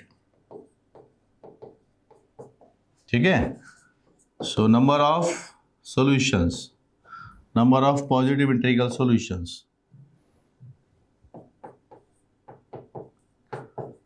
positive integral solutions। तो ये आपके पास टोटल नंबर है 243 - 0, तीनों बराबर है, कोई नहीं है, फिर 3 है, आपके पास आया 240। इतने आपके पास बनेंगे। लेकिन अब मुझे इनका ऑर्डर भी हटाना है। तो हुआ क्या होगा, जब ए बी सी में अगर तीनों अलग अलग हैं, जैसे 1 2 3 है तो 1 2 3 अगर ए बी सी है, अगर मैं ऑर्डर हटा दूं तो 3 फैक्टोरियल से यहाँ पर केसेस बन सकते हैं। ए का वैल्यू 1, बी का वैल्यू 2, सी का वैल्यू 3, तो फिर 1 2 3 3 2 1 3 1 2 ऐसे कई सारे केसेस बनेंगे। तीनों अगर अलग अलग हैं तो इनके इंटरनल बिकॉज यहाँ पर ए बी सी अलग अलग काउंट होगा तो ए बी सी का अरेंजमेंट के हिसाब से 3 फैक्टोरियल और आता है। तो अगर हमें ये निकालना है नंबर जो हम चाहते हैं कि नंबर ऑफ 3 एलिमेंट सेट्स आपके पास कितना बनना चाहिए, इसके अंदर आप कितने नंबर्स बना पाएंगे। एक सेकेंड, हमें यहाँ पर इस सेट की काउंटिंग निकालनी है। n of p is 3, so the required number is, जो हम चाहते हैं वो है आपके पास से 240, और ये तीनों एक जैसे हैं तो डिवाइड करेंगे 3 फैक्टोरियल से। तीनों अलग अलग हो सकते हैं, इनके आपस में कॉम्बिनेशंस हटाएंगे तो 40 is going to be the final answer. 40 आपके पास है, नंबर बन जाएगा। पूरे सवाल को फिर से समझाते हैं क्या पूछा गया है। ये क्वेश्चन सिर्फ अकेला पूछा जाता है ए बी सी, क्योंकि नाम स्पेसिफाई कर दिया है तो आपस में इनकी वैल्यूज भी चेंज होंगी। जैसे एक 2 है, दूसरा 3 है, बचा हुआ 5 7 और 11 का मल्टीप्लाई है, तीनों अलग अलग हैं। अब एक सॉल्यूशन ये भी कंसीडर होगा जब ए 3 बनेगा, ये 2 बनेगा और ये बाकी बचा हुआ 5 7 11 का मल्टीप्लाई है। नंबर्स वही हैं, आपस में पोजीशन चेंज होते ही एबीसी की वैल्यूज चेंज हो जाएंगी और उसको डिफरेंट सॉल्यूशन कंसीडर किया जाएगा। तो यहाँ पर पहले इसको डिकोड किया कि किस किस से बना हुआ है, 2 × 3 × 5 × 7 × 11। ठीक है, नंबर ऑफ पॉजिटिव इंटीग्रल्स अगर हमें निकालना है तो 2 के पास देखिए 3 चॉइसेस है, वो ए में चला जाए, बी में चला जाए या सी में चला जाए। सिमिलरली 3 के पास भी 3 चॉइसेस है, 5 के पास भी 3 चॉइसेस, 7 के पास भी 3 चॉइसेस, 11 के पास भी 3 चॉइसेस है। तो अगर सिर्फ ये पूछा जाता है कि इस इक्वेशन के number of positive integral solutions कितने हैं, करेक्ट आंसर था 243। तो इस क्वेश्चन को बहुत ब्यूटीफुली कंबाइन किया गया सेट्स के साथ कि number of 3 element set, 3 element के सेट आने चाहिए, इसका कार्डिनल नंबर 3 होना चाहिए। तो इसका मतलब ये पता चला ए बी सी आपके पास से डिस्टिंक्ट होने चाहिए। ठीक है, ये हम इंटरेस्टेड हैं। अब इसके अंदर जब सॉल्यूशंस बनाए होंगे जिसमें तो कई सारे केसेस आए होंगे क्योंकि तो टोटल काउंटिंग है। पहला केस बनाया जब तीनों इक्वल है, ए क्यूब की वैल्यू 2310 नहीं हो सकती because this is not a perfect cube. Not तो लिखा ही नहीं हमने, this is not a perfect cube, इसलिए ये वाला केस खत्म हो गया। ए और बी इक्वल है, सी है, ए स्क्वायर सी आया। 3110 एक परफेक्ट स्क्वायर नहीं होता, देखो किसी पर भी पावर नहीं है तो ये अलग रहेगा और 1 का स्क्वायर हम लिख सकते हैं। तो मेरे पास 3 पॉसिबिलिटीज आई। जैसे मैंने वैल्यूज को रोटेट किया, देखिए अभी सी की वैल्यू बनाई, फिर बी की बनाई, फिर ए की बनाई, ये दोनों सेम सेम रखे, 3 काउंट हो गए। हमें डिस्टिंक्ट चाहिए ताकि NP3 रहे, तो हमारे पास पॉजिटिव तीनों डिस्टिंक्ट रहे। टोटल में से तीनों इक्वल वाला केस 0 है, 2 इक्वल वाला केस 3 है, 240 आता है। लेकिन जब हम सेट्स बनाते हैं तो ये जो रोटेशन होता है ना ABC का, तीनों अलग अलग हैं, तो 3 फैक्टोरियल से उनके कॉम्बिनेशन भी कंबाइंड हो रहे होंगे तो 6 से और इसको डिवाइड करेंगे तब हमारे पास एग्जैक्टली नंबर ऑफ सेट्स आ जाएंगे। आप बात समझ पाए? जब सेट्स लिखते हैं ना तो 1, 2, 3 है, आप इसको 2, 1, 3 भी लिखोगे तब भी वो सेम सेट ही काउंट होगा। लेकिन अगर वेरिएबल्स ABC की वैल्यूज के हिसाब से देखोगे तो फिर वो अलग अलग काउंट होंगे। लेकिन सेट अगर बनाया जाएगा तो वो एक ही बार काउंट होगा। Understood?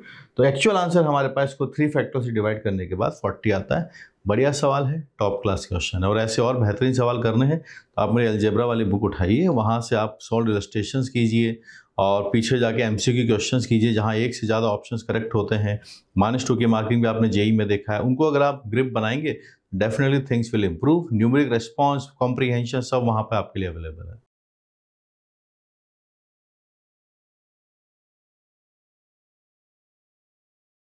Each positive integer k, let Sk denote the increasing arithmetic sequence. Important line is increasing. Arithmetic sequence of integers whose first term is k, first term is 1 and the common difference is k. Increasing है तो k has to be positive. For example, S3 is sequence. तो आप देखिए यहाँ से first term 1 है तो because 3 लिखा है इसका मतलब इसका common difference आपके पास से 3 बन जाएगा। 1 3 ऐड होता हुआ जा रहा है। हमें चाहिए कि number of values of k बनाइए जिसके लिए Sk की जो टर्म है कंटेन करना चाहिए Sk सीरीज के अंदर 361 आना चाहिए। अगर हम Sk की ही बात करें तो हमारे पास पहली टर्म तो 1 रहेगी, k कॉमन डिफरेंस है आपके पास तो ये k + 1 बनेगा। ये 2k+1 बनेगा, ऐसे सीरीज बनेगी। तो चलिए यहाँ पे हम nth टर्म निकालना शुरू करते हैं। 1 + n-1 common difference is k, this is coming as 361। n-1 आपके पास से आता है 360/k। अब n-1 इंटीजर है, इसलिए ये भी आपके पास से इंटीजर आना चाहिए। तो 360/k आपको इंटीजर बनना चाहिए। तो अब आप देखिए 360 किससे मिलकर बना है, ये 9 × 4 × 10 आपके पास है। ठीक है, 3 को हम लिखेंगे, 3 का स्क्वायर आता है, 2 का स्क्वायर आता है, 2 आता है और 1 आता है आपके पास से। 3 का स्क्वायर 2 स्क्वायर 2 × 1। फिर डेटा हम बना देंगे, we are having 3 square 2 power cube and 5 power 1। ये नंबर आपके पास है। 3 का स्क्वायर है, 2 पावर क्यूब है, 5 है। तो इसके जितने डिवाइजर्स होंगे, अब ये क्या इंटीजर आना चाहिए, तो k क्या होना चाहिए, इसका डिवाइजर होना चाहिए। तो अगर हम यहाँ पर टोटल डिवाइजर्स की बात कर लें कि इसके टोटल कितने डिवाइजर्स होंगे, तो अब देखिए 2 है आपके पास पावर, तो 2 + 1, 3 + 1 एंड 1 + 1। अगर नंबर्स को प्राइम नंबर्स की पावर से ब्रेक कर लिया जाए, p power a, q power b और r पावर c, तो टोटल नंबर ऑफ डिवाइजर्स कितने होते हैं, 1 1 ऐड कर देते हैं, 2 + 1, 3 + 1, 1 + 1। ठीक है, कितने डिवाइजर्स आपके पास पॉसिबल हैं, ये आपके पास है नंबर 3, 4 एंड 2 आता है। 24 इज द नंबर। आपके पास ऐसे के 24 रख सकते हैं, यानी ऐसी 24 सीक्वेंसेस हम बना सकते हैं जिसके अंदर एक टर्म आपके पास है 361 जरूर बनेगी। ठीक है, ये कॉन्सेप्ट आपको पता है कि ये मैंने कैसे लिखा है। देखिए 3 की पावर्स हम क्या क्या ले सकते हैं, आपके पास 2 तक जा सकते हो तो 0 ले सकते हैं, 1 ले सकते हैं, 2 ले सकते हैं। 2 के पास क्यूब है तो 0 ले सकते हैं, 1 ले सकते हैं, 2 ले सकते हैं, 3 ले सकते हैं, और 5 के पास 0 एंड 1 है, इसलिए ये नंबर 3 यहाँ बने, यहाँ 4 बना और यहाँ पर 2 बना। अंडरस्टूड। 3 फॉर्मूला याद है तो ठीक है, नहीं याद है तो समझ के कर लीजिए कि इनकी इतनी पावर्स ली जा सकती हैं। तो 3 पावर्स यहाँ, 4 यहाँ पर, 2 यहाँ पर, तो 24। So 24 sequences we can form. So number of values of k.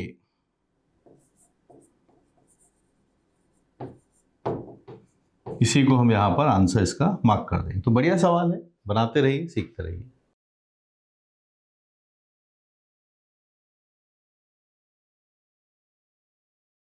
The number of ways in which 6 horses to be selected out of a stud of 16, so that there shall always be 3 out of A, B, C, A dash, B dash, C dash, but never A dash, B, B dash or C, C dash together.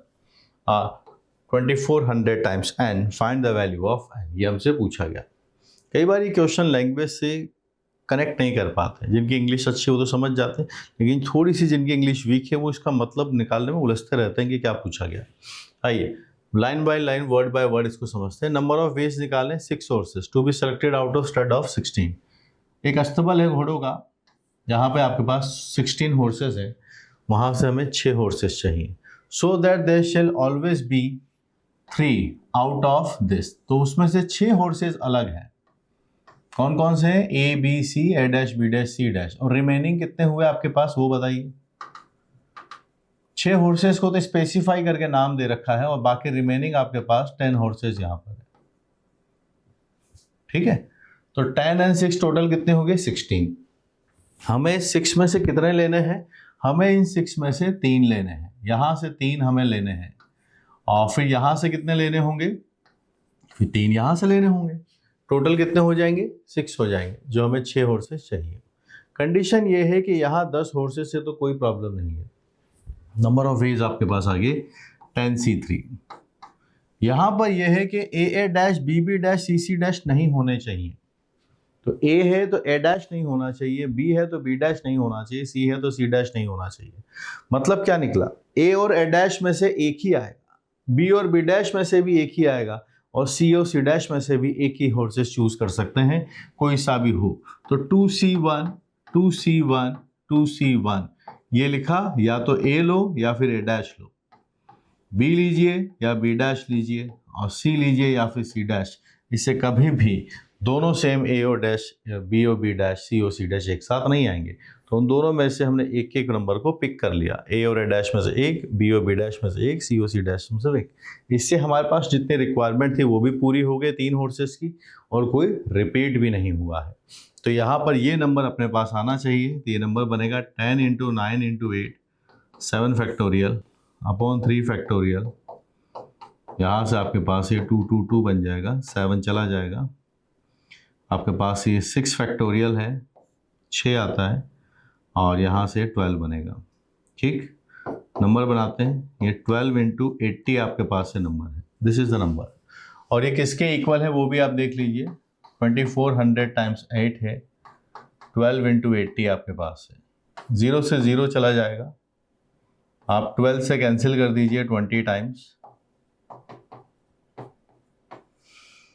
यहाँ से आपके पास है ये data आपके पास आता है 4/10 आता है।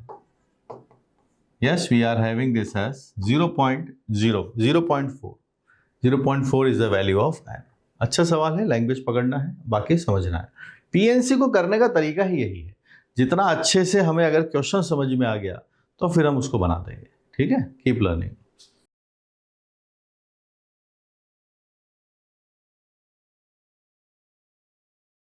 Five boys and 4 girls are sitting in a straight line, and the number of ways in which they can be seated if 2 girls are together and other 2 are also together but separated from the first 2। ठीक है, हो ये रहा है कि अपने पास 4 girls हैं, इन 4 girls में हमें 2 ग्रुप्स बनाने हैं। लेट्स से G1 G2 अलग कर दिया है और G3 G4 अलग कर दिया है। तो पहले तो इन गर्ल्स में पर्टिकुलर तो बोला नहीं है, तो फिर हमें 2 ग्रुप्स बनाने होंगे। ये हुआ ग्रुप्स बनाने के तरीके, 4 लोगों को 2-2 के 2 ग्रुप में बना दिए। इक्वल पार्टीशन है इसलिए 1/2 फैक्टोरियल भी आएगा। ये हमने बनाया है गर्ल्स के ग्रुप्स, उसकी बात हमने हो गई। ठीक है, अब चाहते क्या उसको ध्यान से पढ़िएगा। बॉयज़ भी हैं, बॉयज़ हैं, B1 है, B2 है, B3 है, B4 है और B5 है। वापस से क्वेश्चन पढ़िए, 5 boys 4 girls seated in a straight line, number of ways they can be seated if 2 girls are together and other 2 girls are also together। कोई पर्टिकुलर गर्ल्स की बात नहीं की है, बहुत इंपॉर्टेंट वर्ड होता है, 2 गर्ल्स बोला है। तो 4 के 2 ग्रुप बनाए गए, एक ग्रुप में है G1 G2 और एक ग्रुप में है अपने पास G3 G4, उनके बस नाम रखें। आगे बढ़ते हैं। अब ये क्या है कि ये दोनों 2 ग्रुप्स में तो रहें बट पास पास ना रहें, सेपरेटेड रहें। तो फिर हमें इन दोनों को जो ग्रुप्स बनाए गए हैं, इन बॉयज़ के बीच में जितने गैप होंगे उन गैप्स में अगर हम रख देंगे तो कभी भी ये जो 2 गर्ल्स के ग्रुप्स हैं साथ साथ नहीं आएंगे। बॉयज़ को अरेंज करने के आपके पास तरीके हो गए हैं 5 फैक्टोरियल, और ऐसा होने के बाद अब हम यहाँ पर इनके बीच का गैप्स काउंट कर लेंगे। 1 2 3 4 5 6, देखिए स्ट्रेट लाइन में अरेंज किया है तो 6 आपके पास गैप्स हैं, 2 हमने सेलेक्ट कर लिए। ये हो गया अपने पास से गैप सिलेक्शन। हर नंबर हर डेटा के साथ अगर आप लिखते हुए चलेंगे तो ये आपकी अंडरस्टैंडिंग को बढ़ाएगा कि आपने ये क्यों लिखा है। अब 2 गैप सेलेक्ट किया, जैसे सपोज कीजिए कि ये सेलेक्ट हो गया, ये सेलेक्ट हो गया। मेरे पास 2 ग्रुप्स हैं, 2 ग्रुप्स को सेलेक्ट अरेंज कर देंगे 2 फैक्टोरियल से।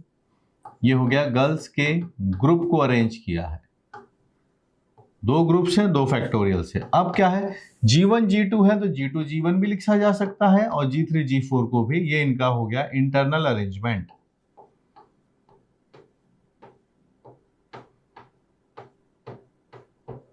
सारी बातें होंगी।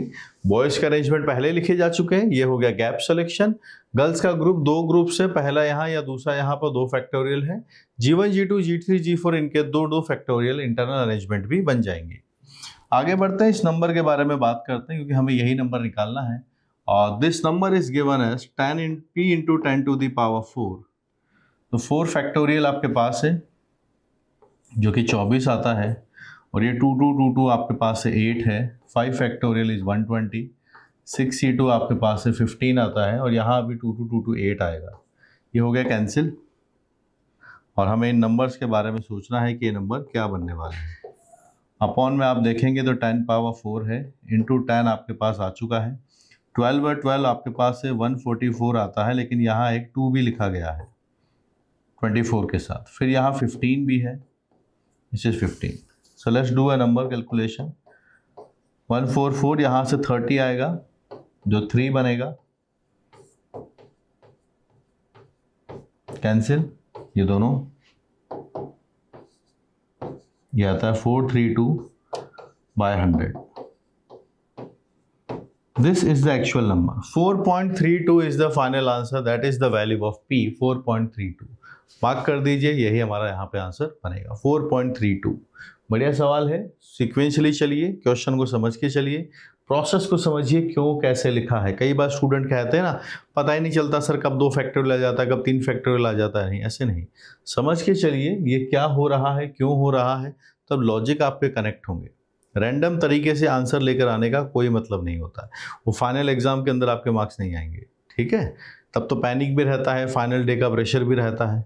तो कोशिश ये कीजिए कि आप सीक्वेंशियली आगे बढ़ें, प्रोसेस को समझते हुए चलें कि ये मल्टीप्लाई क्यों किया गया है. वो आराम से शांत मन से बातों को समझेंगे तो ज़रूर सीखेंगे.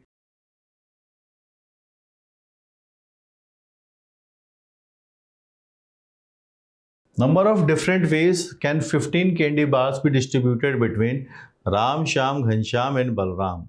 If Ram cannot have more than 5 candies bar and Shyam must have at least 2 candies are 100 and assume all candy bars are alike. Find n. Chocolates distribute कर रहे हैं सेम तरीके से, तो एक जगह राम है, श्याम है, घनश्याम है और बलराम है.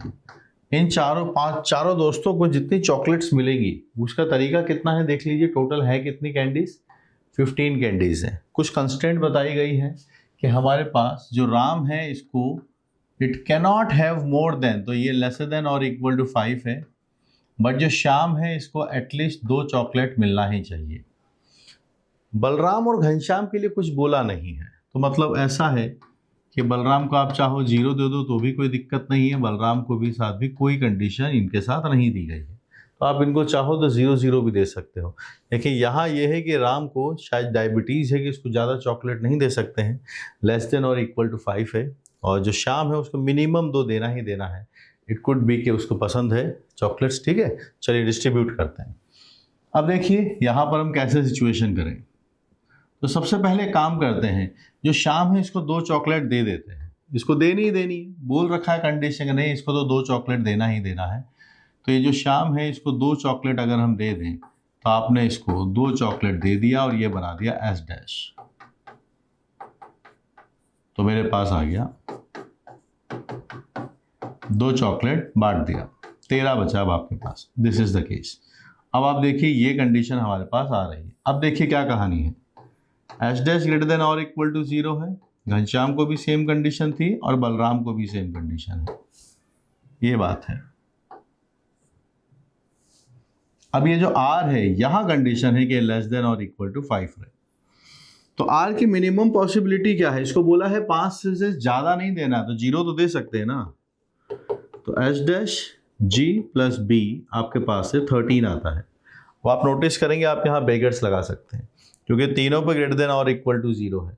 तो बेगर्स यही होता है कि जब आप आइडेंटिकल थिंग्स को बिना किसी कंस्टेंट के जितने भी पर्सन्स में डिस्ट्रीब्यूट कर दें, तो p पर्सन से इन आइडेंटिकल थिंग्स से तो डिस्ट्रीब्यूशन होता है n plus P minus 1 C P minus 1 without any constant. तो फॉर्मूला है हमारे पास n plus P minus 1 C P minus 1, वो यहाँ पे आपके पास बनेगा 13 प्लस 3 लोग हैं 15C2 आपके पास से नंबर बनता है.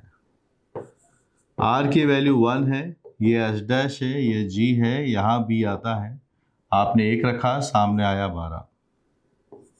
R का वैल्यू 2 है, ये एच डैश है, ये G है, ये B आता है, आपने 2 रखा, आपके पास नंबर बना 11.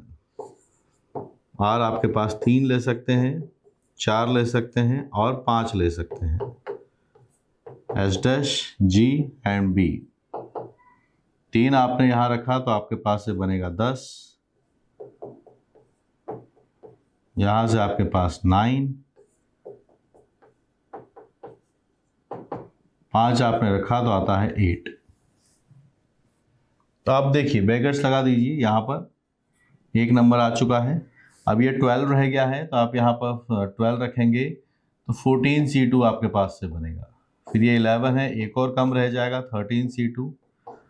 12C2, 10C2, 9C2। एक बार ध्यान से देख ले, 13 था तो 15 है, 14 है, 13 है, 12 है आपके पास से, 9 है तो 11 भी रहेगा। देखो मिस्टेक हो गया,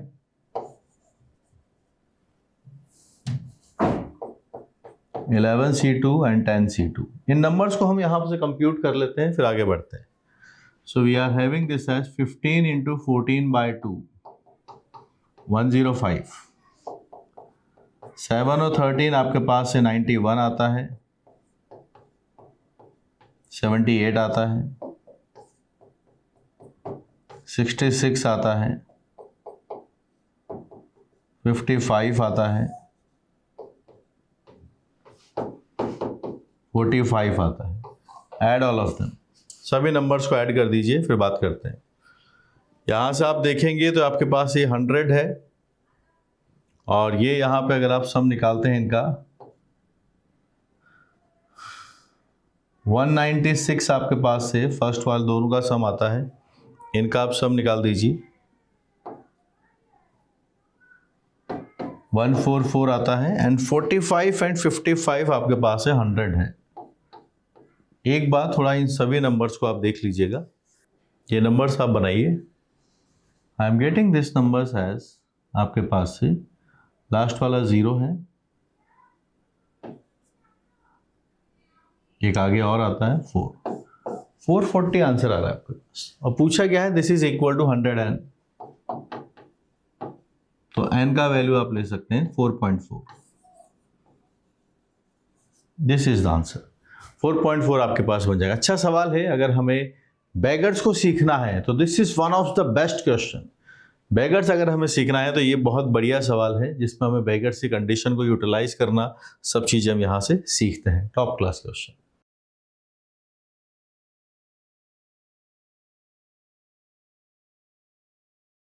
A committee of 10 members is to be formed with the members chosen from the faculties of arts, economics, education, engineering, medicine, science. Number of possible ways in which faculty representation is to be distributed on this committee is 100 times n.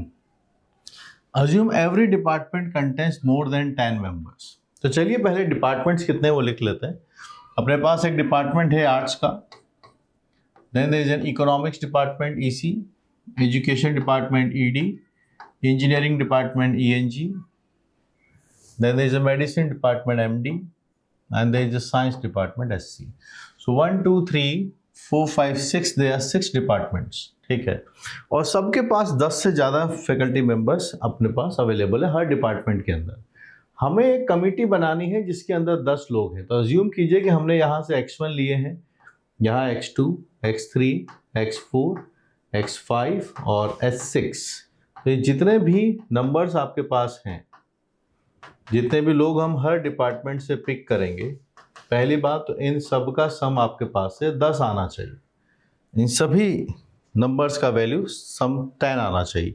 X1 हो, X2 हो, X3 हो, X4 हो, X5 हो, S6 हो। सामने कितना लिखा हुआ है? 10 लिखा गया है, ठीक है। अब आगे चलते हैं। हम चाहते क्या है कि number of possible way the faculties representatives distributed on this committee. कैसे होगा?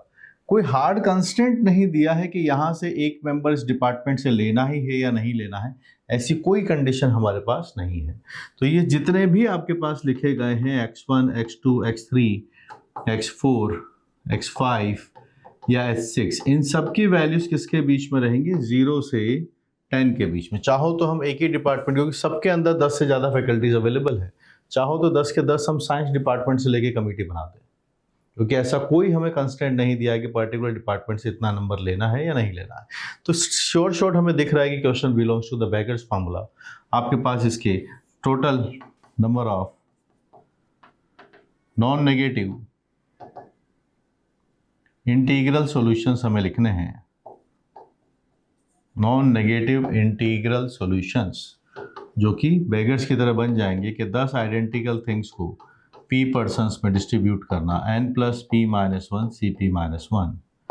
We are having 15c5 which is 15, 14, 13, 12, 11, 10 factorial है, कैंसिल, 5 आता है, 120 आता है। This is the number. 5 factorial is 120। 12 से 12 कैंसिल है, और आप यहाँ से और थोड़ा इसका नंबर देख सकते हैं कि क्या हम नंबर बना पाएंगे। 10 को तो हम यूटिलाइज कर लेंगे, इन नंबर्स को थोड़ा और बैलेंस आउट कर देते हैं। यहाँ आप अगर कैंसिल भी करना चाहेंगे 0 को तो 7 आएगा, यहाँ आपके पास आपके 5 से कैंसिल करेंगे तो 3 बनेगा। This is the number. तो 3 and 13 is 39, 3 and 13 is 39, 7 and it is 77। इस नंबर के बारे में हमें थोड़ा बात करना होगा।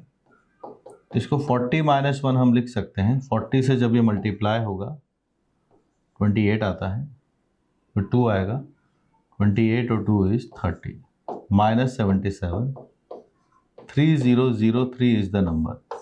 This is the number। 3003 is the number। ये आपके पास से नंबर आया। अब ये कितना दिया हुआ है? This is equal to the 100 and ये आपके पास से नंबर है। आपके पास n का वैल्यू आ जाएगा 30.03 इज द नंबर है। 30.03 is the final number. Mark कर लीजिए, ब्रिलियंट आंसर। बस सीखने की बात है कि पूरा क्वेश्चन सिर्फ बेगर्स के ऊपर है।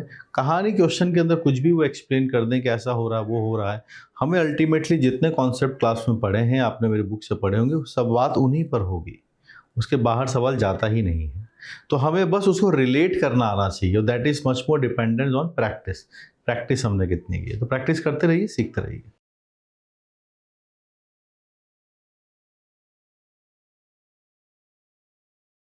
Number of positive integer that are divisors of at least one of the numbers. देखो एटलीस्ट वर्ड लिखा गया है, at least one of the numbers की बात हमें यहाँ पर की जा रही है।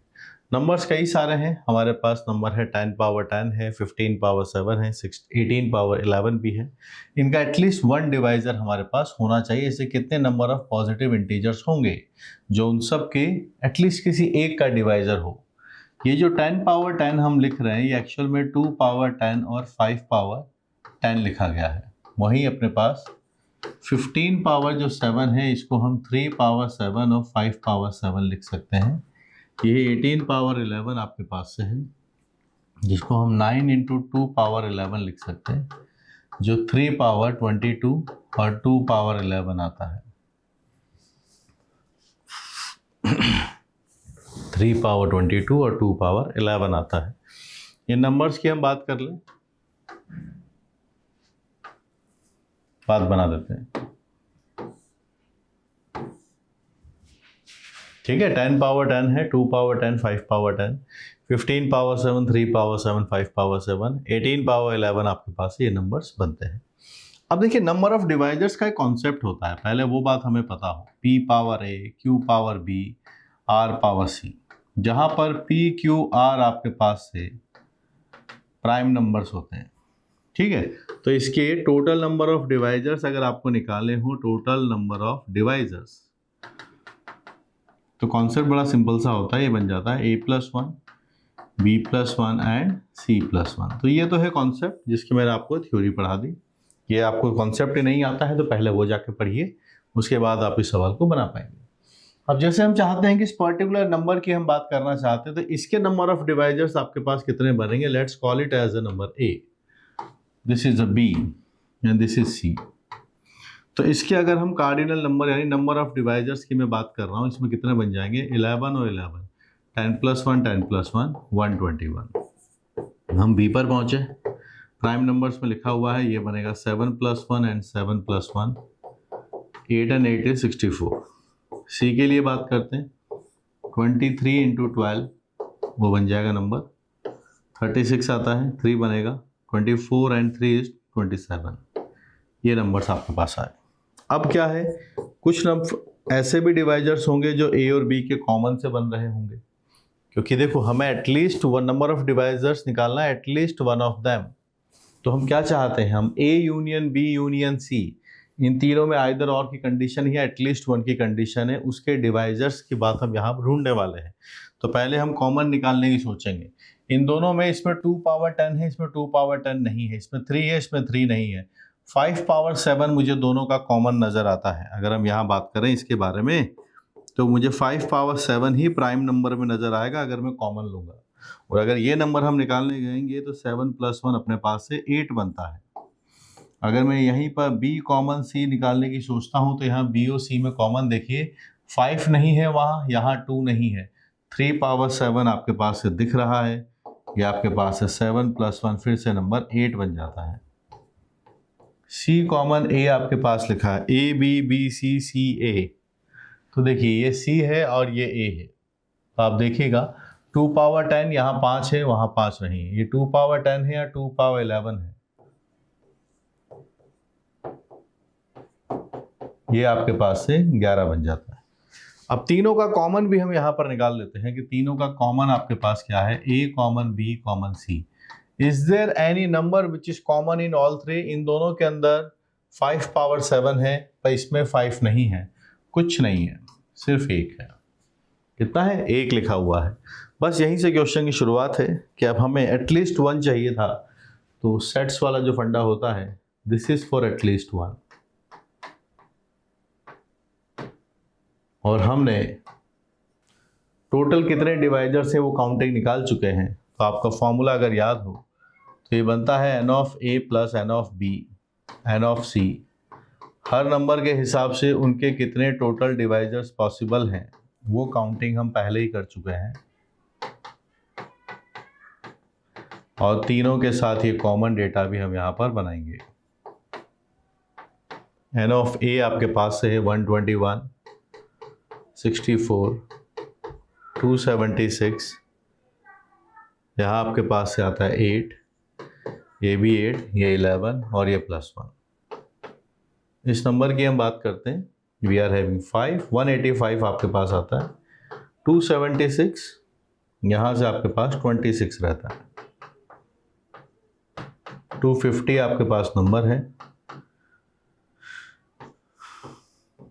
नंबर आ रहा 435, this is the number I am getting, 435 अपने पास से नंबर जनरेट हो रहा है।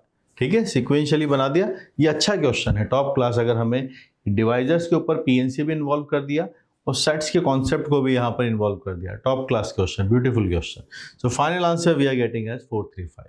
ऐसे बेहतरीन मिक्सिंग वाले क्वेश्चंस आपको अगर और करने हो तो मेरी अलजेब्रा वाली बुक है, वहाँ से आप ट्राई कीजिएगा, आपको मजा आएगा सॉल्व करने में।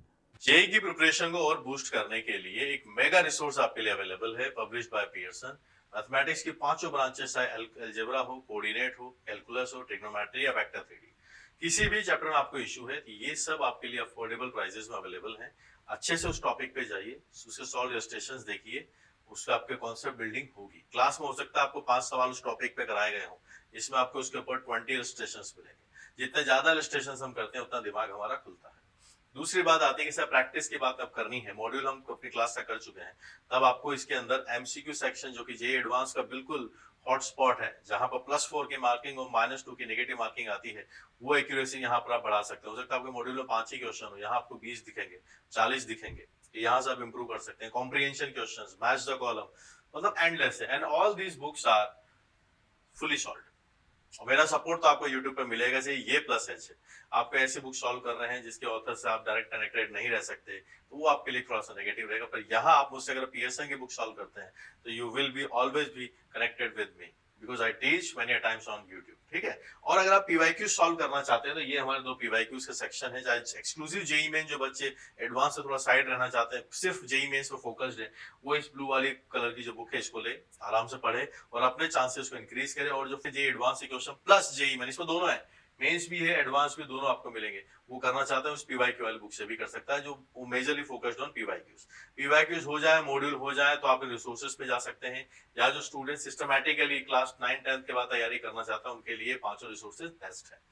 जिसको लगता है सर मुझे थ्योरी भी पढ़नी है, थ्योरी के लिए आपके कोर्सेज क्या है, तो थ्योरी के कोर्सेज ये रहे हमारे पास, जहाँ पर चाहे सिर्फ ट्रिग्नोमेट्री की बात करें जो कि स्टूडेंट 9 10th में है, पूरा मैथमेटिक्स को ग्रिप बनाना चाहते हैं, वहां यहाँ से शुरुआत करें, बात अलजेब्रा की हो, कैलकुलस की हो, और भी बहुत सारे कोर्सेज आपको देखने को मिलेंगे। जो हमारी ऐप है अपलिफ्ट जेईई ऐप, मेरे 2 पोर्टल हैं, upliftmaths.com और अपलिफ्ट जेईई, यहाँ दोनों पे आप जाइए और आपको अच्छे से जो आपकी रिक्वायरमेंट होगी, जो आपको आईआईटी जाने के लिए आपको चाहिए, वो सब आपको यहाँ पर मिलेगा। Thank you.